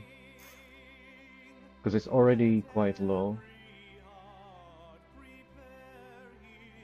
So we can go maybe 2.17 instead. Oh, that's much higher now. The first gear is still gonna be the same. That's gonna be a little higher, which will improve our acceleration from a stop if we start on second, which we should be starting on second. Because this is excessive.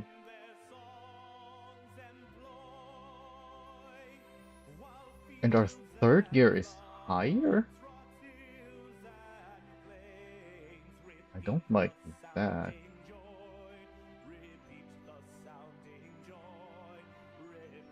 And then our fourth is lower. I don't like that either. Although I don't care too much with the third being higher. Because like I mentioned, I should be skipping it really. Especially if we get a higher fourth gear.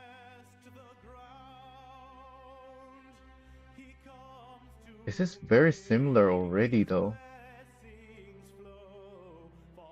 Maybe I'm thinking of this wrong. We need much lower 6th gear.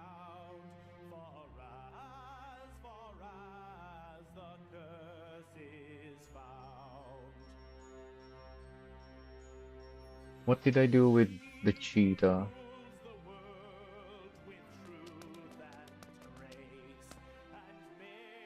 Let's teleport.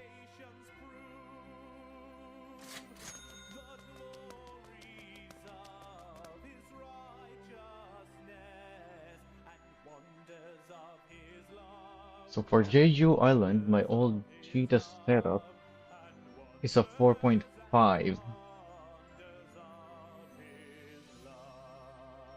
Yeah, that's the light bus. Why is it so high? Is it because it's got bigger wheels? I don't think it's got that much bigger wheel. And then I uploaded the same thing because the dev didn't replace the thing. So it became an illegal build, even though those are the stock parts.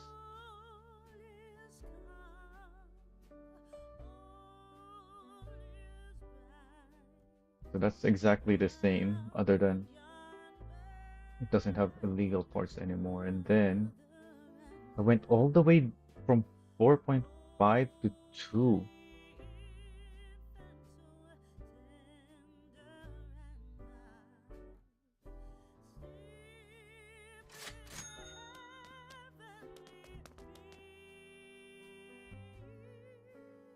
So what's the comparison of that?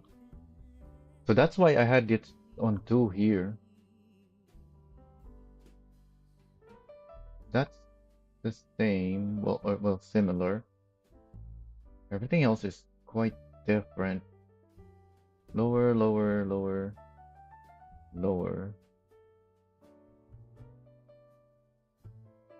I'm not sure about lowering everything, but if that's what we need to reach similar thing,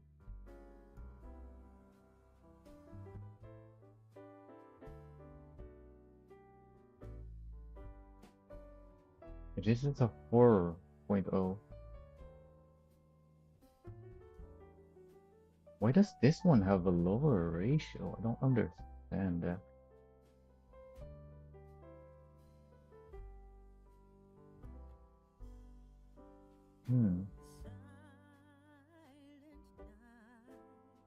Well, we're gonna test it anyways.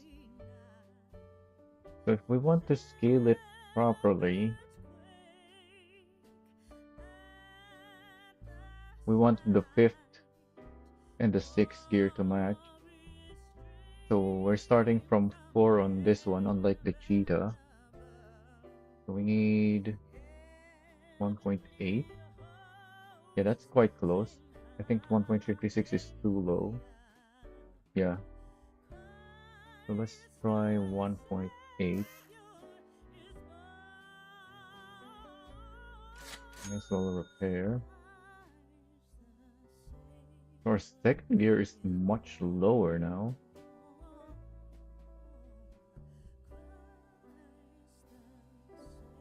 So I think we can only skip the 1st gear now. I haven't been skipping the 3rd gear anyways, even though I should have been. Oh yeah, let's try starting from 2nd. That feels really low. Maybe I should just put the same FDR as the cheetah, which is 2. So we'll see.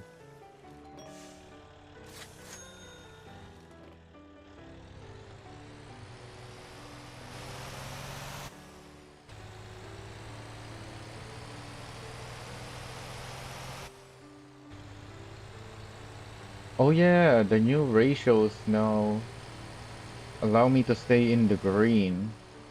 I don't need to rev up so high anymore since I'm not skipping a gear.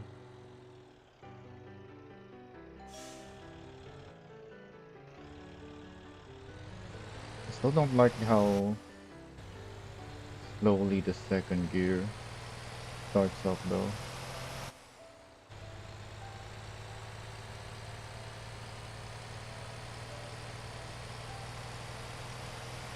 I need to try skipping third.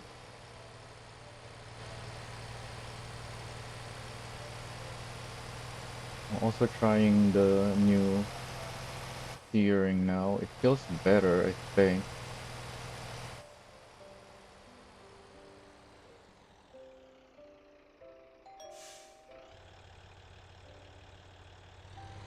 Yeah, that second gear start is really slow, and this is a flat terrain. Yeah, the fourth gear is too far as well to skip third.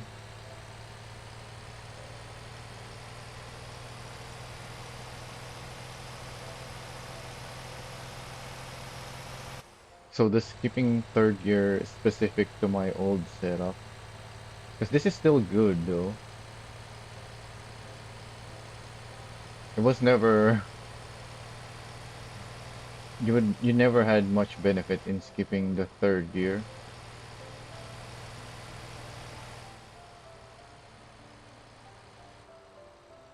So now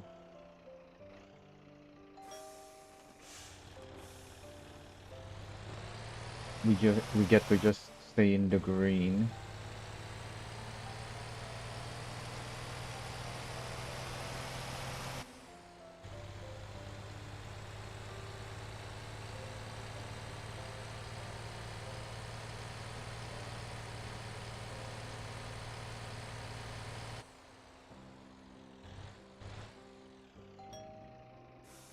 We have space for this guy. Let him in. I haven't been opening my door at the stops because nobody wants to get out and I don't see anybody at the stop who needs to get in anyways.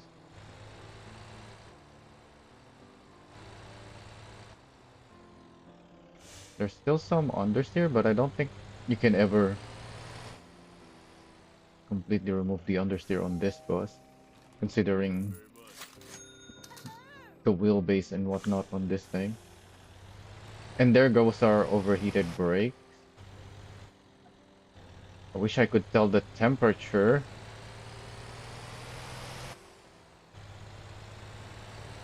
But that's better than not knowing that our brakes are overheating.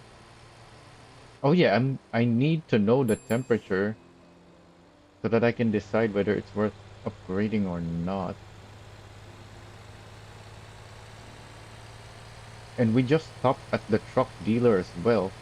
We weren't braking there. We were just checking our parts, and yet we're overheated already. So it's probably not worth upgrading in that case. The brakes are still gonna overheat regardless of the upgrade. Hello. Yeah, it's still smoking again.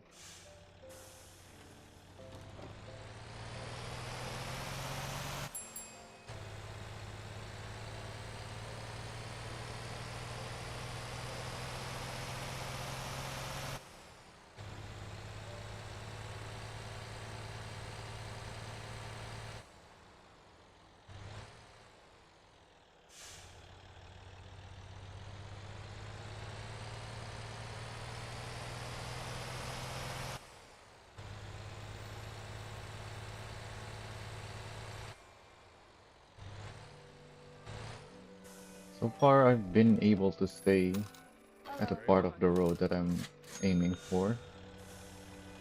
So that's a good sign that the understeer is less now.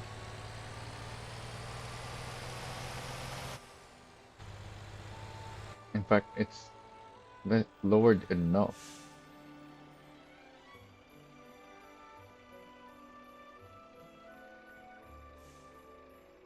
that it's no longer an issue, I would say. Oh, it still counted, even though I wasn't in it yet. So I'm too early now because of that.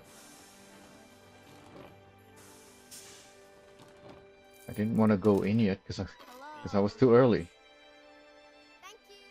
Thank you very much.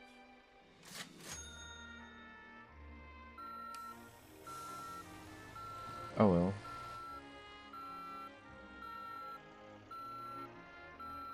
So even though we have the F50 brake bias, it's the fronts are still overheating. I wonder if the rears are also overheated in that case. We definitely can't check the temperatures, right? We're still too early for this one. Bugged for sure. I'm not holding my thermometer. It's not telling me the status. So that's the first sign that it's broken. So if I hold the thermometer, there's no temperature. So yeah, it's definitely broken.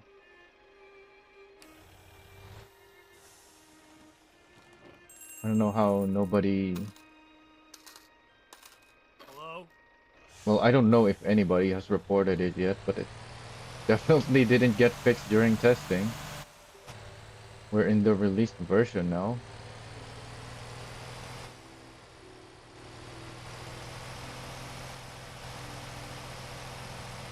Oh yeah, let me try driving faster and see if I can still stay on the part of the road that I'm aiming for.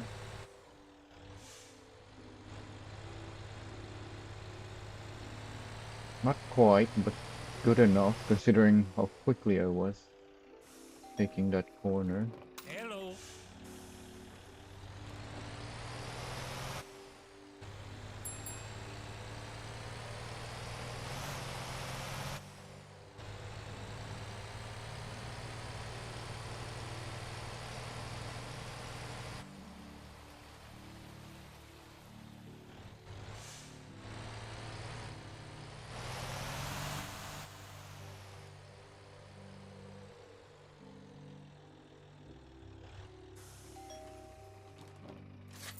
Hello? Hello?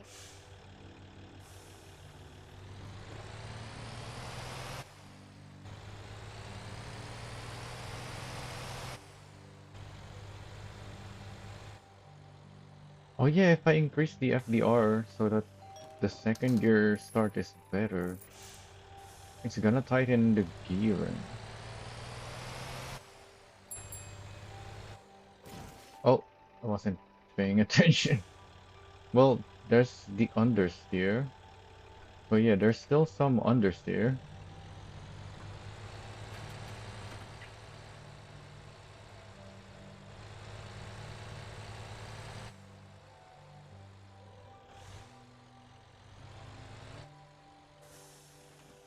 But I don't think it's enough understeer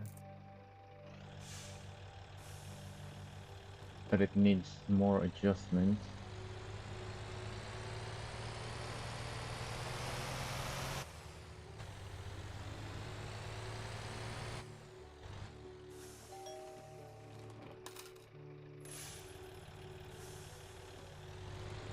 I do have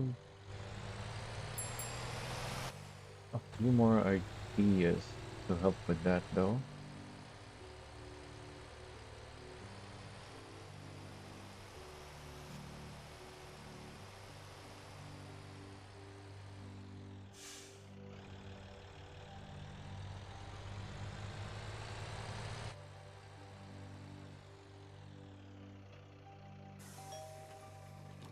Hello. Thank you very much.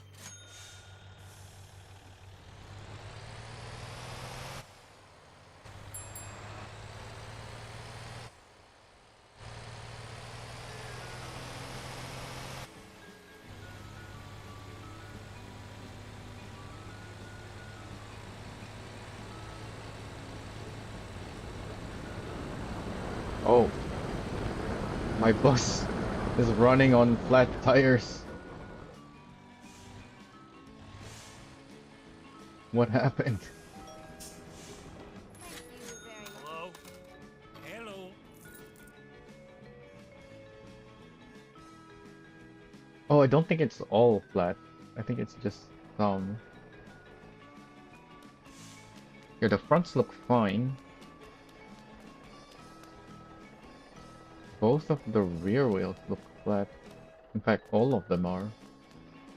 Only the front looks fine. How did that happen?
Even our rear brakes are overheated now.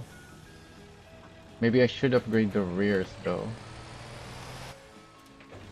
But again, I can't see the temperature, so I don't know if it's gonna be worth it. Well, if it's smoking,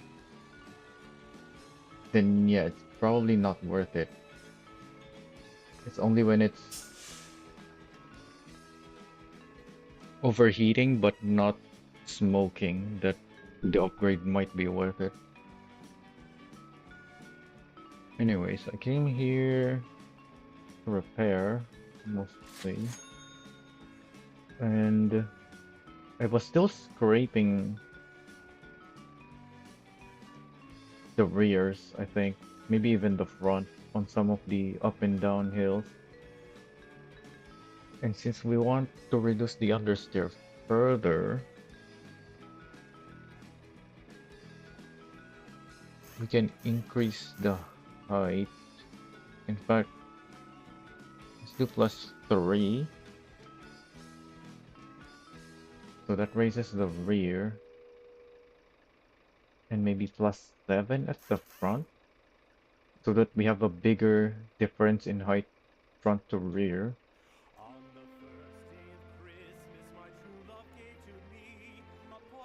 And also, let's soften the front now that we have a bigger difference in height between front and rear. We can do that and still have similar comfort under braking. At least that's my idea. That's my what I expect to happen.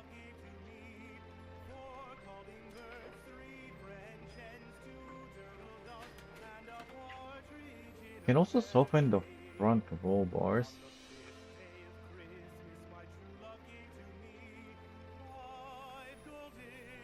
Should I soften the front? It's already less than half in stiffness, so I don't think that's a good idea. Also, we took damage, I think. No.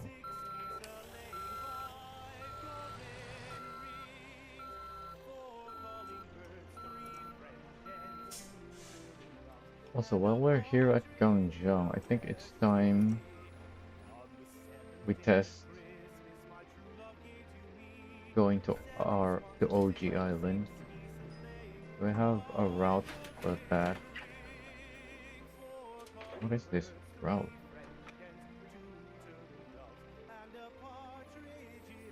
Oh, it's an exchange route, but it doesn't include the 2 terminals.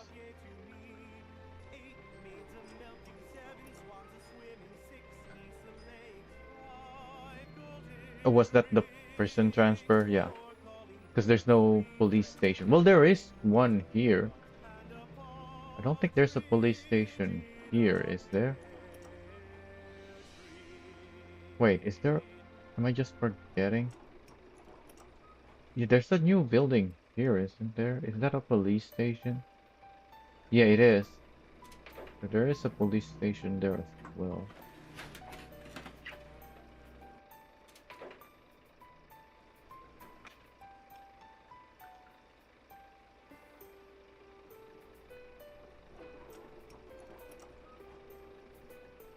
So this prison transfer route is outdated now. There's police stations everywhere.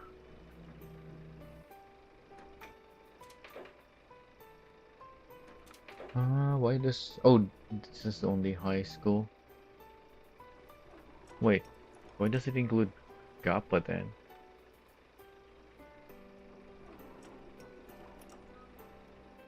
Alright, this is the one I should use. Hey!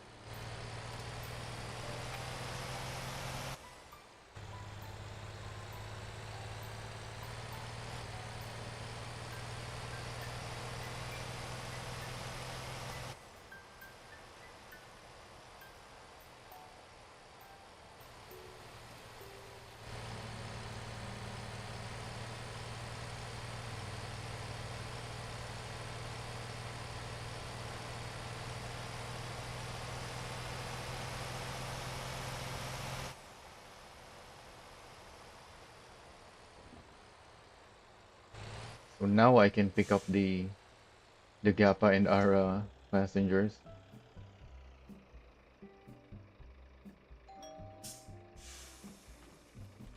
Hello? Hello. Yeah, almost everyone left at the terminal are wanting to go to Kappa or Ara.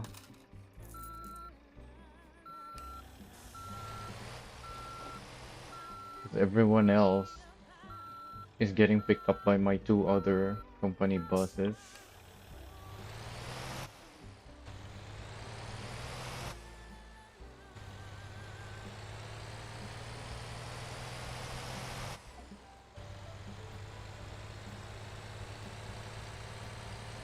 Wait, does increasing the Ara Town bonus make it so that there's more passengers wanting to go to Ara? If that's the case, then I think it's good that I disabled my Ara bus.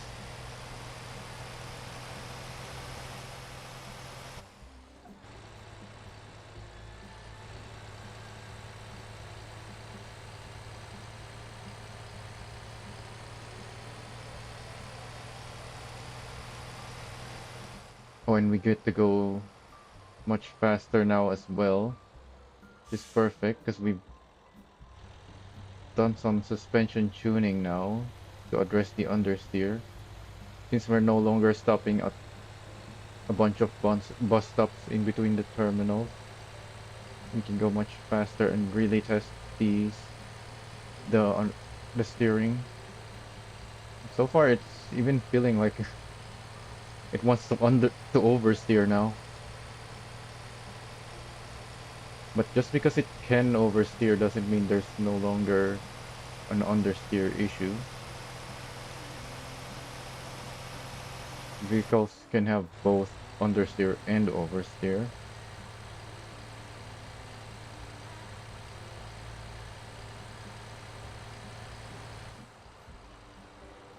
Be careful! Oh, went too fast. Oh yeah, the increased weight transfer making our comfort worse in the corners. I don't think that was the problem though that made me lose the comfort. I think I just went too fast and hit the wall. Hitting the wall moved the... Be careful! Okay, that was my bad. I shouldn't have tried to turn that much at that speed. Also, why the hell was I driving in 6th gear? The 6th gear is for the highway, supposedly. I was doing fine. So maybe I should keep the 1.8 FDR instead of copying the cheetah's 2 FDR. How come this one needs lower FDR though? I don't understand that.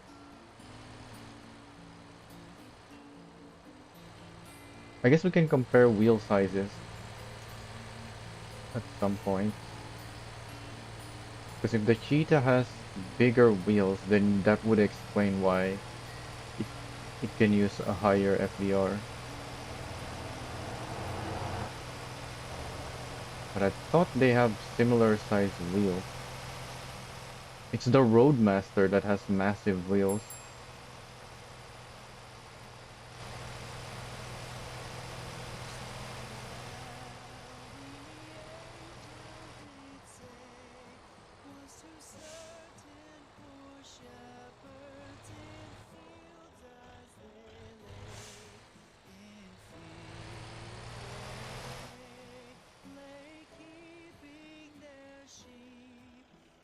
Hello?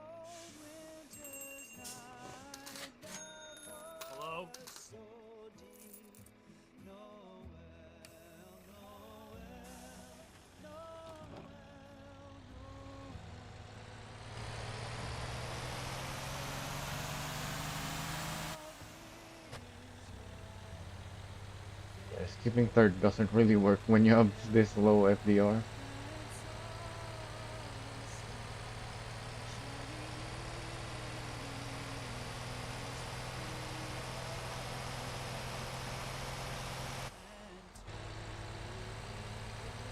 Wait, if I'm not skipping gears on this,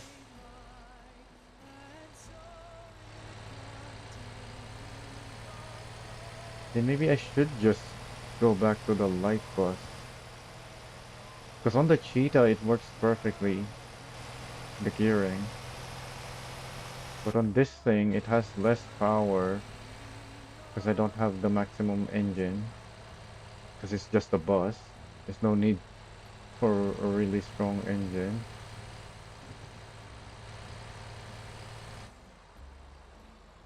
Let's check that out.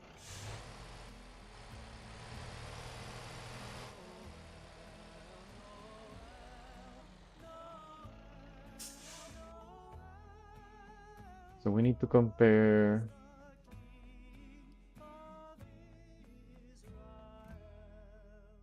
the same, what we have right now with the 6 speed that also has the increased top speed. So maybe 308. Yeah, that's almost exactly the same. It has a lower fifth gear.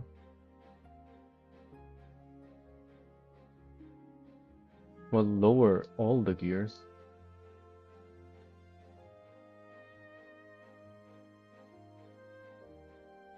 There is a bigger gap between first and second, but second and third and fourth has smaller gap. Wait, why are all the gaps smaller? Is this the same? Oh yeah, because they're lower.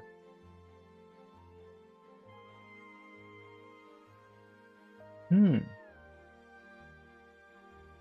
But that means the second gear is even lower though.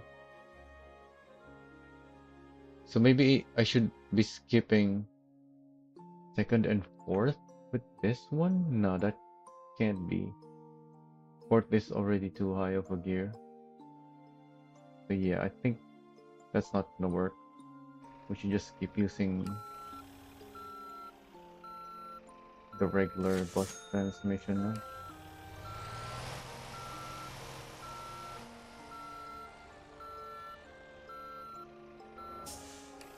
Unless we need a higher top speed,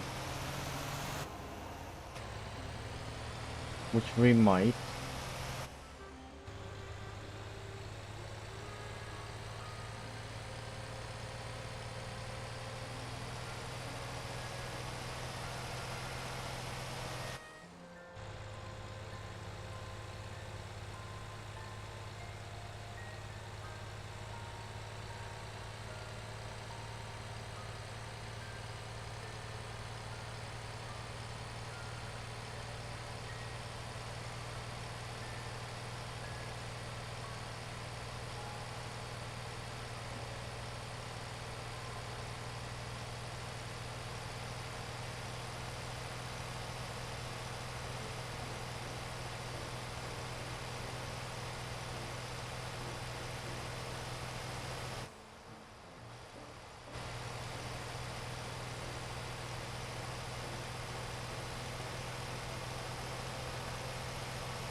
We already don't have any more comfort left. I don't really care too much. I care more about testing the handling.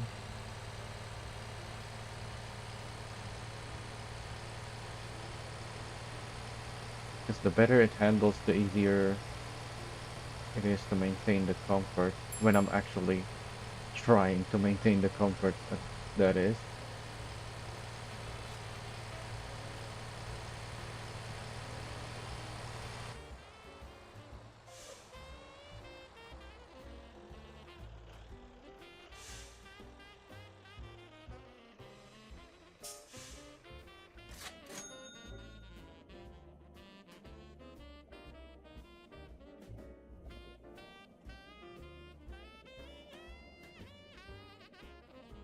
Oh, we only have an hour left. Ah, are we gonna be able to make it? I don't think I'm gonna be able to finish this build.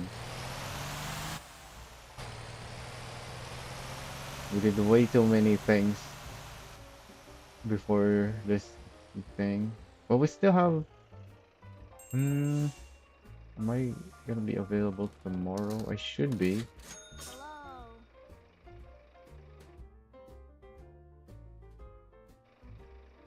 So we can do this tomorrow, I guess.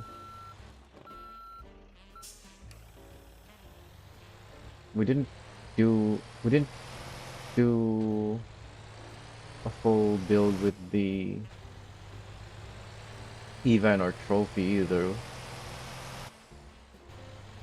So today was mostly just testing. So if we're gonna do this tomorrow as well,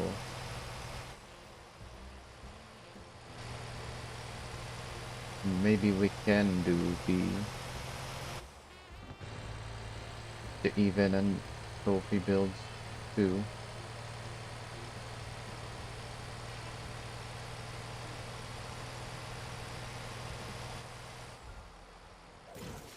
Whoa, what the heck? Oh, I should have hit the brake sooner.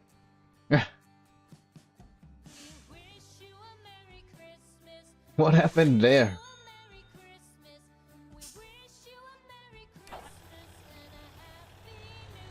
I didn't take body damage. At least it didn't turn yellow until I flipped over.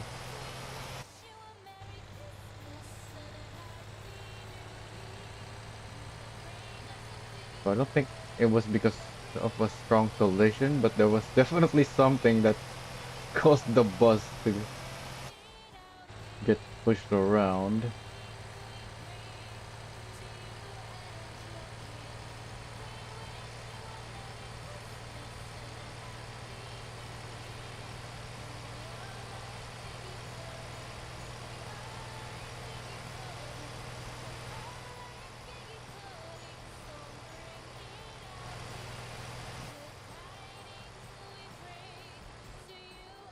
By the way, I think buses is where I really started doing this kind of stuff in Motor Town.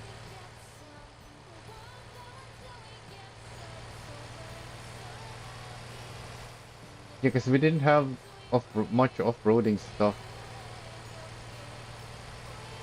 back then, but we did have bus companies.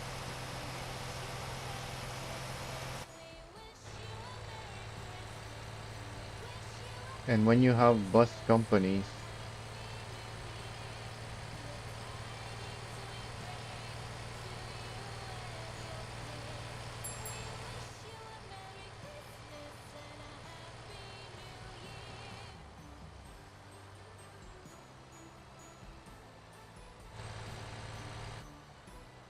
I don't know where I was going with that.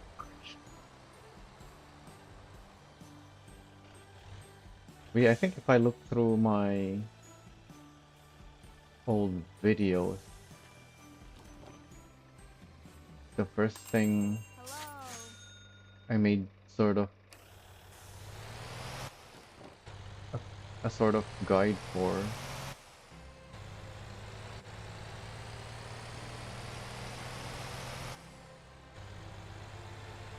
is buses. which is a part of the reason why I used to be first or second in the bus leaderboard, because I'm optimized my bus company so much that if I use one of my buses, I can make so much money so quickly, and obviously you also get lots of XP because there's the money to XP ratio in this game is the same for all jobs. It's just that the contracts that we have now for trucking gives free money that doesn't and it doesn't have XP tied to it.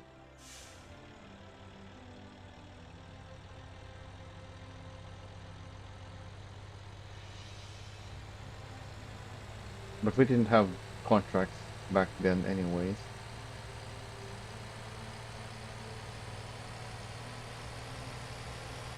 I think one of my old videos was what 300,000 coins in an hour or something with buses.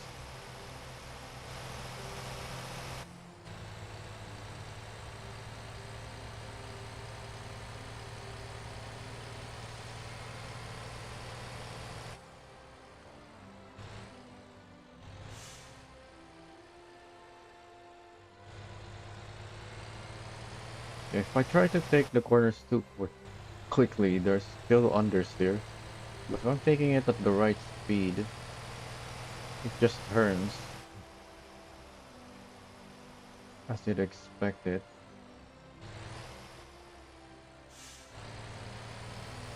And no understeer going that quickly because I wasn't going too quickly that time. I was still going fast, but not too fast.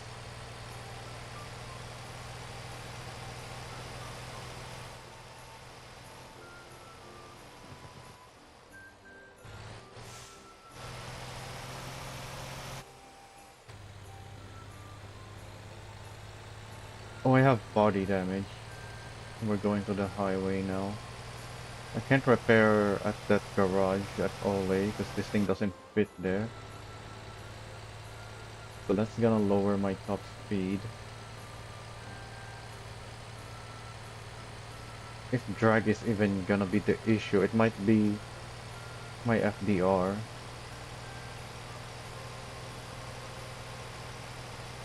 But it shouldn't be my FDR because I have very low FDR already. And I don't even have the max engine.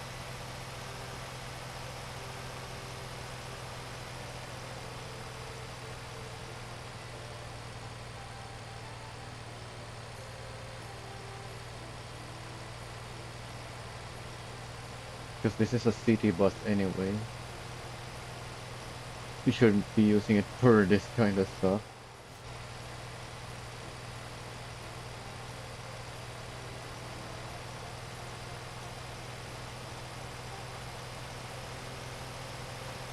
But in case you do, with this transmission and lower FDR, can go up to a very high speed.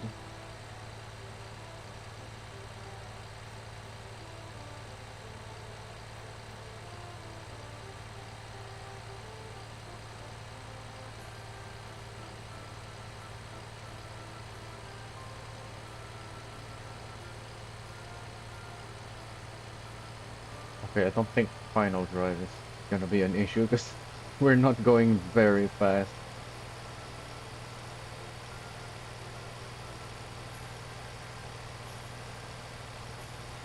Yeah, I don't think we can even go it up to 150. We can't even reach 2000 RPM. Or is that 20,000?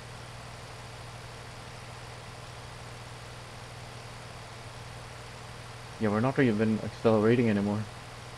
Oh, we still are 146.5, point 6 now. Point 7. Wait, 8. Then we get 147. Yes, we can. And this is with body damage. Oh yeah, if I don't have the body damage, this FDR might have been perfect. We probably could have reached 148 or even 149 and 150 if not for that body damage. So I'll have to return here and test that again. Oh yeah, and we have bus passengers weighing us down as well. So it can probably do more than 150 empty. And it does have revs to spare.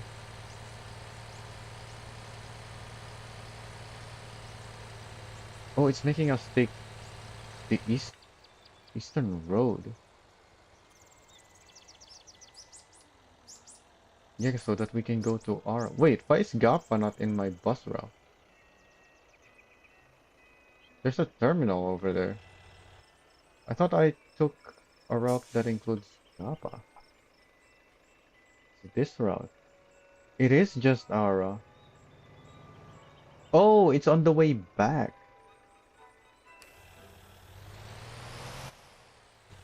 I don't know why it's only called Ara though. The route name. I only named it Ara even though it goes through Gappa. I should rename it to OG Island.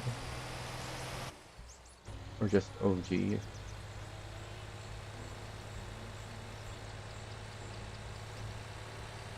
So we're taking a scenic route. The Eastern Coast Road. Oh yeah! Now that we have the West Road, you can do bus routes that go all the way around. Yeah, because this section is Ara. This is Guangjin. I don't know why this thing is not included to Guangjin. It is Migayum, not Guangjin. But it would have been nice if this is part of Guangjin. Even Namdang is part of Guangjin for some reason. Instead of Gappa. So yeah, if that's part of Guangjin, then why is Migayum still part of Gappa? Anyways, we can make a route for this now. That goes all the way around. Even though there's no bus stops there. This is worth going for now, at least. Because your buses isn't just gonna go there and then turn around. You can go there and then keep going.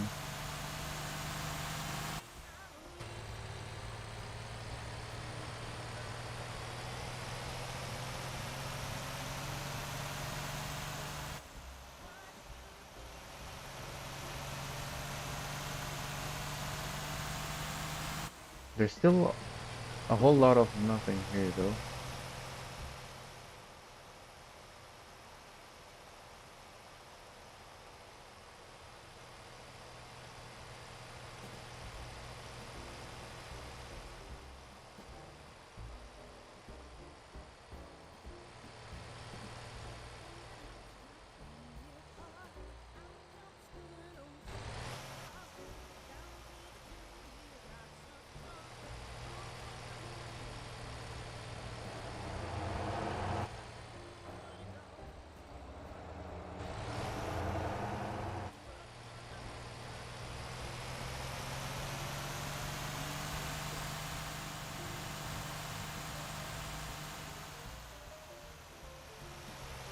There's no turnaround point here.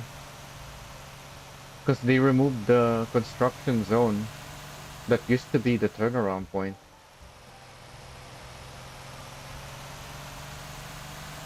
This does have this turnaround point and the refinery itself. And the stops are on the same side of the from the intersection, unlike here, where this stop is on this side instead of here. So yeah, the fact that there's no turnaround point here anymore messes with old routes. Regardless, the old routes are not worth anyway.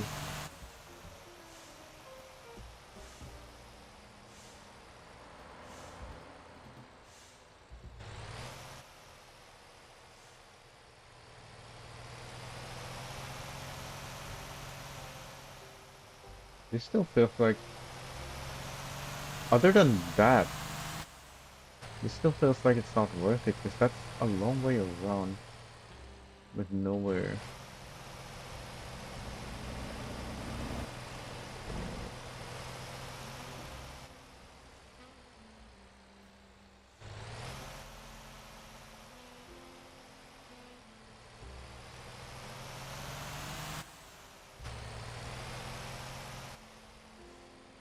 Do I not have?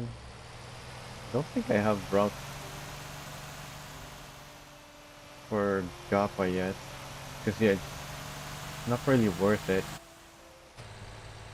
But since I disabled my ARA bus route anyway, I can try giving it a Gappa route instead. Yeah, I don't have a Gappa route.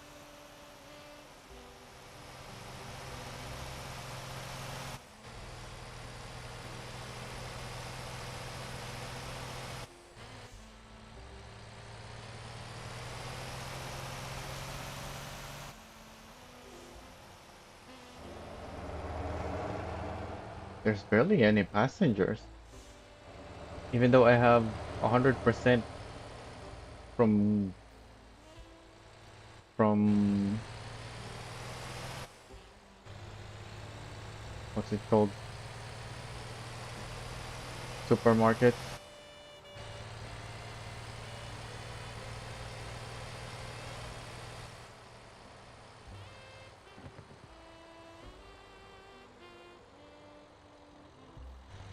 Oh, the passengers didn't complain about that.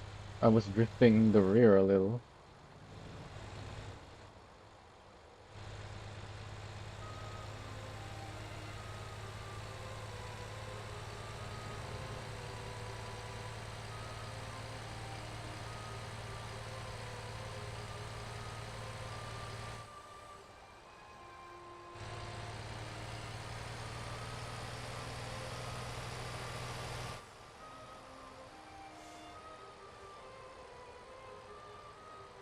They didn't complain with that either. Interesting.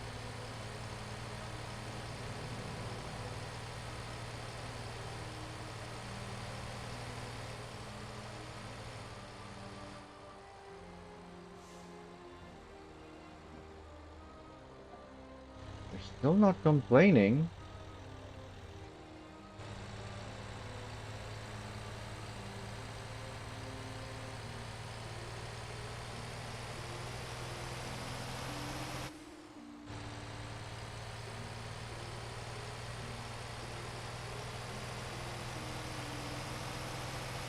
I'm pretty sure if I throw it, they'll complain.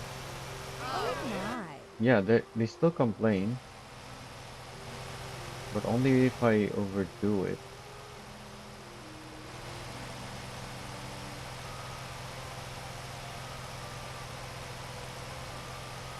So I can slide the rear and not get complaints. Well, not lose comfort.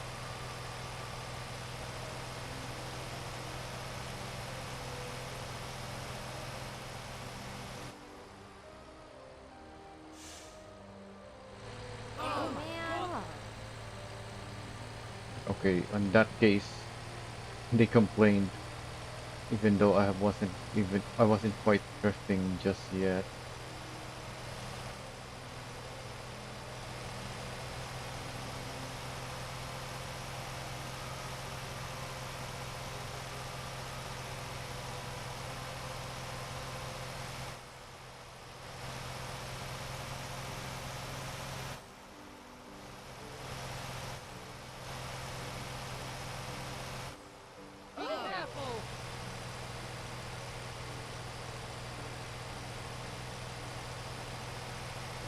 I was expecting that.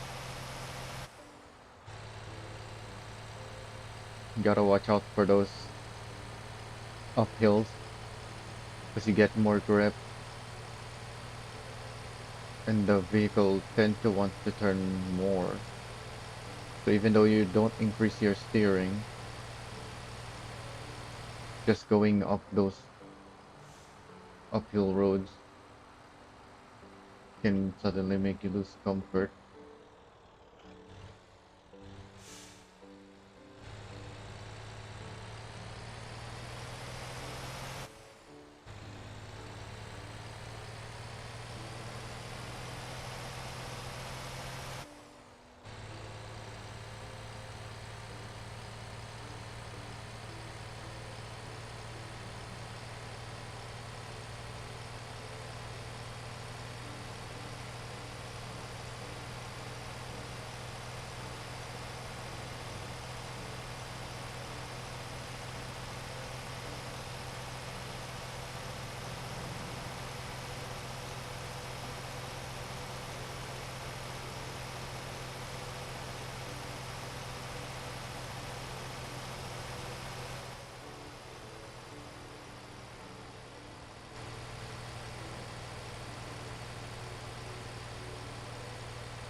Thank you very much. Thank you very much. Thank you. Thank you.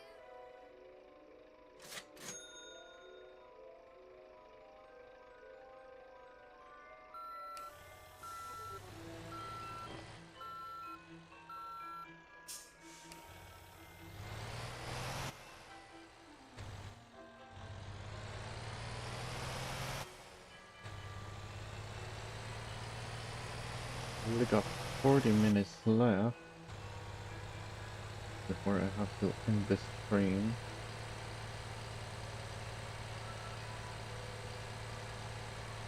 I think that's enough. We'll see. I hope it is. Don't want to start another bus route and not able to that I'm can't finish in time.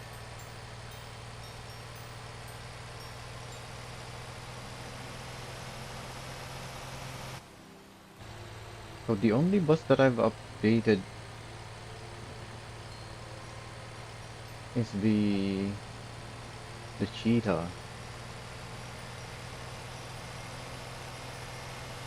and I updated it before we got the brake balance update, so it doesn't have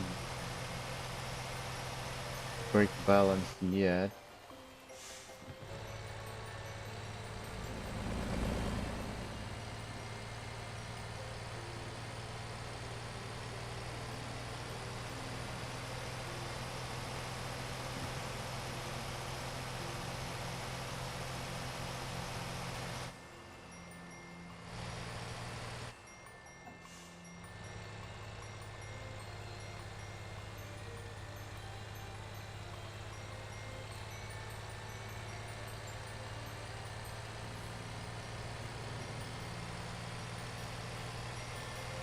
So if I do continue to work on the buses tomorrow, which I do want to do,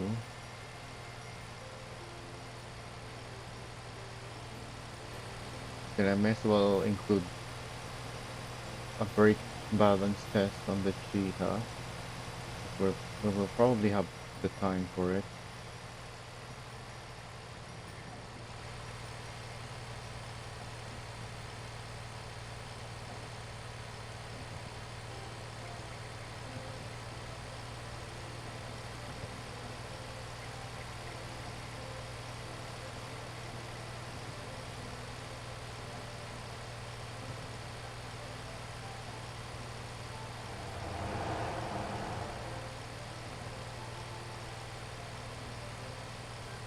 Despite the very stiff rear suspension, we're going through this dirt road quite smoothly, but it is a very nicely smooth dirt road.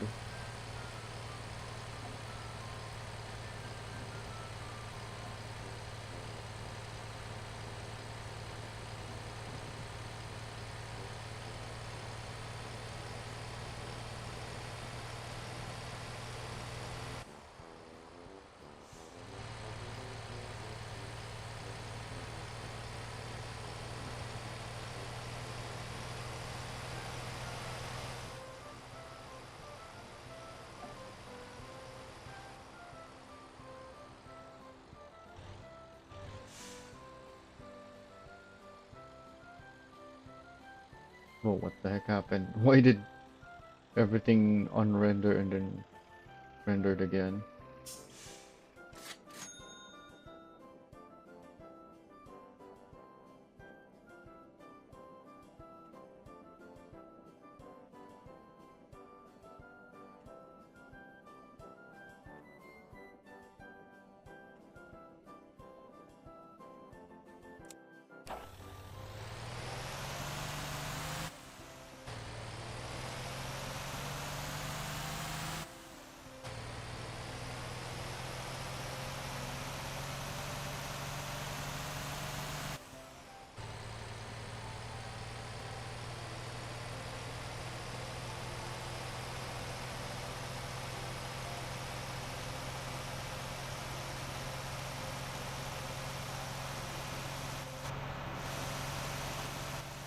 Oh yeah, we can use.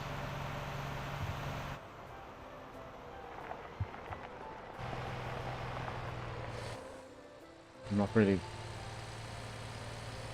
able to feel the bus from that camera view though.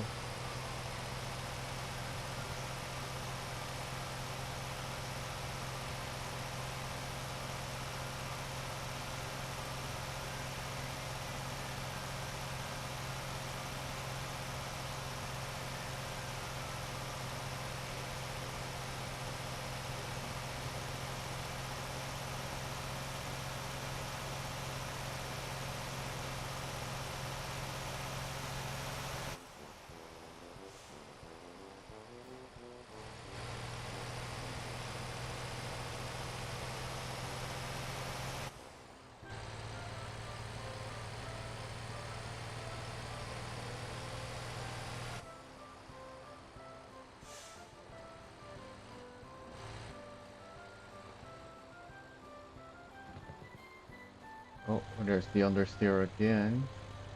We don't have as much grip on this dirt road.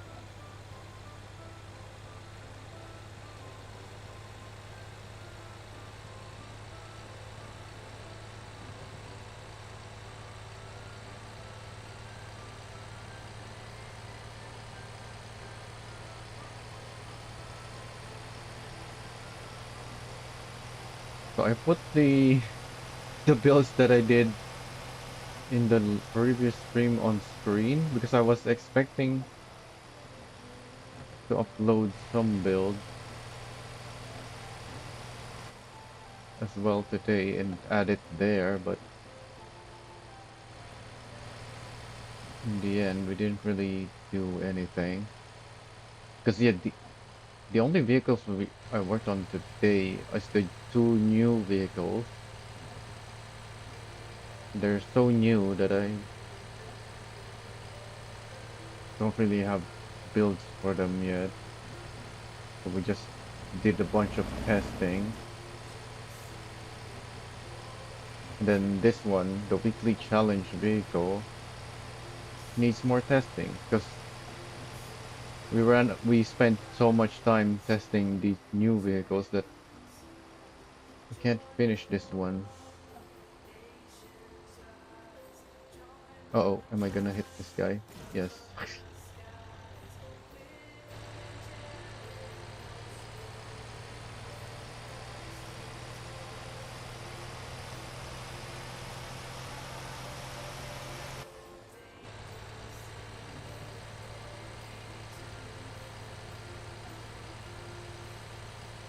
I didn't put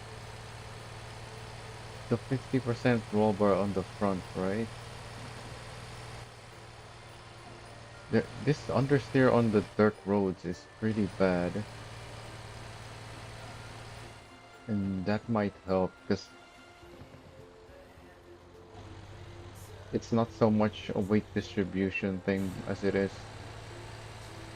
just road bumpiness. So having softer roll bars might be the way to fix that.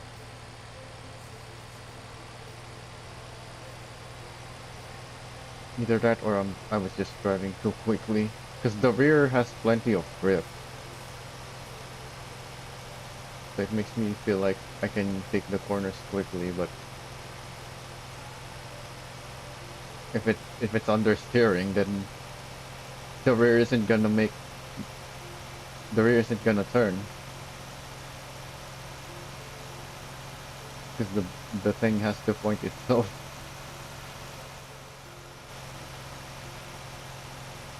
to the direction that I need it to go first, which is it won't be doing when it's understeering.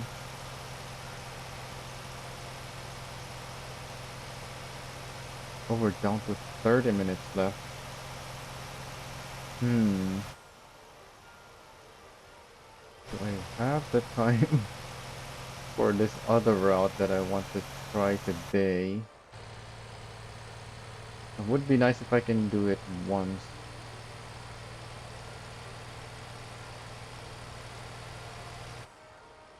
So that I can at least have some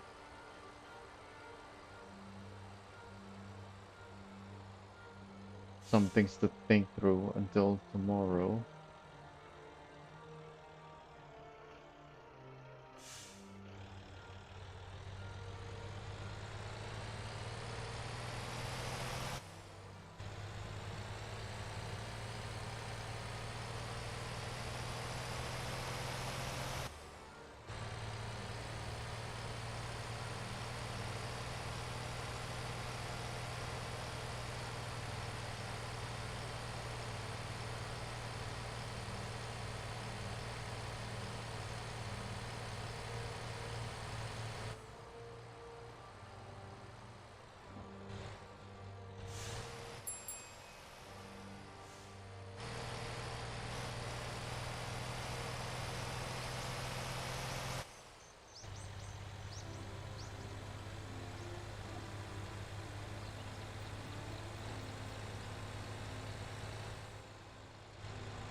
Alright, we're here now. We still have 28 minutes left. Thank you. I think we have the time for the other route. Do I even have a route for it? I don't.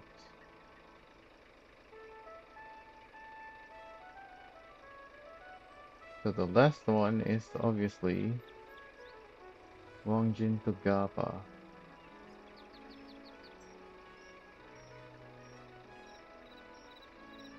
There's not many people in Guangjin though.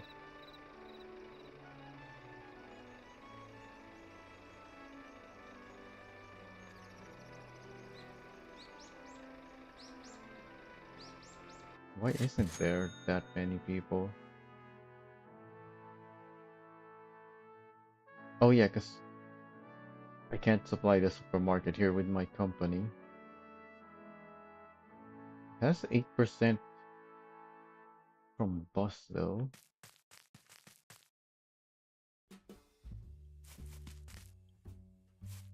Anyway, we don't really need a bunch of passengers to do the test. Also, I should probably move my campy. I don't know why I placed it there.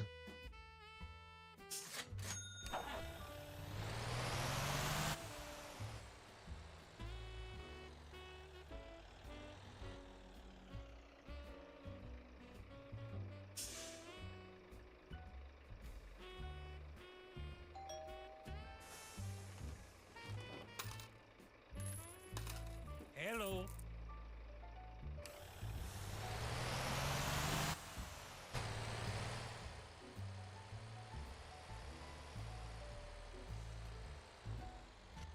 Oh, we're already understeering off the road because this is mud, even worse than dirt, and we already had pretty bad understeer on dirt.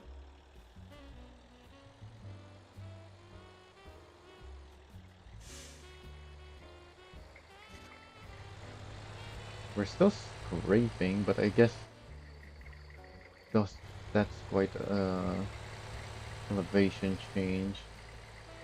So scraping on a bus actually fine.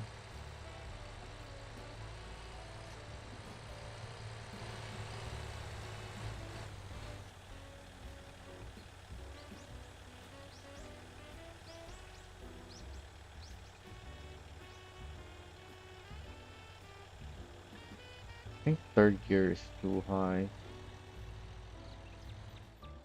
Somehow I powered through though. Definitely need second gear for this.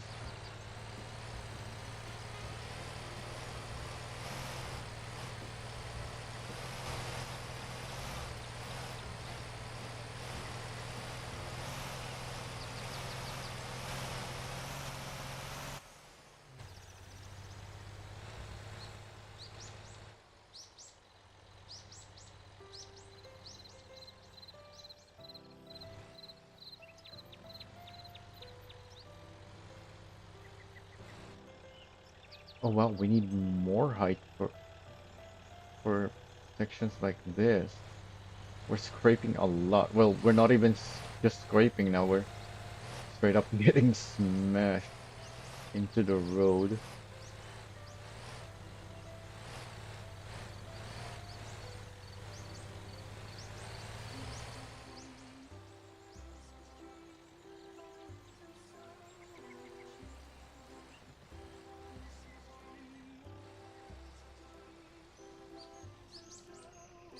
So this is the main reason I went with the Golema wheels. Why am I stuck? I shouldn't have stopped there.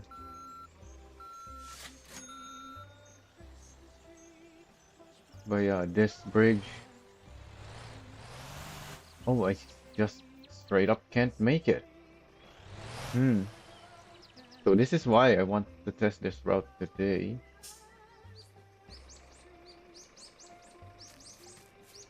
So we need to be much taller. I thought the city had good clearance for this. Apparently not. We probably need to max it out. But I still want to keep the height difference between the front and the rear for the handling though, which at the moment is 4 centimeters. Oh wait, this needs to go to the front. So the rear needs to be 6.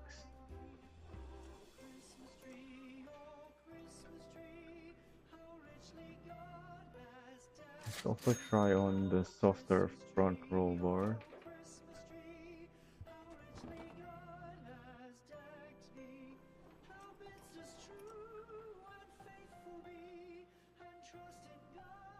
Oh, looks like the front is fine on with a much softer spring. It's just the rear that needs to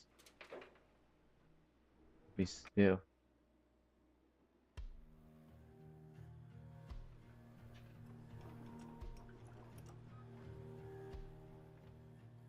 And what else would I want to change?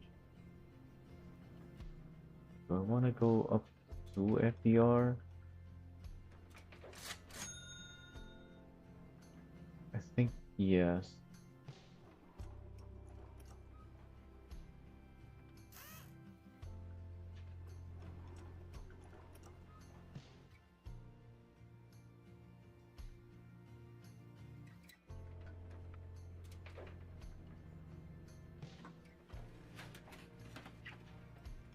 Oh, my campy is between the construction and the supermarket.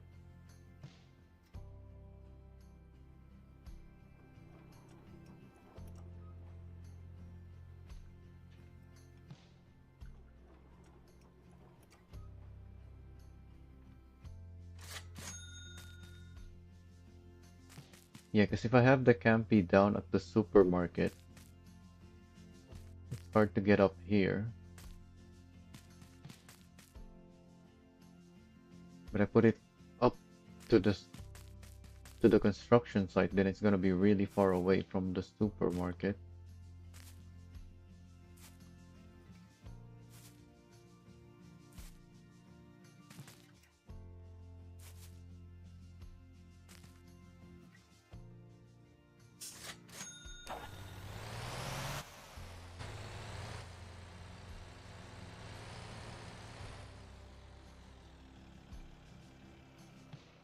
Right, there's only 3 passengers now. Hello?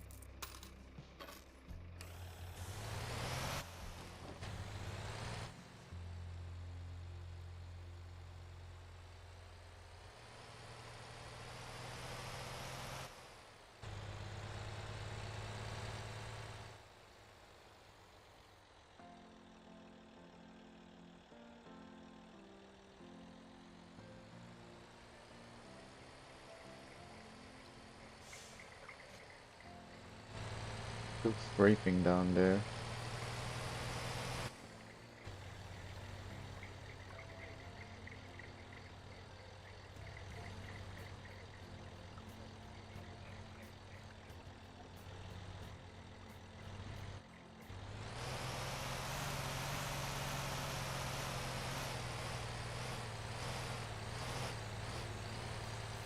Got a lot more power in third now. I may even be able to use third going up here. Yeah, it's accelerating.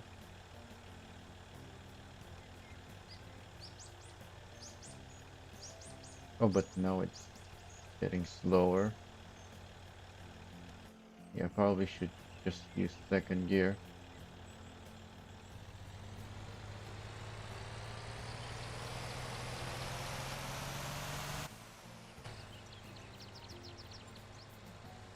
Yeah, the school bus makes this route easily. Even a stock school bus can do this.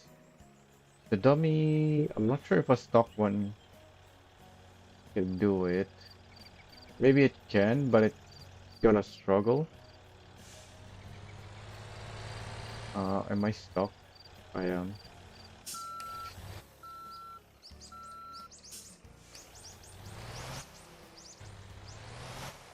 Oh, come on. How am I finding the exact spot that leads? Okay, there we go.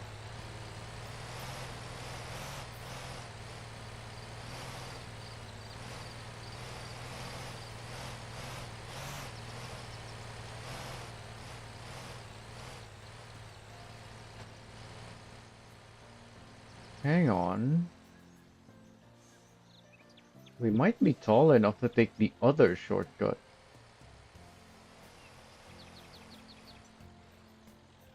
It's not as short of a cut as this route though, I think. Pretty sure this is much faster to take this way.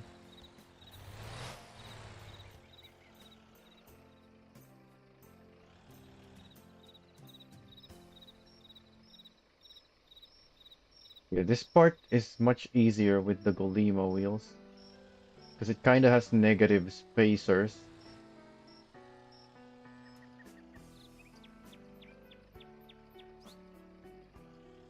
Although it looks like it's gonna be doable with the other wheels too.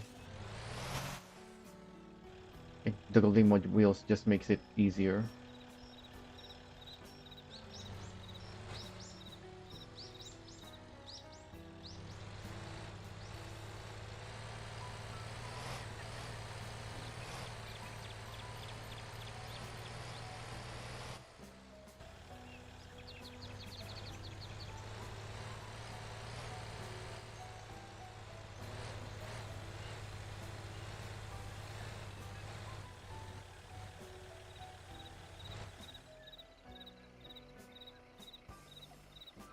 You don't need the tune for the Lilliput either. The stock Lilliput can do it as well. At least last time I tested it, it worked just fine. It got smashed in through the trails because it's very low, but it can do it. I don't think it has issues.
Are those birds flying into the mountains? I didn't see where they go, where they went, but they were flying quite low.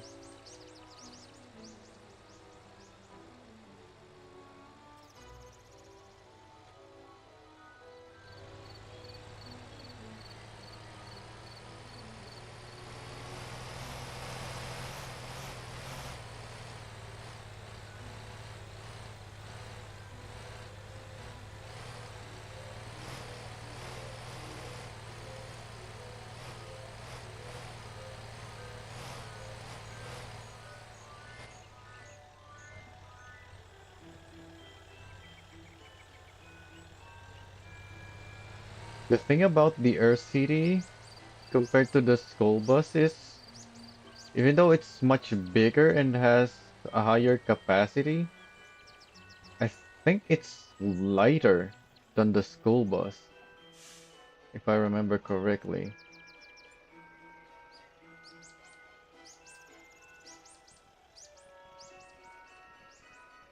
Because the school bus has less drag, because this thing is a brick. but we were still able to race the school bus versus this, and it was quite a fair fight between the two. In fact, I think the Air City was actually a little bit faster. Either that or I just drove better.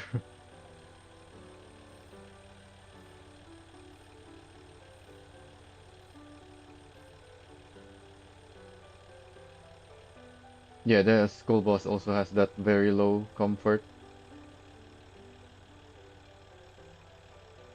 So even with the increased FDR, this thing doesn't really climb in third, which makes sense because that's third, not second.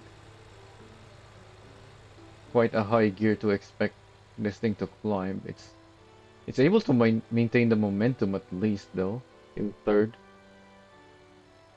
Because obviously if I'm already going slow and I have to change gear, then I'm gonna probably be almost stopping at that point. Because you can't maintain your momentum while changing gears. So having that power in third is quite nice.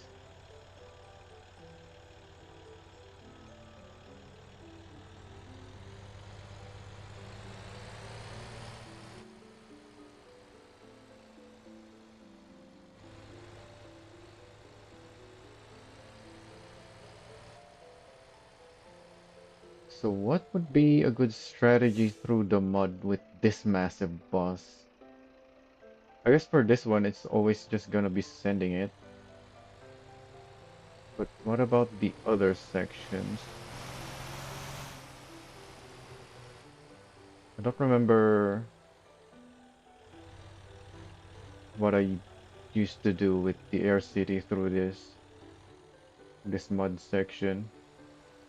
I know I've done it before, but I don't remember how I did it. And the game is quite different now anyways. It doesn't really matter much how I did it before.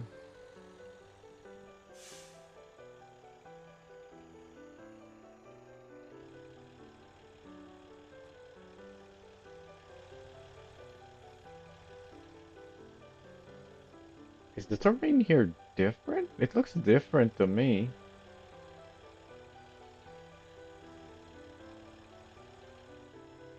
If this is different, when did it change? Yeah, that looks like that's not there before, isn't it? Because that's where you used to go up on in certain vehicles. So that's clearly been blocked off.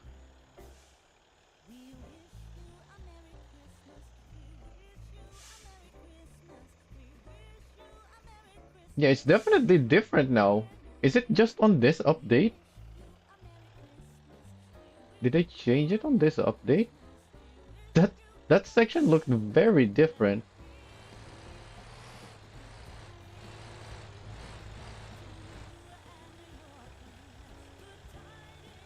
I haven't driven much Guangjin in the previous version. I've done the mines, but not the town. At least I don't remember doing so. I probably did, but like one or two times only. And I don't think these are the same as in that previous version. Otherwise, I would have noted those differences then, because those are very different.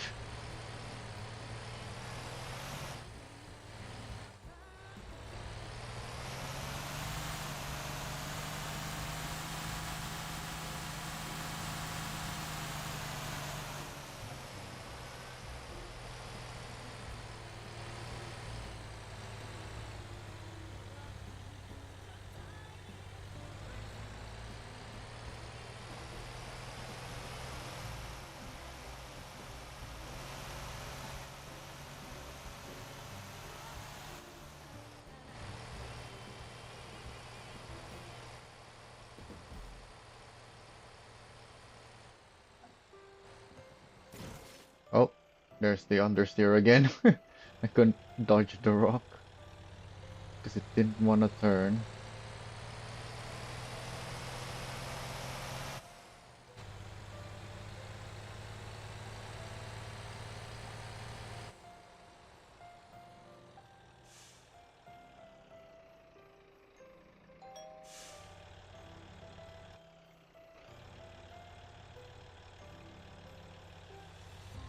So this can start in third now because I increased the FDR, but you should still start in second.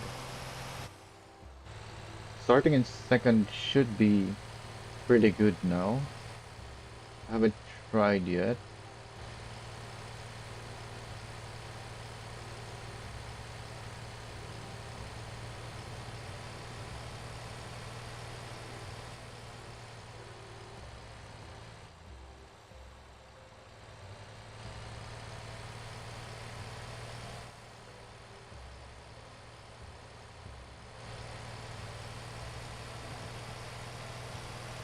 Yeah, I had 1.8 earlier, but I thought the top speed was way too high at 1.8.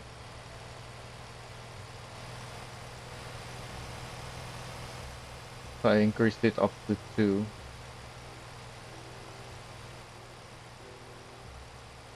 And the gearing was quite far apart as well. Well, actually no, the gearing was just fine. It's just the top speed is so high and second gear was bugging a little bit from a stop.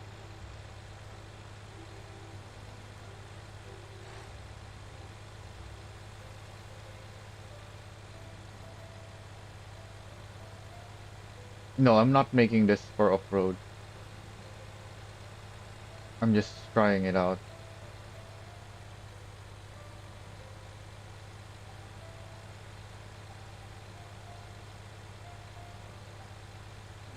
Because I was already increasing the height to address the handling issue anyways.